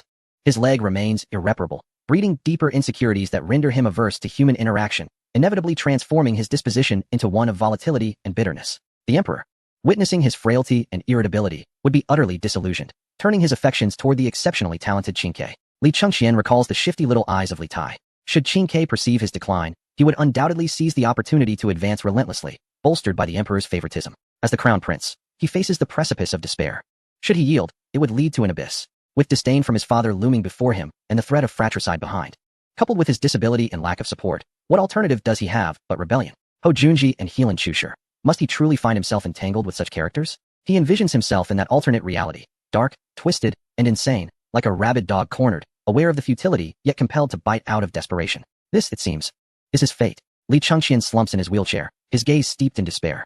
The logic is suffocatingly tight, a harbinger of his predetermined demise. At 26, he would languish in obscurity. Yet, in the profound silence, a figure suddenly appears in his mind, a man clad in peculiar attire, radiating a brilliant smile. Unrestrained in his demeanor, he whispers that as long as his mind remains intact, he is the elder brother, the Prince of Yu. Li Chengqian straightens, his eyes returning to the screen of his phone, then to the plaster cast on his leg, and finally to the bottle of white calcium tablets at the table's edge. Something feels amiss, and his gaze begins to flicker. The historical Li Chengqian never met the Prince of Yu.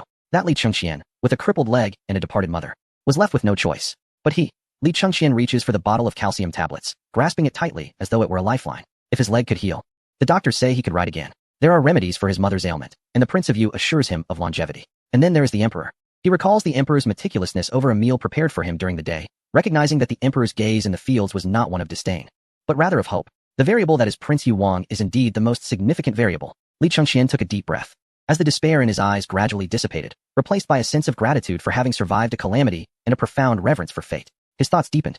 Since someone had extended a hand to him, Li Chengwen slowly turned off the screen of his phone, gazing out into the inky darkness of the night, his expression becoming profound and introspective. The solitary figure must not step into that pit again. If Qin Kai wishes to contend, let him contest.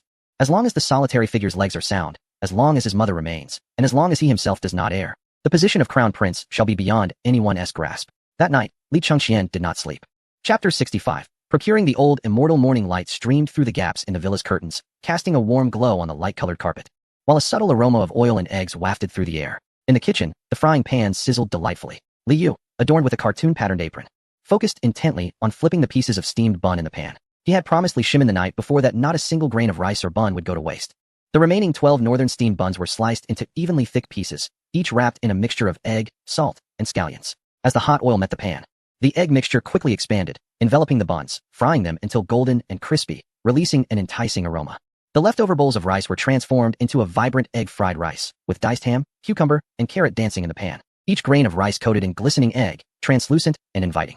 Around the dining table, 7 individuals gathered. The atmosphere today was particularly brisk. Li Chengxian and Li Tai bore the marks of sleeplessness, their eyes resembling those of pandas, looking rather wilted. Li Shimin, however, held a golden, crispy piece of bun in one hand, taking a hearty bite that crackled with the delightful fusion of egg and flour in his mouth. He ate rapidly, yet his gaze remained fixated on Li Yu, as if observing a treasure trove in motion. You are, Li Shimin said. Swallowing the last morsel of bun and accepting a cup of hot soy milk from Empress Changsun, he took a quick sip and wiped his mouth. Is it true that the old immortal residing in a box knows everything? Can he truly resolve the dilemmas of the Tang dynasty? Indeed. Li Yu responded with unwavering certainty as he took a bite of fried rice, without a hint of hesitation. However, he is not an immortal. He is the culmination of human wisdom, a collective of the thoughts of countless sages. Second uncle, you will understand when you meet him later. Nevertheless, we must divide our efforts to maximize efficiency. Setting down his utensils, Li Yu glanced at the wall clock, noting it was 8:30 in the morning. Your Majesty, you have just recovered. Though you have medication, it is unwise to overexert yourself or endure any shock. And the little one has yet to finish his vaccinations. The immunoglobulin must be administered for 3 consecutive days. Chengxian has a cast on his leg, making movement inconvenient. He must rest. Li Yu's gaze swept across the group, clearly assigning responsibilities. You 4 shall remain at the villa. I will find several documentaries about the Tang dynasty for you on television. They will not only alleviate your boredom, but also provide insights from a future perspective on our great dynasty. I have already arranged for lunch, which will be delivered by a knight in yellow robes. Li Yuan relished the tranquility of the moment, waving his hand to urge them to depart. Go on, go on. I shall remain here in the courtyard, basking in the sunlight while pondering your automatic irrigation system. If only it could be connected to the Imperial Garden. It would save considerable effort. Empress Changsun nodded gently. Rest assured, Yue Er, I will keep an eye on things at home. No troubles will arise. As for the selection of those who would venture outside, Li Yuer's gaze fell upon Li Shimin and Li Tai, his eyes betraying a hint of significance. Second uncle. As the helmsman, your presence is indispensable. This ancient sage must return. How to utilize him is for you to decide. Qingke, with your technical prowess and innate talent for understanding the principles of things, you too must accompany us. Mastering the use of that device will elevate you to the status of the chief scientist of the Tang dynasty. This is indeed a technical endeavor. Upon hearing this, Li Tai nodded vigorously, his small eyes sparkling with enthusiasm. Before their departure, Li Yuer deliberately pulled the two to the entrance hall, assisting them in adjusting their modern attire while solemnly advising. Second uncle, Qingke, though we are family, we must adhere to the customs outside. It is 2025, not the 8th year of the Jingguan era. The place we are heading to will be crowded with people and prying eyes. Your accents and names could easily attract unwanted attention. If any discrepancies are discovered, not only will we be unable to procure what we seek, but we may also find ourselves subjected to dissection for research purposes. Li Yuer looked intently at Li Shimin, emphasizing his words. Thus, once we are outside, speak as little as possible, preferably not at all. Leave everything to me. You are to observe and acquire. Do you understand? Li Shimin and Li Tai exchanged a glance, aware of the precariousness of their identities as undocumented individuals. For the future of the Tang, such minor grievances were a small price to pay. Fear not, Li Shimin replied. Adjusting his collar and taking a deep breath, I shall play the role of a mute attendant. As long as we can bring back the divine artifact, I would carry bags for anyone. At 9:30 in the morning, a sleek black BYD Tang entered the bustling Bell Tower shopping district of Xi'an. Li Yuer did not lead them to a roadside computer shop. Instead, he directed them towards the digital hub known as the Haixing Intelligent Market. After parking in the underground garage, the trio ascended via the express elevator. As the elevator doors gradually opened, a tremendous cacophony surged forth. The overwhelming sound of vibrant music and the radiant glow of countless screens coalesced into a torrent of information, assaulting the senses of the two visitors from the Tang dynasty. Li Shimin and Li Tai stood at the elevator's threshold, greeted not by the wooden stalls of Chang'an's West Market adorned with fabric banners and piled goods, nor by the calls of street vendors and bargaining merchants. This was nothing short of a fantastical crystal palace. Everywhere, luminous screens adorned the walls, tables, and even the hands of passers-by. LED billboards displayed dazzling graphics of graphics cards rendering videos, mechanical dragons soaring through the skies, all vibrant enough to ensnare one's very soul. Li Tai gasped in astonishment, about to exclaim in wonder, when Li Yuer gently tapped him on the back. He abruptly recalled the caution given before their departure, stifling his words, and instead greedily scanning the surroundings with wide eyes, nearly twisting his neck in the process. He beheld the enormous screen suspended in the air, the peculiar metallic cubes arranged with precision, and even the flowing light and shadow upon the floor. Is this the marketplace of the celestial realm? Li Tai silently exclaimed within, recognizing it unmistakably as a treasure trove of divine artifacts. Li Shimin, however, maintained a more composed demeanor. With his hands clasped behind his back, he suppressed the awe swelling within him, scrutinizing the intricacies of this place. He sensed a meticulousness in the atmosphere. Every object on display, be it the thin iron plates reminiscent of parchment or the glimmering black boxes radiating a red glow, exuded a craftsmanship that brought him immense comfort. Stay close to me, Li Yu whispered, leading the two through the throng of people. Although Li Shimin and Li Tai were clad in modern attire, the innate aura of antiquity emanating from them captured the attention of passers-by, particularly Li Shimin's gait. With hands behind his back and a discerning gaze surveying the surroundings, made him appear as if he were a high-ranking official incognito. With a clear objective, Li Yu headed straight for the high-end computer specialty area. He entered a flagship store of PlayerUnknown's Battlegrounds, ROG, adorned with an unmistakably futuristic design. Good sir, are you in search of a computer? A sales associate greeted enthusiastically, his eyes scanning the trio, and, with professional acumen, immediately discerning that they were significant clients. Without hesitation, Li Yu produced his phone, revealing a pre-prepared configuration list, exuding an air of expertise as he coldly stated, I require 2 laptops with the highest specifications. Certainly. The associate promptly replied, our latest and most advanced model features an i9-14980HX processor, an RTX 5090 graphics card, 128 gigabytes of RAM, and an 8 terabytes hard drive. With complimentary cooling installation. Li Yu nodded, continuing, not only do I need the machines, but I also require your assistance in installing the local version of the DeepSeek large model, along with these offline knowledge bases. As he spoke, he handed over a high-capacity external hard drive containing the data packets he had painstakingly downloaded the previous night. The associate hesitated for a moment, accepting the drive with a hint of surprise. Such specifications and requests were certainly not typical of an average gamer. Understood. However, the deployment will take some time. Approximately 2 hours. Money is no object. Speed is of the essence. 2 identical units, as a double assurance. Li Yu promptly produced his bank card to complete the transaction.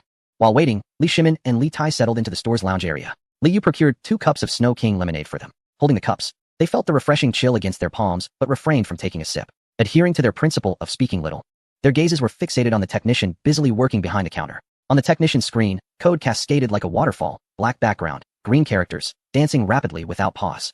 To Li Tai, it resembled a Taoist performing a ritual. Each pulsating character concealed profound secrets. Meanwhile, Li Shimin quietly pondered. How could such a small iron box possibly contain the equivalent of countless tomes? The process of deployment, is it akin to crafting a divine form? Yu Air claims that this contraption can predict without fail. I am eager to see how it compares to Feng Xianling and Changsun Wuji. Apart from the computer, Li Yu also activated his shopping mode. He approached the adjacent digital accessories section, gesturing towards the items on the shelves. Boss, I want that solar charging panel. The kind that can be folded to fit into a 24-inch suitcase, with high power and maximum conversion rate. 2 sets, please. Additionally, I require 4 high-capacity outdoor energy storage units, 6 of the highest power civilian walkie-talkies, 2 signal amplifiers, along with spare batteries, and a printer, a laser one.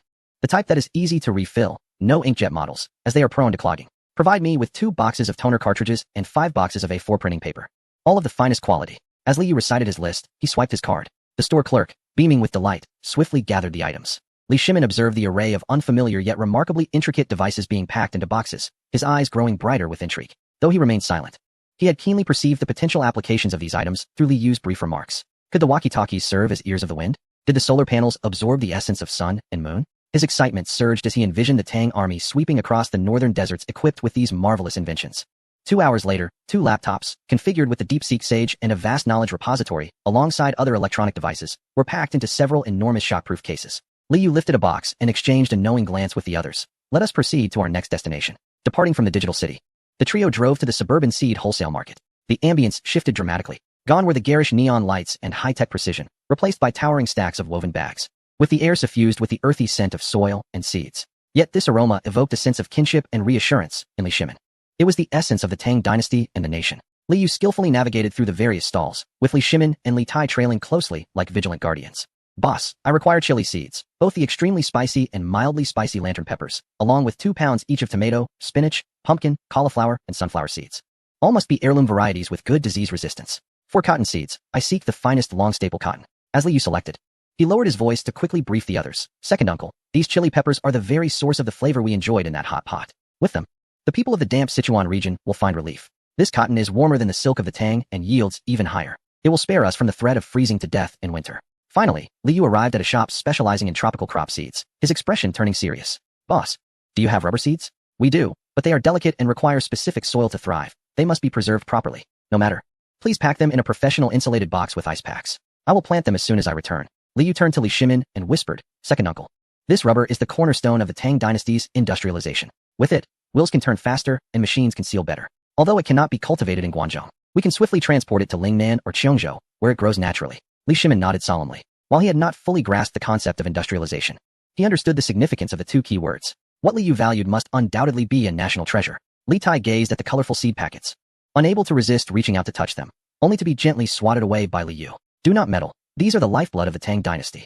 If the packaging is compromised, they will not germinate. By midday, the procurement mission was entirely accomplished. In a rush, Li Yu took the 2 of them to a small noodle shop by the roadside for a quick bowl of oil splash noodles. The broad noodles, drenched in scalding hot oil over chili powder, released a rich aroma. Li Shimin was sweating profusely from the heat of the dish. Though he did not speak, His thumbs up conveyed everything. This was far more satisfying than the palace's soup dumplings, especially the chili, which was simply the finishing touch. At 3 in the afternoon, the fully loaded BYD Tang returned to the Tsujiang villa. Li Yu moved 2 hefty laptops to the coffee table in the living room and connected them to the newly acquired solar power source. He then placed the printer, walkie-talkies, and boxes of seeds all over the floor.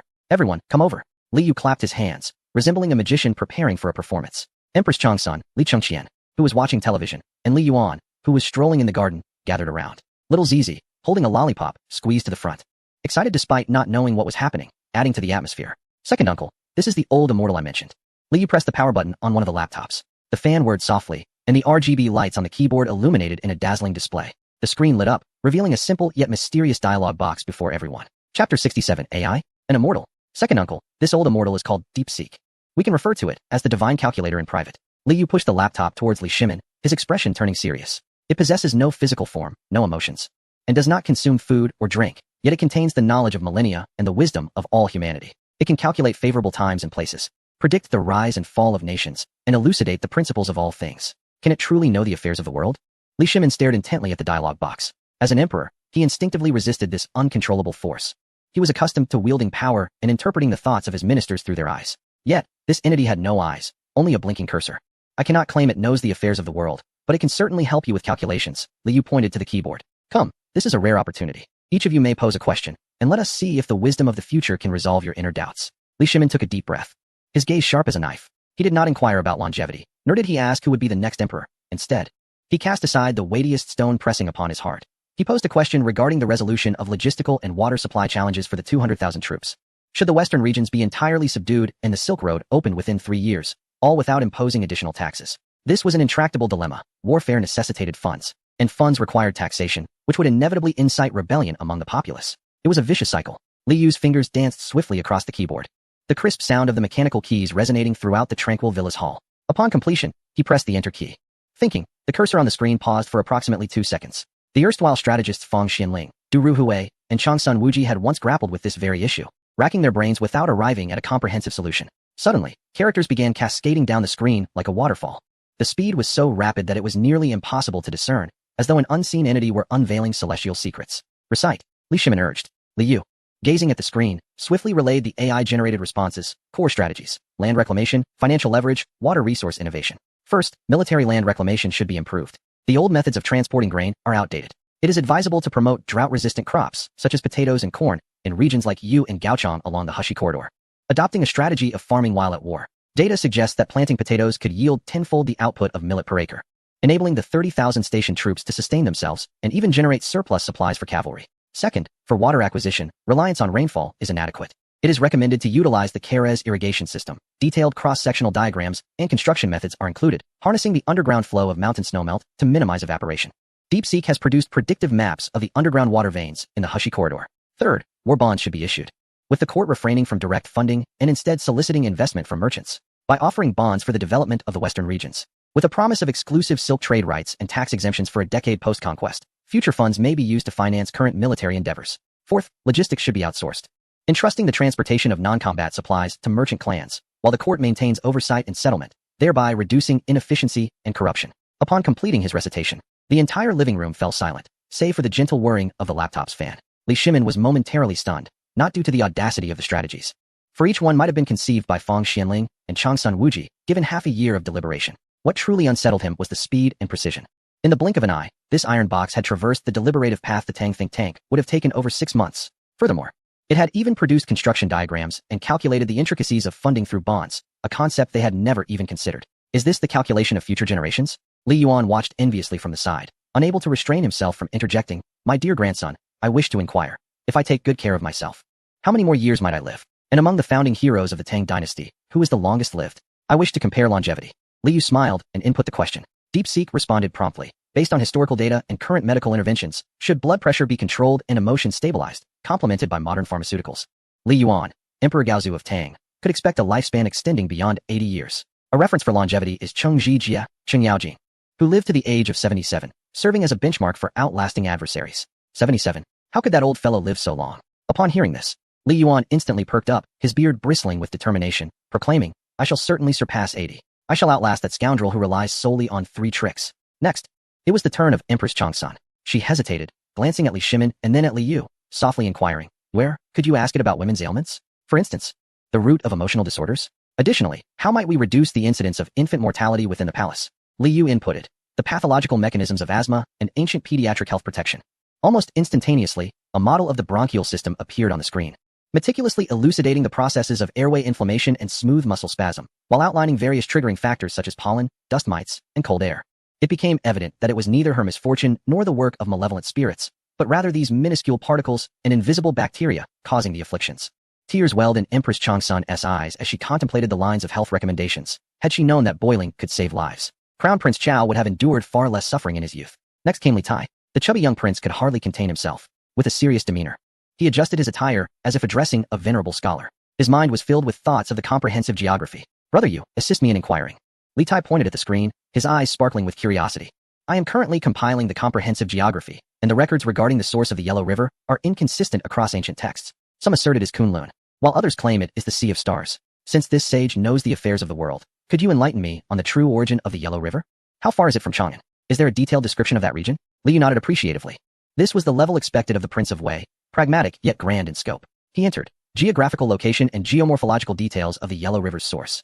The screen immediately displayed source of the Yellow River, located in the northern foothills of the Bayanhar Mountains in Qinghai Province, approximately 200 kilometers in a straight line from Chang'an, Xi'an, with a river length of about 464 kilometers. Geographical description: alpine meadows, extensive swamps, and a scattering of lakes, the Sea of Stars mentioned in ancient texts, at an altitude of approximately 500 meters. Li Tai gazed at the screen, his excitement palpable as he noted the precise distances. Li Yu explained the units and the description of the alpine meadows and swamps.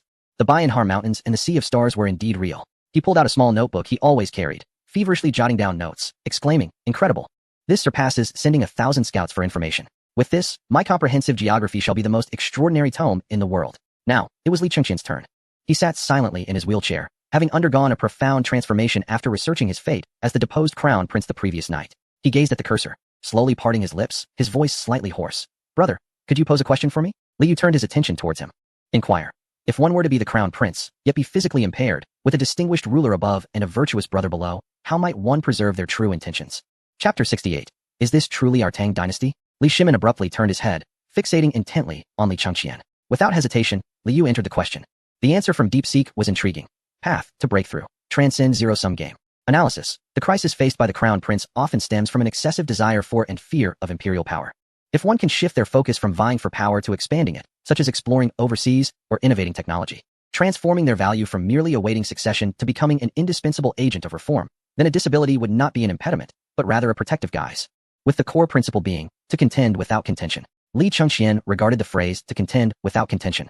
A smile suddenly blossoming on his face, tinged with both melancholy and a sense of liberation. Li Shimin, standing nearby, observed the lines of text, his expression oscillating between pallor and flush. This ancient sage had ruthlessly dissected the essence of the Tang dynasty, revealing its underlying ailments. With a deep sigh, Li Shimin exhaled slowly. He approached, gently caressing the cold metallic shell, his gaze intricate. "Wearer, this must be safeguarded. It is of greater importance than the imperial seal. If it were to fall into the hands of the Turkic people or be seized by those with nefarious intentions, our Tang would face irrevocable calamity. Rest assured, uncle. This device recognizes its master, requires a password, and facial recognition," Li Yu replied, pointing to the camera with a smile. "Aside from me, anyone else attempting to utilize it would merely find a glowing brick." Noticing the somber atmosphere as everyone was lost in the shock of their intellectual diminishment, Li Yu clapped his hands to shatter the silence. "All right, enough of this cerebral labor. If we continue, the old sage might start smoking." Truthfully, it was Li Yu who was hungry. Casting a glance out the window at the now completely darkened sky, he smiled mysteriously. "Uncle, Awang, the questions have been exhausted. It's time to unwind. Tonight, I shall take you to a splendid place." "Where to?" Little Zigzi, upon hearing the prospect of an outing, immediately tossed aside his paintbrush and clung to Li Yu's leg, looking up with sparkling eyes. Li Yu blinked, exuding an excitement that hinted at mischief. "Let us witness what Chang'an has transformed into after 1400 years, and in the process, allow you to experience what a true city that never sleeps is like." An hour later, the black BYD Tang roared to life once more. Inside the vehicle, the air conditioning was set to a brisk chill, yet the palms of the 6 distinguished visitors from the Tang dynasty glistened with perspiration. Initially, the scenery outside the car consisted merely of streetlights and sparse high-rise buildings, allowing Li Shimin and his companions to maintain their royal composure. Commenting on the colors of the passing armored vehicles, Li Yuan even critiqued, "Though the road is smooth, the trees on either side are too uniformly planted, lacking a touch of wild charm." However, as the vehicle approached the base of the big wild goose pagoda, the atmosphere shifted dramatically. "What is that ahead?" Li Chengqian, seated in the passenger seat, lunged forward, nearly colliding with the windshield, his finger trembling as he pointed ahead. At the end of one's gaze, a vast expanse of intertwining crimson and golden light illuminated the surroundings. This was not the flickering glow of fire, which is capricious and unstable, imbued with the scent of smoke. Instead, the light before him was a solid, translucent cascade, overwhelming in its brilliance. It resembled a colossal amber, encasing the entire neighborhood within its luminous embrace. Li Yu pressed the accelerator, and as the vehicle navigated the final turn, the renowned pedestrian street of the Tang Dynasty's Eternal Night City abruptly burst into the retinas of 6 Tang citizens. It was akin to a river flowing with light. Countless structures, styled in the Tang aesthetic, stood proudly along the road, yet they were no longer the somber vermilion and gray tiles of memory. Each column, every tile, and every tree was enveloped in an uncountable array of LED lights. As light and shadow danced, the entire street appeared to hover in midair. Even more astonishing was the throng of people. They surged together, undeterred by the encroaching darkness, each one filled with exuberance. Li Yu found a parking spot and halted the vehicle, opening the door. "Step out, everyone. Welcome to the Eternal Night City of the Tang Dynasty." As Li Shimin set foot upon the ground, he was momentarily frozen in place. He tilted his head upwards, gazing at the strings of red lanterns adorning the street and the illuminated poetic signboards suspended in the air. The east wind scatters flowers on 1,000 trees and blows down the stars like rain. These glowing characters hovered in the atmosphere. Is this the Lantern Festival? Empress Chang's Sun covered her mouth, tears glistening in her eyes. A spontaneous reaction to such overwhelming beauty. She had witnessed the Lantern Festival in Chang'an, the most vibrant night of the Tang Dynasty, where the populace celebrated with revelry, and the lights shone as brightly as day. Yet compared to the spectacle before her, the Lantern Festival's illumination seemed but a mere flicker in the moonlight. However, even during the Lantern Festival, Chang'an would wait for the appointed hour to light the lanterns, and surely, it could not be this dazzling. How many candles must be burned? How much oil consumed? This is a drain on the national treasury. No oil is needed, Mother, Li Tai declared, now a steadfast materialist, after the enlightenment of DeepSeek. He pointed to the light strips, his voice trembling yet resolute. This is electricity.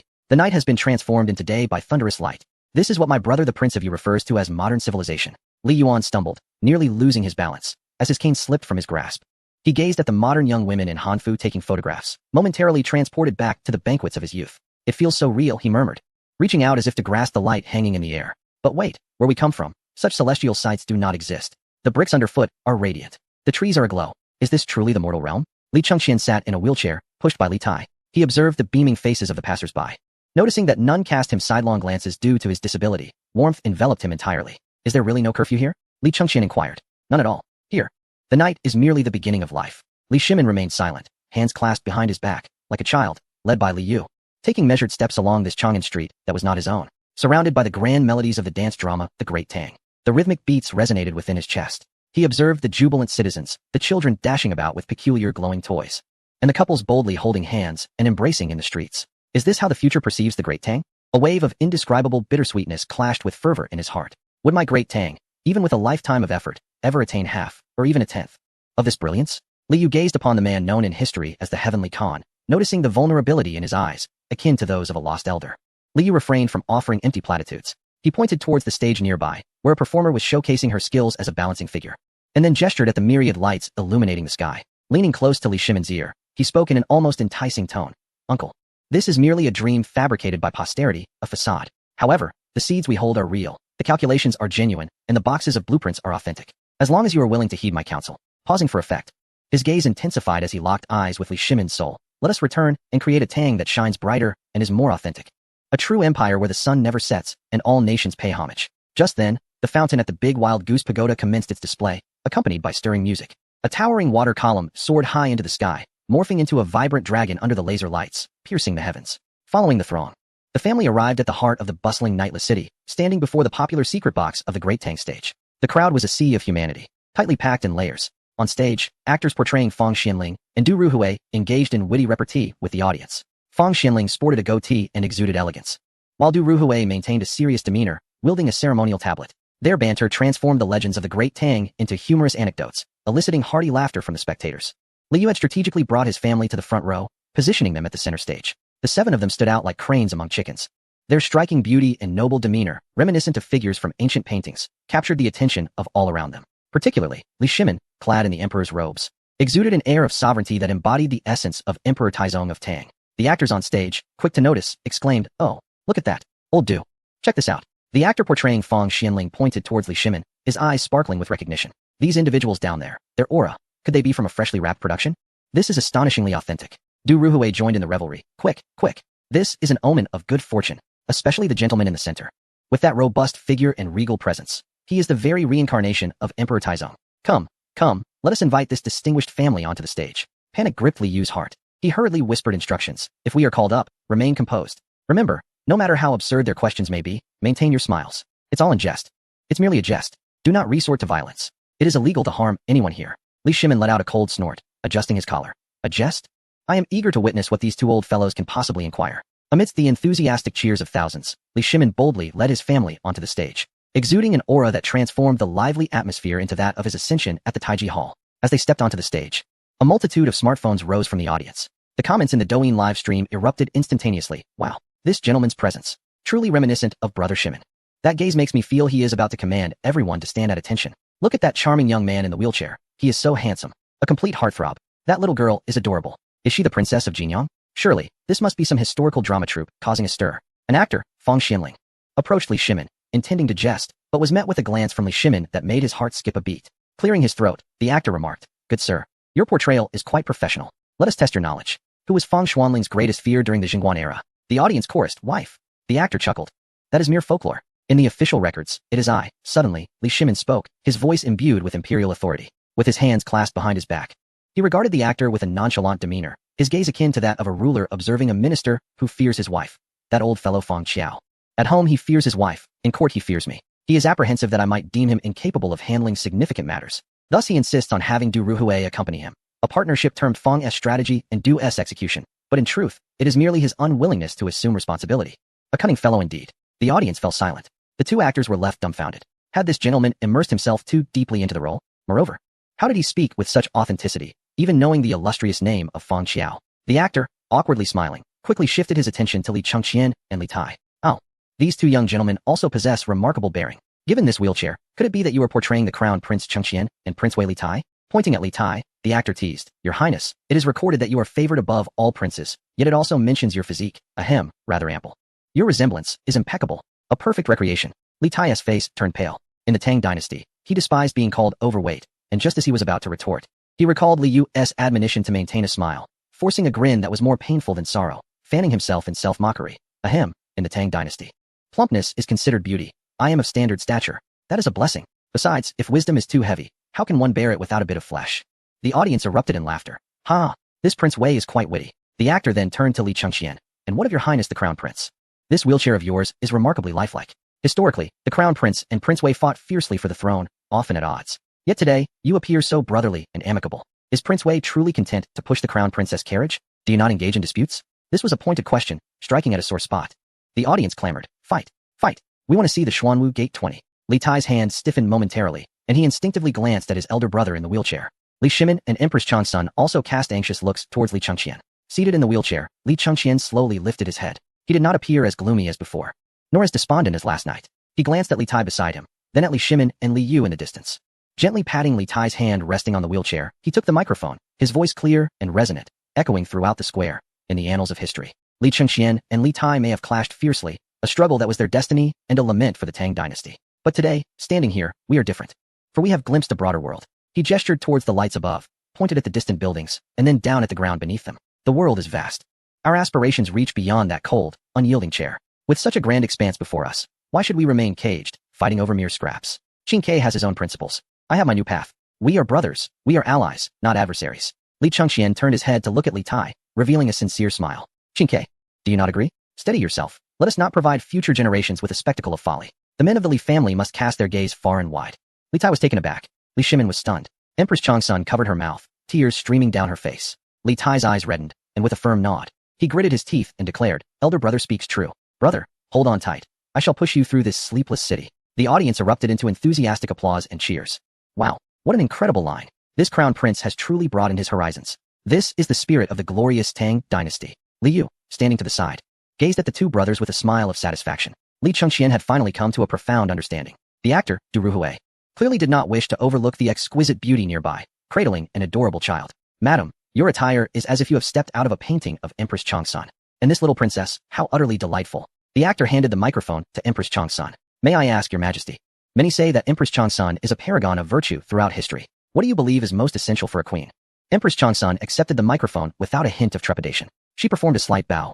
executing a gesture of Tang Dynasty etiquette so perfect it could have been taken from a textbook, radiating elegance that took one's breath away. She glanced at her husband and child, speaking tenderly. A queen must first be a wife, a mother. A virtuous empress merely assists his majesty in soaring higher. Holding the string of his kite. When children lose their way, she lights a lamp to guide them home. Whether in the Tang Dynasty or in future generations, harmony within the family fosters prosperity in all endeavors. Her words, gentle yet powerful, resonated deeply. Oh, why do I feel a bit teary? Is this what it means to embody motherhood? I am utterly enchanted. At that moment, the little girl suddenly peered out from her mother's embrace, chirping sweetly into the microphone. I have a nest. I have a nest. The performers chuckled, crouching down to tease her. And who might you be? The little girl puffed out her chest and proudly declared, I am the little girl, Princess Jingyang. I am the precious darling of the great pot and my father. My favorite treat is candy. As she spoke, she pulled a large white rabbit candy from her pocket and offered it to the performer, saying, please have some candy. The audience was instantly enchanted. Ah, how adorable is that? You've tricked me into wanting a daughter. Little girl, my cyber daughter. The performer then presented the microphone to Li Yuan and Li Shimin. Ladies and gentlemen, the main event is upon us. Observing the age difference and charisma between these two, we have the retired Emperor Li Yuan and the illustrious General Li Shimin, correct? Leaning on his cane, Li Yuan raised his chin with a hint of arrogance. It seems you have an eye for talent, young man, for I am the founder of the Tang Dynasty. Before he could finish, the performer, Fang Xianling, mischievously posed a provocative question. Since both Emperor and Emperor Taizong are present, we must address a long-standing rumor that has perplexed us for a millennium. Pray, Emperor Li Yuan, considering this valiant son beside you, who has led the Tang to greatness, do you now regret naming the eldest son, Li Jiansheng, as crown prince instead of elevating the second son earlier? Had you chosen the second son sooner, might we have avoided that? Ahem, filial piety incident at Xuanwu Gate? A collective gasp echoed through the audience. How audacious. The host truly understands live broadcasting. Can such things be asked? This is a live father-son confrontation. Li Yuan broke into a cold sweat, ready to intervene at any moment. Li Shimin's posture stiffened, his palms clammy with sweat. This was the lifelong knot he bore, a chasm that eternally separated him from his father. He instinctively glanced at his father, his gaze a tumult of guilt, yearning, and the stubbornness of a ruler.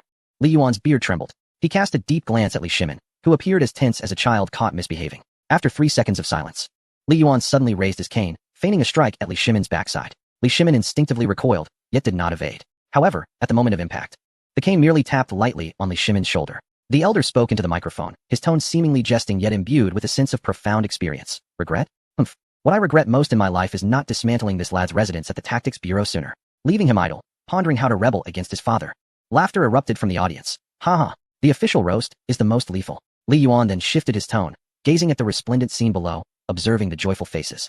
His expression softened, even tinged with a semblance of acceptance. However, while this boy once infuriated me to the point of bloodshed, looking at the current state of affairs, I suppose he has done reasonably well. Should the sovereign arrive, it is unlikely the scene would be as lively. Though the affection displayed between father and son may be feigned, the grandeur of the Tang dynasty is undeniably authentic, and I, an old man, concede to that. In this moment, Li Shimin abruptly turned his gaze, fixating on his father's profile. To him, that single admission bore more weight than 1,000 volumes of historical accolades or the homage of countless nations. His eyes brimmed with unshed tears, yet he valiantly maintained the dignity befitting an emperor, seizing the moment to declare with pride, indeed, father, do you not recognize who forged this empire? This flourishing era is my tribute to you, as well as my pledge to the world. The atmosphere grew increasingly fervent, prompting the performers to escalate the drama. Actor, Fang Xianling, truly moving. This exemplifies true vision. Let us pose another profound question to Emperor Taizong. In the 4th year of Jingguan, when you vanquished the Eastern Turks, what was your mindset during such a perilous undertaking? Li Shimin inhaled deeply, suppressing the earlier emotional tumult, replaced now by the confidence of the war god of the Tang. A sardonic smile graced his lips, as if he were transported back to those days of yore, his imperial aura unmistakably present. What was my thought process? Quite simple. I divided our forces into 6 routes. Li Jing advanced from Dingxiang, Li Shiji from Tongma, Chai Xiao from Jina, Li Daozong from Datong, Wei Xiaojie from Hungin, and Shui Wanche from Changguo. The core strategy can be encapsulated in 4 words. All in. With a commanding gaze, he exuded dominance. We triumphed over all nations. Should we falter, I shall lead the charge myself. Moreover, with the military genius Li Jing at my side, what do I have to fear? Kagan Shieli? I would gladly stake my claim. The audience erupted in thunderous applause, countless voices chanting the might of air foam. Actor, Du Ruhue, truly formidable. Now, let us inquire about something more literary. The preface to Lantingyi Su. It is said you secured it from the monk Bian Kai. How did you manage such a feat? The crowd erupted in raucous laughter. Secured it. Indeed, it was a deception. Li Shimin, with a flick of his sleeve, unperturbed and resolute. Nonsense. Can the affairs of scholars be termed deceit? It was a clever maneuver by Xiao Yi, a testament to wit. Furthermore, the calligraphy of Wang Shiji is a national treasure, safeguarded solely by myself and the Tang. To allow it to languish in a monk's temple would be a gross misdeed. As for whether it resides in Jiaoling, well, here I stand, and I have not brought it with me. Desiring it? Dig for it yourself. The crowd roared with laughter once more. This Li Air phone was quite the rascal. Actor, Fong Xianling, one last question. If you were to traverse to the present day, what would you most wish to experience? Li Shimin instinctively licked his lips, his gaze drifting towards Li Yu, before delivering the classic reply, what I wish to experience is of little consequence. What matters is whether that braised beef noodle is still available. I find it far superior to the lamb served in the imperial kitchen, especially with 2 hot dog sausages added, along with that red chili oil. The audience erupted into uncontrollable laughter. The Emperor Taizong's fondness for instant noodles was irrefutable. This advertisement placement was undeniably bold.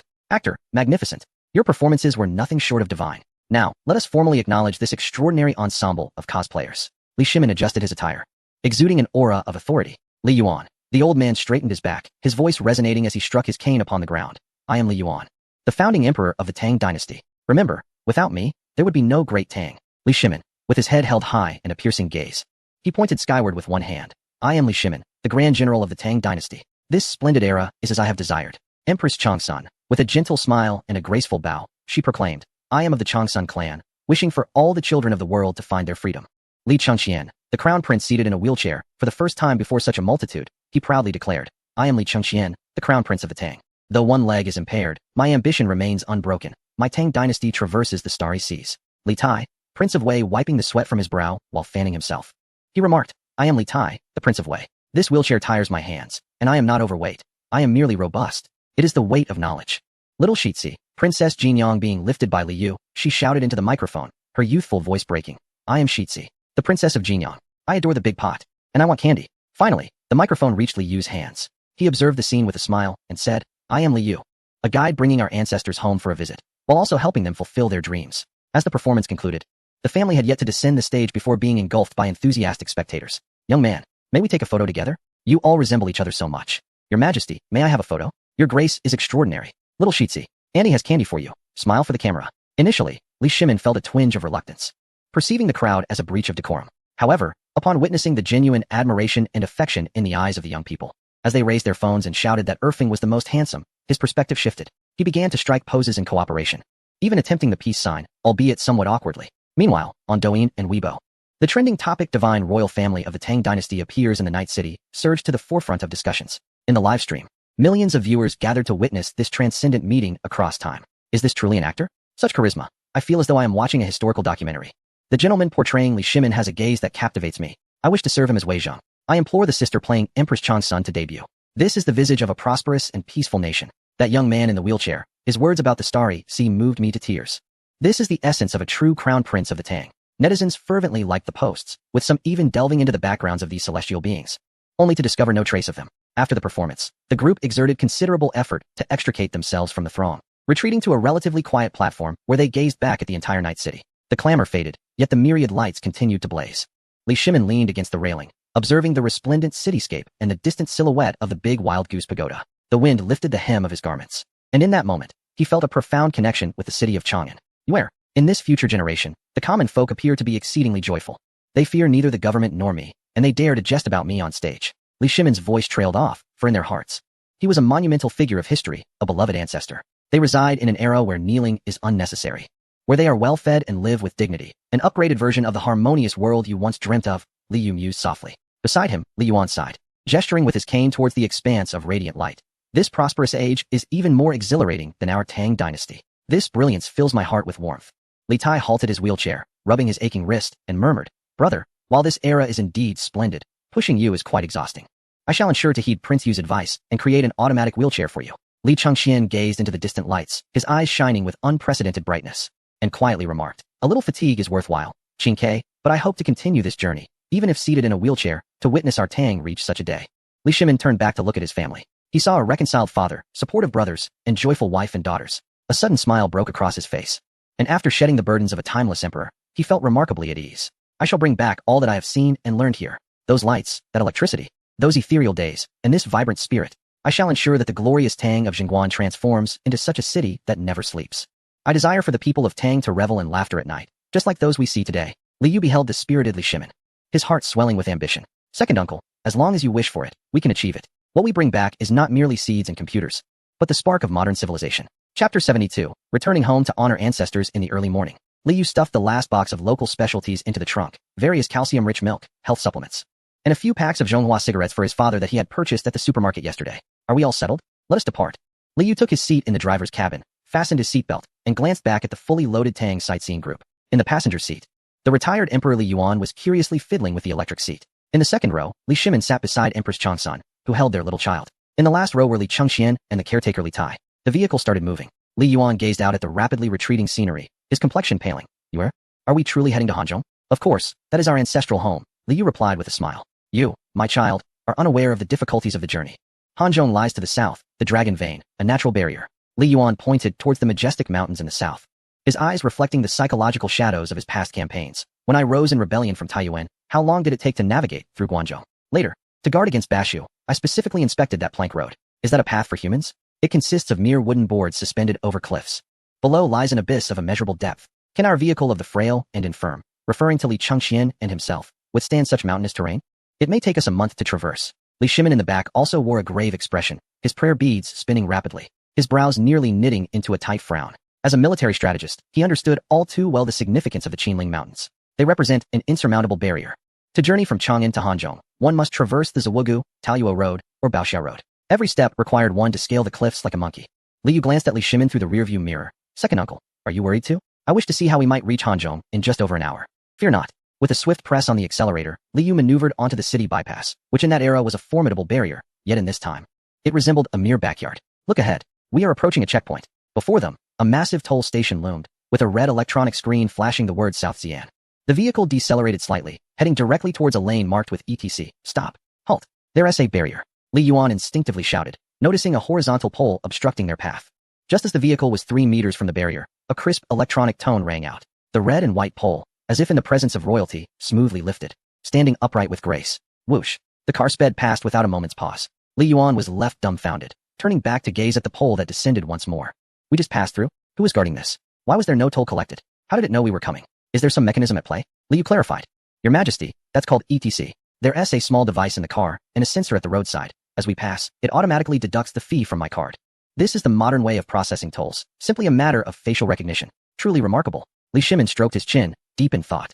If only the checkpoints of the Tang dynasty could operate in this manner, would it not expedite commerce and travel by tenfold or more, while also eliminating the petty corruption of the guards? As the vehicle ascended the highway, speed increased to 120 km/h. The trees on either side transformed into green shadows, while the distant Qinling Mountains appeared as a vast ink painting, rushing towards them at an unprecedented speed. Hold on tight. We are about to enter the mountain. No sooner had he spoken than the car did not begin the arduous winding ascent Li Shimin had anticipated. Instead, it plunged directly into a pitch-black tunnel.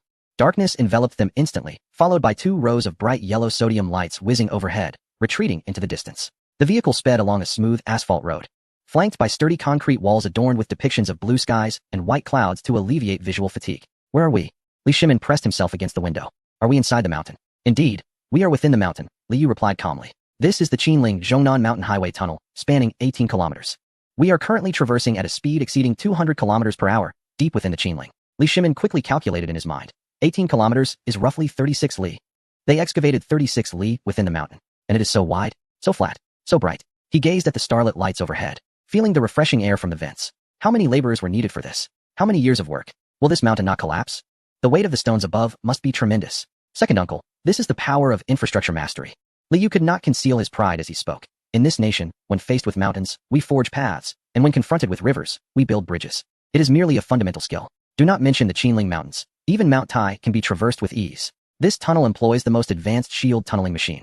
A colossal steel beast akin to a pangolin, capable of devouring several tons of rock in a single bite. The vehicle traversed the tunnel for a full 15 minutes.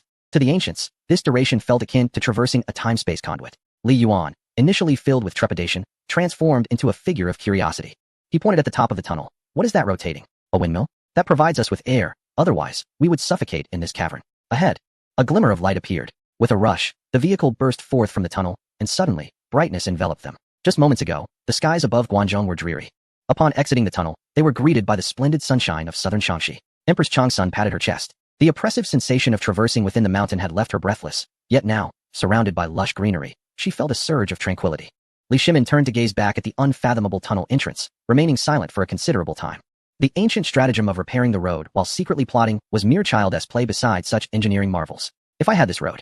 Li Shimin's hands trembled with excitement. The provisions and troops of Guangzhou could reach Hanzhong and Bashu in mere half a day. That southwestern region would be as accessible as one's own backyard. What worries could arise? Should Tubo dare to act recklessly? My grand army would arrive at dawn and depart by dusk. Additionally, Li Tai chimed in from behind, his small eyes sparkling with intelligence. Father, this road can not only transport troops, but also goods. The silks and medicinal herbs from Shu can reach Chang'an in a single day. The trade taxes from this would likely surpass the current salt and iron taxes. Li Shimin cast a approving glance at Li Tai. Qing Ke is indeed correct. When the roads are open, wealth flows. The future generations have truly exemplified the essence of connectivity. Father, look, what is that? Li Tai suddenly pointed toward the towering silver-white iron towers atop the mountains. Chapter 73. Do you know who our ancestors are? Li Tai gestured to the structures nearby. Li Yu cast a glance, his tone solemn. That is the national power grid. It serves as the lifeblood of illumination. The lights seen in the cities and the sleepless city are powered through these lines, transmitted from power plants thousands of miles away. Regardless of how high the mountains or how deep the valleys, as long as there are people residing, the nation ensures electricity reaches them. Even if a household is nestled deep within the mountains with only 2 elderly residents, the state invests hundreds of thousands to extend the lines. Li Shimin gazed upward at the iron towers standing resolutely against the cliffs. An expense not calculated, solely for the sake of illuminating the populace, Li Shimin murmured. Under heaven, all lands belong to the king. My love for the people, akin to a father's, pales in comparison to this grand vision. Upon entering the Hanzhong Plain, the scenery shifted dramatically. The majestic Qinling Mountains gave way to the exquisite landscapes of Hanzhong. On either side of the road, fields stretched into a vast sea of white. Countless semicircular white greenhouses extended beyond the horizon, reflecting blinding rays of sunlight. What is that? Military tents? Has a million-strong army encamped here? Li Shimin's vigilance surged. What scale of troops could this possibly entail? Li Yu slowed the vehicle, rolling down the window for fresh air. Second uncle, those are vegetable greenhouses. You are not worried about the scarcity of vegetables in winter, only able to consume pickled vegetables and radishes, are you? In this modern age, we have turned the seasons on their head. That thin layer, known as plastic film, appears delicate yet provides warmth and allows light to filter through. Within the greenhouse, the atmosphere is pleasantly warm, filled with fresh cucumbers, tomatoes, peppers, and eggplants. Outside, the heavy snow falls, while inside, it feels like spring. The Empress Zhongsun gasps in astonishment, covering her mouth. This off-season produce, it defies the natural order. Can it truly be consumed? Li Yu chuckles. Indeed, it is not only edible, but exceptionally delicious. Otherwise, how could we have dined on such fresh vegetables last night? Li Shimin gazes at the expanse of white outside, his eyes ablaze with fervor. If only the Tang dynasty possessed such technology, the common folk would no longer suffer in winter, and soldiers could enjoy fresh vegetables, alleviating the affliction of night blindness. What is this plastic made from? Is it expensive? Not at all. It is derived from refined petroleum, though the process is rather intricate. As the vehicle exited the highway, maneuvering through winding roads, it finally turned into a quaint village nestled by the mountains and water, Li Jiawan. A 3-story villa adorned with gleaming white tiles stood proudly. A large red lantern hanging at the entrance, while an electric tricycle rested in the yard. This is Li Yu's hometown. Dad, Mom, I'm back. He parked the car and honked the horn. Woof, woof. A large yellow dog bounded out of the yard, followed by an elderly couple, simply dressed, yet brimming with vitality. Li Yu's father, Li Jiangguo, donned a deep blue work jacket, clutching a large tea mug. His mother, Wang Xiaoying, wore an apron with flour dusting her hands. Oh my, Yuezi has returned, Wang Xiaoying exclaimed, her face alight with joy. However, when she saw the car door swing open and a throng of people disembark, she was momentarily taken aback. This group exuded an entirely different aura. Although they were clad in modern attire, Li Shimin in a stand-collar jacket, Li Yuan in Tang clothing, and Empress Zhongsun in a sophisticated trench coat, their regal bearing and commanding presence instinctively made Wang Xiaoying wish to wipe her hands clean. Particularly striking was the middle-aged man, who, with his hands clasped behind his back, surveyed the house with a slight nod, exuding the demeanor of a leader on an inspection. Father, mother, allow me to introduce you. Li Yu hurriedly approached, launching into a rehearsed monologue with remarkable speed. This gentleman is our group's chairman, Mr. Li, and this is the former chairman. This is the chairman's wife, and these are Mr. Li's esteemed children. Mr. Li has come to trace his roots, having heard that our branch of the Li family is a prominent lineage in Hanzhong, and he is also here to inspect agricultural projects. So I brought him along. Oh my, a significant figure indeed. Upon learning that his son's superior was a wealthy magnate, Li Jiangguo's hands trembled with excitement. He quickly wiped his palms on his trousers before extending his hand. Mr. Li, welcome, welcome. It is an honor to have you here in our humble abode. Please, do come in. Li Shimin inhaled deeply, instantly embodying the persona of a skilled actor. He tempered his imperial aura, donning a warm smile befitting a successful entrepreneur, and firmly grasped Li Jiangguo's hand, shaking it vigorously. My dear brother, I hope I'm not intruding. We are of the same family from 5 centuries ago. I've heard from young Li that our branch of the Li family is a notable lineage in Hanzhong, blessed with both talent and resources. As I passed by this time, I simply had to come and pay a visit to our roots. Observing your complexion, dear brother, I can tell that this place nurtures its people well. The term dear brother left Li Jiangguo momentarily stunned, his face flushing crimson. A magnate worth hundreds of billions addressing me as brother? What an immense honor. Quickly, my dear wife, don't just stand there. Prepare a chicken. Fetch that old hen that no longer lays eggs. Instantly, the yard erupted into chaos, with chickens flapping and dogs barking. At this moment, little Zizi played a significant diplomatic role. Dressed in a pink top and sporting two tiny pigtails, she trotted over to Wang Xiaoying, looking up with her cherubic face and sweetly exclaiming, "Hello, Grandma. I'm Zizi. Your rooster is so impressive, even more so than my parrot." The term grandma melted Wang Xiaoying's heart. Oh my, this girl is truly adorable. She resembles a doll from a traditional painting. Wang Xiaoying scooped up little Zizi, disregarding the dirt on her hands, and planted a kiss on her small face. "Come, Grandma will get you some walnuts to eat, and some freshly made persimmons. They are so sweet." Empress Zhongsun beheld this scene, her eyes filled with tenderness. She stepped forward, taking Wang Xiaoying's hand, her demeanor devoid of any pretense. Her tone as gentle as a spring breeze. "Sister, you have worked hard. This child is mischievous and greedy. I hope you can be patient with her. The air here in the countryside is so fresh. It truly is a splendid place." "Not at all. You resemble the Guanyin Bodhisattva from the television," Wang Xiaoying exclaimed with excitement. "Come inside. Have a drink of water." Lunch was served in the courtyard. The hot noodles, soft and chewy rice noodles, were not served cold, but warm, mixed with a special red oil, garlic water, and vinegar, embodying the spirit of Hanzhong. Li Tai took a bite, slurping appreciatively. This chili is fragrant. Yet these rice noodles are more flavorful than cold noodles. The red oil looks intimidating, but is actually aromatic. The tofu, slightly sour due to the pickling, paired wonderfully with a special dipping sauce made from green peppers, cilantro, and garlic. Li Yuan savored 2 large bowls of tofu soup, exhaling contentedly. What a delight. This soup surpasses even that of ginseng. The tofu has a refreshing aroma. Excellent. Stir-fried bacon with garlic shoots presented a glistening sight, the fatty bacon shimmering in the sunlight, with lean meat glistening and the fat appearing translucent. Each bite released a smoky flavor intertwined with the meat's savory essence, becoming increasingly delicious with every chew. Li Shimin devoured 3 pieces, showering praises. "This meat, brother, how did you prepare it? I would like to take some home." Upon hearing that the esteemed magnate enjoyed his bacon, Li Jianguo was overjoyed, immediately responding, "I'm glad you like it, Chairman Li. This is from our own pigs. Smoked with cypress branches. I will pack 5 legs for you when you leave." That would be all the stock. During the meal, Li Jianguo presented his treasured Shifeng liquor. "Chairman Li, there isn't much good liquor in the countryside. This one is a bit strong. Do give it a try." Li Shimin raised his cup and took a sip. What a fine wine. His eyes lit up. This liquor possessed the bold spirit of the Qin people. It reminded him of his own temperament in his youth. "Come, brother, let us have a toast." Having had one too many, Li Jianguo began to boast. "Chairman Li, since we both share the surname Li, I shall no longer consider you an outsider. Do you know who our Li family descends from?" Chapter 74. I bow to myself. Li Shimin set down his chopsticks, casting a knowing glance at Li Yu. "Oh, who might that be?" Li Jianguo pointed toward the ancestral hall of the village, his voice resonating powerfully. "Emperor Taizong. Li Shimin. We are indeed true descendants of royalty. Although our family tree has been interrupted for several generations, my grandfather insisted that we carry on this lineage. A timeless sovereign indeed." With a chuckle, Li Tai spluttered his noodles, while Li Chengqian coughed and shook his shoulders. Empress Changsun stifled a laugh, her eyes darting playfully towards her husband. Li Shimin's expression was nothing short of spectacular. He twitched his lips before finally nodding solemnly, placing a hand on Li Jianguo's shoulder. "Brother, you speak the truth. I too perceive a resemblance. We share that dragon and phoenix countenance. It signifies the admirable genes of the Li family." Li Jianguo laughed heartily. "Indeed, Chairman Li, your visage is that of an emperor. Had you lived in ancient times, who else would have had a chance?" Li Shimin silently praised himself for his discernment. "You have keen insight. I am indeed born for this." Once they had feasted and refreshed themselves, the main event commenced.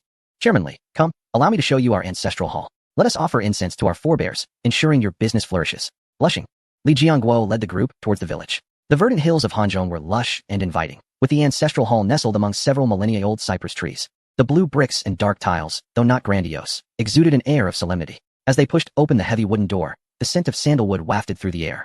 In the center of the hall stood a table laden with a multitude of memorial tablets. Prominently displayed was the inscription, "The Spirit Tablet of Emperor Taizong, Li Shimin." Adjacent to it, slightly elevated, was the Spirit Tablet of Emperor Gaozu, Li Yuan. Leaning on his cane, Li Yuan approached his tablet, squinting for a moment before shaking his beard and muttering softly to Li Shimin. "The calligraphy is rather mediocre. Yet, I am content to enjoy this incense for 14 centuries.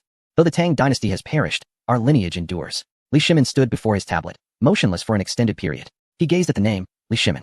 In the Tang dynasty, these 3 characters represented the pinnacle of imperial authority, a name no one dared to utter casually. Yet here, it was merely a name of an ancestor, a symbol cherished by posterity. An absurd sensation arose within him. Whom was he venerating? The long-departed Li Shimin?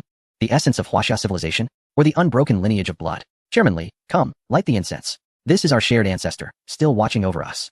Li Jianguo presented 3 sticks of incense. Li Shimin accepted them, not waiting for the customary kneeling, but instead respectfully adjusted his attire, though it was a jacket, and donned a serious expression.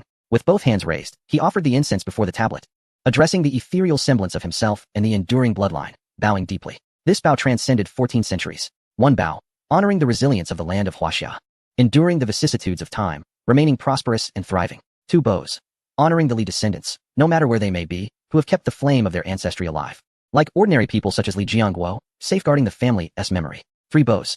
In reverence to the historical figure who devoted himself tirelessly to the grandeur of the Tang dynasty, he silently conveyed, "Your efforts have not been in vain. The spirit of the Tang lives on." Li Shimin, the emperor of the Tang, mentally echoed this sentiment. "Though your nation has perished, your soul and blood thrive upon this land. I shall return and sow the seeds of this prosperous era back into the soil of the Tang." Empress Zhongsun also stepped forward to pay her respects, her gaze filled with tenderness as she watched her husband's silhouette. At that moment, she realized that Li Shimin's heart was finally unburdened. Li Chengxian, seated in his wheelchair, silently offered a prayer, while Li Tai humbly knelt on the mat, bowing his head in reverence to their ancestors. In the face of a millennium, the trivialities of power struggles seemed utterly insignificant. "Brother, look, we are all here," Li Tai remarked with a smile, pointing to the small names listed in their family genealogy. "Indeed," Li Chengxian replied with a relieved smile, "we are all present." Having completed his offering, Li Shimin turned around, his eyes slightly reddened. He gazed at Li Yu and then at Li Jianguo. "Younger brother," he said, extracting a red envelope that had been prepared in advance, an offering from Li Yu containing a bank card with a deposit of 500,000. "This is for the restoration of the ancestral hall, and also to purchase some supplements for your siblings. Do not dismiss it as trifling. It is a token of my regard." Li Jianguo vehemently refused, exclaiming, "Mr. Li, this is unacceptable. Your presence alone is a great honor. How can I accept your money?" No, take it." Li Shimin interjected sharply, his imperial demeanor manifesting in that instant, causing Li Jianguo to tremble in awe. "Am I the master, or are you? Listen to me. Ensure the ancestral hall is restored properly. Maintain this lineage. This money is rightly yours." Overwhelmed, Li Jianguo could only accept it with a shudder, internally marveling at the commanding presence of this great leader. As the sun dipped below the horizon, the Qinling Mountains were bathed in a golden red hue. The black BYD Tang revved up once more, ready to embark on its return journey. The trunk was filled to the brim with provisions from Wang Xiaoying, home-cured bacon, freshly pressed rapeseed oil, sun-dried cowpeas, and a bag brimming with walnuts and persimmon cakes. Take good care of Mr. Li. Come back often." Li Jianguo and Wang Xiaoying waved goodbye at the village entrance, their figures elongated by the setting sun. Inside the vehicle, Li Shimin held the jar of persimmon wine brewed by Wang Xiaoying, gazing out at the receding Qinling Mountains, and suddenly burst into laughter. His laughter was light and liberating.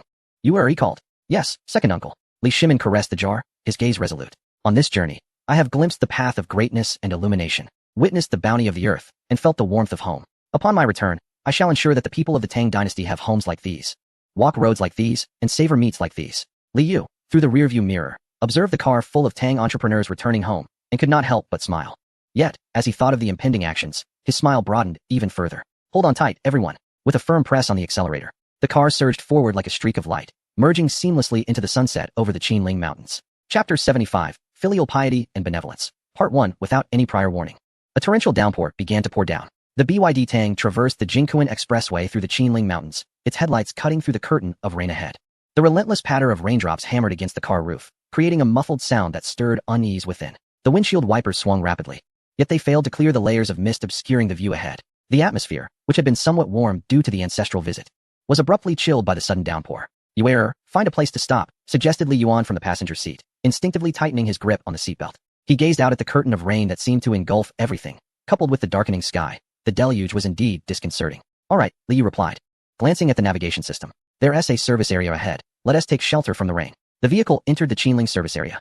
But instead of heading towards the brightly lit rest hall, Li Yu maneuvered the car into a secluded corner. There, 2 large trucks stood silent, akin to dark mountains, blocking any external view and the scant illumination from the streetlights. With a decisive action, he turned off the engine and lights. A click resonated as he locked all 4 doors via the central control screen, the sharp sound piercing the solitude of the rain-soaked cabin. Silence enveloped the interior. In the back seat, Li Tai muttered, "Why did you lock the doors? It's stifling. I want to get out." "Settle down," Li Yu retorted, unbuckling his seatbelt and turning to face the rear, his knees resting on the driver's seat. He refrained from turning on the overhead light, allowing everyone to remain shrouded in a dim ambience that fostered both safety and a sense of vulnerability. The torrential rain rendered any escape impossible. Li Yu surveyed the group, his gaze finally resting on Li Yuan and Li Shimin. At that moment, Li Yuan was attempting to feign interest in the rain outside, while Li Shimin, his head bowed, absent-mindedly rolled a newly acquired walnut in his hands, producing a faint clicking sound. "Uncle, your majesty," Li Yu spoke softly, yet in the confined space.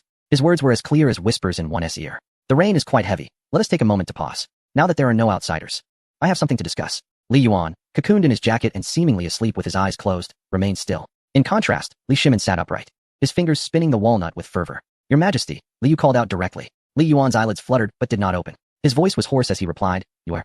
I am weary. Whatever it is, let us speak of it upon our return to the palace." In the realm of the Tang dynasty, they were sovereign and subject, father and son, a model for the people. Some matters were best left unspoken. Yet here, in this car, they were merely family. Unless this festering issue was addressed today, None would find comfort returning home. Li Yu was resolute, presenting the prepared inquiry. Your Majesty, the night before last at the Eternal City. Upon the stage of the Sheng Tang Mihi, you remarked in front of thousands that Uncle S' performance was satisfactory, even suggesting that if constructed, it might not be as lively. I wish to know, was that a mere pretense to spare Uncle's feelings, or did you speak from the heart? The atmosphere within the vehicle froze instantaneously. Li Shimin's hands halted their motion, his gaze fixated on the back of his father's head.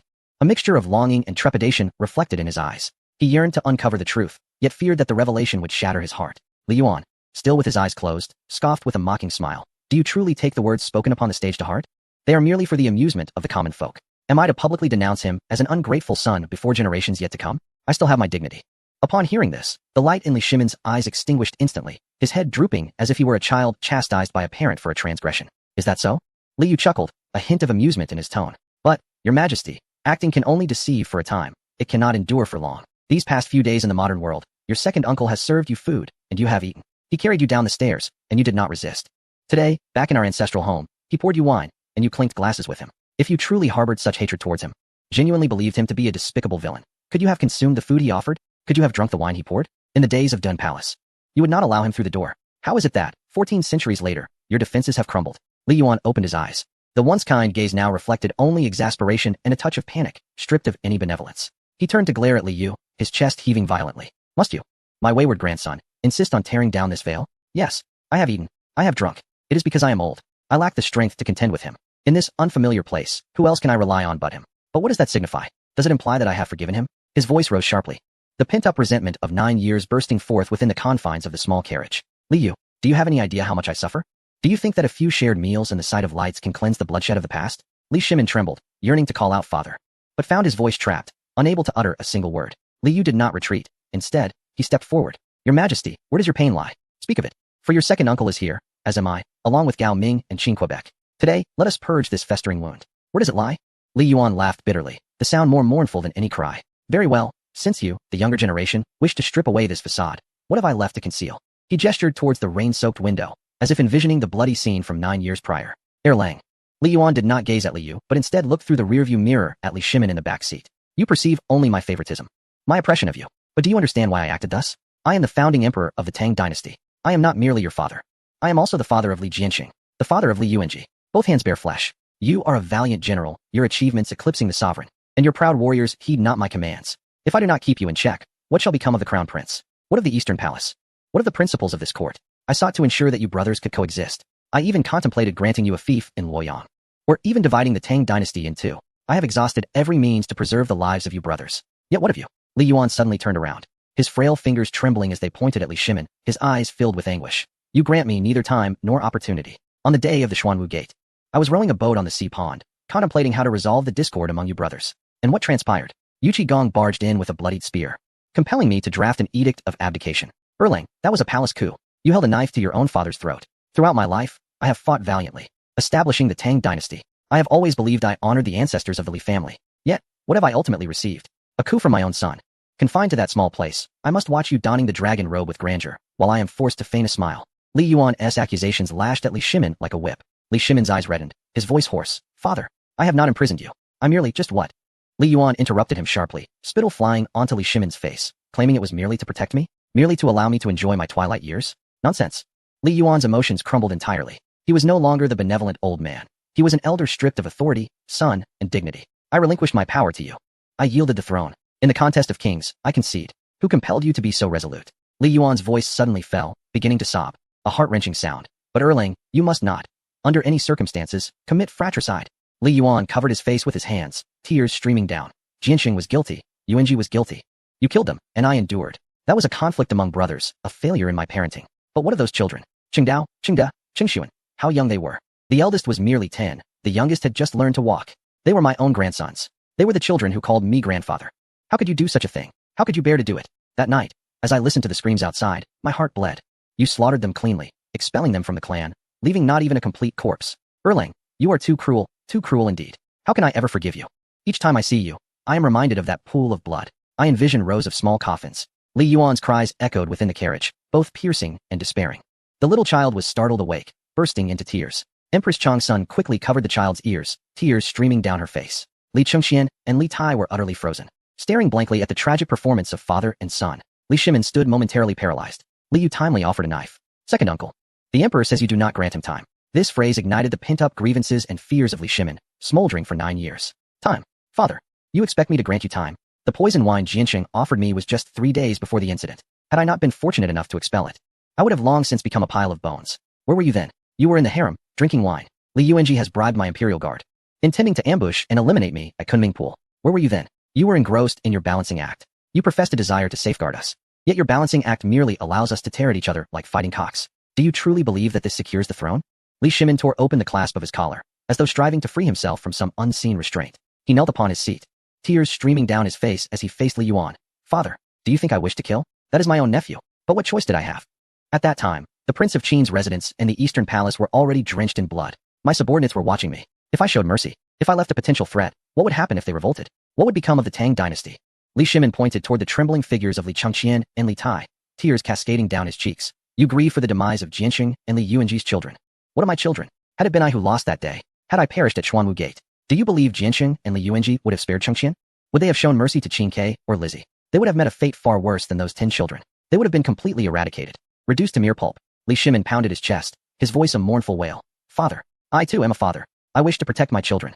If I do not slay them, I shall perish. My entire family shall perish. 800 souls of the Prince of Qin's household shall be lost. Then, Li Shimin's emotions erupted like a deluge. Father, is it not you who has compelled all of this? This blade was handed to me by you. This dead end has been forced upon me by you. Father, it is your balancing act that has gone awry. Li Yuan opened his mouth, gazing at his equally shattered son before him. He longed to retort, to unleash a torrent of scorn. However, as he beheld his 2 grandsons huddled in the corner, Chengqian and Tai, and the pained visage of Li Shimin, he suddenly found himself at a loss for words. For Li Shimin spoke the truth. The struggle for imperial power has always been a matter of life and death. Had Li Shimin lost, his fate would be no better than that of Li Jiansheng. The carriage fell silent, broken only by the labored breaths of the father and son. Observing the 2 men who had laid bare their hearts and bled in confrontation, Li Yu sensed that the moment had arrived. The wounds had been torn open, the pus and blood expelled. Now, what was needed was healing and relief from pain. And this remedy could not be some ethereal notion of familial bonds. It must be rooted in tangible interests and futures. Enough, Li Yu's voice shattered the silence. He did not lean toward either side, but turned around, retrieving a half-finished bag of potato chips from beneath his seat, crunching into one. The crisp sound resonated sharply within the oppressive confines of the carriage, instantly redirecting everyone's focus. Uncle, Imperial Grandfather, you both argue fiercely and raise valid points. However, Li Yu said, casually chewing on the chips, have you ever considered one thing?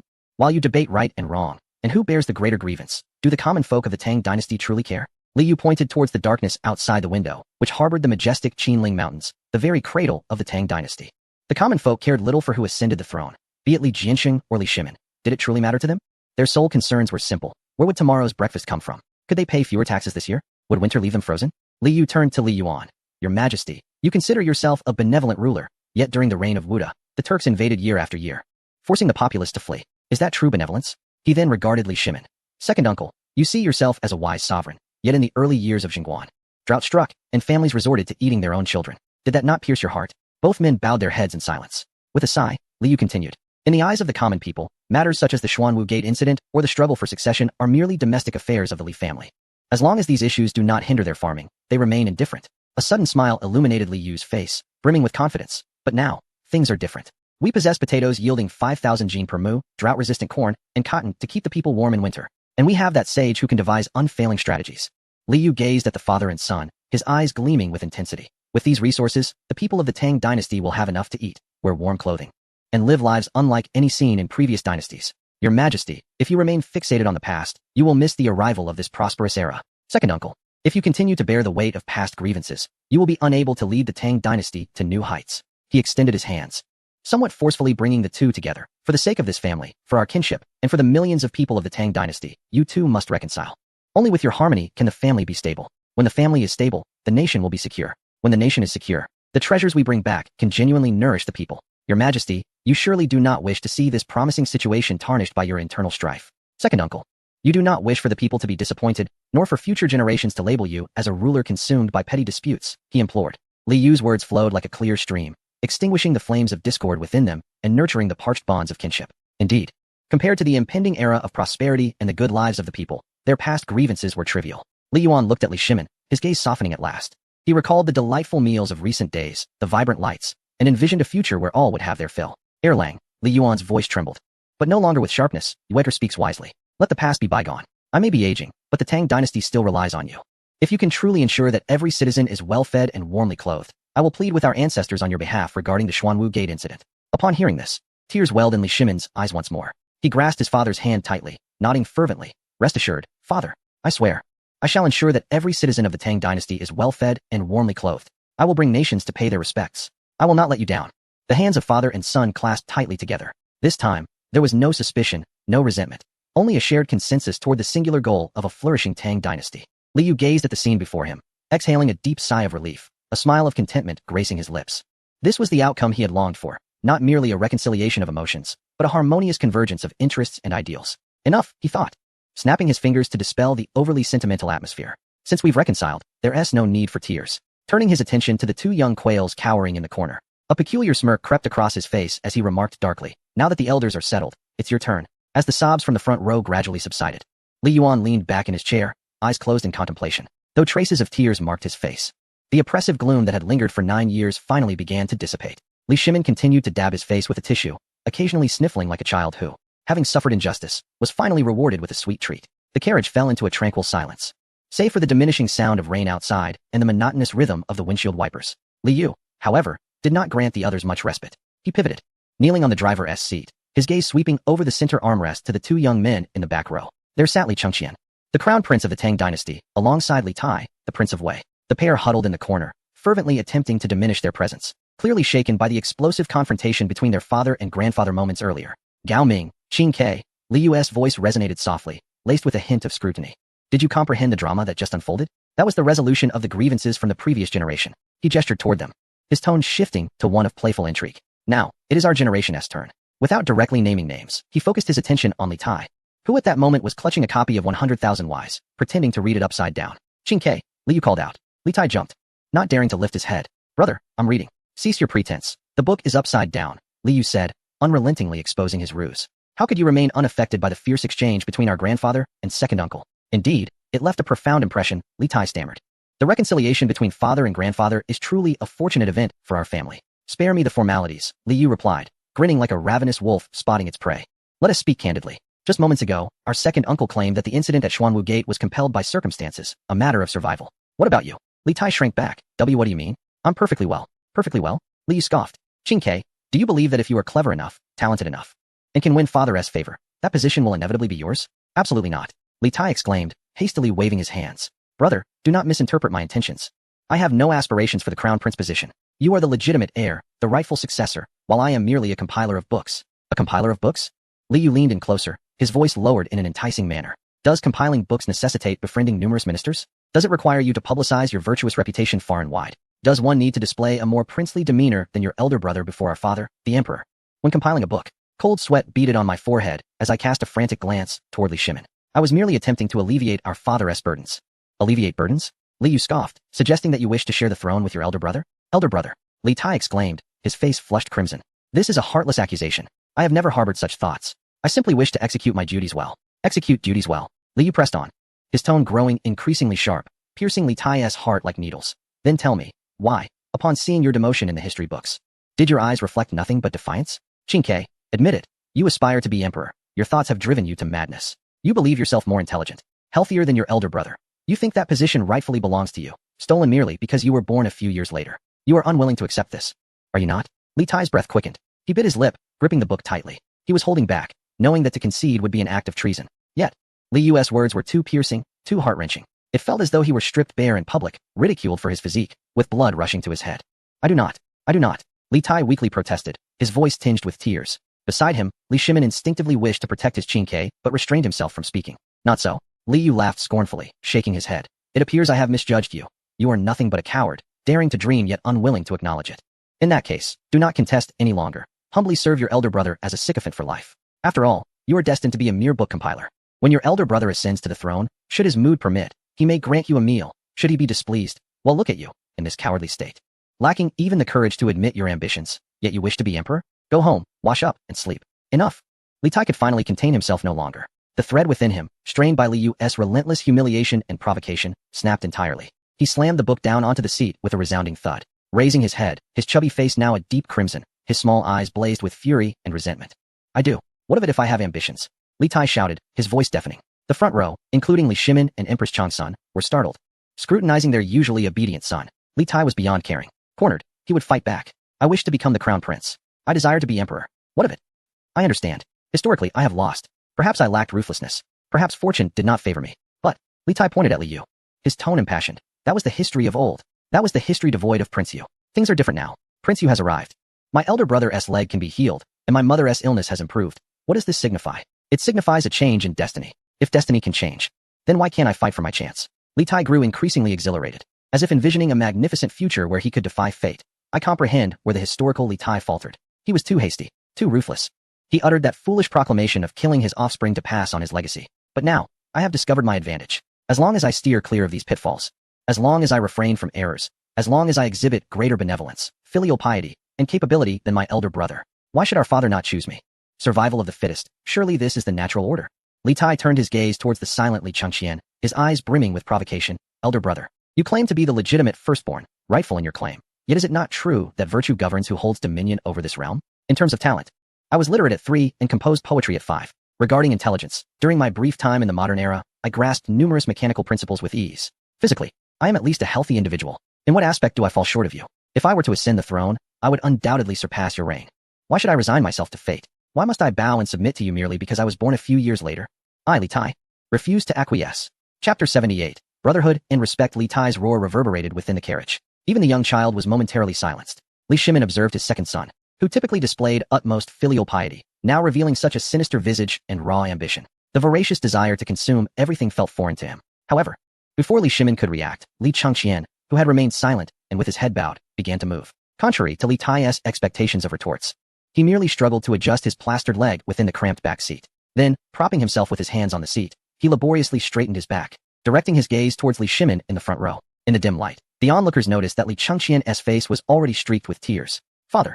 Li Changqian's voice was hoarse, akin to a broken bellows. I have something to convey. Li Shimin turned to look at his eldest son, a pang of concern gripping his heart. Speak, Gao Ming. Li Changqian inhaled deeply. Qin Ke is right. He is intelligent, healthy, and immensely talented. He resembles you so closely.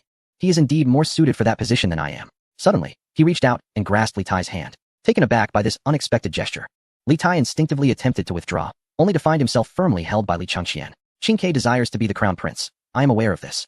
Li Changqian let out a bitter laugh, tears cascading down his cheeks. In the past, I despised him, guarded against him, even contemplated ending his life. Yet now, I have come to understand. Releasing Li Tai's hand, he struggled within the confined space to perform a clumsy act of homage towards Li Shimin. Father, I beseech you, issue a decree at once to revoke my position as crown prince. What? Li Shimin exclaimed, his face a mask of shock. Gao Ming, what nonsense are you speaking? I speak no nonsense. Li Changqian lifted his head, his face marred with tear stains. Father, I am a cripple. I am a lame man. The great Tang does not require a limping emperor. Such a figure would disgrace our nation and invite derision from all, since the Azure Bird desires it.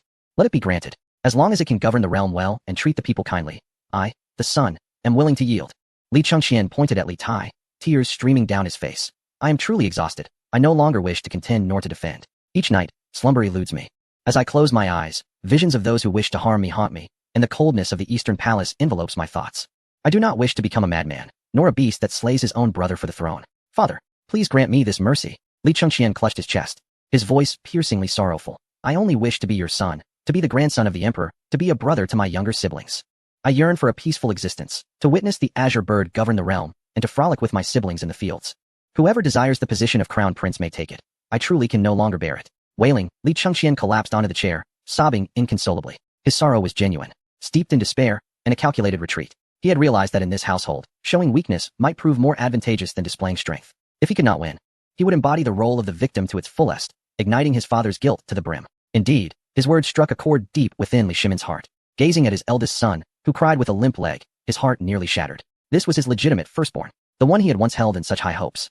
Yet now, he was driven to voluntarily abdicate, feeling like a disgraceful cripple to the nation. How astute. Li Shimin's eyes reddened. He reached out to caress his son's head, his voice trembling. It is the fault of your father. He has failed to protect you. Empress Changsun was equally heartbroken, turning to embrace Li Changqian, and the mother and son wept together. Li Shimin turned to Li Tai, his gaze betraying a hint of hesitation. He pondered, if Gao Ming is in such anguish, if he himself wishes to relinquish his position, and if the Azure Bird is indeed capable, should it not be considered? If Gao Ming truly concedes, and the Azure Bird genuinely accepts, brotherly respect may indeed offer a path to resolution. However, before Li Shimin could speak, Li Tai remained unyielding. He observed his elder brother and mother, both in tears, and the hesitant gaze of his father, which seemed to suggest he should simply acquiesce. He found it amusing. Yield. Li Tai suddenly let out a cold laugh. Brother, your performance is truly commendable. You seek to elicit sympathy from our father. You are using your crippled leg to manipulate his paternal love. You claim you wish to yield? Then why not simply submit your resignation? Why cry here? You are afraid. You are hypocritical. Enough. Li Shimin erupted in fury, slamming his hand on the armrest. Gazing at Li Tai's aggressive demeanor, any fantasy of brotherly harmony evaporated. He had long known that Li Tai did not aspire to be a good brother. He wished to trample upon his elder brother, yet he had deliberately chosen not to believe it. Azure Bird, I am exceedingly disappointed in you. Li Shimin's eyes turned frigid. Embodying the ruthlessness of an emperor making a decision, your elder brother, for the sake of this family and harmonious brotherhood, is willing to renounce his title. And what of you? You exhibit not only a lack of gratitude, but also a heartless demeanor. If you were to ascend to the throne, what fate would await your elder brother?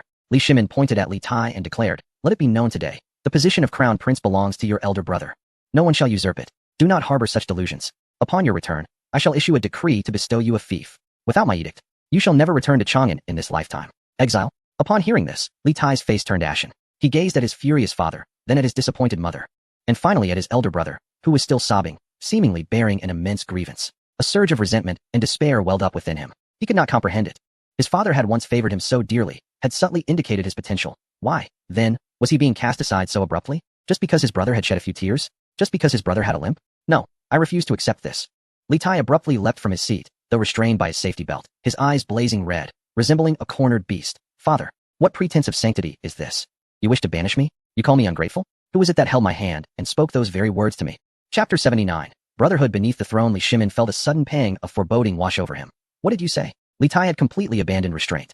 With nothing left to lose, he pointed at Li Shimin, tears and snot streaming down his face, his voice piercing. Father, have you forgotten? Just last year's New Year's Eve banquet. In your hall of sweet dew, you were inebriated, grasping my hand, and pointing at my brother's back. You said, Qingke, your elder brother is physically frail. The burdens of the Tang dynasty will likely fall upon your shoulders. You must strive diligently, assist your brother, and share my concerns. Furthermore, 2 years prior, when I visited the Literary Institute, you rewarded me with a collection of ancient texts, proclaiming, the literary lineage of this world rests upon you. You must study diligently, for it will serve you well in the future. Li Tai mimicked Li Shimin's tone with striking precision, yet with a biting sarcasm. Father, these were your words, were they not? You explicitly indicated my brother's frailty. You suggested that I shoulder great responsibilities. You granted me the Literary Institute, the privilege of not needing to govern a fief. You bestowed upon me all the hope, and now you retract your promises? You accuse me of ambition? You label me ungrateful? My ambition was nurtured by you. It was you who fostered it. Li Tai pounded his chest, weeping inconsolably. You clearly provided me with a ladder to ascend, and just as I reached halfway, you retracted, leaving me to fall. Father, how could you treat me this way? How could you deny your own words? This proclamation resonated with a force far greater than the thunder outside. Everyone in the carriage was left astounded. Li Yuan gaped at his second son, his expression revealing shock at the realization that his son was capable of such defiance. Li Chengxian suddenly looked up, disbelief etched across his face. Father, did you truly utter such words? The Empress Changsun felt as if struck by lightning. She gazed at her husband, her voice trembling. Is what Erlang Qingke said true? Li Shimin stood frozen. Yet, Li Yu suddenly recalled an emperor with an English name.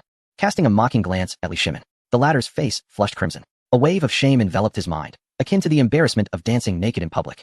He yearned to deny it, to claim that Li Tai was merely fabricating tales. However, he remembered. He truly remembered. It was during a drunken stupor.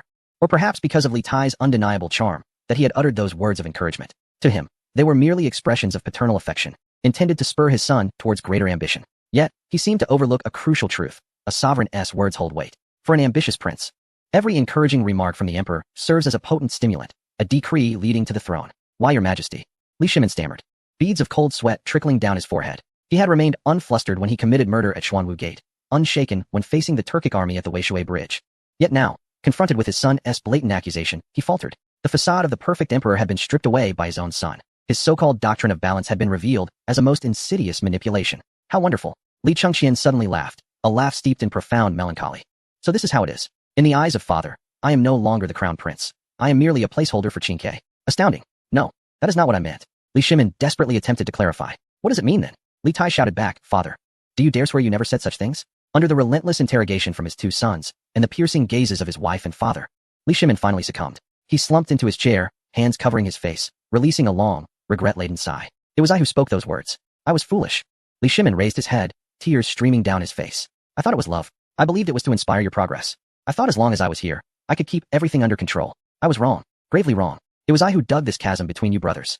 It was I who handed Qingke this dagger. I am unworthy of being your father. Upon hearing their father's admission, Li Tai cried even more fiercely, his sobs a release of utmost grievance. Wah, father, since you have acknowledged it, why must you still send me away? I am your son too. Wah. Watching his two sons, now a tangled mass of tears, Li Shimin's gaze gradually hardened. He understood that a resolution was imperative. Qingke, do not weep. Li Shimin dried his tears, his tone solemn. I was misguided in the past. I have wronged you. However, it is precisely because I wish to avoid further mistakes, to prevent the tragedy of Xuanwu Gate from repeating with you, that I must make a decisive choice. For this family to find peace, there can only be one crown prince. Your elder brother is the legitimate firstborn, rightful in his claim. Moreover, his previous words revealed his benevolence. He is better suited for stewardship than you. Qingke. Li Shimin looked at Li Tai, his eyes filled with regret and an undeniable finality. I can no longer offer you any hope. This is not only harming you, but also your elder brother. Do not entertain thoughts of the crown prince position. It is a dream you must relinquish for this lifetime. Li Tai continued to sob, though his cries had softened. He was reluctant to accept the reality, yet he understood that his father had made an irrevocable decision. The public acknowledgement of error from his father was a tremendous shock, leaving him unable to persist in his futile resistance. Observing that the moment was ripe, Liu knew it was time for him to take the stage and bring closure. The harsh reprimands had been dealt. Now it was time for encouragement. Chapter 80. The carrot. This carrot must be substantial enough to bridge the emotional chasm created by Li Tai's loss of the throne. Qingke, rise. Liu urged as he lifted Li Tai to his feet, wiping away the tears from his face. Do not cry. It's not the end of the world. Your second uncle scolds you for your own good. The throne is a treacherous pit. Those who leap into it are bound to suffer. He placed a tablet computer into Li Tai's arms, a signature devilish smile gracing his face. Do you think being an emperor is impressive? That is a notion held by the unsophisticated. In this era, the most formidable individuals are not presidents or kings, but those who wield the truth, scientists. Liu gestured toward the world outside, glistening after the rain. Do you not revel in the study of things? Are you not most intrigued by DeepSeek? The wisdom contained within that iron box is something your father and elder brother cannot grasp as swiftly as you can. Only you, Li Tai, can comprehend it.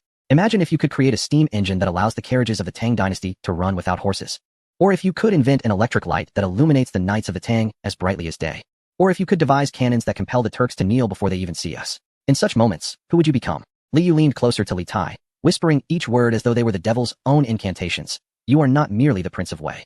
You are Mozi of the Tang, the master of the physics sect, the saint of the Chinese Industrial Revolution. A millennium hence, when people peruse the annals of history, they may mention Emperor Li Changqian of the Tang dynasty and say, ah, he was the son of Li Shimin. But when they speak of the individuals who transformed the world, they will say, it was Li Tai? He illuminated the technological tree of Chinese civilization. Does such honor, such a sense of achievement revered by countless generations, not far surpass the experience of sitting upon that rigid dragon throne, subjected daily to the tirades of that old curmudgeon Wei Zheng? Li Tai clutched the book, his eyes sparkling with renewed hope as he absorbed Liu's words. He envisioned himself standing before a colossal machine, commanding thunder and lightning, with the masses bowing in reverence. His father and elder brother gazed up at him in awe. The imagery was breathtaking. Moreover, he truly adored exploring those subjects. In recent days, he found the intricacies of mechanical structures far more captivating than the allure of beautiful women. Yet, Li Tai remained somewhat conflicted. If I do not become emperor, does that mean I must heed my brother's commands? What nonsense. Liu scoffed. You are a scientist, a national treasure. Your elder brother will have to accommodate you. You command him to go east, and he will not dare venture west. For only you can repair his electric lights. Only you can fabricate his weapons. Really? A glimmer of vitality returned to Li Tai's demeanor. Absolutely. Liu affirmed with conviction, then turned his gaze toward Li Changqian. At this moment, Li Changqian's emotions had somewhat stabilized, yet he still felt a lingering sense of unease. Liu's tone grew serious as he remarked, though your earlier words were a strategic retreat, they held a measure of sincerity that my elder brother has duly noted. However, there are a few admonitions I must impart to you. Pointing at Li Changqian, he continued, your position as crown prince is secure. Your second uncle has spoken with authority. Henceforth, cease your suspicions and refrain from obsessing over whom might wish to harm you. You must amend your brooding and morose temperament. As the crown prince and the future emperor, you must cultivate the capacity to embrace others, particularly with regard to Qingke. Although his words may be sharp, he possesses talent. In the future, he shall become your most formidable ally, a potent asset for the Tang dynasty. You must support him. If he requires funds, provide them. If he seeks personnel, grant his request. As long as he does not rebel, treat him as a cherished treasure. Moreover, Liu gestured toward the tablet. You must learn from Qingke, inquire about the old sage and how to utilize these new tools. Do not hesitate to ask questions. There is no shame in seeking knowledge. Qingke is not only your brother, but also your mentor. Li Changqian gazed at Li Tai, the very brother who had just engaged in a fierce quarrel with him. Taking a deep breath, he solemnly nodded, acknowledging, your counsel is invaluable, and I shall remember it. He grasped Li Tai's hand, his gaze sincere. Qingke, I acknowledge that I have been narrow-minded. From now on, let us unite as brothers. You shall innovate while I manage logistics, and I will ensure you face no obstacles. Li Tai sniffled and let out a haughty hum, yet he did not withdraw his hand.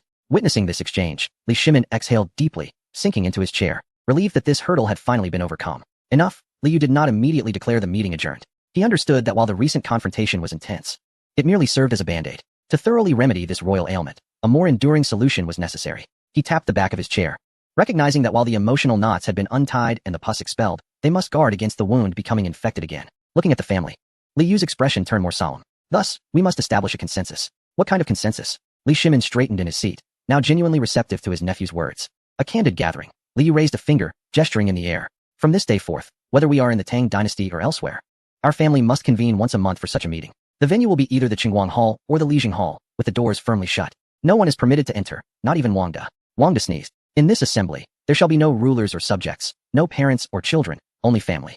Li Yu's gaze swept over each member present. Any grievances, resentments, or even ambitions must be laid bare on the table, just as we have done today. Let us expose the moldy thoughts festering within. If you feel the emperor is biased, speak. If you believe your elder brother is ineffectual, voice it. If you think your younger brother is too rash, say it. This is not treasonous. This is familial psychological healing. Li Tai sniffed softly and timidly inquired. Will Father Emperor become angry? No way. Li Yu interjected on behalf of Li Shimin, asserting that in this gathering, the speaker bore no guilt.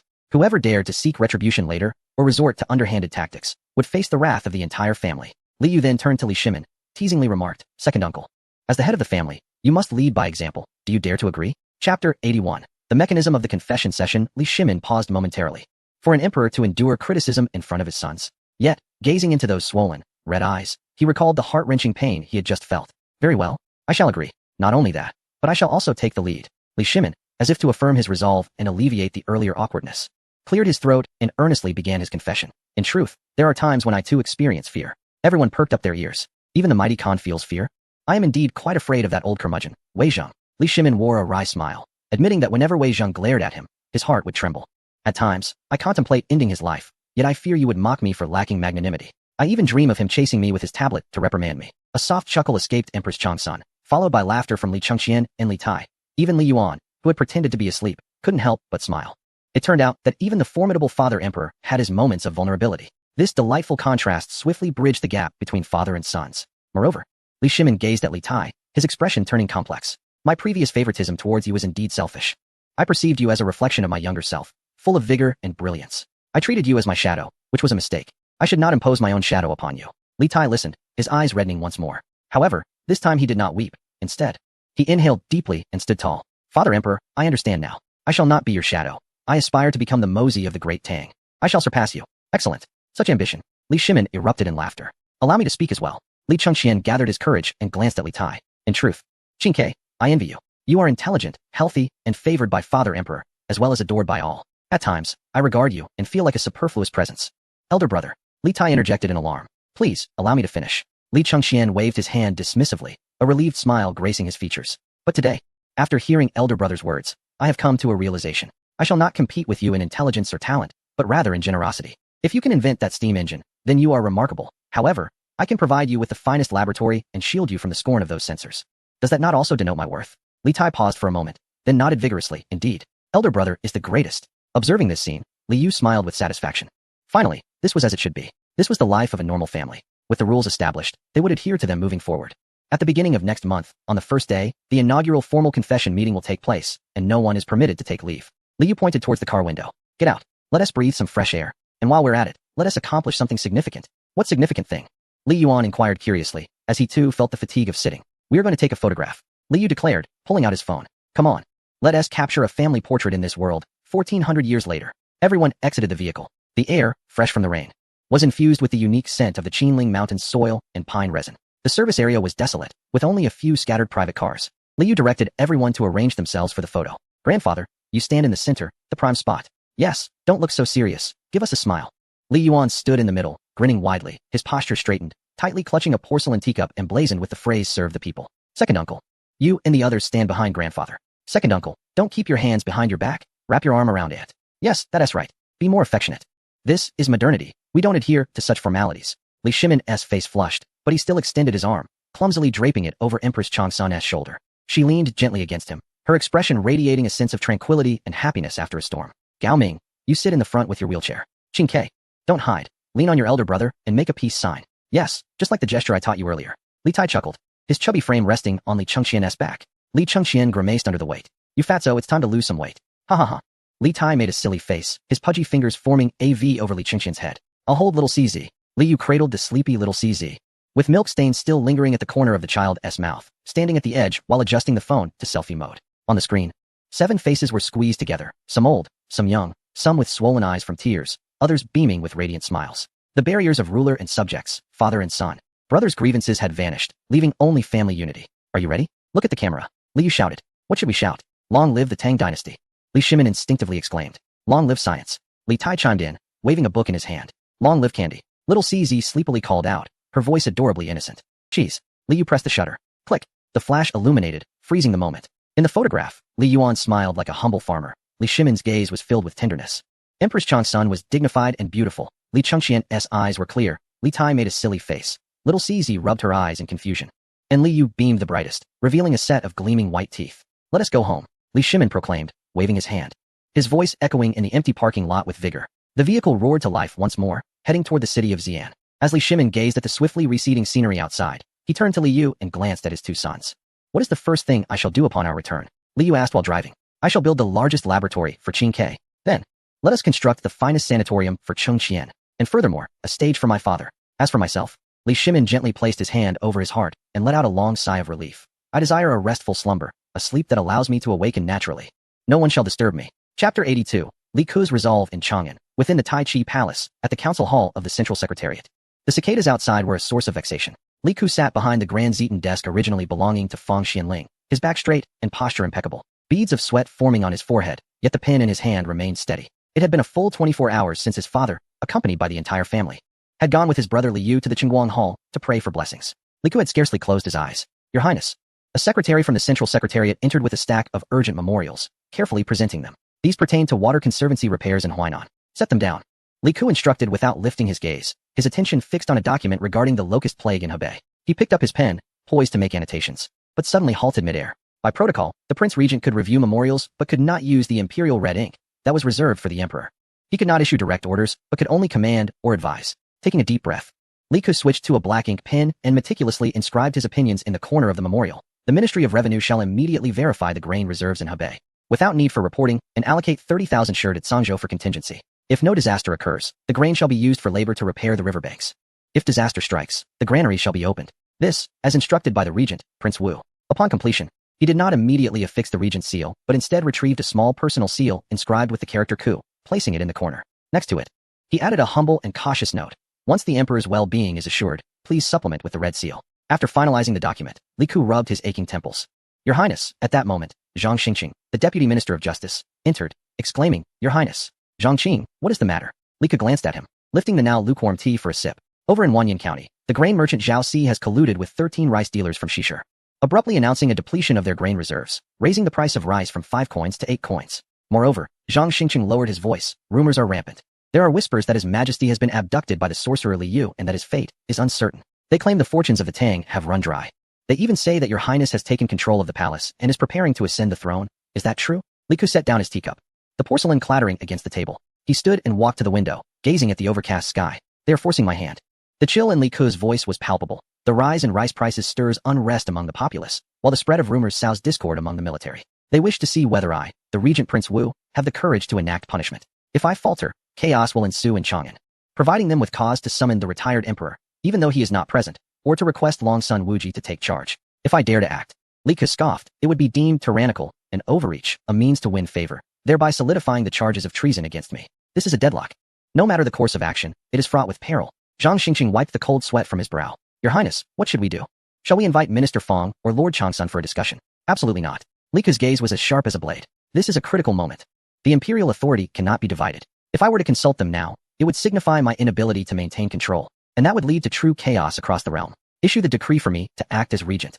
Command the Jinwu guards to mobilize immediately and seal off the 13 rice shops involved in the West Market. The shopkeepers who instigated the price hike and spread rumors shall be executed without trial. Their heads will be displayed in the West Market for all of Chang'an to see. The remaining 12 shopkeepers shall each receive 80 lashes and be shackled in public for 3 days. All stored grain will be confiscated, and we will immediately open the granaries on Zhuke Street, distributing rice at 4 coins per dough. Your Highness. Zhang Xingqing was taken aback.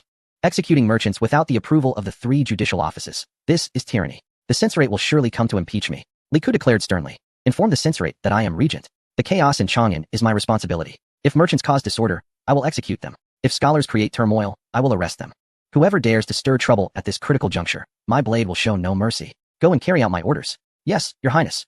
Zhang Xingqing, captivated by Li Ke's fervor, hurriedly departed with the decree. Li Ke gazed at the empty doorway, leaning heavily on the table as he breathed heavily. He understood that with this command, he had irrevocably positioned himself against the aristocracy and the civil officials. When his father returned, should anyone accuse him of unjustly executing innocents to win the people's favor, he would have no defense. Yet, he knew he had to act. In the secret chamber of the Duke of Zhao's residence in Chang'an, 5 individuals gathered. Among them were the Right Minister of the Ministry of Personnel, Duke Changsun Wuji, the Chancellor, Duke Feng Xianling, the Grand Tutor to the Crown Prince, Duke Wei Zhang, the General of the Left Guard, Duke Cheng Yaojin, and the General of the Right Guard, Duke Wei Qigong. Let us speak. Duke Changsun Wuji commanded from the head of the table, his round face betraying no emotion, though a dangerous glint flickered in his slender eyes. His Majesty has been silent for 2 days. Wang De, that old eunuch, guards the Qingwang Hall as if we were thieves, refusing to open the door. Feng Xianling sighed, stroking his beard, his brow furrowed. I have just received news that Prince Wu has killed someone in the West Market. Zhao Xi's head is already on display. Furthermore, Prince Wu has opened the granaries, distributing rice at fair prices. Such decisive action mirrors His Majesty's style. Wei Zhang commented coldly, his tone inscrutable. Ah, what a style of His Majesty. Humph, what majesty? Changsun Wuji slammed his hand on the table, his voice chilling. He is merely trying to win the people's hearts. He seeks to establish his authority. A bastard prince behaving so sagaciously at this juncture. Do you not find it terrifying? Changsun Wuji rose and approached the map, pressing his finger heavily on the location of the palace. Gentlemen, let us analyze the current situation. The harem is controlled by concubine Wei and Wang De, impermeable to our influence. That old fool Wang De has shown unexpected tenacity, holding firm against His Majesty's prayers. What does this indicate? It signifies that the harem is already under their control. In the imperial court, Li Ke wielded the regent's seal to manipulate public opinion and control resources. With the Jinwu Guard now at his command, this Prince of Wu was seizing power. The most alarming moment arrived when Changsun Wuji turned around. Your Majesty prays for blessings. Why must the retired emperor be taken away? Why must the crown prince be removed? Why must the Prince of Wei be gone? Even the empress and princess have been taken. In the palace, apart from Li Ke and Prince Jin, all those entitled to the throne had vanished. As these words echoed, the atmosphere in the chamber grew frigid. Cheng Yaojin and Yu Qigong exchanged glances, their expressions darkening. As martial generals, they were straightforward and not prone to convoluted thoughts. Yet they understood the principle of eradicating threats at the root. Lord Zhao, do you mean? Yu Qigong's voice was grave. The Prince of Wu has taken your Majesty and the others. He made a gesture across his throat. I dare not speak. Changsun Wuji's tone was ominous. However, if I were Li Ke, and if I aspired to the throne, this would be the perfect opportunity. Especially since he bears the blood of the Yang clan from the previous dynasty. That kind of madness and ruthlessness is ingrained in his very bones. If your Majesty truly does not return, the Tang dynasty will have to adopt the surname Yang. Preposterous. Cheng Yaojin slammed his palm down, shattering the tea table before him. Rising with a fierce countenance, the Tang shall forever bear the surname Li, the Li of Li Shimin. Whoever dares to harm our emperor, I shall cleave him in twain. Lord Gua, please remain calm. The previously silent Feng Xianling finally spoke.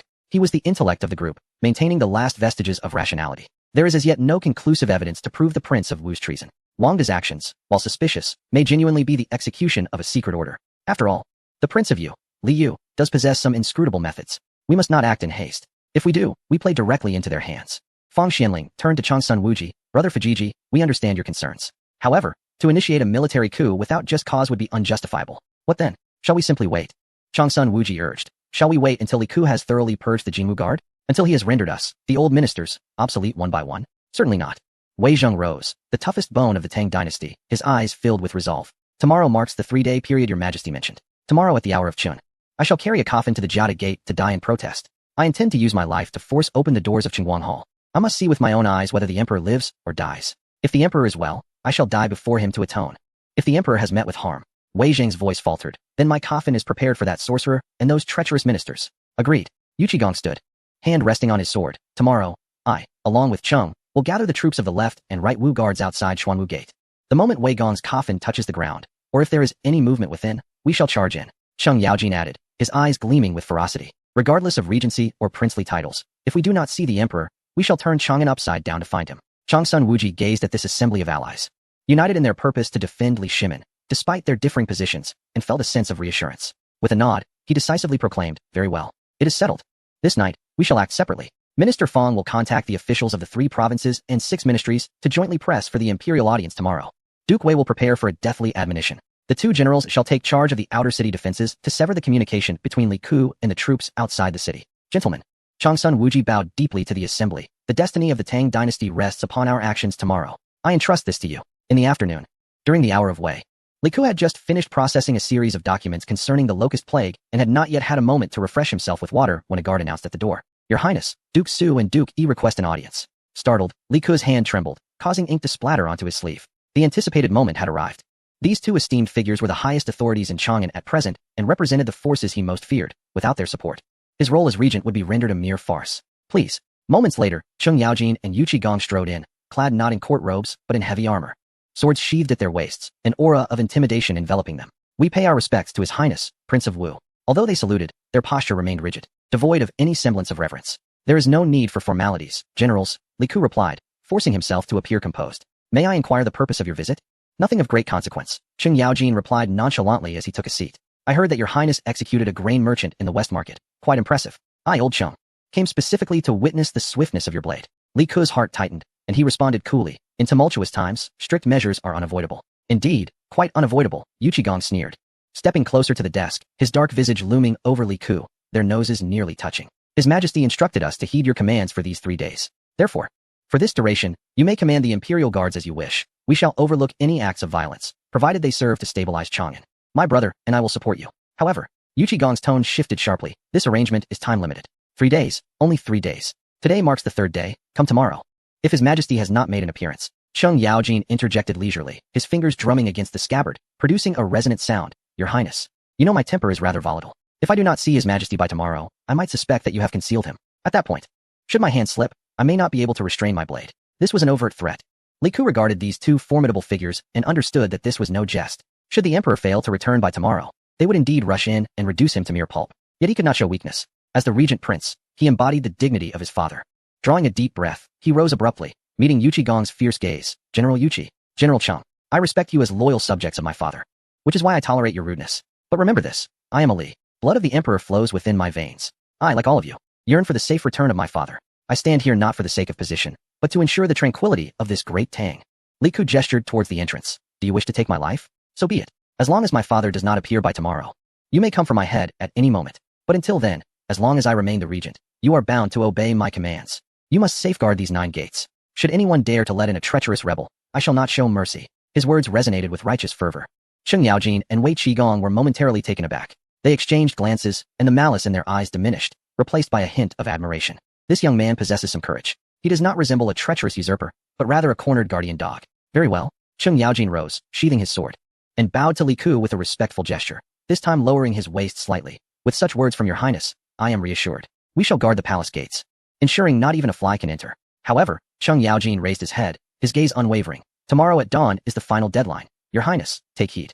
Chapter 84. A dazzling entrance. With that, the two men strode away. Li Ku watched their retreating figures, his legs giving way as he collapsed into a chair. He touched his back, drenched in sweat, as though he had just emerged from water. Father, the Duke of Yu. Li Ku gazed out at the darkening sky, his heart heavy with despair. If you do not return by tomorrow, it shall be the anniversary of your son's mourning. On the 3rd day, dawn broke. A throng of people gathered outside the Jiada Gate in Chang'an. Almost all officials of the 5th rank and above from the 3 provinces, 6 ministries, and 9 ministers, along with the censorate, had assembled.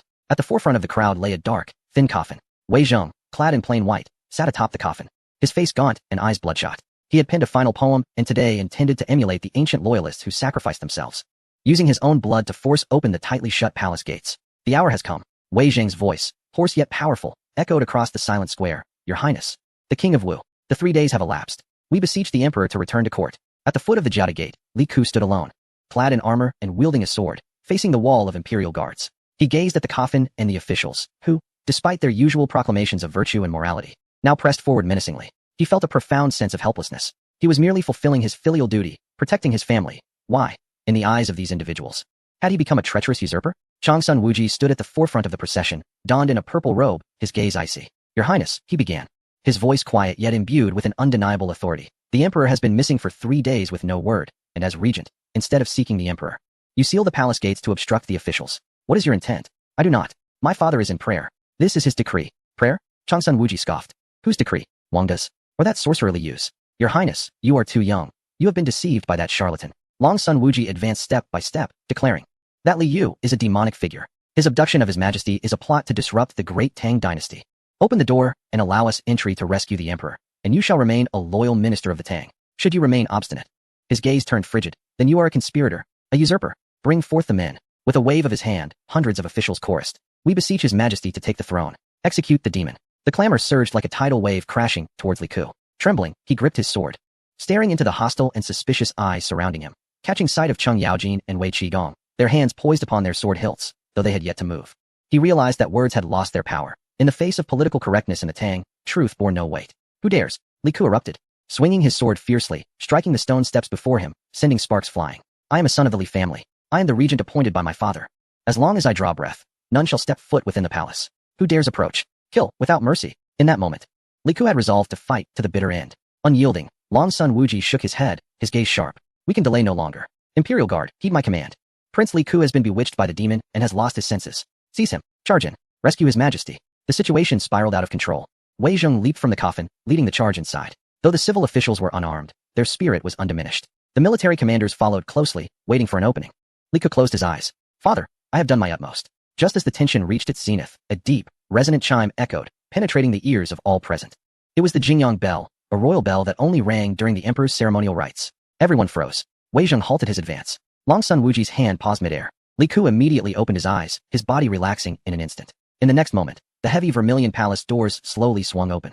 Wei Zheng's hand rested on the coffin, prepared to leap inside at any moment. Long Sun Wuji's breath caught, his eyes nearly bulging. Cheng Yaojin and Wei Qigong gripped their sword hilts tightly, their muscles taut. Li Ku pondered whether, should a swarm of armed guards emerge, he should first strike Long Sun Wuji on the left or Wei Gong on the right. All envisioned a bloody coup unfolding within the palace. As the doors parted, what emerged was not the clamor of battle or the clash of weapons, but rather a voice exclaiming, "Ouch. Slow down. Why is this threshold so high? Is it trying to crush me?" The voice was robust, laced with a hint of playful complaint. Moments later, a plump figure came into view, Prince Li Tai, struggling to lift an oddly shaped chair over the threshold, exclaiming to those beside him, "Elder brother, hold steady. This is, cough cough, an all-terrain war chariot. We must make our entrance with flair." Seated upon the chair was none other than the crown prince, Li Chengqian. However, his appearance at this moment was rather peculiar. His left leg was ensconced in a thick, white cocoon-like wrap, resembling that of a silkworm. Even more outrageous was the abstract depiction of a small turtle adorning the white cocoon, accompanied by the crooked inscription, "Wishing you a swift recovery." Yet, what was most astonishing was the expression upon his face. The normally brooding and sensitive prince, known for shattering cups at the slightest provocation, was now tilting his head, gazing at his brother who was puffing and straining to push a cart, wearing an expression that could only be described as one of exasperated affection, a smile that conveyed, "Though you may be inept, I am your elder brother and must indulge you." Behind them, pushing the cart was the legendary sorcerer, Prince Li Yu. Dressed in an array of eccentric garments, yet appearing spirited and lively, he was engaged in jovial conversation with Li Chengqian. At the rear, the retired Emperor Li Yuan ambled out, cradling a chipped enamel teacup, while leisurely pointing out various aspects of the palace walls to Li Shimin, who walked beside him. "Erlang, why do these palace walls appear so dilapidated? We must attend to their repair.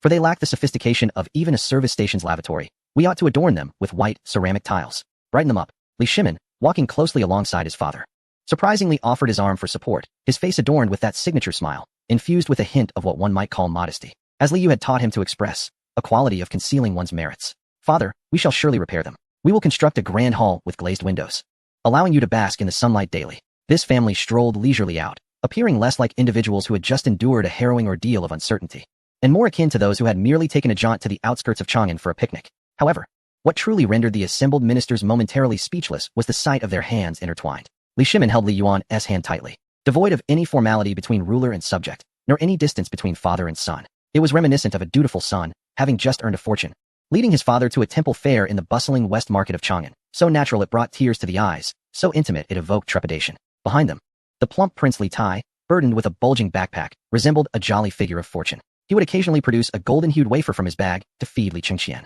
and then a dark morsel for Li Yu. "Elder brother, open your mouth. This one is tomato-flavored, crunchy." Li Chengqian, showing no disdain, opened wide to partake, savoring the taste and licking his lips, exhibiting none of the airs befitting a prince. Amidst the silence of the crowd, an audible gulp could be heard. "Oh, everyone is here?" Li Shimin's gaze surveyed the assembly, tinged with a mischievous delight in the spectacle. The attendance was quite robust. He stepped forward a couple of paces, addressing the ministers with a drawn-out tone, "My esteemed ministers, you are indeed diligent." His voice carried a tone of playful sarcasm, reminiscent of Li Yu's sharp retorts, prompting Li Yu to lower his head, shoulders shaking, as he struggled to suppress his laughter. In recent days, in the modern realm, His Majesty Erfing has not only mastered the use of the toilet, but has also learned the art of retorting with the language of yin and yang. Li Shimin's gaze was precisely fixed upon two individuals in the front row. The first was Cheng Yaojin, who at that moment maintained an awkward stance, poised with his sword half drawn. His dark complexion had turned a shade resembling that of pig liver, and his wide eyes bulged as they darted between Li Chengqian's wheelchair and Li Yuan's thermos, clearly indicating that his mind was in turmoil. Li Shimin extended a finger, seemingly pointing at the sword that had become lodged. You may proceed, General, he commanded. Sheng Yaojin shuddered, instinctively attempting to sheath the sword, but his hand slipped, causing the scabbard to clatter against his thigh with a sharp sound. Your Majesty. Li Shimin's lips curled into a smirk. That sword of yours is quite polished. Is it not? Are you preparing to slice apples for me? Or perhaps you find the threshold of the Jiada Gate too high and wish to adjust it for my convenience? Your Majesty. Sheng Yaojin forcefully shoved the sword back into its sheath, and, like a black bear, hastily knelt. I, old Sheng, have come to guard the city for you. His booming voice, tinged with a note of anguish, brought forth tears, his performance reaching its zenith. Indeed, the threshold is too high. Just now, I witnessed the crown prince being pushed out by the prince of you, and the wheels were jostling. My heart ached. I was contemplating leveling it to ease the emperor's passage. I thought I would never see you again, Your Majesty. For 3 days, I could hardly eat, losing several pounds. Around him, the martial generals twitched at the corners of their mouths. You lost weight. Who was devouring 2 legs of lamb in the barracks yesterday? Li Shimin snorted coldly, dismissing the old warrior's theatrics. He turned his attention to the ominous black coffin and, beside it, the figure of Wei Zhong, clad in somber white, preparing to offer a deathly admonition. At that moment, Wei Zhong was taken aback. He had envisioned countless scenarios of reunion, the emperor imprisoned, gravely ill, or even deceased. Yet he never anticipated encountering His Majesty adorned in peculiar attire, radiating vitality, hand in hand with the retired emperor, resembling a wealthy gentleman returning from a leisurely stroll. This sight rendered the poignant words he had prepared, those timeless admonitions, lodged in his throat, unable to be swallowed or uttered, causing his face to flush with embarrassment. Li Shimin approached the coffin with a light-hearted stride. He extended his hand and tapped the smooth cypress lid, producing a resonant sound. Xian Sheng, he sighed, his tone suffused with emotion. What performance is this? I have merely prayed for the retired emperor's well-being for 3 days, and you are so eager to arrange my funeral? He bent down, leaning closer to Wei Zhang's rigid face, his eyes glinting with mischief. This coffin appears to be of fine material. You must have invested quite a sum for my farewell. Tell me, is your household in disarray? Has your wife not taken a feather duster to you? Your Majesty. Wei Zhang finally regained his composure. The mingling of embarrassment, awkwardness, and overwhelming joy rendered him utterly flustered. He leapt down from beside the coffin, momentarily disregarding decorum, and knelt directly in the muddy water that had been trampled by an unknown foot. Let us not discuss the absence of kneeling etiquette. I have been misled by you, as it is merely a daily practice that is not required, but for occasions of penance, festivals, and ancestral worship, kneeling remains essential. Yet, compared to the likes of Ma Qing, who kneels at the slightest provocation, there truly exists a vast chasm between us. He held his neck high, the stubborn vein on his forehead pulsating vigorously, his voice hoarse yet resonant, exuding a mixture of relief from surviving a calamity and a hint of grievance from being mocked. I, your humble servant, offer unwavering loyalty. Wei Zhang suddenly bowed his head, splattering mud upon his grizzled beard. I believe that your Majesty had met with misfortune, harmed by treacherous individuals. I have come to deliver my deathly admonition. This coffin is not meant for your Majesty. It is prepared for myself. He raised his head, tears streaming down his face, pointing at the coffin. If your Majesty does not return, I shall perish right here before the gate of Jiada. With my fervent blood, I shall report to the late emperor, no, to the supreme emperor, nay, to our illustrious ancestors. Enough, enough, Li Shimin waved his hand. I am aware of your loyalty. Even if you were to place a dagger at my throat, I would know your intent is to groom me. He recalled the words Li Yu had taught him in the carriage, gazing at the ministers brandishing weapons and surrounding the coffin, unable to suppress a bemused smile that bore the essence of a country bumpkin's mystique. However, dear ministers, your tactics are truly elaborate. He gestured toward the gate of Jiada behind him. Had I delayed my emergence any longer, would you have dismantled the imperial palace? Would you have turned the city of Chang'an upside down? We deserve death. The 4 words seemed to activate some hidden switch. Regardless of whether they were civil officials or military generals, chancellors or minor clerks, the hundreds of individuals finally emerged from their stupor. Fear, guilt, trepidation, and surprise mingled together, manifesting as a synchronized bow. The once formidable military generals now lowered their heads, wishing to bury themselves in their garments, their weapons cast far aside. Meanwhile, the civil officials exhaled deeply, some even collapsing to the ground, gasping for breath. Chapter 86. A row of seats. The emperor was neither dead nor mad, albeit his speech bore an unusual tone. The supreme emperor was not imprisoned. In fact, he appeared healthier than anyone else. The sky over the Tang dynasty had not fallen.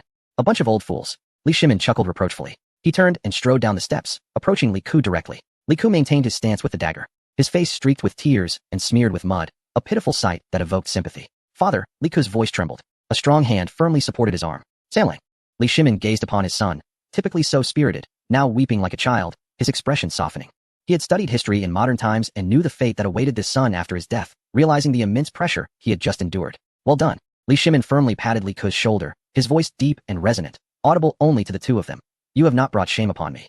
You have borne the weight of this regency well. In an instant, this single statement shattered the last string of composure in Li Ku. He fell into Li Shimin's embrace, weeping uncontrollably, releasing all the grievances that had built up within him. Li Shimin allowed him to cry for a moment before pushing him away with mild disdain, primarily concerned about the possibility of snot staining his garments. Enough. You are no longer a child. Do you fear your brothers will mock you? He gestured toward the back, where Li Chengqian sat in a wheelchair, giving Li Ku a thumbs up, his smile warm. Li Tai, with half a potato chip in his mouth, mumbled indistinctly, "Third brother. Impressive." Li Yu blinked and saluted with 2 fingers. Li Shimin turned to face the assembled ministers and military officials. "Since you are all present, let us not disperse." He glanced at the sky. The sunlight was just right. Perfect. There is no need to return home to change. We shall proceed directly to the Taiji Hall for the morning assembly. The ministers were taken aback.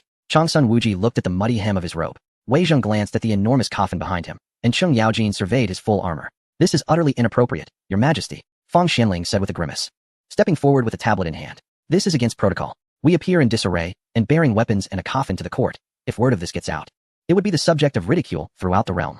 "Ridicule?" Li Shimin raised an eyebrow. "I do not find fault with you. Why do you take offense?" He approached Wei Zheng's coffin and audaciously patted its lid. "What of armor? What of carrying a coffin? This is loyalty. This is deathly counsel. This is the most beautiful spectacle of the Tang dynasty. However," he added, "after the assembly, there will be penalties. Each of you has behaved quite improperly.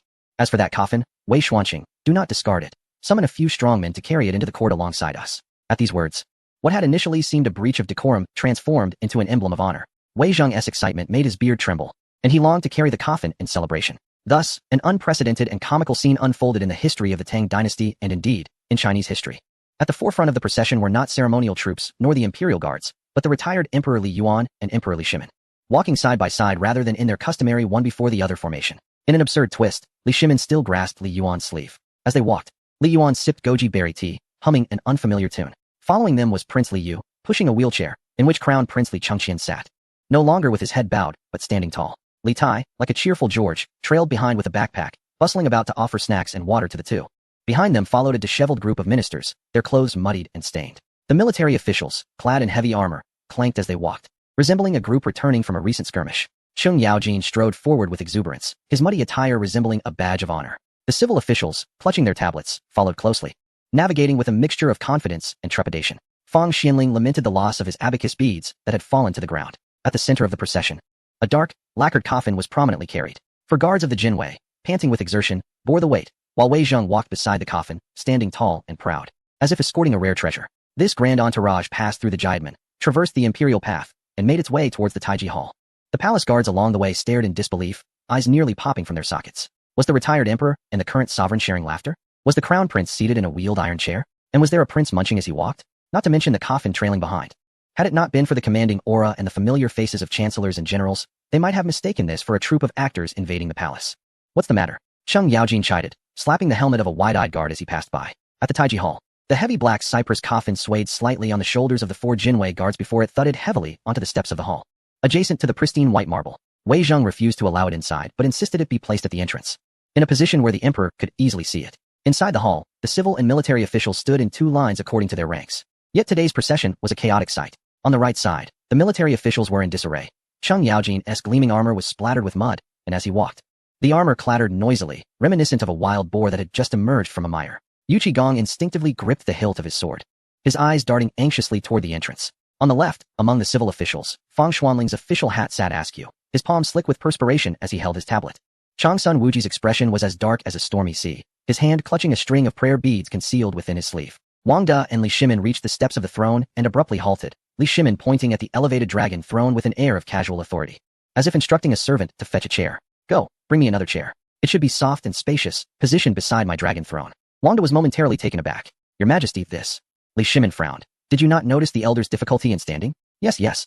Wang Da quickly commanded several young eunuchs to bring forth a large, soft-cushioned Zeton chair from the inner hall, placing it beside the dragon throne, not at a lower position, nor to the side, but truly side by side. This action caused the left eyelids of the ministers below to twitch uncontrollably. Chapter 87. The retired emperor's endorsement, the dual sovereigns at court, to be seated equally? Li Shimin supported Li Yuan as they ascended the steps to the throne. "Take care. Father, the steps are steep." "Enough, Erlang. I am not so frail as to be unable to walk," Li Yuan retorted, though his body leaned heavily against Li Shimin, who helped him settle comfortably into the soft chair, shifting slightly for ease. Meanwhile, Li Shimin assertively took his place upon the dragon throne. He did not maintain his usual aloofness. Instead, he leaned forward, his hands crossed over his knees, gazing down with a playful glint in his eyes at the petrified ministers below. Meanwhile, Li Yu, pushing the wheelchair, casually stood at the lower left of the imperial steps, a position typically reserved for the crown prince. The silence within the grand hall endured for a full 3 breaths. Then, suddenly, Your Majesty, Wei Jing moved. He did not temper his words simply because the coffin remained outside the hall. On the contrary, the sight of Li Shimon's disheveled appearance only ignited the wrath of the foremost advisor of the Tang dynasty. He stepped out of the ranks, his boots thudding heavily against the golden bricks. He did not glance at Li Yuan or Li Shimon. Instead, his unwavering gaze was fixed on Li Yu, who was still toying with a lighter at the lower left. Minister Wei Zheng, I hereby impeach Prince Yu Liu. Wei Zheng's voice rang sharp and clear.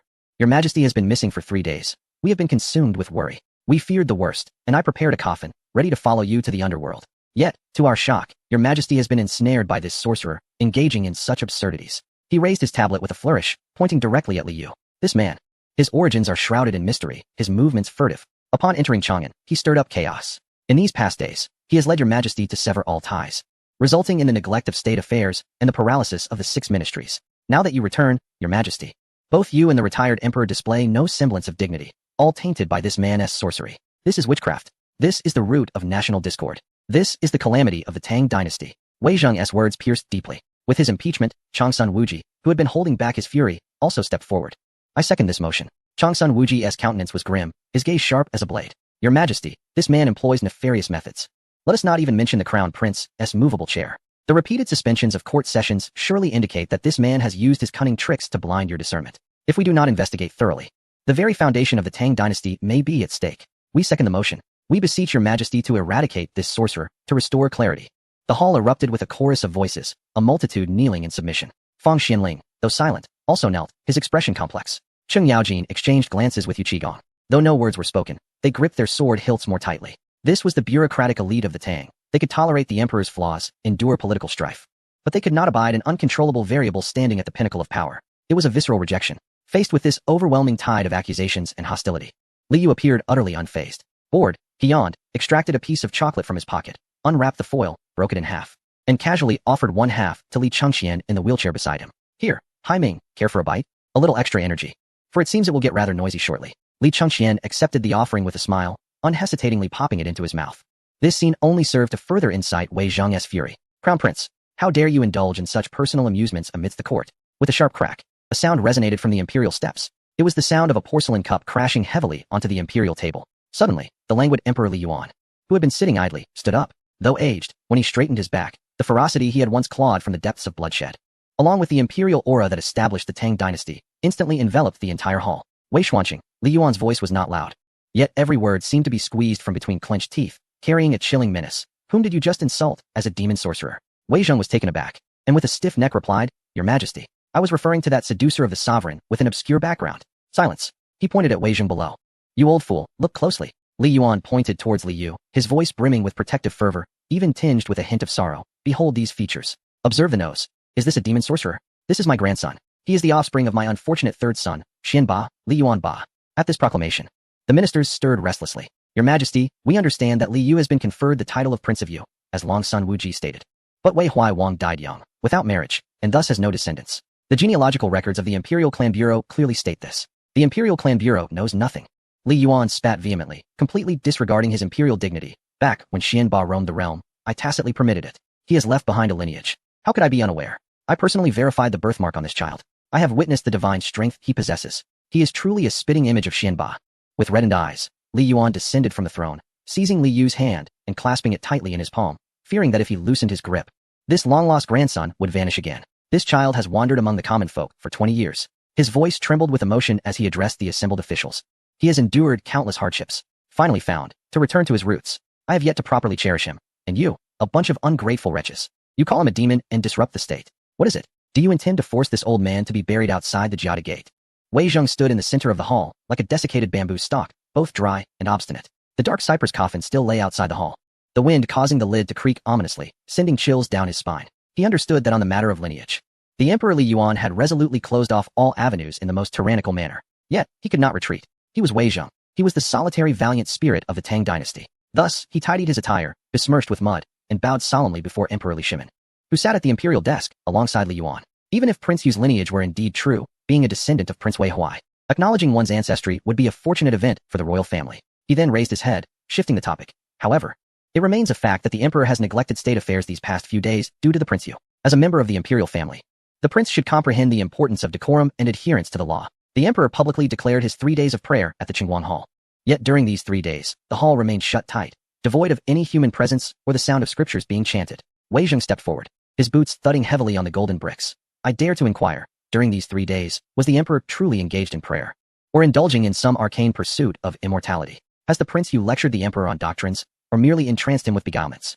If not sorcery, why is the emperor's demeanor so drastically altered? Why do we witness the peculiarities of the grand emperor? This is flattery towards the sovereign. This is the inception of political turmoil. If there is no punishment, how shall peace be secured in the realm? Flattery? Sorcery? Before Li Shimin could respond, the voice of Crown Prince Li Chengqian suddenly resonated. Lord Xuanqing, your words are excessive. Though his tone was modest, it bore an unprecedented steadiness. Do you claim that Prince Yu is a sorcerer? Do you assert that we engaged in the practice of sorcery within the Qingguang Hall? Li Chengqian smiled faintly, an expression of serene comprehension. He extended his hand, lifting the blanket draped over his legs. With a rustle, the blanket fell away. All eyes, including those of the ministers who had previously buried their heads in the sand, fixated upon his legs. Esteemed officials, do you know what this is? Li Chengqian gently tapped the rigid plaster, producing a hollow sound. These past 3 days, I, along with my father and grandfather, was indeed at Qingguang Hall. However, we were not practicing the art of immortality. Li Chengqian raised his gaze, calmly surveying Wei Zheng's face, his eyes devoid of reproach, filled instead with an earnestness that captivated the heart. In order to cure the affliction I have endured for many years, my brother Prince Yu devoted great effort.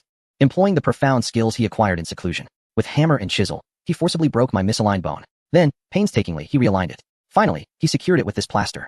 Li Chengqian's voice was gentle, yet each word struck like a hammer upon the heart.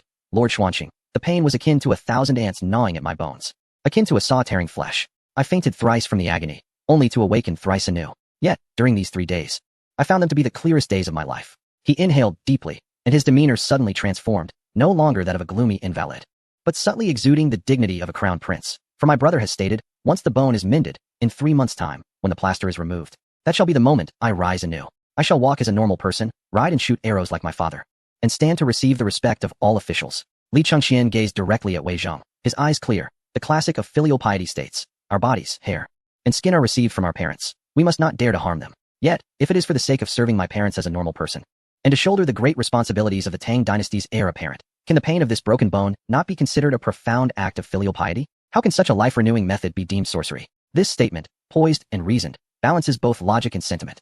Wei Zheng's lips were tightly pressed as he gazed at Li Chengqian's leg, fixating on the comical turtle atop it. A subtle shift in his defenses occurred within. He recalled the harsh judgments he had levied upon the crown prince over the years, realizing he had never shown concern for Li Chengqian's leg, only demanding perfection from him. A wave of shame washed over him. Absurd. This was but sophistry from his royal highness. At that moment, a stern and aged voice abruptly pierced the rare warmth of the atmosphere. It was Kong Yingda, the current Grand Scholar of the Imperial Academy, a descendant of Confucius, and a stalwart of Tang's moral teachings. This venerable figure, known for his rigid adherence to propriety and intolerance for deviation, stepped forward from the ranks, his beard quivering with indignation. The tablet in his hand pointed accusingly at Li Chengqian. Your Highness, to harm one's body for the sake of preservation is indeed the path of evil. Moreover, the so-called practice of rejoining severed bones is not recorded in ancient texts, nor has any sage spoken of it. Should it be a form of sorcery or witchcraft, your Highness's actions would invite calamity into our realm. This is clearly a disruption of the rightful order of our great Tang. Though the Prince of Yu bore royal blood, his years among the common folk left uncertainty about his teachings. What if he had learned the mechanical arts of the Mo school or the manipulative tactics of the Yin Yang school? Such practices could not be presented in the halls of dignity. Kong Yingda's outburst rekindled the resolve of the wavering conservative ministers. Indeed, such a method of treatment had never been heard of. What if it were sorcery? As the tide of sentiment began to shift once more, the nearby Prince of Wei, Li Tai, a portly figure with a backpack, stepped forth with a smile. He did not adopt his usual playful demeanor, but instead adjusted his attire and respectfully performed a disciple's bow to Kong Yingda. Master Kong, your words are overly severe. You are a towering scholar of our time, endowed with vast knowledge, yet in this boundless universe, is it conceivable that wisdom resides solely within the 4 books and 5 classics? Is it true that anything unspoken by the sages must be sorcery? Kong Yingda snorted disdainfully. The words of the sages embody celestial principles. Beyond these principles lies only the craft of trickery. Not so, Master Kong. You have often instructed us to investigate the essence of things to attain knowledge. If I may be so bold to inquire, why do we always see the mast of a distant sailboat before the hull when gazing out to sea? Why, during a lunar eclipse, does the shadow cast upon the moon appear round? Kong Yingda was momentarily taken aback, frowning as he replied. That is merely a manifestation of nature. There is no need for further inquiry. This is the teaching bestowed upon me by my elder brother, Li Tai replied, his smile vanishing, his gaze transforming into one of unwavering determination, a gaze that embodied absolute faith and truth. It is because the earth beneath our feet is, in fact, a sphere.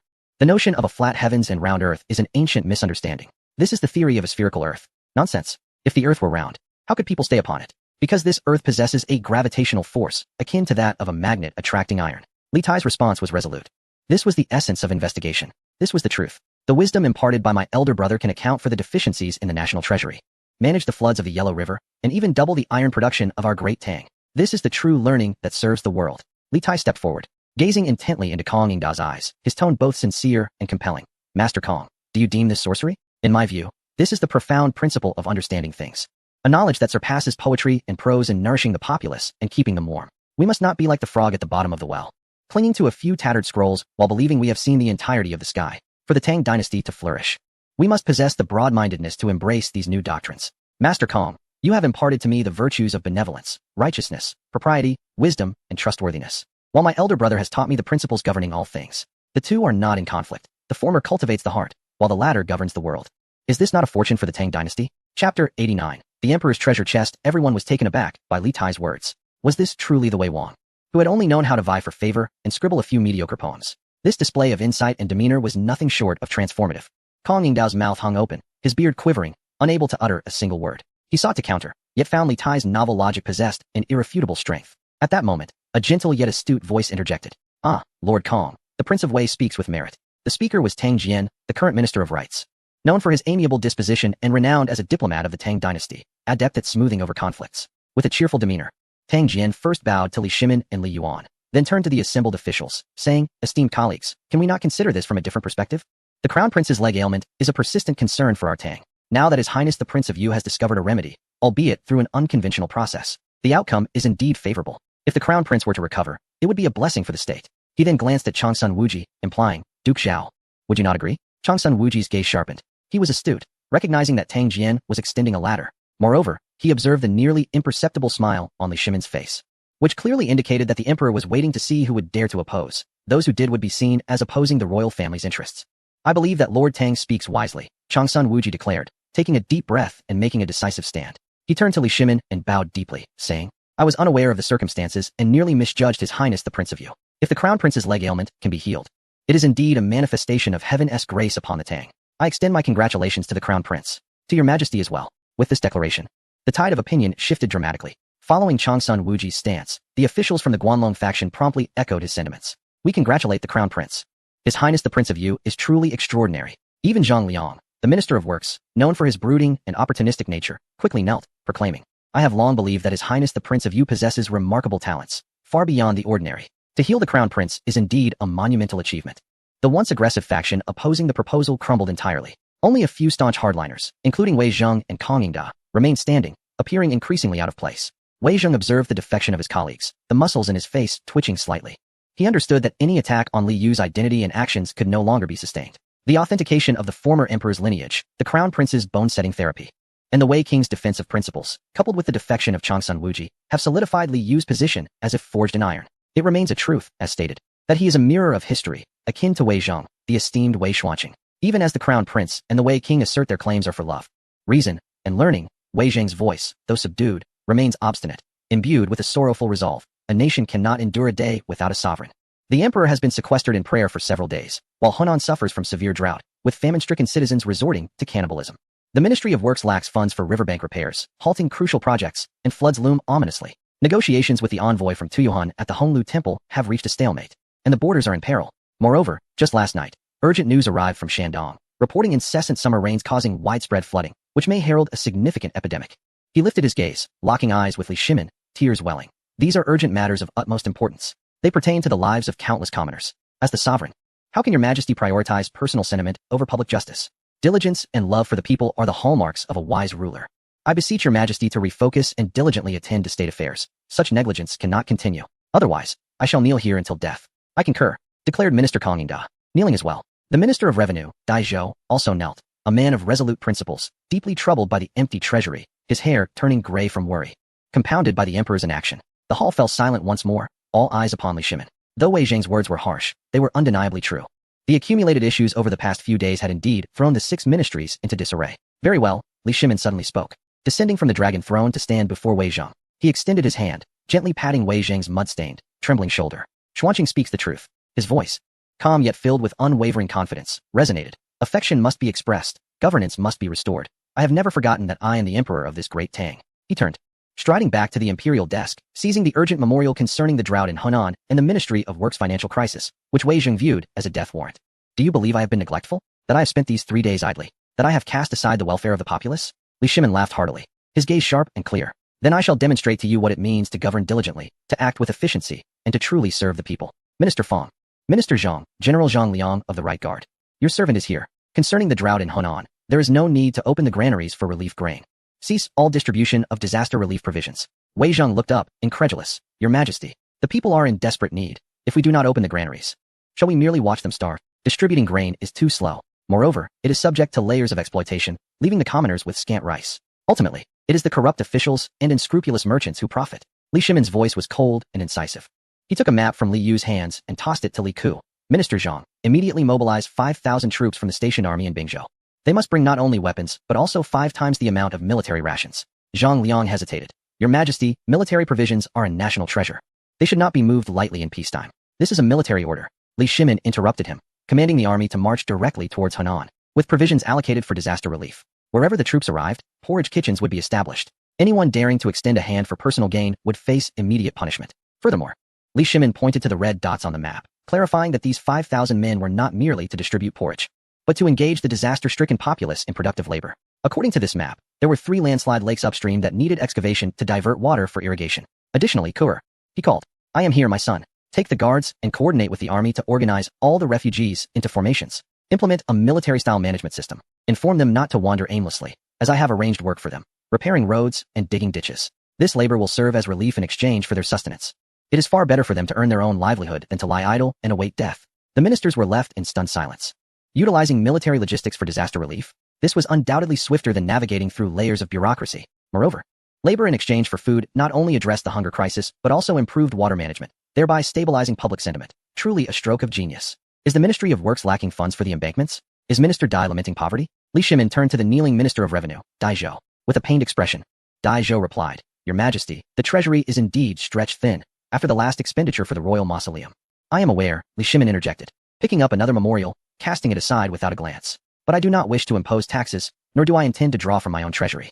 He then turned, delicately retrieving a cotton-wrapped object from Li Yu. As he slowly unveiled the cotton, a crystal-clear glass cup, refracting a spectrum of colors in the candlelight, emerged before the assembly. A collective gasp echoed through the hall.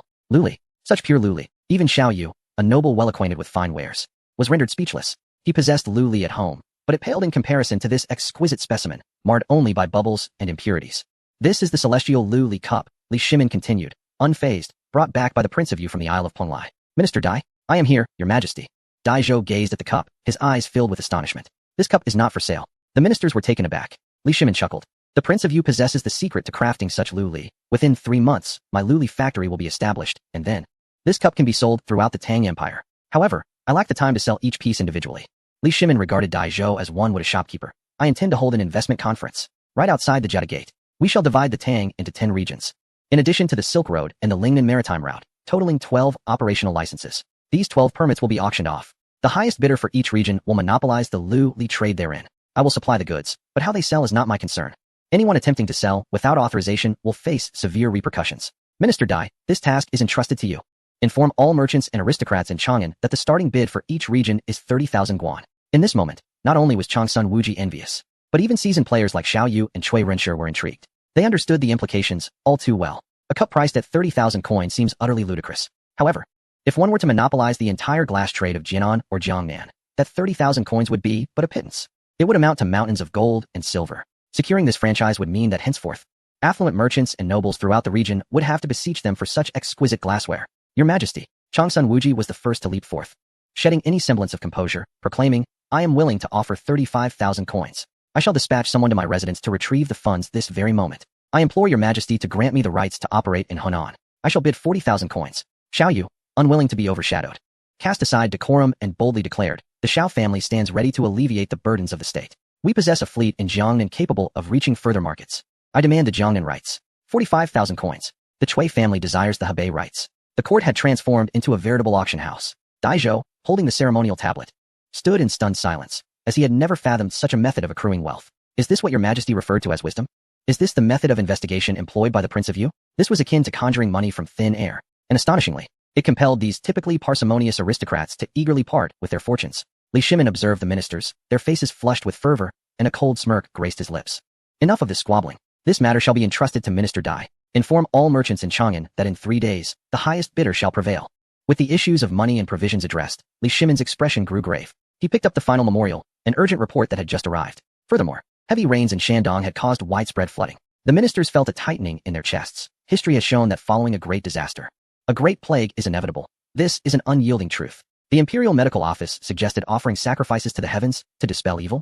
Li Shimin scoffed, tearing the memorial asunder. Absurd. He retrieved a slender volume, a manual printed and rebound by Li Yu in modern times, titled The Barefoot Doctor's Handbook, Epidemic Prevention.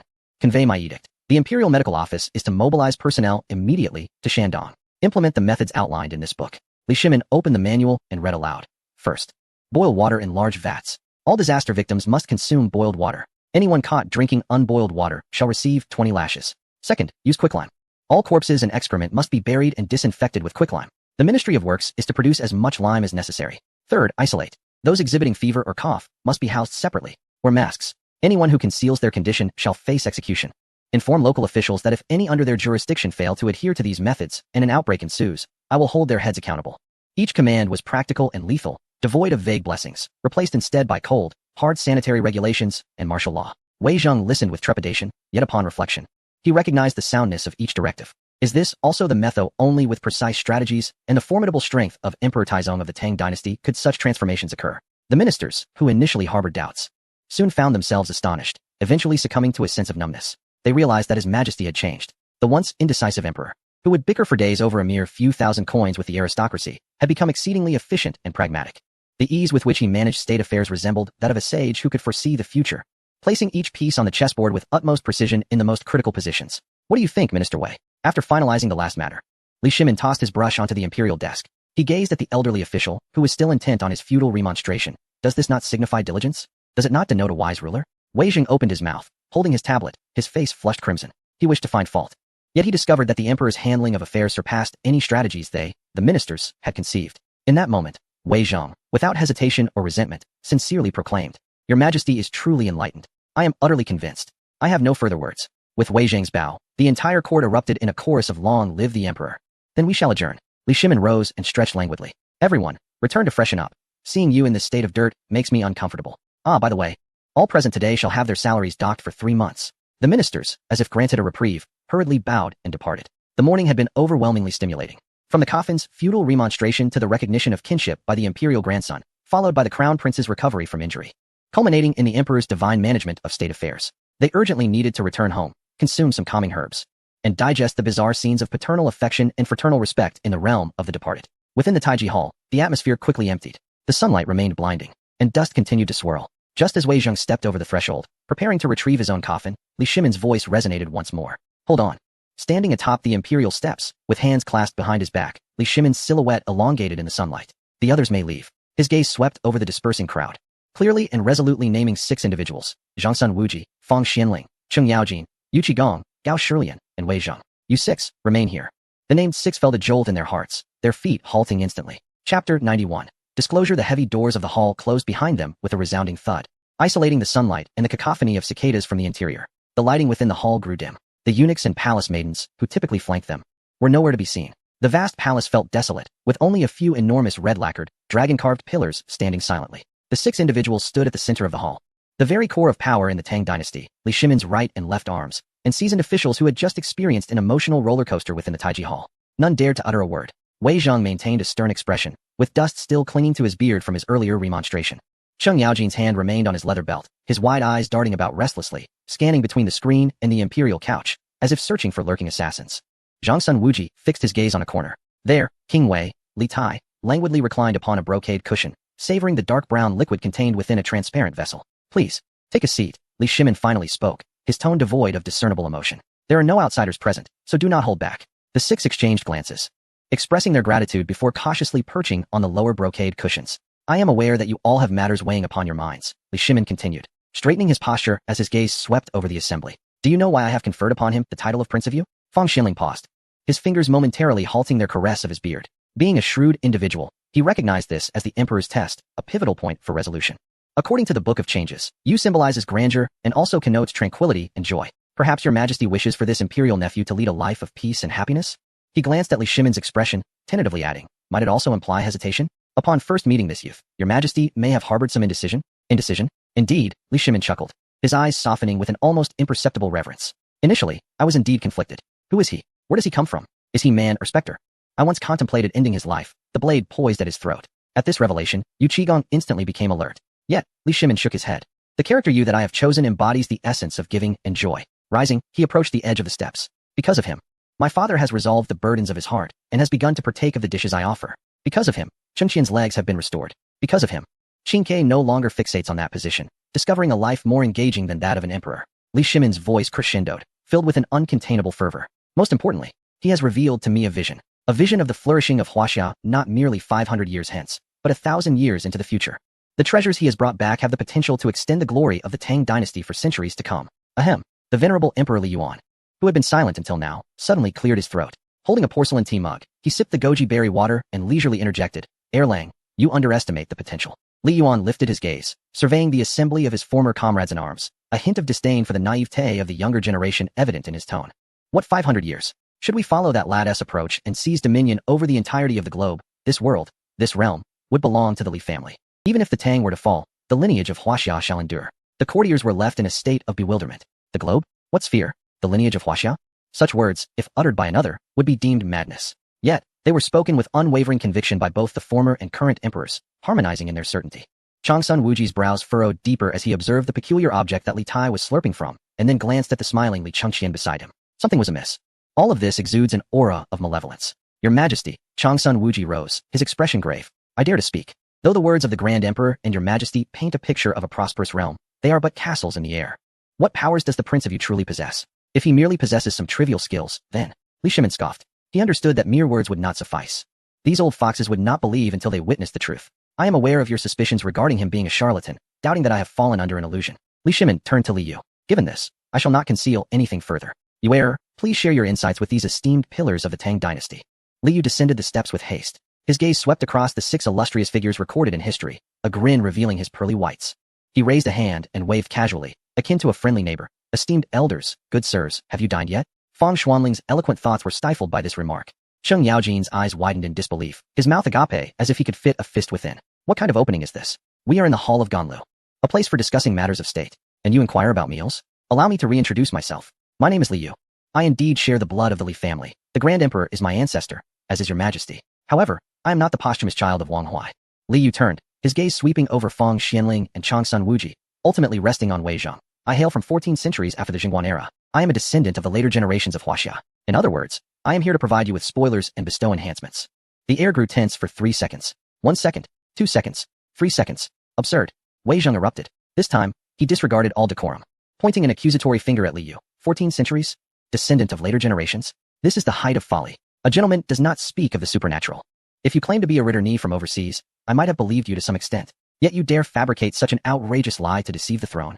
Death extinguishes like a flame, time flows like water. How can one swim against the current? Your Majesty. Wei Zhang turned and knelt before Li Shimin, his head striking the ground with a resounding thud, declaring that this man speaks utter nonsense, clearly deranged. Or perhaps he has been bewitched to cloud the Emperor's judgment. I urge your Majesty to apprehend him swiftly, to set the record straight. Changsun Wuji did not respond with the same fervor as Wei Zhang. His face was dark, his gaze like that of a venomous serpent fixated on Li Yu, searching for inconsistencies, for logical flaws. 14 centuries?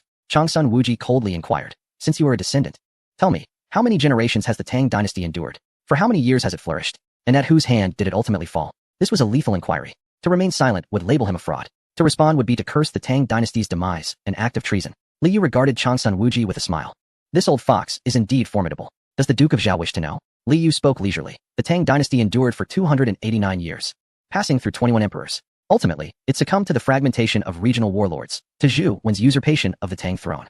He cast a meaningful glance at Li Shimin and then at Changsun Wuji, adding, the roots of this calamity were sown long ago, for instance, in the entrenched power of the aristocratic clans. Changsun Wuji's expression changed dramatically. This was a direct insinuation against him. Such treacherous words that mislead the populace. Changsun Wuji exclaimed vehemently, our Tang dynasty is currently in its prime.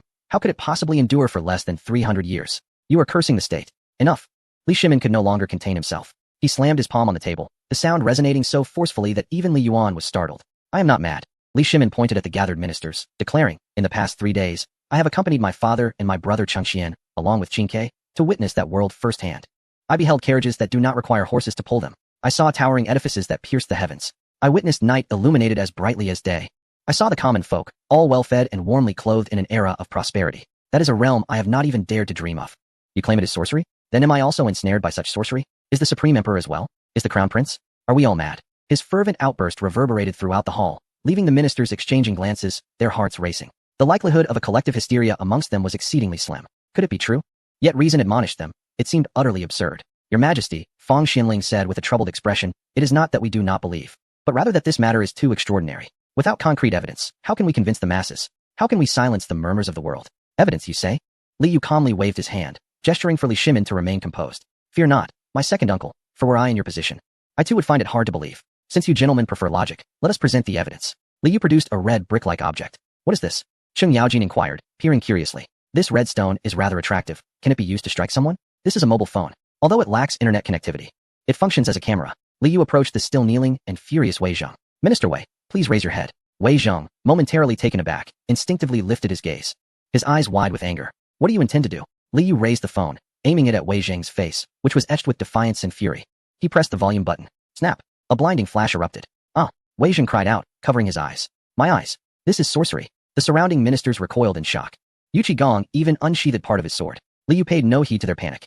He opened the gallery, turned the screen towards Wei Zheng, and said, Minister Wei, do not cover your eyes. You will not go blind. Look closely. Is this not you? Wei Zheng squinted, trying to discern the image. On the palm-sized black glass surface, a familiar face emerged distinctly. It was his own face, complete with flecks of dirt on his beard, the wrinkles at the corners of his eyes, and even a single hair protruding from his nostrils, all vividly visible. The visage was wide-eyed with fury, mouth agape, vividly capturing his very essence. Wei Zheng stood rigid, fingers trembling as he pointed at the screen. Is this the essence of the old man? Have you imprisoned me within this?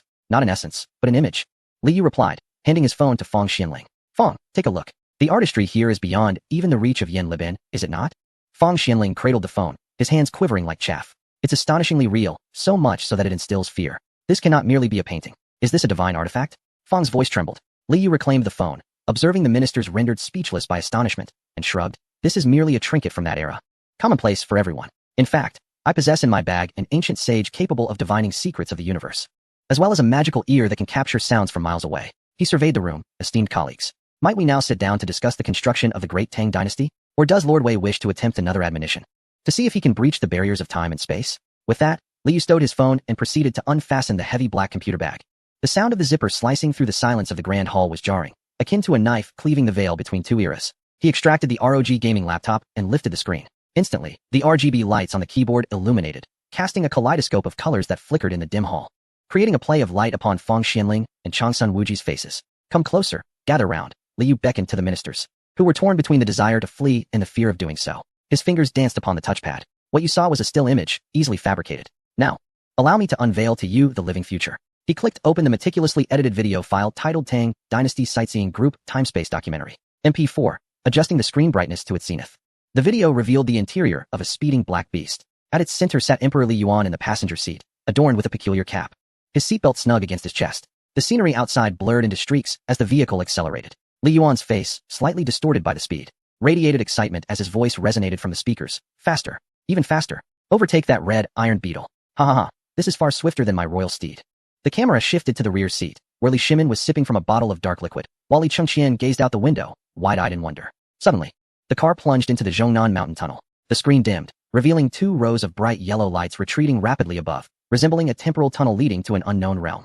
Accompanied by the sounds of wind and engine, Li Yuan's laughter echoed. Yu Qigong instinctively took a step back, gripping the hilt of his sword tightly. Is that the emperor? Is he within that iron beast? And those lights, are they eternal lamps? Chapter 93, just play the video. The scene shifted rapidly to the streets of Xi'an's high-tech zone. Li Tai stood by the roadside, an ice cream in hand, pointing towards the towering buildings in the distance, as the camera followed the direction of his finger.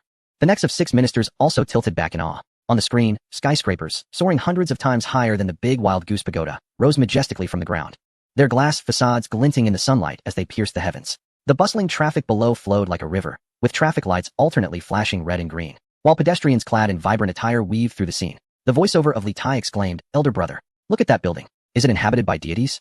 It must be hundreds of zhang high. Fang Xianling felt his legs weaken. He gazed at those pillars ascending towards the sky, muttering, is this the Tower of Babel? Who could construct such a marvel? What could maintain such height without collapsing? This was a profound shock to the natives of the Tang dynasty. The scene shifted to night. In that instant, countless lights illuminated the entire street, creating a flowing sea of light. The camera captured Li Shimin standing with his hands clasped behind his back in a brilliantly lit square, surrounded by countless individuals dressed in Hanfu. He gazed upward at the massive, glowing poem above. The east wind unleashes 1,000 blossoms at night. Empress Changsun cradled a small child, holding a glow stick. Her laughter brighter than at any moment in the Zhengzheng Hall. Finally, the image froze on a family portrait in front of the dazzling lights, each member flashing peace signs, their smiles radiant as flowers. Changsun Wuji gazed at his sister on the screen, lost in thought. Has this family ascended to the celestial realm? He pondered. It was too bright. That world was too luminous. Compared to the city of eternal night, the lights of the Tang dynasty seemed like fireflies beside the bright moon. In the latter half of the video, the tone shifted dramatically. It was no longer a personal journey but rather a meticulously edited promotional piece about modern China by Li Yu. An exhilarating symphony began to play. Scene 1. A Boeing 747 accelerated down the runway, its nose lifting as it thundered into the clouds, its massive wings blocking the sun. Scene 2. A high-speed train. Like a white dragon, weaved through towering mountains, its speed rendering the image a blur. Scene 3. An aerial view of a modern mechanized farm. Harvesters advancing through golden waves of wheat, with grain piling high in staggering abundance. Finally, a series of enormous red, simplified Chinese characters appeared on the screen, accompanied by Li Yu's voiceover. Future Huaxia, population, 1, for billion, territory, approximately 9.6 million square kilometers, annual grain production, 14 trillion gene. With a snap, Li Yu closed his notebook, plunging the hall into darkness, leaving only the sound of the minister's breaths. It felt as if they had tumbled from the celestial realm back to the mundane, the stark contrast leaving them feeling hollow, even inducing a sense of nausea and dizziness. The 6 elite figures of the Tang dynasty now appeared as if struck by lightning, like 6 wooden stumps. Wei Zhang's tablet had long fallen to the ground. Yet he remained oblivious. The Confucian classics he cherished, the rituals and laws he upheld, seemed pale and insignificant, even laughable, in the face of those steel giants. The myriad lights, and a population of 1 for billion. This was no sorcery. Fang Xianying's voice seemed to echo from a desolate well, imbued with a frailty born of shattered beliefs. Sorcery could not conjure so many souls, nor erect such towering edifices, that belonged to an entirely different realm. The Emperor Taishang, Li Yuan, rose from his cushioned seat, still cradling the chipped enamel tea mug in his hands. He descended the imperial steps slowly, approaching his venerable minister, Gao Shilian. Oh, Shilian, Li Yuan sighed, placing a hand upon the old companion's shoulder, his tone laced with a melancholic clarity and self-mockery.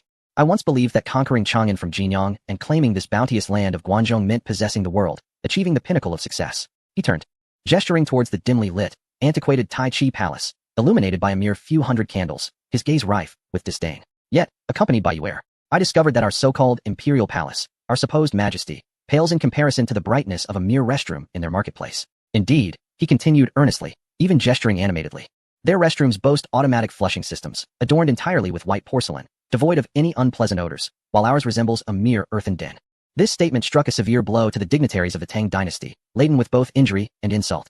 How could the grandeur of the Tang palace be likened to a restroom of future generations? Were another to utter such words, Wei Zhang would surely have condemned him. Yet, this was the Taishang emperor himself, speaking with such sincerity and regret. Li Changqian, pushing his wheelchair forward, gently tapped his leg encased in plaster, producing a hollow thud. Uncle, Master Wei, he said, my leg was healed in that world without the need for amputation or mystical potions. I simply rested in a white room, and it was restored. The steel there is abundant, sufficient for constructing houses, vehicles, even cooking vessels. The grains, he glanced at Li Yu. The seeds brought back by my elder brother reportedly yield thousands of pounds per mu.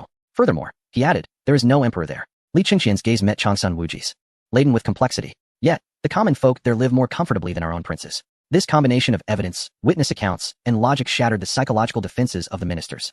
Changsun Wuji swayed, nearly losing his balance, his once proud political acumen rendered utterly impotent in the face of such overwhelming productive disparity. Wei Zhang ceased to mention sorcery, his eyes shifting from hostility towards Li Yu to fear and confusion. If this were true, what significance did their current power struggles and calculated interests hold? Then, Fang Xianying trembled as he extended a hand towards the laptop, voicing the deepest concern of all present. So, does our Tang dynasty still exist in that future? That question is one you should direct at me, Li Yu replied, tapping the laptop's exterior, producing a crisp sound. He regarded the now utterly convinced dignitaries, a slight smile gracing his lips. Within this device resides all knowledge from both ancient and modern times, encompassing the birth and death dates of the 21 emperors of the Tang dynasty, detailing the year of each of your deaths, the manner of your passing, and your posthumous titles.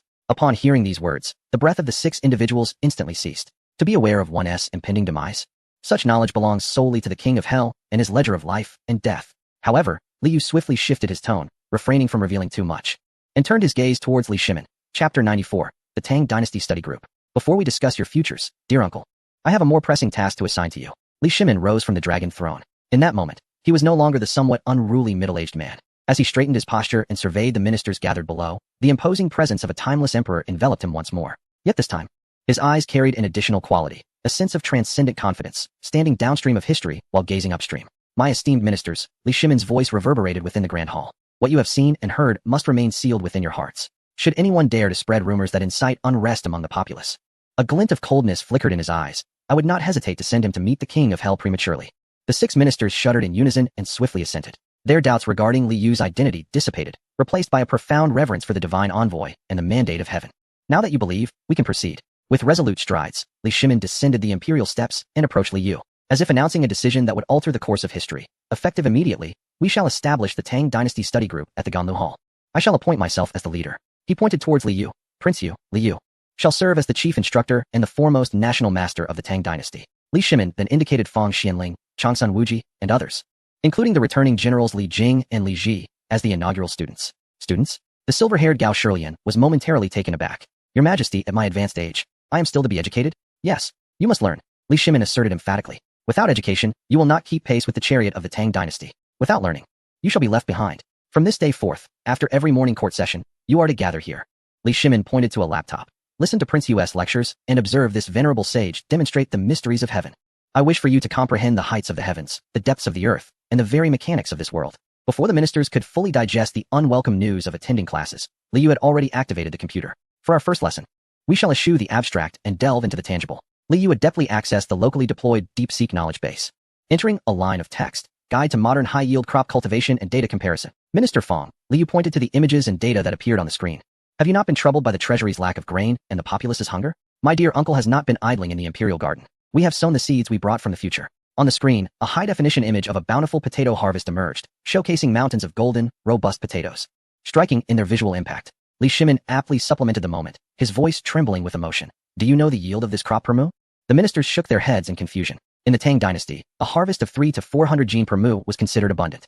3,000 jin.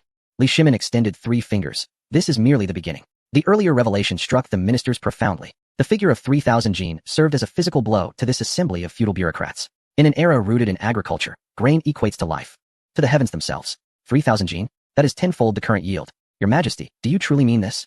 If such a miraculous yield of 3,000 jin per mu exists, our great Tang will know no famine. This would be a monumental achievement for generations to come. I have erred gravely. I nearly jeopardized the state. Wei Zheng also knelt, this stalwart figure weeping like a child. Your Majesty, should this miracle be disseminated, I would gladly serve as a slave to His Highness the Prince of Yu. I would die without regret. For them, aircraft and artillery seem distant. Yet grain is the very essence of survival. Li Yu observed the assembly of dignitaries without losing his composure. He tapped on the virtual blackboard. Gentlemen, do not rush to bow in reverence. Having seeds is merely the first step. Without the knowledge of techniques, one cannot yield 3,000 jin. Li Yu called forth another document. Principles of simple fertilizer production and diagram of agricultural irrigation systems. To achieve high yields, one must have fertilizer and water. Knowledge of how to construct irrigation channels and select superior seeds is vital. Li Yu gazed at the crowd and said meaningfully, you shall come here daily not to hear tales, but to acquire knowledge and skills. The sciences of physics, chemistry, economics, and geography are contained within this box. Changsun Wuji raised his head, his eyes fixed on the glowing screen. A transformation occurred within him. As the foremost strategist and statesman of the Tang, he keenly sensed the immense power contained therein, the monopoly of knowledge. Whoever masters the wisdom within this box will dictate the future of the Tang. Such power is more formidable than military might and infinitely more alluring. Changsun Wuji inhaled deeply, straightened his attire, and before Li Yu, performed the most sincere and respectful bow of his life. I bow to my esteemed teacher. Wuji is eager to learn. With Changsun Wuji's declaration, the other 5 ministers also bowed in unison. At this moment, the core leadership of the Tang officially transitioned from feudal bureaucrats to apprentices of enlightenment. Excellent. Li Shimin observed this scene with a sense of reassurance. As long as this group unites and awakens, the vessel of the Tang can be equipped with nuclear power. However, Li Shimin's smile abruptly faded. He approached the map, his gaze fixating on the vast shadows to the west. Development is a long-term endeavor. Cultivating potatoes requires months before harvest. Li Shimin's tone turned grave. Yet at this moment, a fire has ignited, threatening to consume my very eyebrows. He turned sharply, addressing Yu Qigong and Cheng Yaojin. The old sage has foretold it. In 3 months, the Tuyuan will rebel. Furthermore, this time, they intend to employ underhanded tactics. Li Shimin seized the printed high-definition satellite map of Tuyuan defenses from Li Yu and slammed it on the table. But in my view, this is a declaration of death. Jizha Jingda, I am here, Your Majesty. The 2 fierce generals stepped forward, radiating determination. Your primary task is to reorganize the army. Li Shimin pointed at the satellite map, exuding an air of imperial authority. This time, I shall deliver a grand gift to that old dog Morong Fuyun. Chapter 95. The film The Establishment Meeting of the Tang Dynasty Study Group at Ganlu Palace had just concluded. Although the ministers were still dazed by the auspicious news of a 3,000 gene harvest, their hunger was undeniably real, with the sun at its zenith. It was the customary mealtime in the Tang Dynasty. Let us proceed to the Liui Hall. Li Shimin felt rejuvenated, as if he had shed a decade, and with a grand gesture, he unexpectedly pushed the wheelchair of Prince Li Chengqian, displaying none of the aloofness expected of an emperor. Today, there are no lords and subjects. Merely our family and a few old friends, dining and conversing together. Inside the Liui Hall, the elaborate dining arrangements typical of the imperial court were absent. In accordance with Li Yu's suggestion, several long tables had been joined together. The retired Emperor Li Yuan occupied the central position, still clutching his beloved enamel teacup. To his left sat Li Shimin, the wheelchair-bound Prince Li Chengqian, and Prince Li Tai. To his right was Li Yu. Across from them were the pillars of Tang power, the scholars Fang Xianling, Zhangsun Wuji, Wei Zheng, and Gao Shilian, along with the formidable generals Cheng Yaojin and Yu Qigong. In total, there were 11 individuals present. Wang Da, like a spinning top, directed several trusted eunuchs to serve the dishes and then ushered everyone out to 100 paces, taking his post at the door to attend to their needs. Beneath the hall, what was that delightful aroma? Cheng Yaojin, with his keen sense of smell, detected a commanding fragrance wafting and even before the dishes arrived. It was the scent of oil sizzling at high temperatures, mingled with an unfamiliar spiciness that set his stomach rumbling in anticipation. This is Kung Pao chicken, and that is Mapo tofu.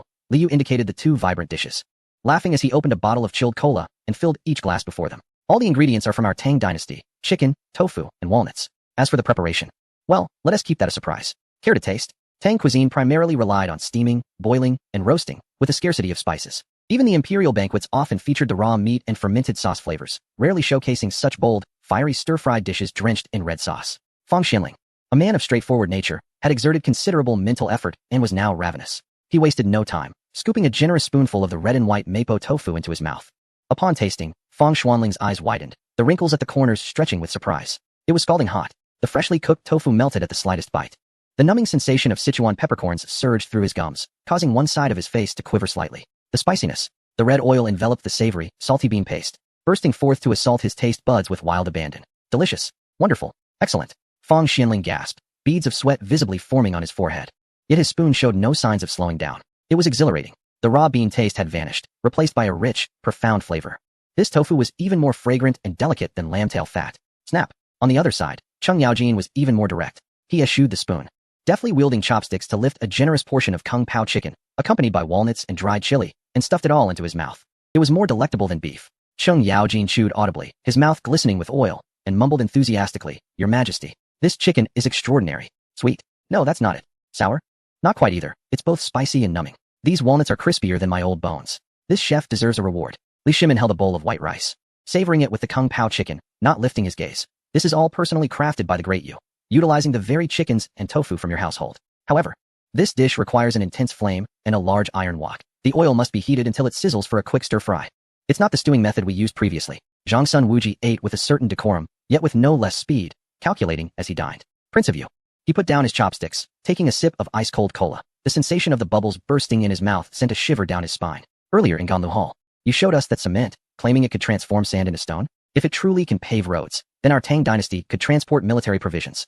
Let us refrain from discussing work while we eat. Li Yu interjected with a smile, offering him another piece of chicken. The matter of cement is somewhat intricate, primarily concerning the technology. I shall research it with Qin Ke and then instruct the Ministry of Works to proceed. Gao Shilian, being of advanced age, could not tolerate overly spicy food and was sipping on a bowl of egg drop soup. Your Highness, can our Tang dynasty build a vehicle that can move without horses or oxen? At this moment, Li Chengqian, seated in a wheelchair, held a chicken leg, his face smeared with grease, declaring, "Uncle, you have seen it.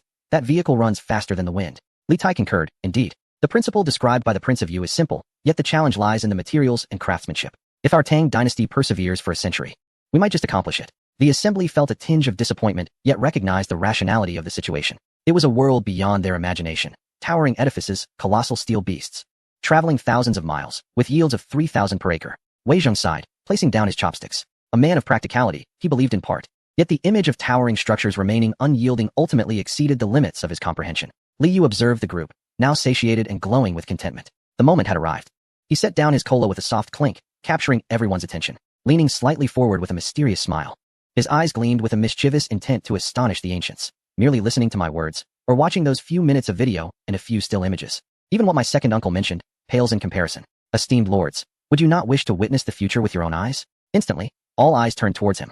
Li Shimin's eyes lit up, He was all too familiar with his nephew's tactics. Each time such an expression appeared, it signified that this young man was about to unveil something remarkable. What is it? Li Shimin played along, leaning forward. Yue, do you possess an even more astonishing treasure yet to be revealed? Is it possible to bring that future to the Two Instruments Hall? Although it cannot be physically transported, I can summon its shadows. Li Yu pointed to his head, his tone becoming somewhat ethereal. There exists a phenomenon known as cinema. Chapter 96, Small Broken Ball. It is a medium through which the past events or potential future occurrences are entirely captured using light and shadow, sealed within a box. Once the box is opened, those individuals and events shall replay before our very eyes. Li Yu rose, surveying the surroundings, his voice low. You will feel as if you stand beside them, breathing alongside them, sharing their blood, witnessing the heavens shatter and the earth crumble. Cinema? Wei Zheng furrowed his brow, instinctively stroking his beard.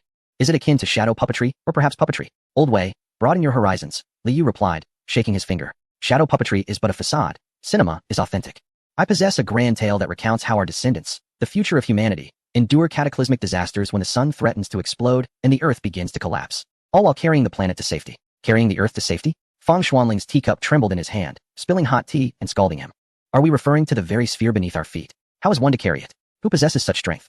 I cannot elucidate it further, Li Yu shrugged, directing a mischievous grin at Li Shimin. Uncle, we have nearly finished our meal. Shall we clear the table? Here in the Two Instruments Hall, I invite everyone to witness a true glimpse of the future. Li Shimin was already restless with anticipation.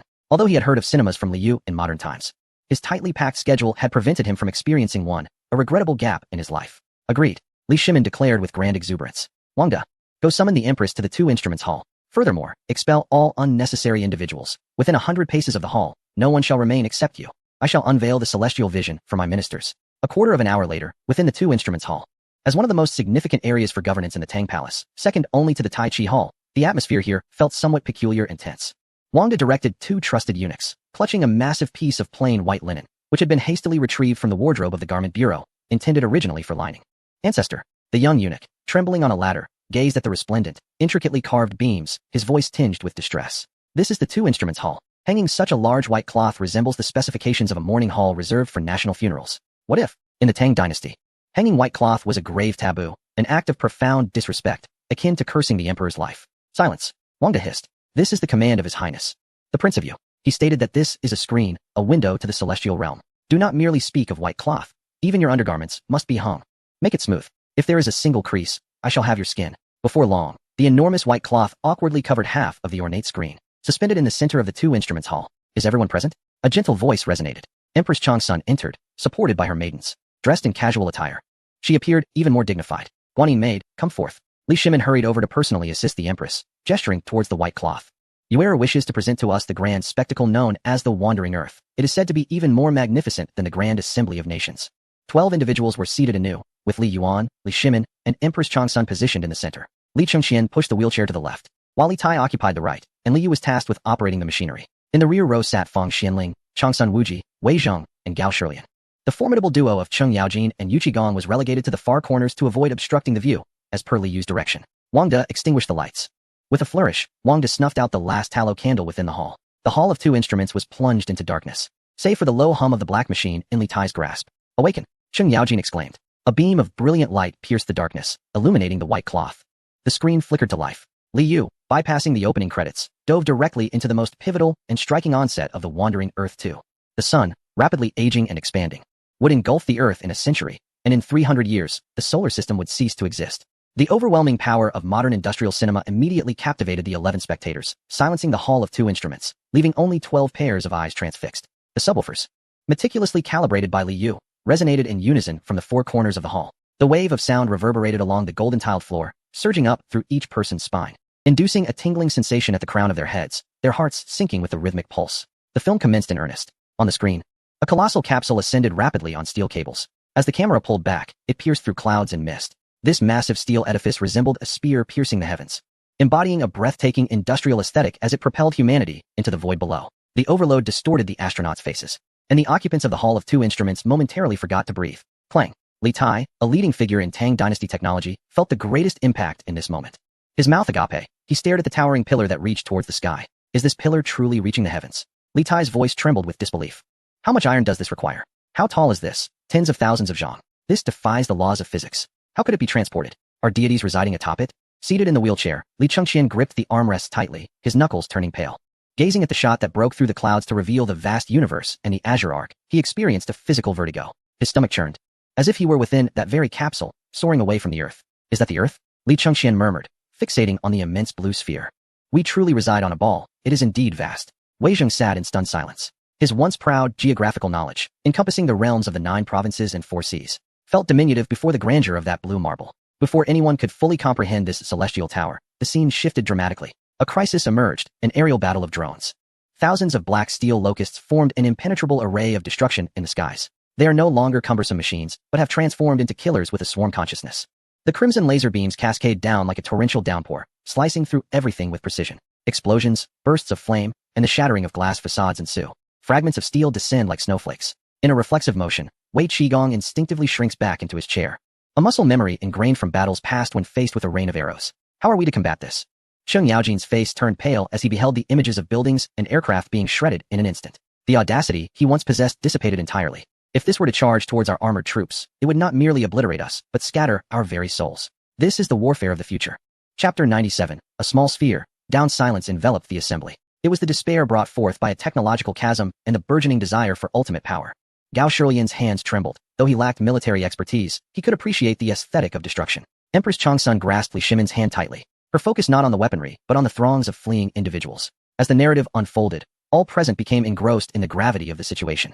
The sun is about to explode. The earth is destined to wander. This monumental tragedy shattered the ancient mindset of stability and rootedness. For the first time, they realized that what they deemed eternal legacies were, on a cosmic scale, as fragile as an eggshell. Yet, the true cataclysmic impact was just beginning. The plot advanced to the lunar crisis. The remote detonation had failed. Someone must manually trigger the 3,000 nuclear warheads. This was a one-way ticket, a path from which there was no return. In the footage, a Chinese soldier named Zhang Peng stepped forward, tapping on the glass and pressing the communicator. Liu deliberately turned the volume to its maximum. Chinese Aerospace Flight Squadron, those over 50, stepped forward. This proclamation, delivered in precise Mandarin, resonated with a timeless gravitas, echoing through the hall of 2 instruments. No translation was needed. No explanation required. This was a military command, a civilizational decree. Li Shimin clenched his fists. He understood. This was the sacrifice Li Yu had spoken of. A true hero. Li Yuan silently murmured, his voice choked with emotion. The founding emperor recalled the brothers who perished to cover his retreat during the uprising at Jinyang. In the footage, veterans of varied hues and tongues stepped out of formation, each without grandiloquent speeches. Some adjusted their collars. Others cast a final glance towards the earth, then clumsily bumped fists and patted each other's helmets. Resolutely heading towards the doomed spacecraft, tears streamed down Wei Zheng's face. He, who often extolled the virtues of benevolence, righteousness, propriety, wisdom, and trust, had never witnessed such a grand and pure act of righteousness. This was not for a singular monarch, nor for the honor or disgrace of a single family. This was for the continuation of the human race. This was true sage-like enlightenment. Wei Zheng's handkerchief was soaked through. Empress Changsun covered her mouth, tears silently cascading down her cheeks. As a mother, she could not bear to witness this, yet she was compelled to watch. For it was a compassion more profound than maternal love. Fang Xuanling's eyes were equally misty, yet he remained intensely focused. This sage of the Tang dynasty faced an unprecedented intellectual upheaval. It felt as though 3,000 suns had simultaneously erupted upon the moon, casting a ghastly pallor. The entire hall of 2 instruments was illuminated with blinding light, revealing every detail. The faces of the 12 were rendered ghostly white, their shadows elongated and distorted against the gilded pillars behind them. In that instant, this assembly of Tang's core figures felt an unparalleled insignificance. Before such a force capable of annihilating stars, imperial authority, the Tang dynasty, and even the proud governance of the Jingguan era appeared as mere specks of dust. The screen gradually dimmed. The film had concluded. Yet, the hall of 2 instruments remained enveloped in silence. Not a soul dared to speak. And even the sound of breathing became exceptionally cautious, as if they were still enveloped in the aftermath of that cataclysmic explosion. After a prolonged silence, Changsun Wuji stammered. Was that the moon? Did they blow up the moon? Li Yu stood in the shadows, extinguishing the projector. His voice was calm, yet it sent chills through the audience. Only by destroying the moon can one propel the earth forward. Wang De quickly relit the candles, but the dim yellow light, having witnessed the earlier cataclysmic brilliance, now appeared feeble and impotent. It was as if they had just tumbled from a realm of divine brightness back into the mundane world. They exchanged glances, each reflecting the other's astonishment. Previously, they had believed the Tang dynasty to be the epicenter of the world. But now, they beheld others who could move mountains, kick the moon like a ball, and pierce the heavens to carve out paths. Your Majesty, Changsun Wuji was the first to rise, his legs trembling and needing support from the table, yet his eyes sparkled with terrifying brilliance. It was the gaze of a merchant beholding a mountain of gold, the eyes of a statesman discovering a new continent. Has anyone truly set foot on the moon? Not only that, Li Shimin inhaled deeply, calming the tumultuous emotions within him. Pointing to the heavens above, Yuer spoke of treasures on the far side of the moon. A single card of that soil could illuminate Chang'an for 10,000 years. A collective gasp reverberated through the room. The earlier fear was swiftly supplanted by a more primal greed. Your Majesty. Fang Xianling disregarded all decorum, leaning over the table. His usually composed face now flushed with excitement. Can we go there? If we could obtain such treasures, would not the Tang dynasty bask in eternal daylight? We cannot go there now. Li Shimin shook his head, then slammed the table with force, causing the teacups to rattle. But we must aspire towards that. He strode purposefully toward the untouched white cloth, his silhouette towering in the candlelight. This meal, this performance today, is not merely for your amusement. Li Shimin turned, his gaze like lightning, sweeping over each face. I wish to convey to you that our Tang dynasty is but an infant just learning to walk. Do not fixate on petty land acquisitions or the few horses of the Turks. He pointed towards Li Tai and Li Chengqian, saying, Qing Ke is engaged in the study of things, while Chengqian observes the world. Why? Because I am afraid. Emperor Li Shimin pounded his chest, exclaiming, I fear that one day, some calamity may befall us, and the citizens of our great Tang dynasty will be left to perish like ants. I do not wish for our descendants to lack even the qualification to step forth. His words were profoundly impactful. Wei Zheng shuddered, rising to bow deeply, proclaiming, Your Majesty is wise. I acknowledge my errors. Today, I comprehend that this is the great principle. It is the divine instrument that protects the lives of the people. I beseech your decree. Wei Zheng lifted his head, tears streaming down his face, imploring the emperor to increase investments in the Academy of Sciences. Should the Ministry of Revenue lack funds, I am willing to donate my estate. Even if it means selling everything, we must construct that towering edifice. The others echoed their agreement. In that moment, within the Hall of Two Instruments, both scholars and warriors alike were utterly captivated by such grand narratives. Li Yu sat in a corner, observing these ancient souls ignited by a film, now completely adrift. Esteemed gentlemen, allow me to speak. This is yet another vision of future generations. Indeed, the far side of the moon holds countless treasures, yet reaching it is no simple task. Nonetheless, the matters concerning the Academy of Sciences cannot be delayed, whether it be for the benefit of the Tang populace to stave off famine, or for the invention of divine weapons to vanquish barbarism. We require the diligent research outcomes from the Academy. Thus, the film serves as a reminder that today's Tang is irrevocably transformed. He picked up the unfinished bottle of cola from the table and gently tapped it against the golden silk Nanmu pillar above. To the future, Li Yu said softly. The crowd raised their glasses. Outside the Hall of Two Instruments, moonlight bathed the glazed tiles of the Taiji Palace. Yet, in the eyes of these Tang elites, that moon no longer symbolized a cold palace of longing, nor was it Chang'e's lunar abode. It had become a mountain waiting to be conquered. Chapter 98. Reactions of the individuals after the film concluded. Over a dozen core decision-makers of the Tang dynasty continued their discussions for several hours, lasting well into the night. The moon still hung over the eaves of Zhuke Street, as the gates of the Hall of Two Instruments closed with a heavy thud. Silence enveloped the space. In the past, during court dispersals, Changsun Wuji would often engage in light banter with Fang Xianling, while Cheng Yaojin would raise his voice to a near cacophony, eager for half of Chang'an to know that Duke Lu had finished his duties. But tonight, the brightest minds of the Tang dynasty hung their heads low, their spirits seemingly lost. The final gesture of dismissal from Emperor Li Shimin bore an air of impatience, as if he found their pace too slow, hindering his desire to rewatch the film titled The Wandering Earth. Can such a thing truly explode? Cheng Yaojin halted, raising his large head to gaze at the moon above. No one responded. No one chastised him for his folly. Wei Zheng stood beside him, following Cheng Yaojin's gaze. His usually critical eyes appeared hollow at this moment. He wished to argue that this did not align with the teachings of sages, to proclaim it as superstition, yet as the words lingered on his lips, his mind was filled with visions of that colossal tower spewing blue flames, propelling the earth through the cosmic sea. Before that tower, his proud counsel and his treatises on benevolence, righteousness, propriety, wisdom, and faith seemed as light as a wisp of dust. They vanished. Fang Xianling murmured a phrase. His voice parched. Without casting a glance at anyone, as he climbed into his carriage, he stumbled, nearly losing his balance. The curtain fell, severing the gaze of the crowd and the suffocating starlit sky. The wheels rolled over the bluestone pavement, producing only the monotonous sound of clattering. Fang residence, study. The candle flickered, bursting into a small bloom of flame. Fang Xianling sat in a grand chair, still clad in his purple robe, his official hat askew. He had been staring at the flickering flame for half an hour. Uncle, uncle. A young man rushed in, cradling a box of sandalwood, his face alight with joy. This is a momentous occasion. The Cui family has finally relented regarding that piece of land in the south of the city. 3,000 guan, though a bit steep. If we secure it, it would amount to nearly 100 acres of prime farmland. The young man placed the box on the table, opened the lid, and triumphantly presented a stack of land deeds, placing them before Fang Xuanling's nose. Look at this seal, this red clay. Fang Xuanling's eyes flickered, his gaze settling on the delicate mulberry paper. For hours prior, he would have accepted this document, meticulously verifying the acreage, then praising his nephew for his diligence. Land was the lifeblood of the noble families of Guanzhong, the foundation of their legacy. Yet now, as he regarded this paper, his mind was overtaken by visions of the frozen city of Hangzhou, of the space station that, in a bold act, collided with Jupiter to ignite its engines. In the face of such power, what did a few acres matter? These meager profits, eked from the soil, were insignificant in the vast expanse of the cosmos. Fang Xianling suddenly felt a wave of nausea. With a sweeping gesture, he sent the priceless deed tumbling to the ground. Withdraw. The smile on his nephew's face froze, as though he had been petrified. Uncle, this is the Cui family's land. We have negotiated for half a year. I said withdraw. Fang Xianling stood abruptly. His movement so vigorous that it overturned the teacup beside him. The tea splashed onto the floor, creating a dark stain.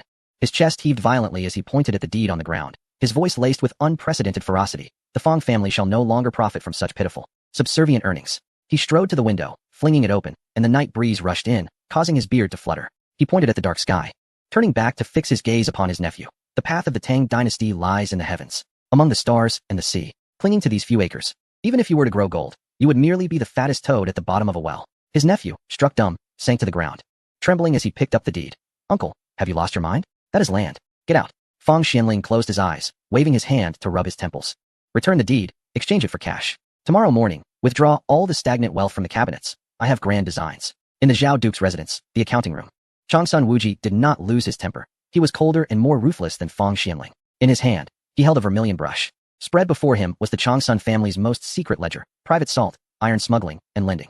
These enterprises yield a staggering profit of over 1 million guan annually for the Changsun family, serving as the bedrock of his influence in the court. Yet now, as he gazes upon these figures, they appear painfully glaring to him. He recalls Li Yu, who, before that wondrous screen, nonchalantly gestured towards the vast expanse of the Tang Empire and remarked, "Old uncle, this territory is no more than the size of a fingernail on earth. Your incessant squabbling is merely an act of carving flowers upon that fingernail." A bitter smile crept upon Changsun Wuji's lips, tinged with 3 parts of sorrow and 7 parts of resolve. He is a gambler, and his greatest wager in life was placed upon Li Shimin.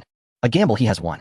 Now, he perceives a far greater game afoot, one whose stakes are the future, represented by that monstrous entity known as industry. In comparison, the illicit trade of salt seems utterly trivial, rendering him flushed with embarrassment. Should Li Yu discover that he, the esteemed steward of the Tang dynasty, was engaged in such petty dealings, he would likely be met with derision. With a swift stroke of a vermilion brush, he drew a glaring red line across the account books, severing that connection. Without lifting his gaze, he tossed the ledger to his confidant, declaring, "Clean this page entirely. Rid me of the filth that clings to my hands." His confidant gasped in horror, exclaiming, "My lord, this represents an annual income of 30,000 guan. Severing this line will compromise our household's expenses. Proceed with this directive." "I am well aware of the implications," Changsun Wuji replied, his mind whirling. "In the company of His Majesty and Prince Yu, even the smallest trickle from their fingers surpasses the entirety of this salt smuggling. I, Changsun Wuji, aspire to achieve greatness. And I must not carry the sin of corruption. I cannot allow that band of censors to catch a whiff of it." At Wei Zhang's residence, in his chamber, he sat cross-legged upon his couch. Before him lay an unfinished memorial. The title read, "A Memorial Against Prince Yu's Indulgences." It was a compilation of meticulously referenced arguments, prepared to publicly chastise Li Yu in the court. Yet now, as he surveyed those fervent words, he felt his cheeks flush with embarrassment. He remembered a scene from a film, depicting a moment of reckoning for those over 50. In that instant, there was no distinction of sovereign or subject. Only humanity, facing annihilation with resolute determination. Wei Zhang prided himself on being the conscience of the Tang dynasty, claiming to be a pioneer for the world. Yet in the presence of that crowd, his pioneering efforts amounted to nothing more than sitting at the well's edge, gesturing towards a confined expanse of sky. He grasped his brush, contemplating tearing up the memorial. His hand hovered in the air, but then hesitated. After a prolonged silence, he rose and approached the corner cabinet, unlocking a copper latch. Inside, the cabinet was barren, save for a few old garments. He neatly folded the memorial and placed it at the very bottom of the cabinet, securing it with a heavy lock. This was not mere waste paper. It was a remnant of Wei Zhang himself. By locking it away, he intended to remind himself not to view this drastically transformed world through the lens of his old perspective. In the future, Wei Zhang mused, the pen of admonition must adopt a new style of writing. Chapter 99. The Call of the Phoenix awakened service at the 7th watch of the Tiger Hour, 4:30 a.m., in Xi'an of 2025. Night owls were engrossed in their last short videos. Yet in the royal palace of the Tang dynasty, this marked the onset of a nightmare for the early risers. The Hall of Light was enveloped in a profound silence, save for the rhythmic symphony of snores. Li Yu had cocooned himself into an enormous silken chrysalis, curling up on the innermost side of the bed, with only half of his occiput and one precariously dangling foot protruding from the edge. Smack! A large hand descended mercilessly upon that exposed foot. Li Shimin stood at the bedside, invigorated and impeccably dressed in a resplendent yellow robe. Having just completed a stack of official documents, he was in an exuberant state. "Dear nephew, rise. The sun is about to scorch your backside." The chrysalis stirred slightly, emitting a muffled grunt. "Second uncle, the rooster hasn't even crowed. Let me sleep for 5 more minutes." 5 minutes? You have already requested 3 5-minute extensions. Li Shimin had recently acquired a considerable vocabulary of modern expressions, wielding them with more finesse than Li Yu himself. He cast a glance at the immobile quilt, a mischievous grin gracing his lips, before turning to receive a damp cloth from Wang De. "Wang De, get to it." "Oh, your majesty, this old servant cannot dare." Wang De protested, his face etched with concern. "When I command you to act, you shall obey." "Lift." With a resigned closure of his eyes, Wang De yanked the quilt aside. In that fleeting moment, the icy cloth was thrust directly against Li Yu's face. By the heavens, an enemy attack. Li Yu sprang from the bed like a fish hurled into a cauldron of boiling oil, eyes still shut, flailing his arms in a desperate bid to seize a weapon. However, upon recognizing the grinning visage of Li Shimin, his entire form deflated, collapsing back onto the bed as if bereft of bones. "Dear uncle, you might as well be my own grandfather. Truly, just in me," he lamented, burying his head in the pillow, his muffled voice emerging, before arriving in the Tang. "I had to rise early. Now, in the Tang, I must still rise early. What purpose does my presence here serve?" "Enough of this nonsense," Li Shimin exclaimed, grasping the nape of Li Yu's collar and forcibly pulling him up. "Today is an auspicious occasion. The council is to petition for the establishment of the Tang Academy of Sciences. Your presence is imperative. Hurry, change your attire." Li Yu resembled a marionette, permitting the palace maids and eunuchs to drape layer upon layer of princely garments upon him. With his eyes closed, he muttered, "This is sheer torment. It violates labor laws. I shall seek the union. Indeed, one must rise at 3 and sleep at 1. The king of hell praises my robust health." Wang De personally brought forth the morning repast. Li Yu listlessly stirred his bowl of rice porridge, observing Li Shimin across the table, his face aglow with vigor, and irritation brewing within him. Seizing the opportunity while Li Shimin turned to instruct Wang De, he swiftly produced a small glass vial containing the fiery chili oil he had brought from the modern world. With a flick of his wrist, a generous spoonful of the vibrant oil cascaded into Li Shimin's lamb soup.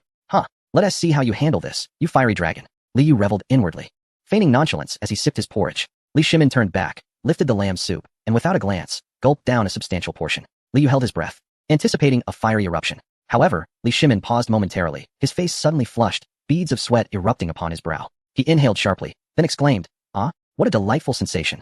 Li Shimin slammed his palm onto the table, causing the dishes to rattle. As he wiped the sweat from his brow, his eyes sparkled with excitement as he exclaimed, "This flavor is exquisite. So invigorating. It's like that fiery hot pot. I feel utterly revitalized." With that, he lifted his bowl and finished the remaining contents. Savoring every last drop with a satisfied lick of his lips, Li Yu stood wide-eyed, oblivious to the porridge dripping onto his robe. Realizing his oversight, he chastised himself for forgetting that the Li family were all hardy men from Guangzhou, descendants of those who relished spicy food. "Let us go." Li Shimin pushed his bowl aside, his face aglow, and grabbed the still-dazed Li Yu, rushing out towards the court. On Zhuke Street, the morning mist hung over the bluestone pavement. 2 carriages unexpectedly met before the Zhuke gate of the imperial city. As the curtains were drawn, Fang Xianling and Changsun Wuji simultaneously leapt from their vehicles. Both bore dark circles under their eyes, yet radiated vigor. Adjusting his cuffs, Changsun Wuji strode forward. But before he could greet, Fang Xianling spoke first. "Fang, has your illicit salt trade ceased?" "Indeed it has. That foul stench should have been halted long ago." "And what of your lands?" "I have relinquished them," Fang Xianling replied nonchalantly. "Farming cannot save the Tang dynasty. I've been pondering the so-called planetary engine. With our current iron production, we can scarcely assemble a single screw." The two walked side by side towards the palace gates, their footsteps echoing on the empty imperial path. Whether it could be accomplished was one matter, daring to dream was another. Our generation may not be able to shift the earth, but we must lay a solid foundation, ensuring that future descendants do not curse us as mere blind politicians engrossed in petty squabbles. As dawn broke, golden sunlight bathed the majestic towers of the imperial city. The two exchanged a smile, their expressions devoid of past calculations, now imbued with a sense of camaraderie. "Let us go and present our visions to His Majesty." "Indeed, let us." At the Taiji Hall, the atmosphere of the morning assembly felt unusually charged from the outset. The sky was still dimly lit, and the thick beef tallow candles cast elongated shadows of the civil and military officials within the hall. As Li Shimin settled into his seat, even before the eunuch could announce the beginning of the session, the two prominent officials in the front row on the left, Fang Xianling, the Minister of Personnel, and Changsun Wuji, the Minister of the Interior, simultaneously adjusted their attire, holding their ceremonial tablets, and stepping forward with measured grace. Standing side by side, they appeared as solemn as if preparing for a celestial offering. "Your servant, Fang Xianling, and your servant, Changsun Wuji, jointly have a matter to present." Their voices resonated robustly, echoing through the grand hall. The officials instantly awoke, their gazes shifting between the two, aware that these leaders of the Tang dynasty's civil and familial governance rarely collaborated, indicating a significant proposal was at hand. Fang Xianling raised his ceremonial tablet high, his voice resounding with authority. Employing the most refined classical rhetoric, "We humbly report to your majesty. It is said in the great learning, to extend knowledge, one must first investigate things.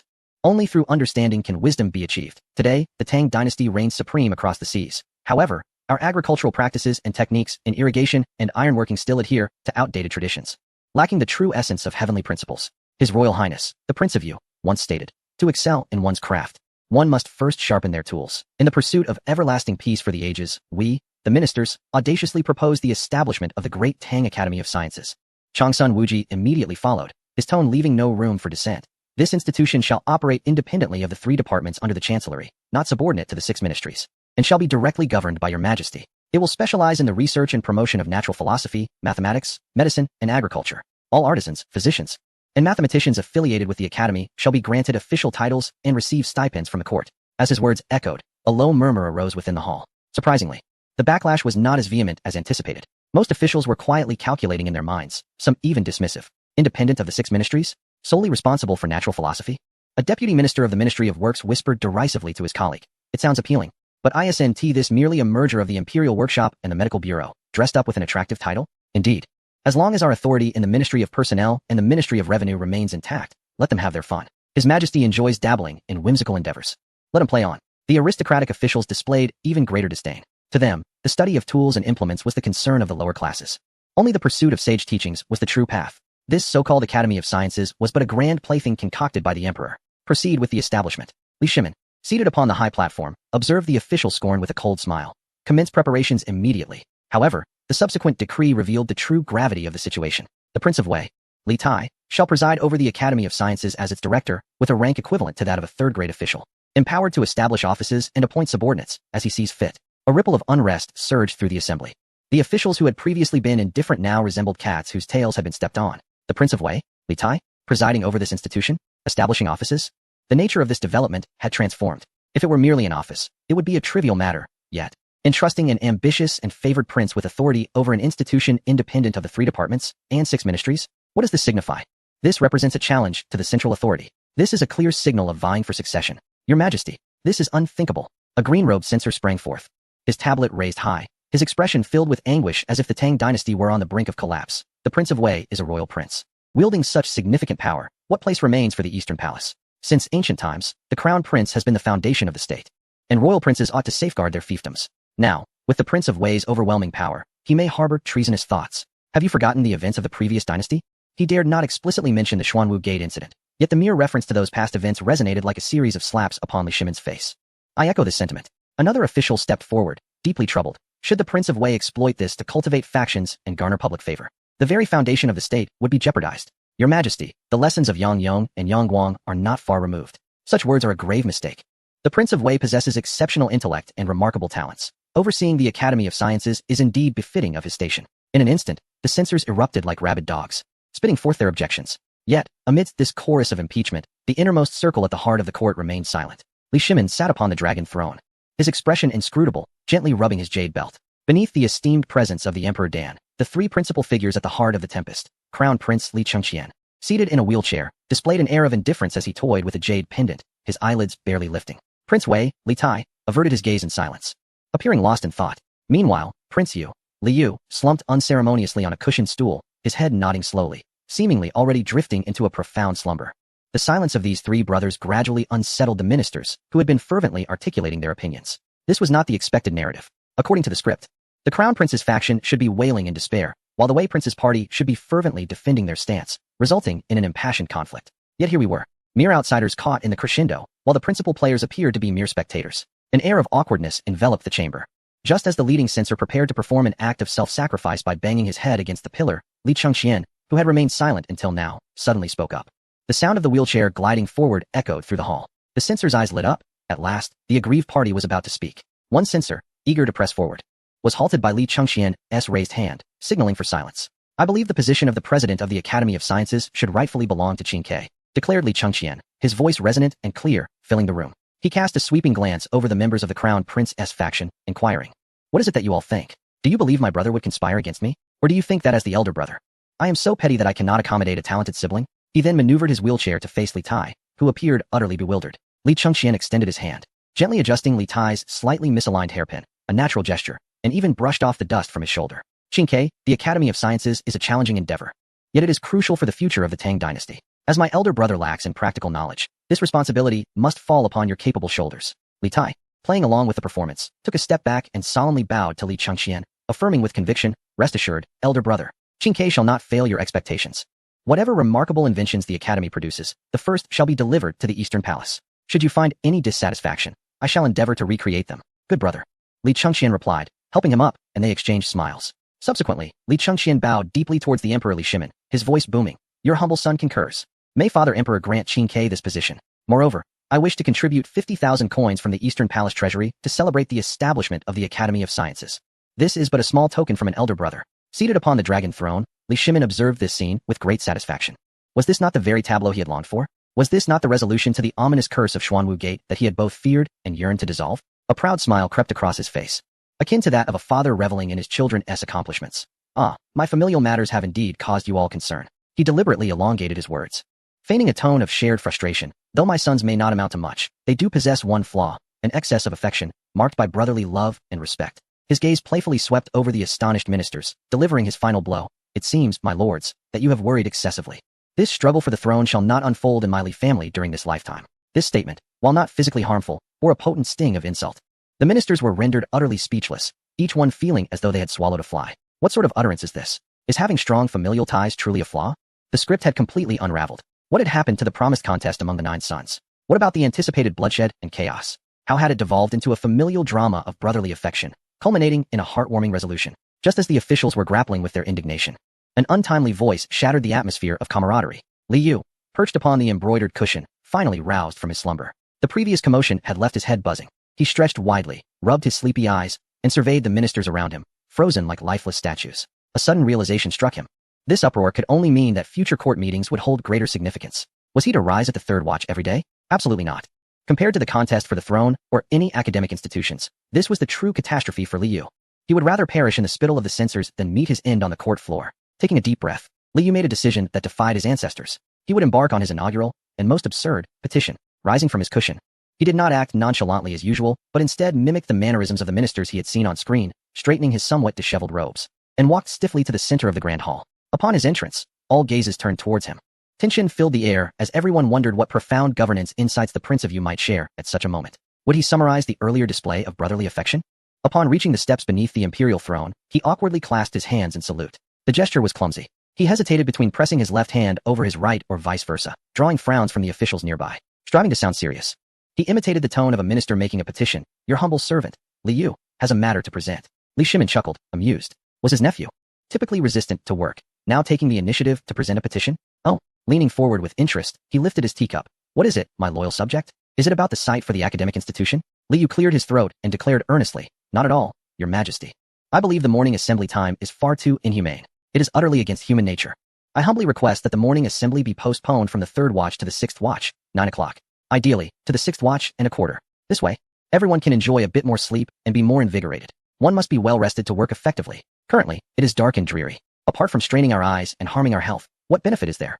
The atmosphere in the grand hall was even more silent than during the earlier display of brotherly affection between Li Chengxian and Li Tai.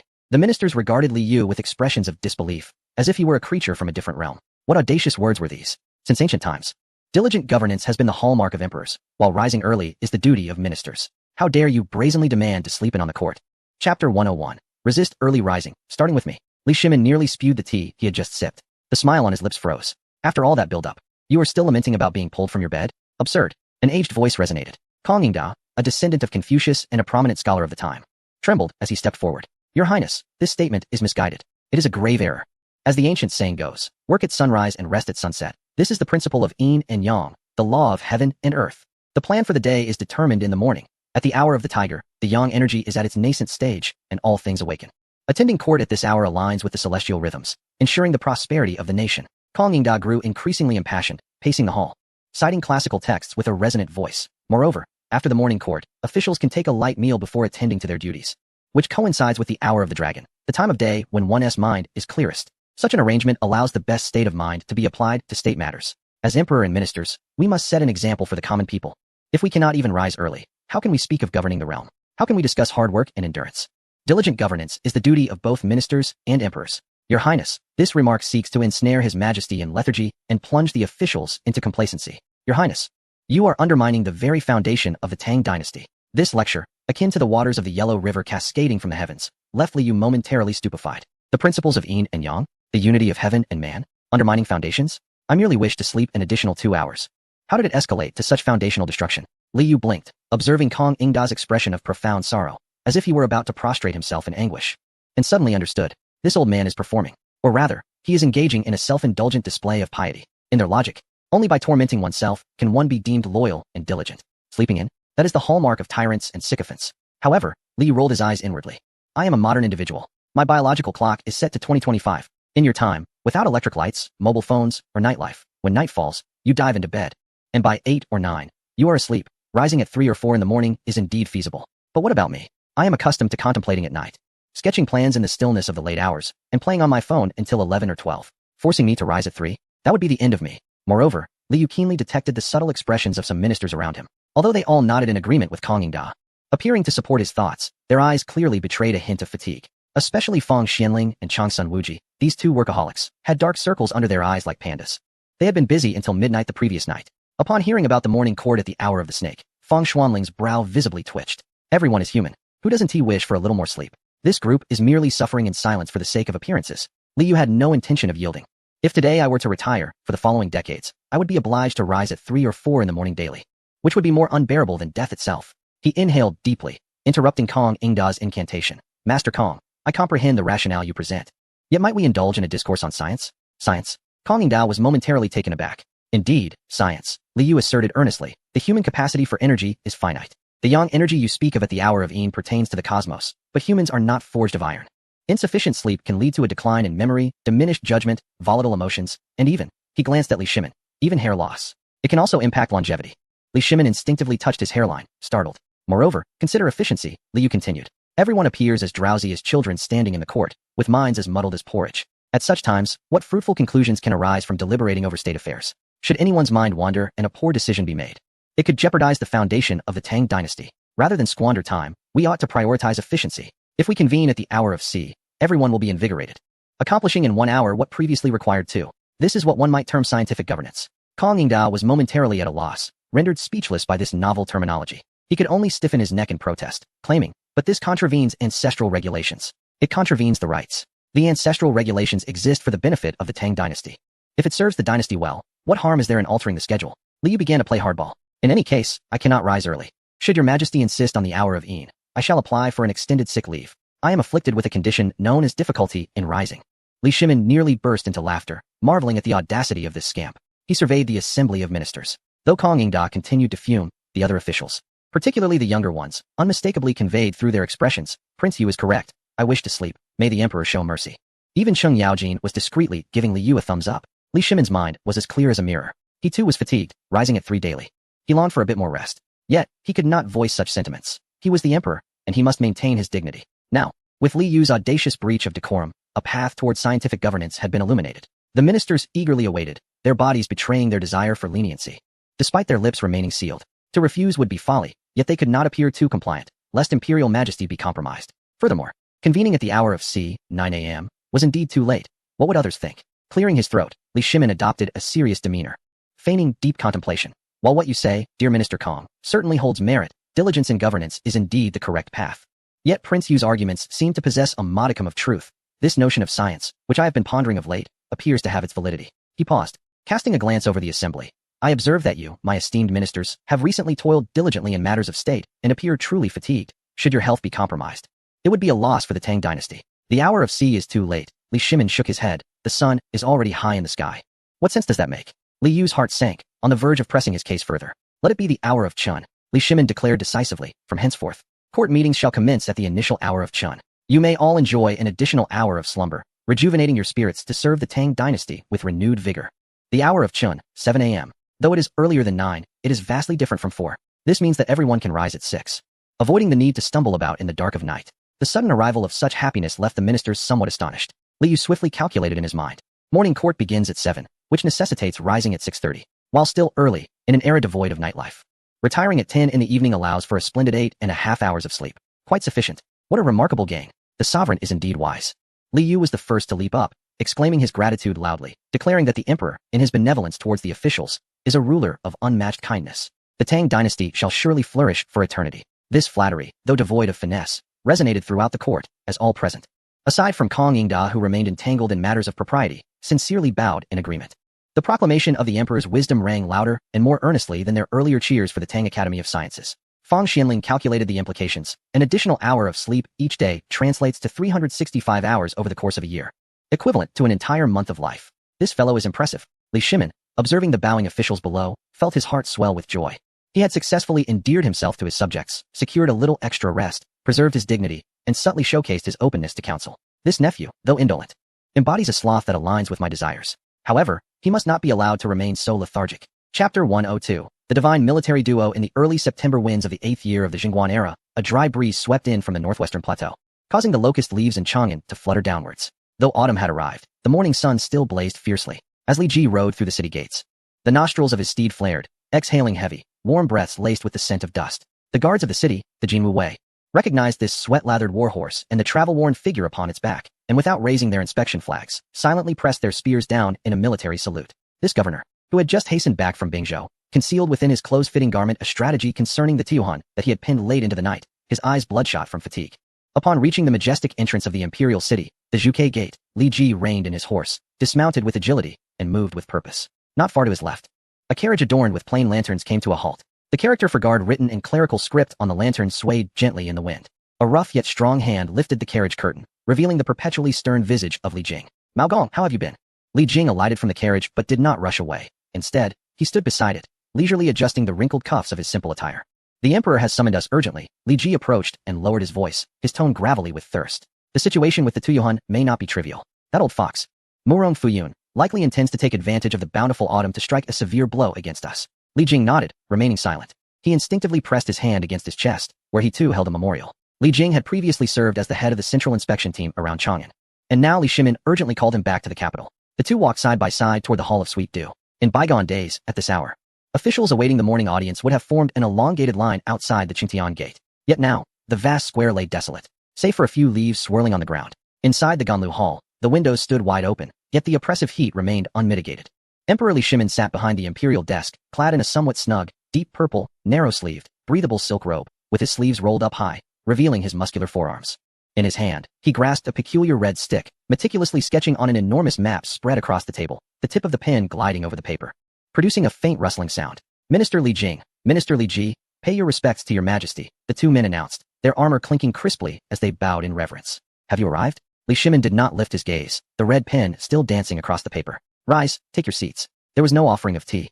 No pleasantries exchanged, not even a glance in their direction. This demeanor weighed heavily on Li Ji's heart. He stood, exchanged a brief look with Li Jing, and retrieved the still warm memorial from his bosom, raising it above his head with both hands as he stepped forward. "Your Majesty, the Tuyuhan are invading the borders. Murong Fuyun is implementing a scorched earth policy, luring our troops deeper. I believe this battle requires us to divide our forces and encircle them, cutting off their water sources." Advancing steadily, "Last night, I drafted a strategy for pacifying the region for your Majesty's perusal." Li Jing followed suit, producing his own memorial. "I second this. The Tuyuhan possess the peril of the plateau, and with the autumn winds and sands, if our army seeks immediate success, we risk repeating the mistakes of the previous Sui dynasty. I too have a strategy to propose." The two weighty memorials, embodying the lifetime efforts of the Tang dynasty's foremost military commanders, now hung suspended in the air. The red pen finally came to a halt. Li Shimin lifted his head, his eyes devoid of the usual anxiety faced when confronting border threats, absent of anger, and even lacking solemnity. Instead, there was a peculiar semblance to that of a private tutor observing two still struggling children reciting their lessons. "Set it aside," Li Shimin remarked, nodding toward the disordered pile of documents on the table, his tone as casual as though instructing one to discard refuse. Li Ji's hand froze midair. "Set it aside. Not even a glance." "Your Majesty," Li Jing interjected, his brow furrowed in concern, unable to restrain himself. "Military matters are of paramount importance to the nation. The very essence of life and death, they cannot be overlooked. The Tuyuhan are not a mere nuisance." "I am aware," Li Shimin abruptly interrupted. He tossed the red pen onto the pen holder with a sharp clatter, the sound reverberating through the silent hall. "I trust your military strategies. No one understands the art of warfare better than you two." Li Shimin rose and walked to the window, turning his back to them as he gazed at the lofty autumn sky. "But this time, I do not wish to hear how you plan to fight, for that approach is too slow." "Too slow?" Li Ji's head snapped up, disbelief flooding his eyes. The swiftness of military action was his hallmark. How could the emperor deem it slow? "Are you refusing to heed our counsel?" Li Jing pondered quickly. "Whose advice does your majesty intend to follow? The civil officials of the Ministry of War?" Li Shimin turned, a smile gracing his lips, imbued with an air of confidence that suggested mastery over all circumstances, accompanied by a hint of the boldness that felt strangely familiar to the two seasoned generals. He lifted his hand, the index finger traversing the shoulders of the two individuals, pointing directly towards the northwest corner of the imperial city, to the Academy of Sciences, located at the northwest corner of the former Yeting Palace. "Chengqian, Qingke, and Yue are all present there. Go find them, observe what they are doing, and then you will comprehend why I instructed you to temporarily set aside these two military treatises. Esteemed dukes, please." Wangda's voice, resembling that of a duck, echoed in their ears. The chief steward of the inner palace had, unbeknownst to them, already taken his position at the foot of the steps, holding a tray adorned with yellow silk. Upon the tray lay two plaques. The plaques bore no ornate carvings of dragons or phoenixes, but were inscribed with two sharp characters, "Pass." Li Ji extended his hand to grasp it, feeling its chilling weight. Upon turning it over, he discovered a line of small red characters inscribed on the reverse, "Confidential Order of the Academy of Sciences. Wang Gonggong." Li Jing pondered this icy plaque, his brow furrowing deeper. What could this mean? Wang De leaned in slightly, his body hunched like a shrimp, his voice barely above a whisper. His fingers gently tapping on the words of the confidential order. Duke Wei, this territory is currently the Emperor's heart's desire, more precious than the Imperial seal. Upon entering that door, your eyes may see and your ears may hear, but once you step outside, it is best to seal your lips. Both men felt a shiver run down their spines, tucking the plaque securely into their garments. As Li Ji and Li Jing exited the Ganlu Hall, the autumn breeze swept through, instantly chilling their thin garments. Pharmacist, Li Ji remarked, what does His Majesty mean by this? What tactical advantage could be found in the cold confines of the Yeding Palace? Li Jing shook his head, his expression grave as iron. Speak cautiously. For His Majesty has indicated that place must harbor peculiarities. Let us proceed. The young eunuch led the way, guiding them straight into the deepest recesses of the Yeding Palace. Chapter 103. The war god enters the Grand Garden, once a cold prison for errant palace maids. The Yeding Palace was dark and damp, a realm where even ghosts would shy away. Yet now, the fallen leaves along the path had been swept away. Even the moss in the crevices of the blue bricks had been removed. As they passed an area that was once the Imperial Garden, Li Ji's peripheral vision caught sight of the ground. It should have been adorned with rockeries made of Taihu stones, one of the most elegant sights of the Tang dynasty. Yet, all traces of the rockeries and precious flora had vanished. The ground had been leveled, the soil turned over, the depth of which was clearly not for planting flowers. The earth was soft, mingled with fertilizer that contained ashes from plants. Strangely, the land was meticulously divided into squares, each plot marked by a small wooden sign inscribed with bizarre symbols. Li Ji felt a surge of confusion. This soil was finer than pastry crumbs, as if meant to bury some precious seeds. This was the Imperial Garden, and yet it was being utilized for agriculture? Nevertheless, he did not pause for a moment. The laws of the Tang dynasty were stringent, and any external officials lingering within the Forbidden Garden would be considered overstepping. He could only imprint the image of that flower bed in his peripheral vision, quickening his steps, eyes forward, as if he had seen nothing at all. Finally, after traversing the last dim alley, a door that seemed out of place amidst the surrounding decay appeared before them. The wall has been raised by a full 3 feet, topped with barbed bamboo spikes. The gate, forged entirely from black iron, reflects a cold gleam under the autumn sun. Above the entrance hangs a brand new plaque with golden characters on a black background, inscribed with the elegant script of Daqing Academy. Strangely, the guards here are none other than the Northern Army's flying cavalry, the most trusted force of Li Shimin, commanded by Cheng Yaojin, stationed at Xuanwu Gate, representing the finest troops of the Tang dynasty. After verifying their tokens, the two men entered the courtyard. Upon entering, they found themselves in a spacious plaza, with fresh blue bricks laid seamlessly on the ground. To one side of the square stood a massive stone table, around which 3 individuals were gathered. Li Jing and Li Jia exchanged glances, promptly halting their steps to adjust their attire. The trio was not adorned in the usual cumbersome court robes. Instead, they wore neatly tailored round-collared garments with fitted sleeves, belted at the waist. This attire blended the practicality of nomadic dress with the elegance of Han clothing, exuding an indescribable vitality. At that moment, the 3 were engrossed in a heated debate over a scroll spread out on the stone table. Absolutely not. The Crown Prince Li Chengqian, seated in a wheelchair and holding a charcoal pencil, pointed sternly at a section of the blueprint. Fourth brother, this must be altered. Prince Yu has stated that we need to place the old immortal in Tianwen Pavilion. He is the sole intellect of our Tang dynasty. He fears moisture above all, and trembles at the slightest tremor. How can you dig only 5 feet for the foundation? It must be 10 feet deep. And we must also lay slaked lime and charcoal to prevent dampness. Brother, digging 10 feet is feasible, but what about ventilation? Wei Wang Li Tai, clutching a wooden model, was perspiring profusely. The autumn heat hasn't yet subsided. If there is no airflow for cooling, what will we do if it overheats? The ventilation system I designed must run beneath the foundation. Enough with the ventilation, interjected the third young man, twirling a charcoal pencil in his hand. His tone bore an undeniable authority, decisively interrupting Li Tai. The priority now is safety. What I require is a cement-sealed chamber. A fire or theft would be catastrophic. Li Jing and Li Jia, standing at the entrance, were left utterly perplexed.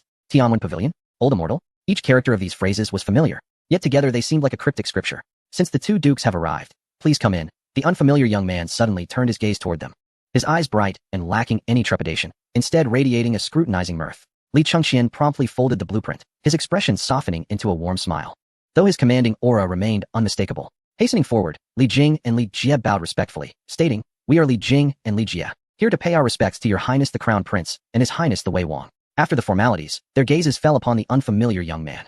He possessed striking eyebrows and bright eyes, exuding an air of authority despite standing beside the Crown Prince and Wei Wang, yet he was unfamiliar to them.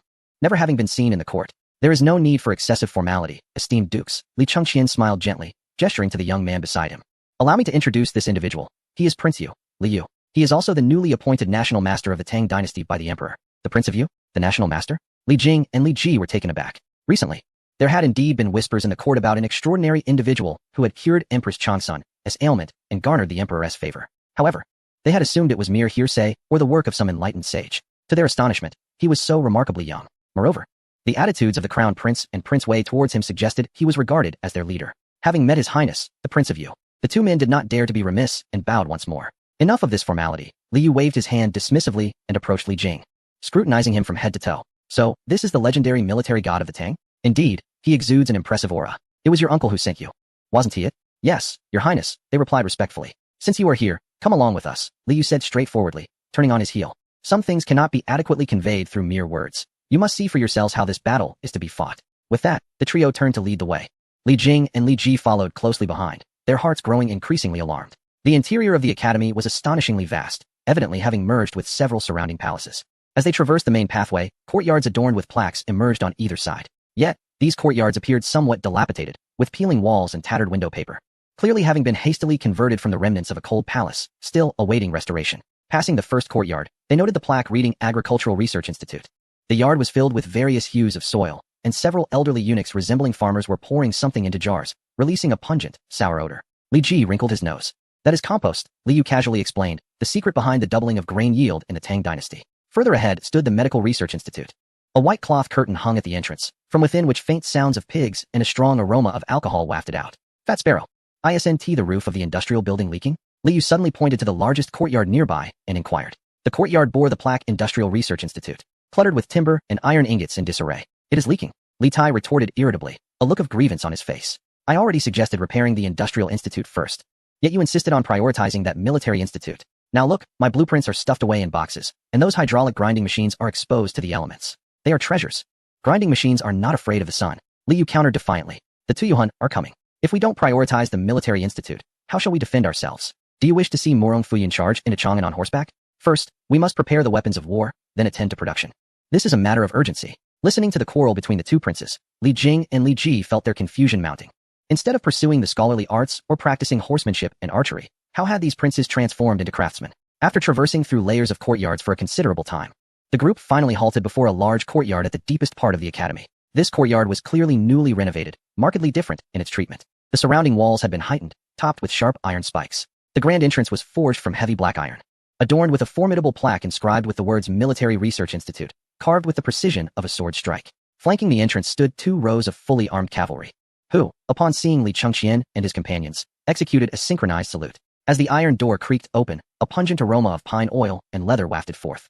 Li Jing felt a pang of disappointment. Inside, there were no towering stacks of armor nor gleaming weapons. This so-called Military Research Institute resembled more of an expansive study and workshop.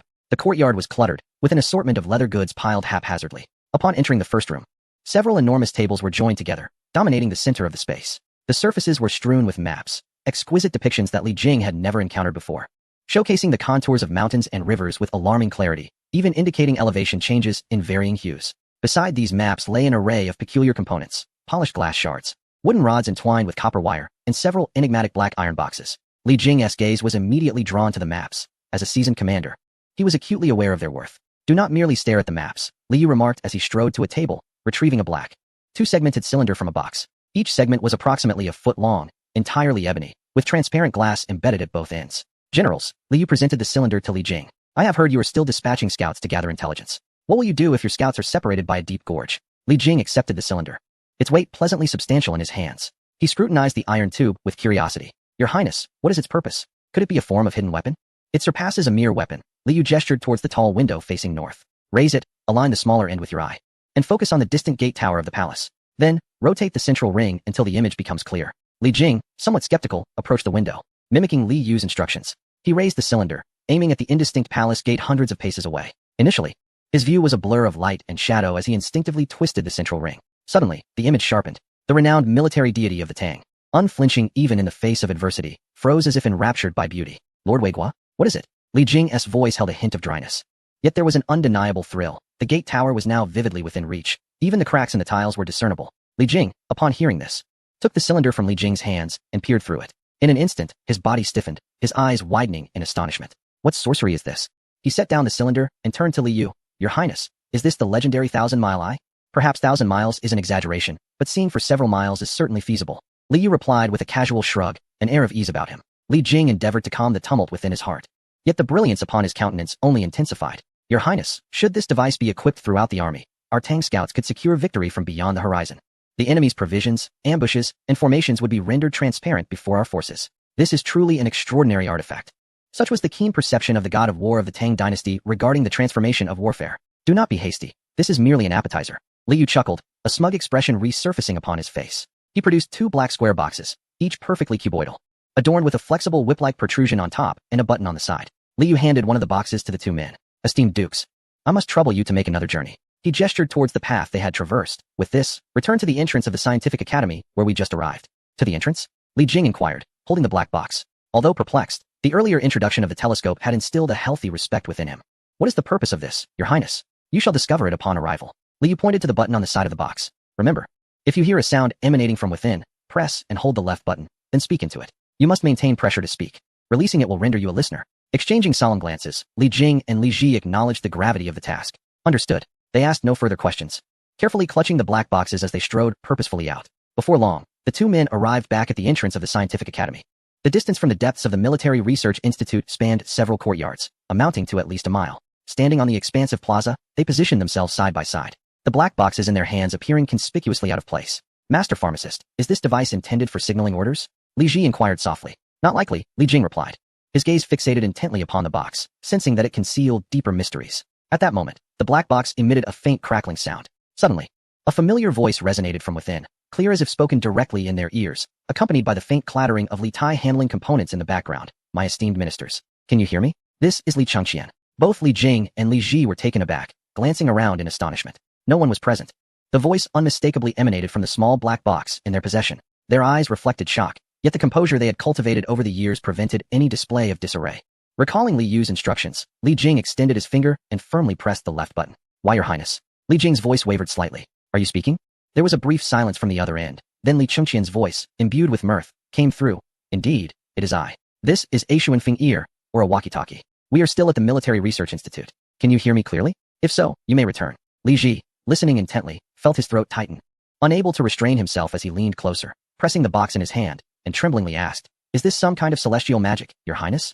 We shall discuss it upon your return. As the crackling ceased, the box fell into silence. Li Jing and Li Ji stood amidst the autumn breeze, motionless for an extended moment. A glance exchanged between them revealed a mutual sense of reverence in their eyes. The voice of the apothecary, Li Ji, was hushed. This prince of you appeared to be a celestial being descended to the mortal realm. Such capabilities are beyond the grasp of ordinary men. Li Jing solemnly nodded, carefully tucking the black box into his bosom, ensuring it was securely placed. The legendary 1,000-mile eye and wind-listening ear, once mere tales from books, now lay palpably in their hands. We must be particularly cautious in our service to this prince of you. These artifacts surely originated from his mastery. Let us proceed. We must not keep his highness waiting. With hearts brimming with questions and awe, they hastened back. Upon their return to the Military Research Institute, the 3 princes awaited them before a vast map. As Li Jing and Li Ji entered, they were eager to inquire. Li Jing stepped forward, clasping his hands in salute. Your Highness, this object is truly unfathomable. If only the 2 of you. Li Chengqian raised a hand, smiling as he interrupted Li Jing. I am aware that you are both filled with a myriad of questions. How is it that we can see? How is it that we can hear? What is the essence of this principle? Li Chengqian turned his wheelchair, his gaze sweeping over the 2 military legends of the Tang dynasty. However, I shall refrain from answering you just yet. Shortly, my brother, the prince of you, and Qin Ke will guide you to a lesson. After that, all will be made clear. At his words, Li Jing and Li Ji could only suppress their numerous inquiries. Yet the anticipation in their eyes blazed like a fire, growing ever more intense. Chapter 105. The Lingyan Pavilion's classroom commences. The windows of the Lingyan Pavilion were yet to be fitted. The howling wind swept in, carrying with it the withered yellow leaves directly into the grand hall. Li Yu led the procession at the forefront, with Li Tai pushing Li Chengqian's wheelchair closely behind. Bringing up the rear, Li Jing and Li Ji wore expressions of bewilderment. The 1,000-mile eye and wind-listening ear they had just witnessed at the Military Research Institute had utterly shattered their lifelong worldview. Noble dukes, please take a seat. Li Yu gestured towards the center of the hall, where no tables or cushions were arranged. In the spacious hall stood only a massive oval table, surrounded by 12 neatly placed chairs. Li Jing and Li Ji appeared somewhat constrained. The chairs were too high for them to kneel, forcing them to let their legs dangle, a posture known as Qi Ju, which is considered disrespectful to the sovereign. Yet, observing the 2 princes adeptly pulling out their chairs and sitting down, they reluctantly followed suit. Perching on the edge of their seats, their backs erect, like arrows. Before they could settle in, a hearty laughter echoed from outside the hall. Auxiliary machine, you have lost. I told you this lad would surely have the blackboard ready. Instinctively, Li Jing and Li Ji sprang to their feet.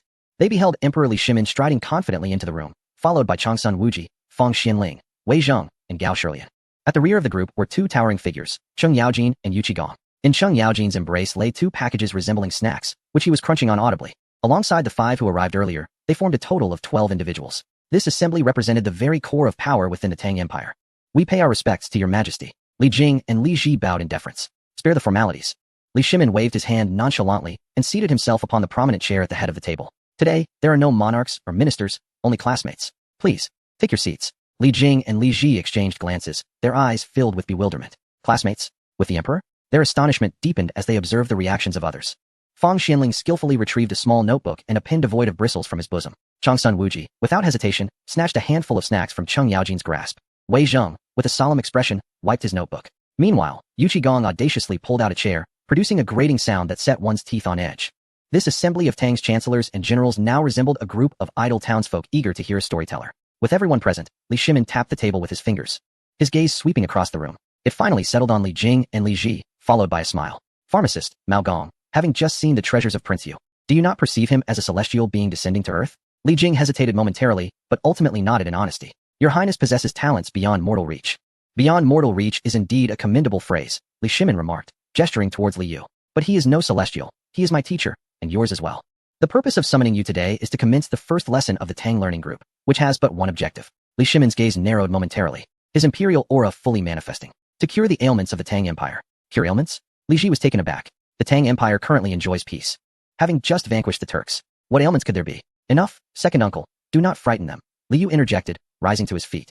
He rolled his sleeves to his elbows, gripping a white chalk stick in his hand. Approaching the front of the long table, he stood before a large wooden board coated in black lacquer. Esteemed colleagues, Li Yu began, exuding an air of authority. Before we commence our lesson, I must announce 3 classroom rules. These are unyielding laws. Any violation will result in expulsion, and you shall not return to my lessons. First, there are no emperors, princes, or dukes here, only teachers and students. If I pose a question, the one called upon must respond. Should you not understand, declare it plainly. Pretense is forbidden, as is any evasive reference to sages. Second, in this classroom, the speaker bears no guilt. Li Yu's gaze swept over Li Shimin, then over each individual present. Regardless of how subversive or unpalatable my words may be, even if I were to expose the shortcomings of those present or speak ill of your ancestors, none are permitted to take offense, to turn hostile on the spot, or to seek retribution later. Just as one must endure pain to expel the festering pus from a wound, so too must we force out the toxins within if we wish for the eternal stability of the Tang dynasty. Should anyone shy away from confronting the ailment, they may leave at once. Li Shimin was the first to raise his hand, embodying the model student who adheres to discipline. I consent, he declared. As long as it is for the benefit of the Tang, I will accept being called a foolish sovereign. With the Emperor's affirmation, who would dare to oppose? The ministers nodded in agreement. Thirdly, Li Yu's expression turned frigid. Every word spoken within this room must remain confidential. Once you exit, what you have heard must rot in your gut. Should I discover anyone gossiping outside or leaking today's discussions to the noble families, there will be no need for the Emperor to intervene. With a sudden, sinister smile, Yu Qigong cracked his knuckles ominously. I shall take responsibility for ensuring their entire lineage is absolved. Li Jing and Li Jie felt a chill run down their spines. A realization struck them. This so-called study group likely held a higher status than the court meetings. Very well, the rules are established. Li Yu turned to face the blackboard. In our first lesson, we shall not discuss the crafting of weapons or the acquisition of silver. Instead, we will examine how a seemingly flourishing dynasty ultimately meets its demise. He raised his hand. The chalk screeched against the rough blackboard, producing a harsh, grating sound, while white dust swirled in the air. 7 large characters appeared on the board. Causes of the fall of the Tang dynasty. Li Jing and Li Jie's minds momentarily blanked, as if confronted by a living monstrosity. Almost simultaneously, they exclaimed, Your Highness. Li Jing's voice trembled as he pointed at the board. This is a curse upon the realm. Such words are treasonous. How can your majesty utter such reckless statements? Li Jie's face mirrored his shock. This was tantamount to plotting rebellion in the emperor's presence. In the eyes of the ancients, speaking of a dynasty's downfall was the gravest taboo, especially before the emperor. Yet, what perplexed them further was the reaction of those around them. Fang Xianling merely glanced up to confirm that the characters were correctly inscribed before returning to his notes. Yu Qigong even handed Cheng Yaojin a peeled fruit. Li Chengxian and Li Tai remained remarkably composed, as if the 7 characters signified nothing extraordinary.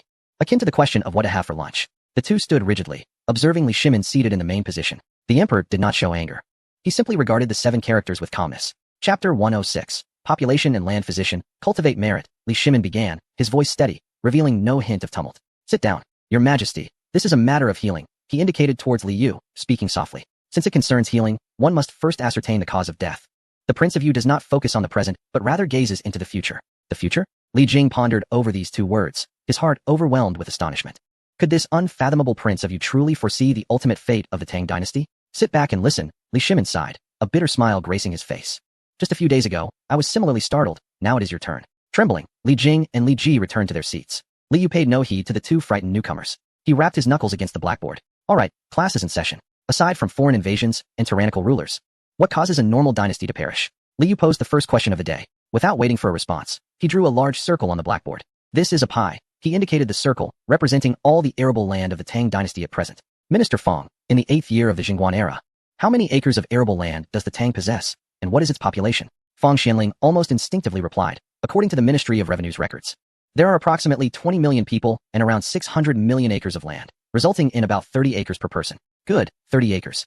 Li Yu inscribed 30 acres within the circle. This is our starting point. With 30 acres, in this era, as long as one is diligent, a family of 5 can barely sustain themselves, pay their taxes, and still have a little left for seeds. This is the foundation of a prosperous age. Everyone has enough to eat.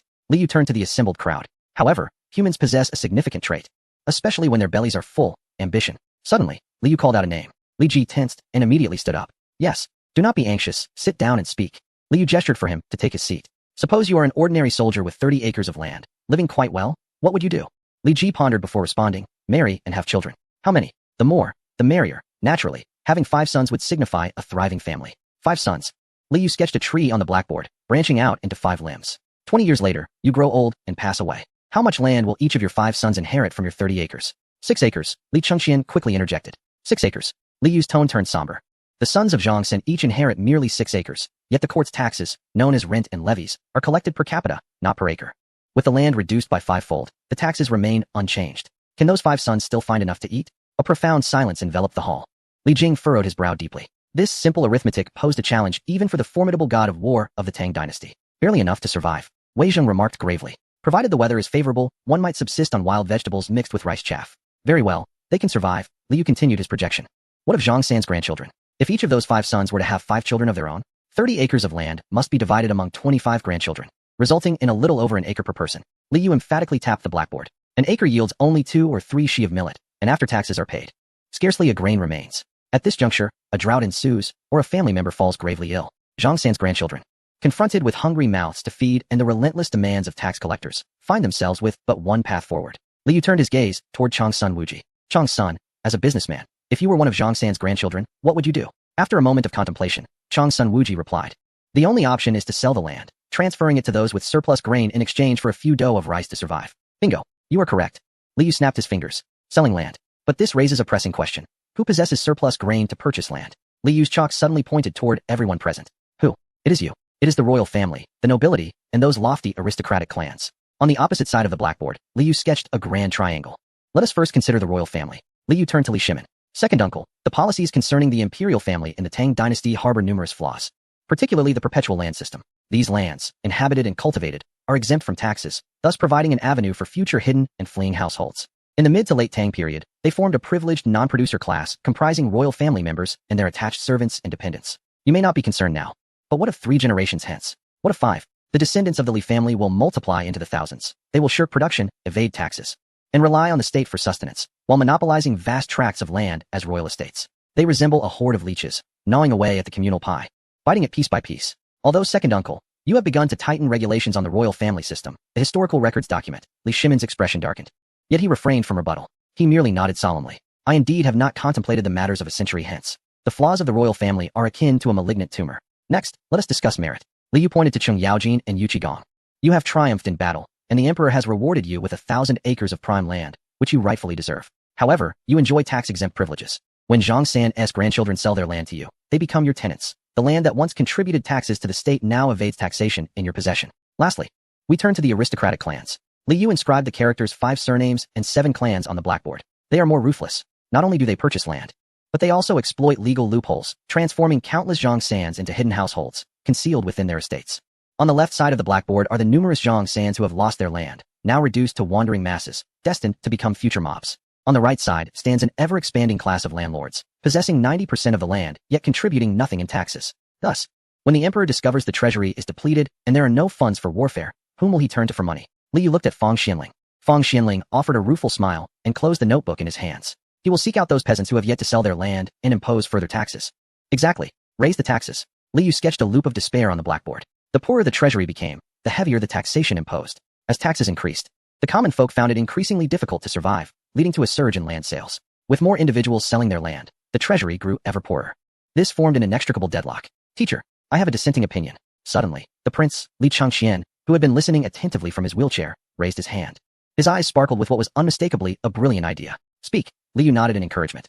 Chapter 107. The crooked-mouthed monk cannot recite a good sutra, since this is a deadlock caused by the common people being taxed per capita despite their poverty. Li Chengqian straightened his back, his voice tinged with excitement. Why not revise the tax law? If the poor are devoid of funds, let us tax the wealthy instead. Tax according to the amount of land held and the wealth possessed. Those who own more land should pay more, and those who are affluent should contribute more. Instead of taxing per head, let us tax based on industry. Wouldn't that replenish the treasury? Wouldn't it alleviate the burdens on the common folk? As Li Chengqian concluded, he looked at Li Yu with hopeful anticipation. A moment of silence enveloped the hall. Fang Xianling, too, was struck by enlightenment, grappling with the burdensome head tax imposed on the populace. The prince's line of thought was nothing short of a genius breakthrough. Your Highness is indeed wise. Fang Xianling could not help but exclaim. In this manner, those who consolidate land would end up paying more taxes, while the landless would be exempt from taxation. This approach is truly ingenious. Emperor Li Shimin cast a look of approval at his eldest son, his eyes filled with pride. Astute. Your ability to perceive this layer of complexity brings me great comfort. This is the caliber befitting the crown prince. Li Chengqian felt a rush of elation. He glanced at Li Tai, then at his father, and finally at Li Yu, his expression a canvas of anticipation for praise. Well done. Li Yu was equally generous with his commendation, giving a thumbs up. You truly deserve the title of astute. The idea you just proposed is historically known as the two-tax system. During the reign of Emperor Dizong of the Tang dynasty, Prime Minister Yang Yin implemented precisely this. It was predicated solely on assets rather than individuals. At that time, it represented an exceedingly progressive tax reform. Li Chengqian leaned back in his wheelchair, enveloped in a sense of satisfaction. The fact that the esteemed Yu Wang recognized him and that a prime minister who would be remembered in history shared his insight made him feel that his intellect had finally ascended to new heights. However, Li Yu's tone abruptly shifted. Li Chengqian's smile faltered. I have said that many policies begin with noble intentions, even perfect ones. But Li Yu turned back to the blackboard and inscribed 6 characters. The crooked-mouthed monk recites scriptures. Though the two-tax system appears favorable, who will be executing it? It is the corrupt officials and the prominent families. Astute one, you grasp one side, but not the other. The two-tax system harbors a critical flaw. What is this flaw? It is the requirement that the court collects taxes not in grain, but in currency. Yet the common folk cultivate land and possess only grain and silk. Consequently, they must first sell their grain to obtain money, only to then pay their taxes.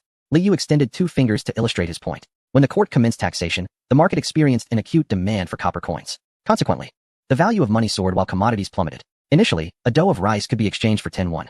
But as the populace hastened to sell rice for coins to pay their taxes, the price of rice collapsed, and a dough could only fetch 3 won. To amass the requisite 10 won in taxes, the common folk, who originally needed to sell just 1 dough of rice, now found themselves compelled to part with 3 dough. Meanwhile, those affluent families and merchants holding substantial copper coin reserves seized the opportunity to acquire grain at reduced prices. This cycle resulted in the effective tax burden on the commoners tripling. Although the nominal tax amount remained unchanged, the populace faced even harsher exploitation. Li Chengqian gaped in astonishment at Li Yu, his mind a blank canvas, realizing that such financial traps existed. This was merely the first of many revelations. Li Yu, with a cold smile, continued to elaborate. Secondly, who is entrusted with asset evaluation? How can one ascertain whether this acre of land is fertile or barren? Can you determine if this household is affluent or impoverished? Ultimately, it is the scribe wielding the pen who holds the power. Wealthy families can discreetly bribe these officials, and thousands of acres of prime farmland can be classified as inferior, resulting in minimal taxation. Meanwhile, honest, hardworking peasants lack the means to bribe, and their few acres of meager land are deemed prime, subjecting them to exorbitant tax burdens. The outcome is that the rich evade taxes while the poor bear the brunt. All reforms, unless they can restrain the greed of those in power, will ultimately turn into a blade that cuts into the common people. Observing the changing expressions of Li Chengqian, Li Yu's tone softened slightly. Your insights are astute, but within the power structure of the Tang dynasty, this is the inevitable conclusion. One day, when the likes of Zhang San can no longer endure, even with only a wooden stick in hand, they will storm into Chang'an, invade the royal palace, seize the granaries, and set the houses ablaze. This is what is known as a change of dynasty. An invisible lightning bolt seemed to strike the hearts of those present. Li Jing sat frozen in his chair, his limbs cold. He had believed the enemy to be the Turks or the Tibetans. But Li Yu revealed that the true adversary was mathematics, alongside the most fundamental desire to procreate. In this closed loop of logic, even if the emperor were a sage, the chancellor a divine being, and the general a war god, they could not halt the impending demise of the Tang dynasty. Is this the way of heaven? Gao Shuyan murmured. Is it truly impossible for humanity to triumph over fate? Your Highness. Wei Jing suddenly rose, his voice tinged with urgency. What if we were to restrict land consolidation? What if we were to reduce the support for the royal family? It would be futile, Li Yu replied, shaking his head. Lord Wei, surely you wish to leave some inheritance for your descendants? Old Cheng, do you not desire to acquire a few more acres to pass on to your son? This is human nature. Humanity is both greedy and selfish. As long as the total amount of land remains unchanged, those who seize more will survive. You cannot restrain human nature. A profound silence enveloped the hall. A deep sense of helplessness descended upon the elite of the Tang dynasty. For the first time, they realized that their proud achievements in governance and military prowess were rendered ineffectual in the face of mathematical logic. Is there truly no hope? Li Ji's voice was hoarse. Shall we simply sit here and await Zhang San's wrath? All eyes turned towards Li Yu. Since you can see through this deadlock, you must possess a way to break it. Li Yu took a sip of water to soothe his parched throat. There is indeed hope. But today's lesson will focus solely on the causes of the ailment, not the remedies. Disappointment flickered in the eyes of the audience. Yet it was overshadowed by a sense of anxious anticipation. Li Yu wiped the drawings from the blackboard, leaving only 7 significant characters, the reasons for the fall of the Tang dynasty. He gazed at the crowd, revealing a mysterious smile. What we discussed earlier pertains to the stomach, that is, the economic foundation. When people are hungry, they will revolt. However, if the mind falters, death comes swifter. In our next session, we shall delve into the issues of the mind, how the political system of the Tang dynasty orchestrated its own demise. Li Yu discarded the chalk stub in his hand and clapped, announcing, "Class dismissed, take a 10-minute break." Li Shimin rose first, exhaling deeply as if to expel all the pent-up frustration within him. He looked at Li Yu, his eyes brimming with complex emotions, relief intertwined with expectation. It was fortunate that this insightful individual hailed from the Li family, and that he stood on the side of the Tang. Chapter 108. The chaos of eunuchs within the Lingyan pavilion. The wind howled mournfully. Li Yu stood before the enormous blackboard, not hastily inscribing words. Clutching a piece of white chalk, his gaze swept over the 12 individuals present. These 12 represented the pinnacle of Tang power, the emperor, the chancellor, the marshal, and the imperial relatives. Together, their mere presence could shake the earth itself. Yet at this moment, they resembled a group of students awaiting judgment, seated around a round table, each bearing distinct expressions. Earlier, we addressed the issue of the stomach, land and population. Li Yu's voice echoed throughout the vast hall. When the people are hungry, they will revolt. This is akin to skin lesions, painful, yet treatable. As long as there is grain and disaster relief, life can be sustained. But what if the mind deteriorates? Li Yu suddenly pivoted, forcefully striking the top of the blackboard with his chalk. The jarring sound caused Li Jing's eye to twitch. He sketched a chair, a lofty chair symbolizing imperial power. Now, let us discuss the malignant transformation of the Tang's political system. Turning back, he gently tapped the blackboard with his pointer. "Uncle," he addressed Li Shimin. Leaning against the back of his chair, Li Shimin cradled a teacup, steam curling gracefully from its rim. His expression was serene, his gaze as profound as an ancient well with no visible bottom. "Please proceed, Your Error," Li Shimin replied coolly. "Do you consider the current political system of the Tang to be perfect?" Li Yu inquired. "With the 3 departments and 6 ministries, mutual checks and balances, the imperial examination system for selecting the virtuous, and the military guarding the interior while focusing less on the exterior. How many more years do you believe this system can sustain the Tang?" Li Shimin did not respond immediately. He lifted the lid of his cup, blew gently on the floating tea leaves, and took a sip, his movements measured and exuding calmness. "Had it been a month prior, I would have conveyed to you that this system, while not claiming to be unchangeable for eternity, would ensure the prosperity of the Tang dynasty for 5 centuries. Li Shimin set down his cup, his gaze sweeping over Feng Xianling and Gao Shilian. After all,